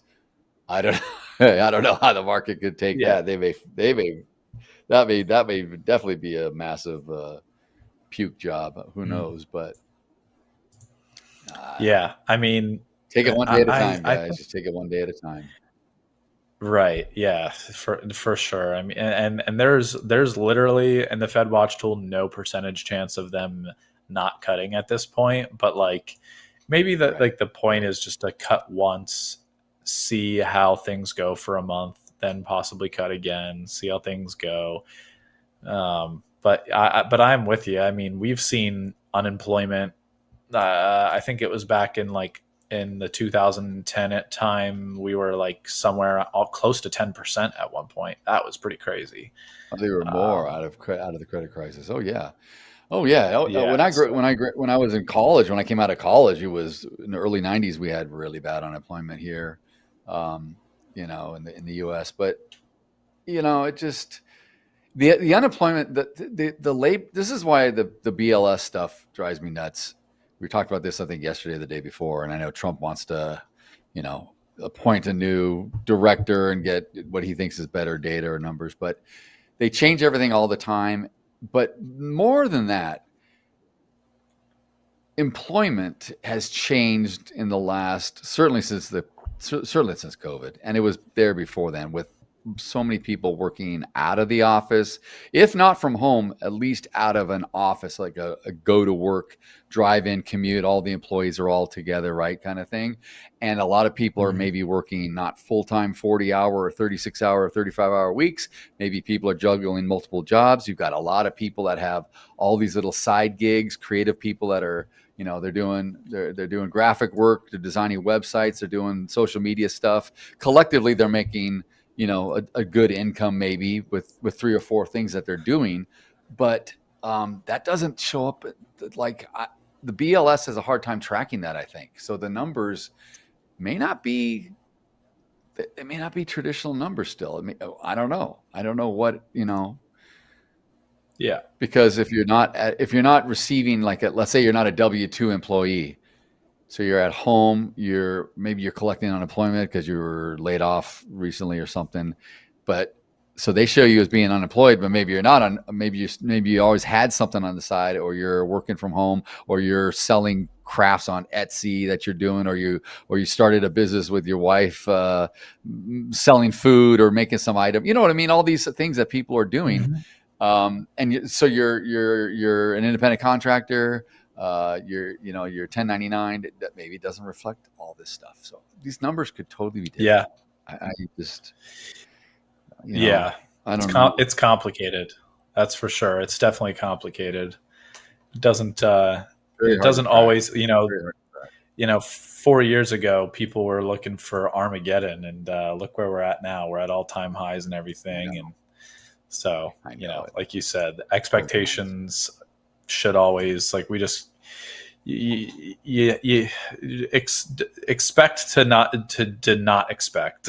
Let's put it that way. Just don't expect. That's the best. That's what I meant by I just trade day to day. Just go take it one day at a time, because don't read too much into it because you're never going to be right. You're not going to be right, and you're going to waste too much energy trying to figure it out anyway. It's not worth it in my book. It's just not fucking worth it.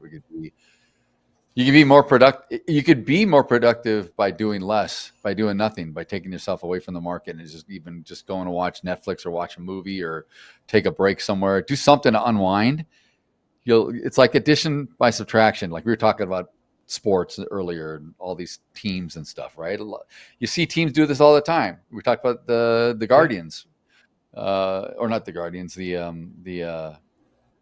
Commanders. The Commanders. I'm thinking of the Indians. I'm thinking of baseball. I'm all messed up. But yeah, like they got rid of some bad management and things. They got better by removing. They brought young kids in that want to play hard and play within the system. So sometimes you get better by getting rid of the junk. I preach that all the time in trading. I talk about it in my little intro video about removing bad habits and finding more consistency by doing less as a trader than adding more indicators and layers on, because that's just going to cloud up everything. It's better off to remove things.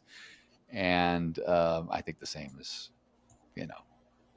with this. You can do better. You can become a better trader by trading when you have time to trade, when you're really focused, and then just get away and don't think about it and get some good sleep and refresh your mind or do whatever, right? Like these are all could be very, very beneficial.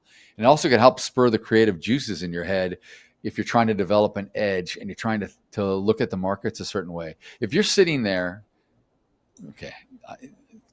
truth be told, I was very guilty of this because I'm just a junkie at this stuff. I would sit for 17, 18 hours some days, right? Just staring with my notepad and my Excel spreadsheets, trying to work out between my trades I took and what I saw in the market and trying to find new ways to come up with an edge or new whatever. And I was like, I need to see everything.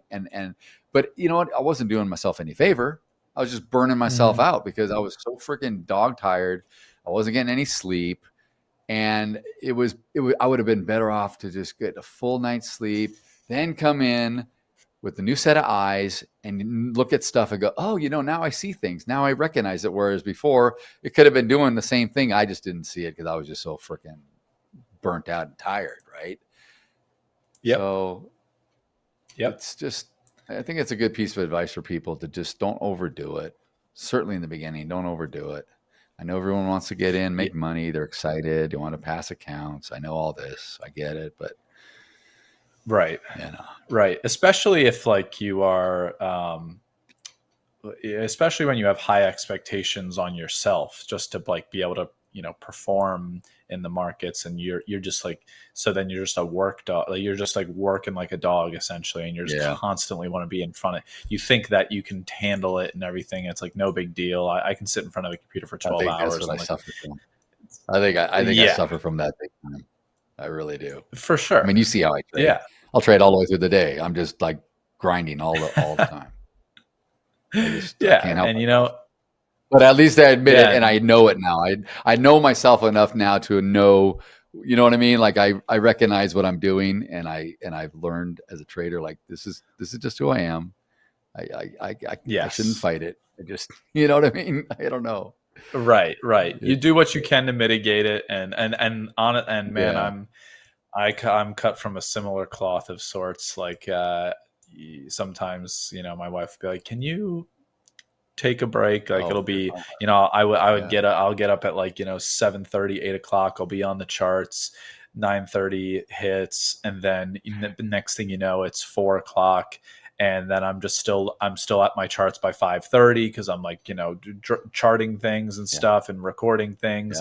And then, it's 5:45 and my wife's like, do you want to like have dinner? Or it's like, you're right. Like I need to just take a break. I know. And, it's, but I don't do that as much anymore, where I'm not like that as much anymore. But, it took a little while because we're all just determined to really do our best. And a lot of us, traders are determined to do our best, and we just gotta, but I will say when I take a break, when I take a break and I come back, like my brain feels so good. I feel like so refreshed when I can just unwind and come back to the screen. So I really completely agree.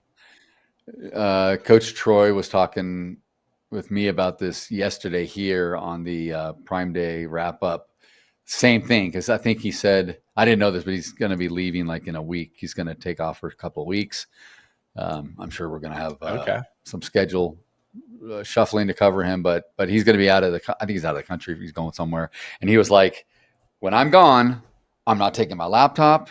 I'm not trading. He says, I may check the end of day on my phone, but I'm not checking intraday.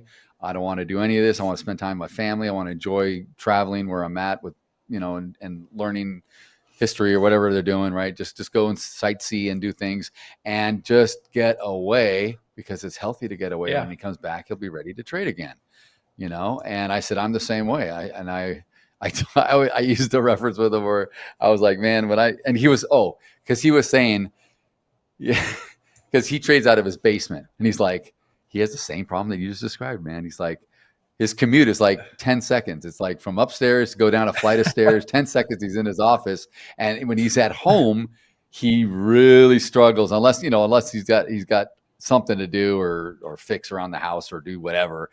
He really wants to go down and tinker in the basement on the charts. He wants to do it because it's like sometimes it's better than just watching TV or whatever. And his wife will be yelling at him, get the hell upstairs, and all this. And I said, I'm the same freaking way.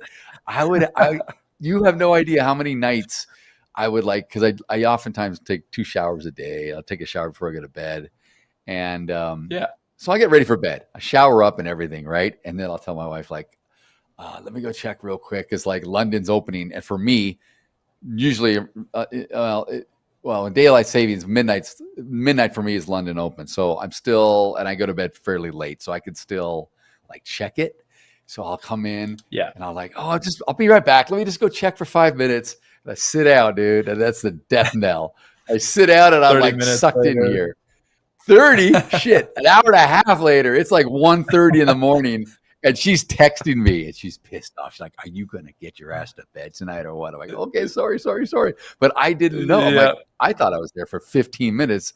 I'm like, shit, is it 1:30 already in the morning? Oh, God, I better go to bed. But I don't do that. But I used to. Honestly, I used to do a lot of that because I would just get sucked in.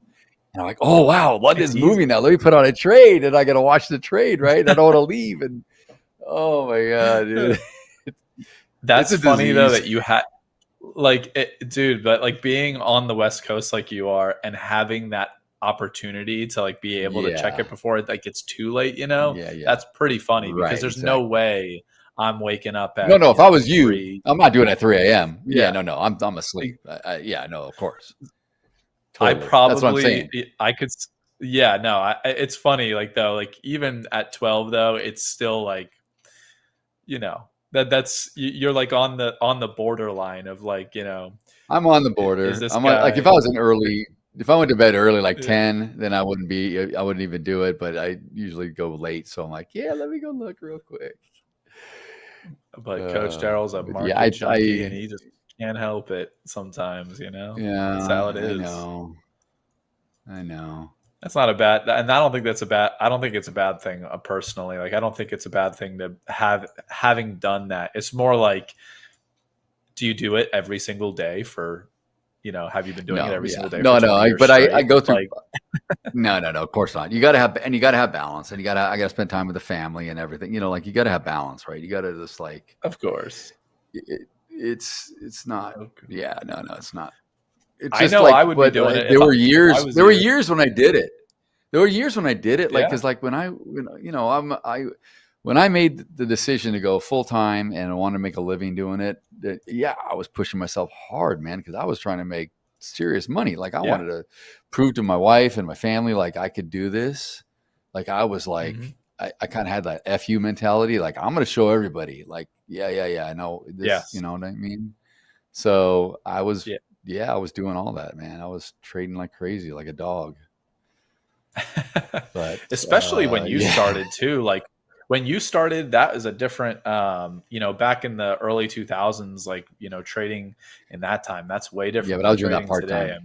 I was doing that part time back then, though. I was still working. I didn't start full time till 2012. because I had bought I bought some homes, some residential houses that I fixed after the credit crisis. And I still have my real estate license. I had a couple guys working for me. So I had a brokerage firm on the side too. And I was trading, but I really liked the trading side of it. I just kept leaning more and more and more. And so then I started to, I was working for myself. So that's when I started to trade. And then right around 2015, 2016, I really got into futures, and I was like, I think I could trade futures now. I have enough money to trade futures. I think I could do this. And I started really researching and watching guys and following guys. And then I made the plunge to futures. So, but no, like Troy's been trading way more. I mean, full time, like way before me. Like he was doing it for a long time. I mean, I didn't really even get into anything until I was in my late 20s because I didn't have any money. So like I was working, I was out of college. I just didn't have any money to invest or do anything with. So, So it wasn't like I was trading when I was at 17 or 18 years old. I didn't start till much later. Right. Yeah, I didn't start trading full time until like 2019 myself. So it's been I didn't have any prop firm. I didn't have any prop firms where I could spend $200 and open up an account and get all the leverage. I mean, back then you needed 25,000 minimum to trade stocks for a pattern day trade rule if you wanted to day trade. So you need to come up with 25 grand. And so you had to do it the old fashioned way. You had to work and save and scrap and so yeah. Yep. I'm kind of glad it worked that way for me though, because I appreciate it more now. It's just I know how long it took me to make this money and have it. Like everyone thinks, I talk to these young guys, they're like, dude, it's so easy. I'm like, it's not easy, guys. I'm 54 years old. It didn't happen freaking overnight. Like they think it happened overnight for me. It's like, dude, I had friends that were making so much more money than me doing other stuff. And I was like, trying to start over and try to do something in trading that no one that I knew was doing. So, I mean, I left a lot of money probably on the table, opportunity cost doing other stuff. I could have probably went to work and probably made a much better salary than I was for a number of years trading that I missed out on. But, it is what it is.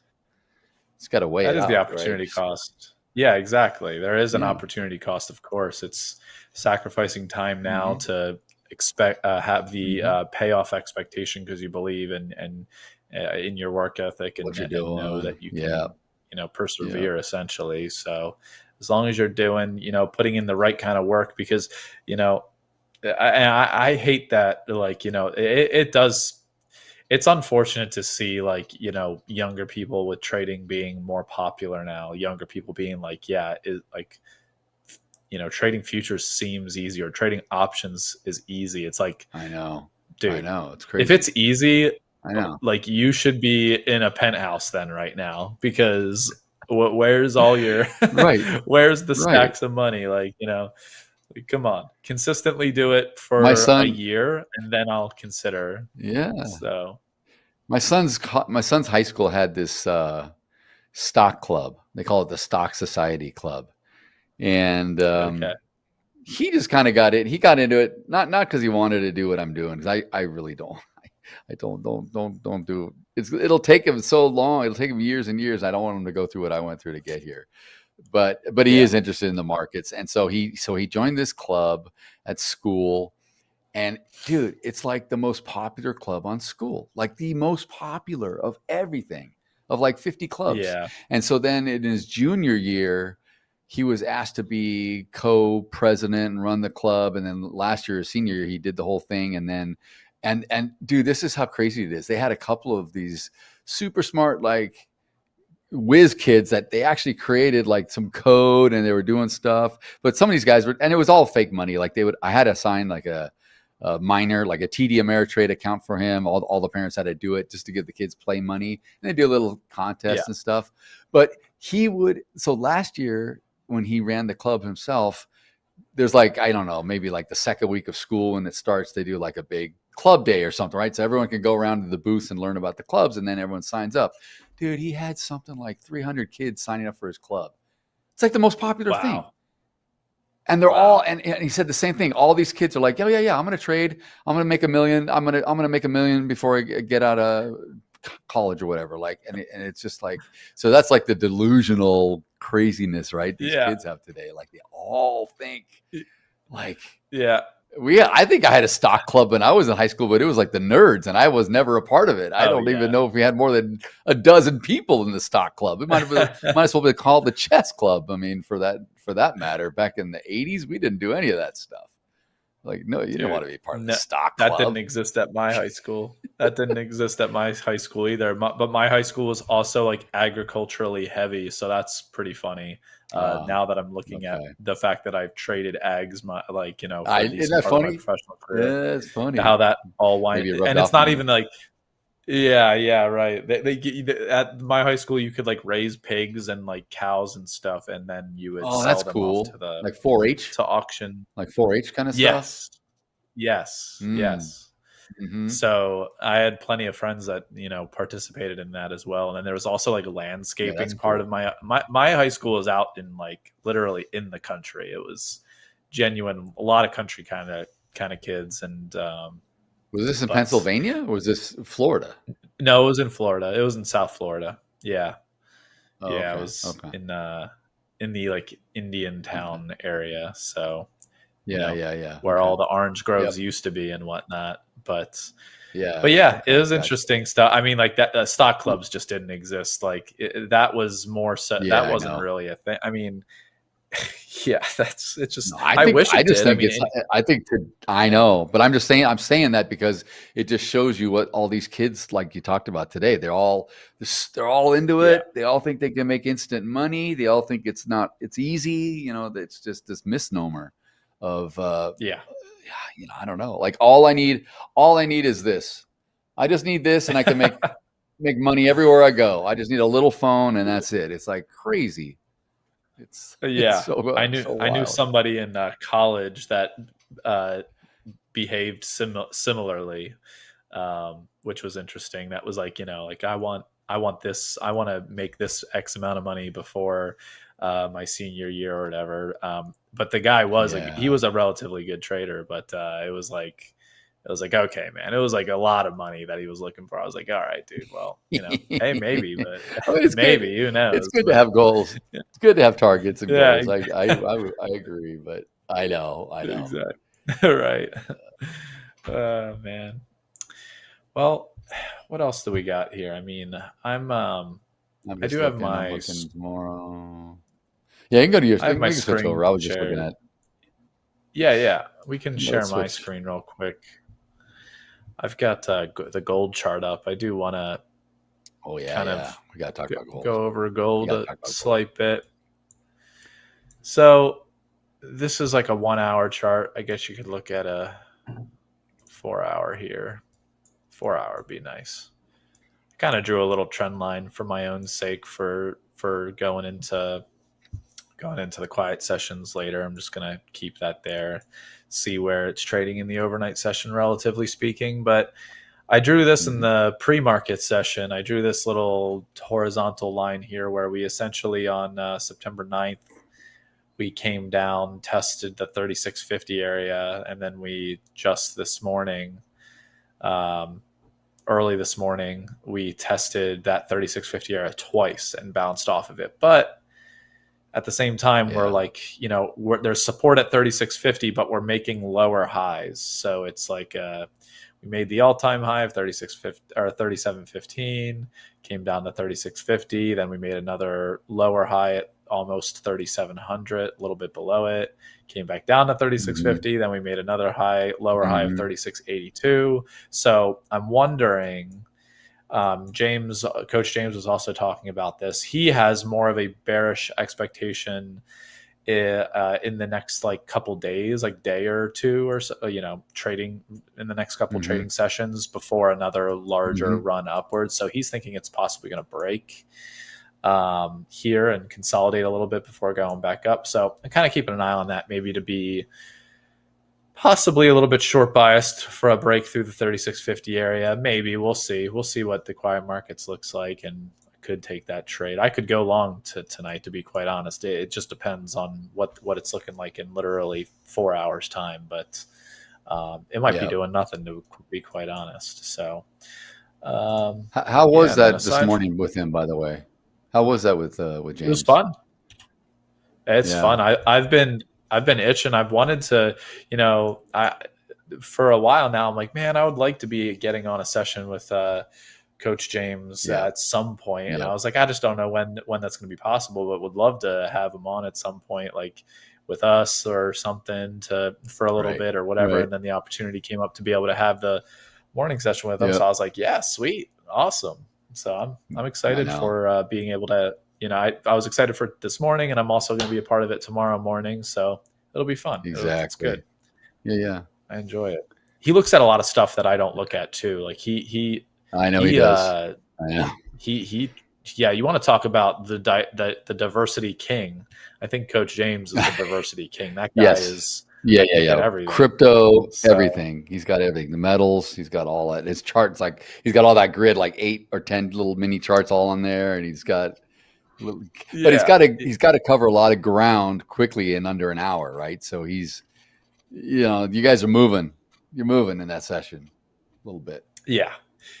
50 minutes of just like pure adrenaline and trying to get as much information in as possible, for sure. I mean, he was even going over nat gas, and he'll talk about copper sometimes, stuff that I don't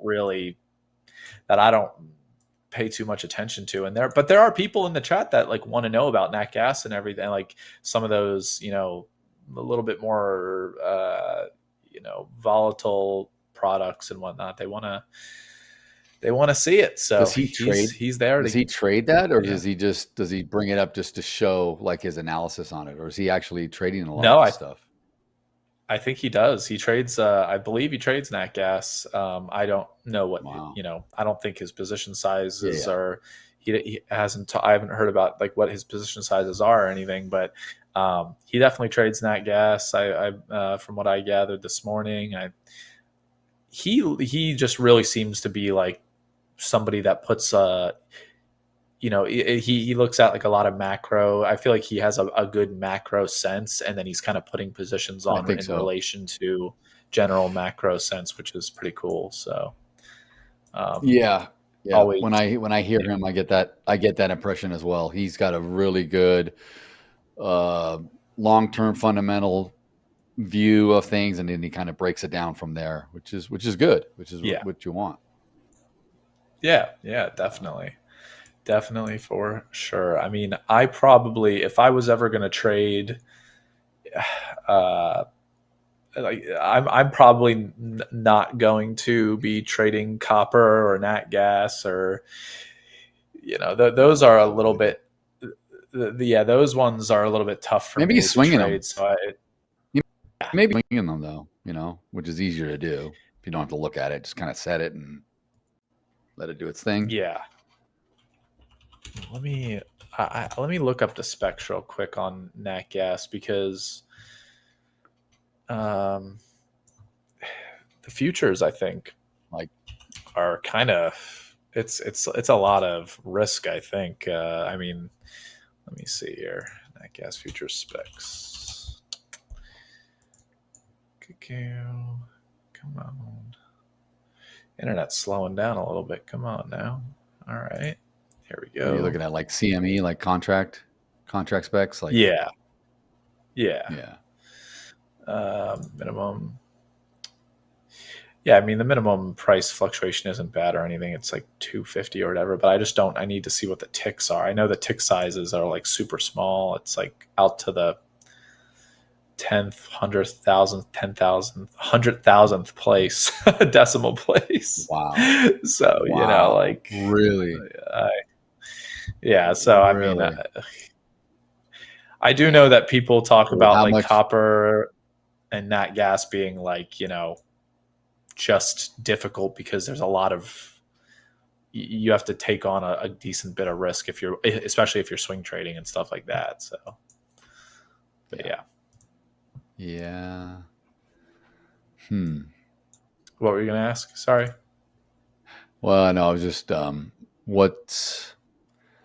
What's the price per tick on nat gas?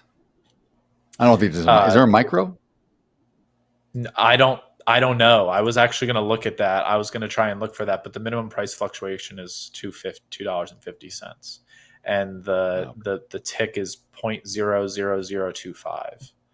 So yeah, that's great. Yeah. Oh my god. Oh my god. Yeah. Can you imagine if the Nasdaq was like that? Holy hell. Moved like 2 points, you made like 10 grand. Yeah, dude. Yeah, oh my god. God, dude. I mean, the Nasdaq futures are difficult enough for me in terms of like trading minis and like the volatility associated with the Nasdaq. Yeah, it's like that's why the ES is just so good. It's like it's just the best combination of like not tranquility, but you know what I mean. It's like the best combination of volume. Well, I mean, and it can get volatile. It can get volatile, of course. It'll move around when it wants to, but it's not like obscenely crazy. You know what I mean? You can, but it's funny when like I know like Sam, who he's like just markets are so slow. I'm sitting there going, it's not that slow, man. I mean, you know, it's doing its thing. It's just you just gotta let it do its thing. You just gotta wait a little bit. Exactly. You know, exactly. Yeah, man. I mean, for example, like a really good example was when you got into that long on the ES, and it took like an hour to finally break out and make its move to 6,600, but it ticked 6,600 at after 3:50 p.m. And I had the conviction. It got there. I just had strong conviction. I didn't know it was going to do it, but I just had really strong conviction it was going to do it. And I was just, I had a tightish stop, and I was just letting it do its thing. Letting it do its thing. For sure. Exactly. But and you never know when it's going to move. That's the thing. It just, I could have, if I waited, I could have missed it, or I just wanted to.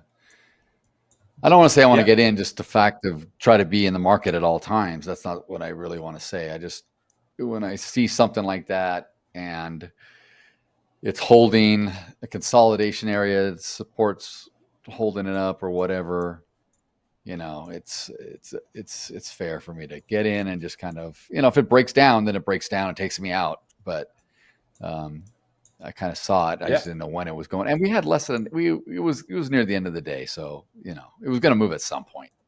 Either it was going to move or it wasn't going to move. And then the session was over. So I can quickly break down my live cattle trade that I took earlier. Because I didn't get to show it on stream, but basically at 15 p.m. Eastern time, we had wicked up nicely, and I was looking at the order flow. We had wicked up very nicely and came back down, and I was like, okay, well, maybe that is the top. Like, we're going to top there, and there could be a possible short side, because I was long biased after seeing the movement in the morning right before 10 a.m. Eastern.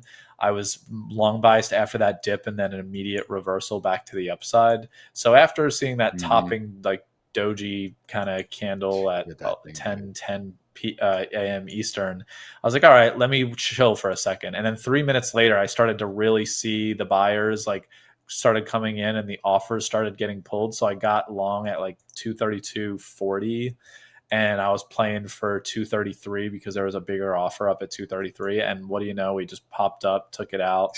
I got out of my trade there, but there was another bigger offer at 234. And in my head, I was like, you know what? I'm not going to just try and hold out for another point up to the upside there. What do you know? It got all the way up to 234. It took out that liquidity, and then the rest of the day traded sideways. It just they came down. Yeah. So, those liquidity hunts in like these products like live cattle, they're real. They are very real, and they happen somewhat often. Do you think you could trade that with more size? Like, do you think you personally could? Because it's not, you know what I mean? Like it's Yeah. I honestly, I think I could trade live cattle. I think I could trade I could trade probably 3, no problem. Sure. To be quite honest. Sure. Because 1 doesn't feel like enough when I'm getting into 1. I feel like I can trade 2 at the minimum, and then 3, possibly 4, depending on the risk. What's the kind of the risk profile? What's the price per tick? What's the price per tick on this? $1.25? It's about. Oh no. So the dollar value you're saying? The dollar value, yeah. Yeah, the dollar value is like, I think it's 12 or $10. I think $10 per tick. Let me double check. I think it's $10. And there's 10 tick. There's 10 ticks there's 10 ticks in a dollar or a point, right? So it's like $100. Yeah, it's $10 per tick, and then each tick is 0.00025, just kind of like that nat gas actually that we were talking about. So so interesting stuff. I mean, I'm going to up my size on cattle, to be quite honest. I'm glad that you brought that up because I'm going to be up. I could trade this. I could trade this too, and I could probably make a lot. I mean, dude, because the ES 1 tick is $12.50, right? In the mini. So here it's $10. Dude, it's $10. But when it moves, and if you can, like you said, the liquidity hunts or whatever, if you can kind of see it and hold to that, you could seriously clean up. I think so, man. I'm definitely gonna be. That's why I've been doing so much. I've been trading so much in it, just generally speaking, because I think it's one of those markets that I can really hone in on and take advantage of it at some point, like with a relatively high percentage win rate. So working on it. Yeah, I think you should join me, my friend. I think so. I think you should join me in the cattle trade. I may be tempted. But awesome. we're at the end of our little session here. So Robert, thanks for sticking with us till the end, man. That's awesome.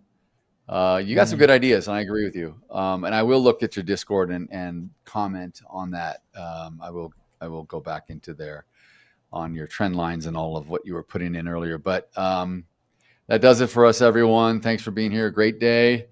Catch Coach Paul on the quiet markets tonight in, let's see, what is that? That's 6:00 p.m. on the West Coast, 9:00 on the East Coast. Yep. He'll be on. You got a long day today. Yeah, man. Come check me out, everybody. Come on. Come check me trade the quiet market. I'll be trading it. I'll be killing it. So let's go. Yep. Take care, everyone. See you tomorrow. All right. Bye, everybody. Bye, Daryl. Bye. Hola Prime. Trade with transparency.